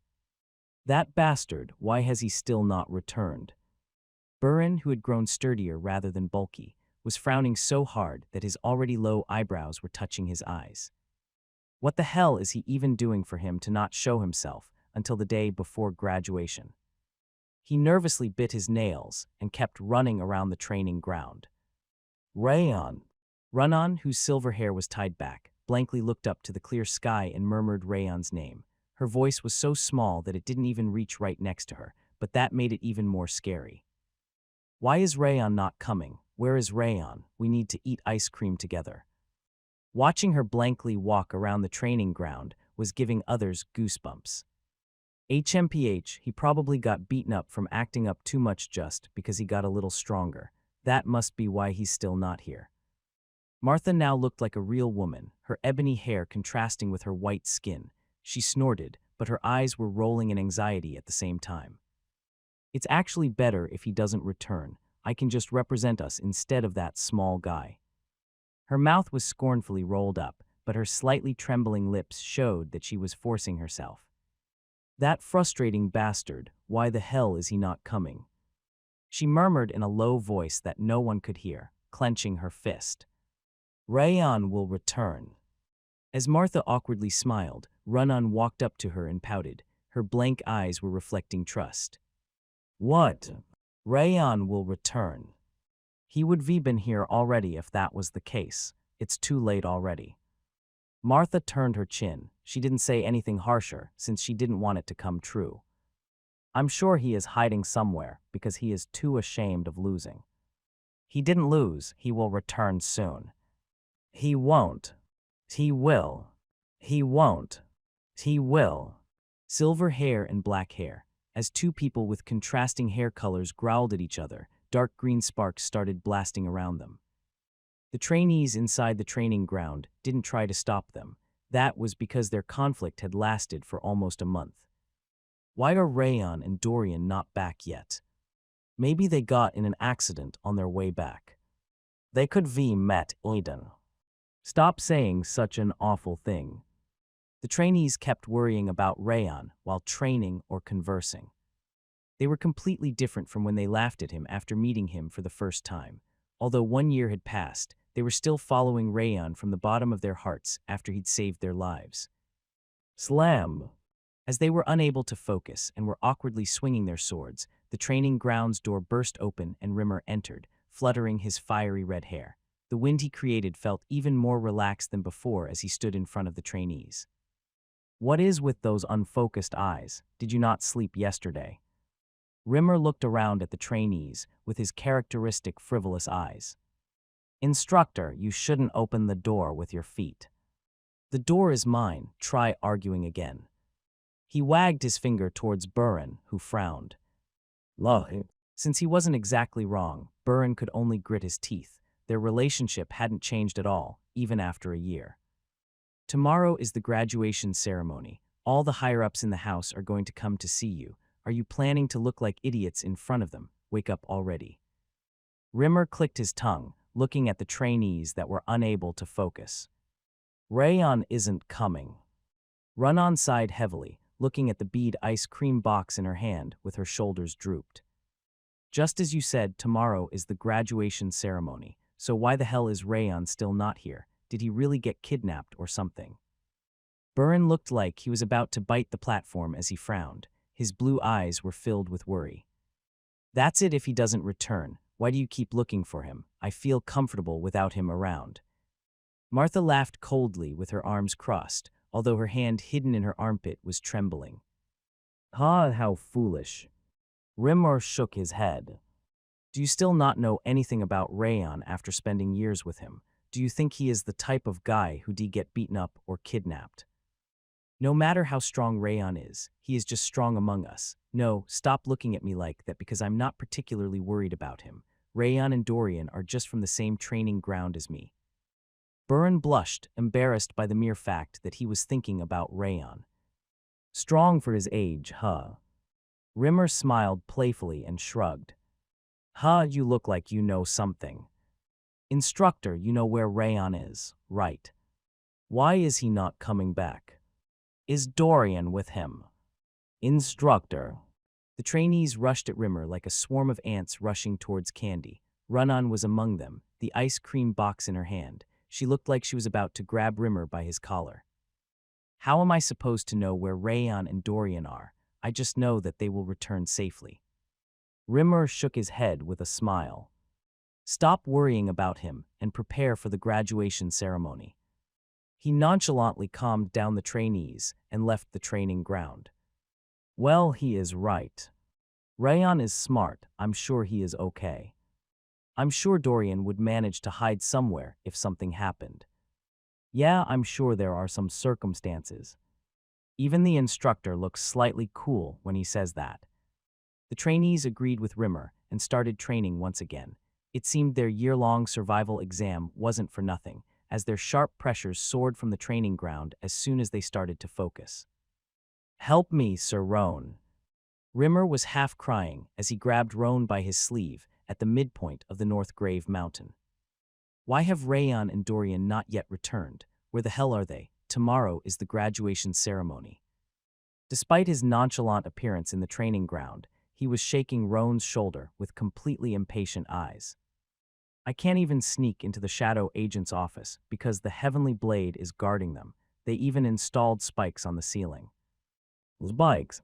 Even if they were the slowest ones to depart, they should have arrived a month ago. I don't understand why they aren't coming back.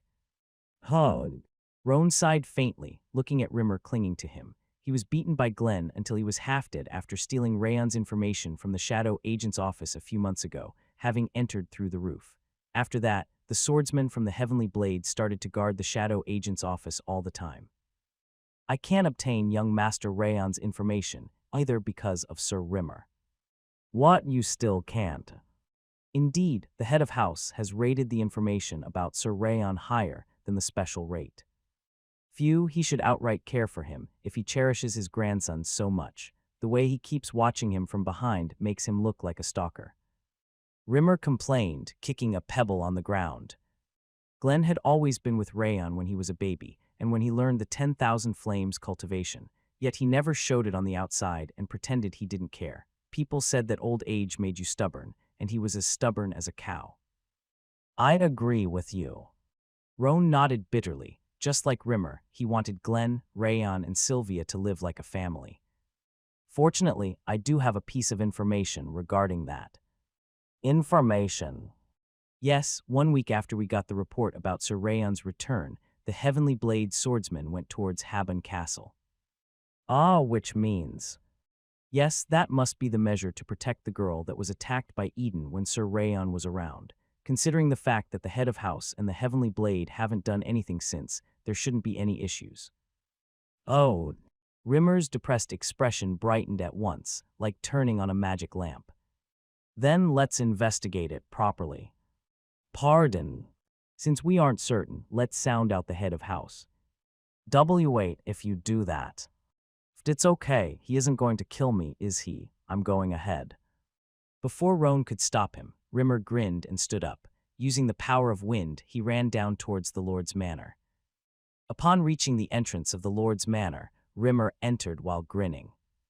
Roan groaned in a low voice. He could already imagine the red-haired elf's future. Just like he expected, the Lord's Manor shook soon enough, and a thundering sound could be heard. Roan prayed for the repose of Rimmer's soul and closed his eyes. Sieghart. Annex building. Although the warm atmosphere still remained after Rayon's departure, the building was now filled with coldness, as if they were facing the winter wind without any protection. Why has he not returned? Everyone else has returned. Young Master Rayon. The maid sighed deeply while managing the flower beds. Since Rayon was the only one that hadn't yet returned among the 5th Training Grounds trainees, the annex building felt like a mourner's house. Stop sighting, let's finish the work. Contrary to the depressed voices of maids, a calm voice melted the cold atmosphere. We are almost finished. It was Sylvia, with her abundant golden hair flowing over her left shoulder. She was trimming the flower bed with scissors while smiling faintly. Ma'am, I am sorry. The maids shut their mouths tightly upon seeing Sylvia's smile. It was even more difficult to suppress their tears after seeing the bright appearance of Sylvia, who should have been feeling more miserable than anyone else. That's right, young master is going to return soon enough, so don't worry about him too much. Helen scooched down next to Sylvia and shook her head. Unlike Sylvia, she was unable to hide her feelings as her face turned blue. Rayon promised that he would return safely. Our job is to wait here so that he can rest comfortably once he returns. Sylvia met the maids' eyes one after the other and smiled. Ah, yes. All right. I'll prepare the meal. The maids were impressed and started to move to do their jobs. She's amazing. Judiel, who was standing at the end of the line of maids, narrowed her eyes as she watched Sylvia. She must be losing her sleep over her worry. While the other maids also treasured Rayon, their feelings didn't match up to Sylvia's, and yet she was comforting the maids instead of being agitated by the lack of news about her son, which was truly amazing. They don't need to worry about him that much, though. Rayon had the scariest nature among the people Judiel had met so far. She'd seen people stronger than him multiple times, but she never saw anyone more cold-hearted and scarier than him. Let's finish quickly and make dinner hum. As Sylvia was about to finish tending the flower beds, a tall man was walking towards them from the direction of the main building. The man with red hair and pointy ears was the 5th Training Grounds head instructor, Rimmer. Sir Rimmer. However, there was something unusual about him. His red hair were charred black, his eyes had been blackened with bruises, and cloth that was dyed red was stuck in his nose. Are you okay? Sylvia opened and closed her mouth like a goldfish and went towards Rimmer. I'm all right. You don't look all right, though. It's not a big deal. I just met a stubborn bull with a bad temper on my way here. Rimmer waved his hand, telling her that it wasn't a big deal. Bull. It would have been understandable if it was a monster's doing, but since he said it was a bull, Sylvia got curious about what kind of bull could have done that. It's not anything special, but... Rimmer scratched his back and licked his lips. About Rayon, you don't need to worry about him too much. What did you receive news about Rayon? He didn't get hurt or anything. He might be a bit late to the graduation ceremony, but he's going to return soon enough. Wow. Sylvia dropped her scissors upon hearing Rimmer's gentle voice. Her legs were faltering from the intensity of her suppressed emotions bursting from her. Your son, who is also my student, is on his way back, so don't worry about him. He pat Sylvia's shoulder and smiled. I'll be going then. Won't you have dinner with? Ah, there's a big gamble going on right now. Rimmer grinned and turned around. He murmured, Arg, he hit me so damn hard, as he trudged away. Sylvia bowed towards Rimmer, her hands gathered in front of her body. The next day, the great training grounds door, which was the size of the castle gate, was wide open. The ordinary swordsmen and office workers that usually couldn't enter the great training ground were sitting on the chairs at the outer part of it. Sylvia, Helen, and the annex building's maids, who had become slightly brighter thanks to Rimmer, were also sitting in a corner. They looked like they were praying for something as they looked at the training grounds entrance with their hands gathered together. Right before the sun reached the center of the sky, the 5th training grounds trainees wearing flashy formal coats entered one after the other and lined up at the center. They still looked young, but the faint pressure coming from them didn't lose to an official swordsman. Damn it, is he still not here? But he used to be so punctual. Rayon, Dorian, come back already. Their eyes were reflecting more worries than nervousness, and they kept glancing back, as if they were waiting for someone. The temporary seats were gradually filled as time passed. The executives, such as the division leaders, squad leaders, and the heads of the direct line and vassal houses, went to sit at their assigned places. They were people that didn't usually show up. Rimmer was standing next to the trainees, giving a jaw-dropping yawn. His easygoing appearance suggested that he didn't care about the graduation ceremony at all. While the people gathered in the training ground were watching the trainees with excitement, anticipation, nervousness, and worry, the swordsmen standing in front of the door slammed the ground with their flagpoles. Thud! They gathered people's gazes with a heavy resonance before spreading the flags to both sides. The true ruler of the North, Lord Glenn Sieghart, is entering. Greeting the lords. Upon hearing that sublime shout, the swordsman inside the training ground stood up, then knelt. With his discolored blonde hair swept back, Glenn Sieghart crossed the training ground wearing a black-issued coat. Feeling the overwhelming pressure coming from the transcended warrior god, cold sweat ran down people's back, preventing them from raising their heads. Whirl! Until he sat down on the throne, everyone inside the training ground even forgot about breathing and wished for the time to pass. Everyone rise. Yes. Everyone stood up at once upon hearing his order. They didn't decide to do so by themselves. Their bodies were moving on their own in response to Glenn's intimidation. Head instructor, begin. Head of house, 2 people haven't arrived yet. Can you wait for a little bit longer? Even though the returning period wasn't exactly fixed, they must have been aware that the graduation ceremony is held in February. They fail if they still haven't returned. Rayon is the top trainee, and Dorian Huff, all right. Rimmer rubbed his fingers, trying to buy some time, but he turned around immediately upon receiving Glenn's threatening gaze. He couldn't resist him because he had been beaten up the day before.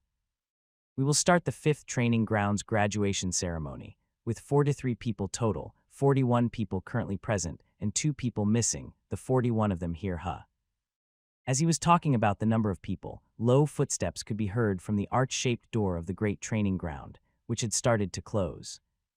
Step. Although it should have been covered by the noise of the numerous people present, the clear footsteps pierced everyone's ears. That sound contained the dignity of Glenn Sieghart, the cheerfulness of Rimmer, and the massiveness of Miland. As the footsteps that gathered people's attention grew closer, everyone inside the training ground turned to look. Black shoes crossed the door. A man who looked more noble than the flashy clothes he was wearing showed himself. His blonde hair was shining brilliantly under the sunlight, and his serious red eyes were drawing everyone's attention.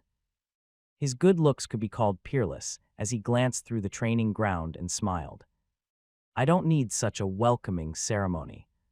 Rayon Sieghart, the man that had grown up more than anyone else, has returned to the heart of Sieghart.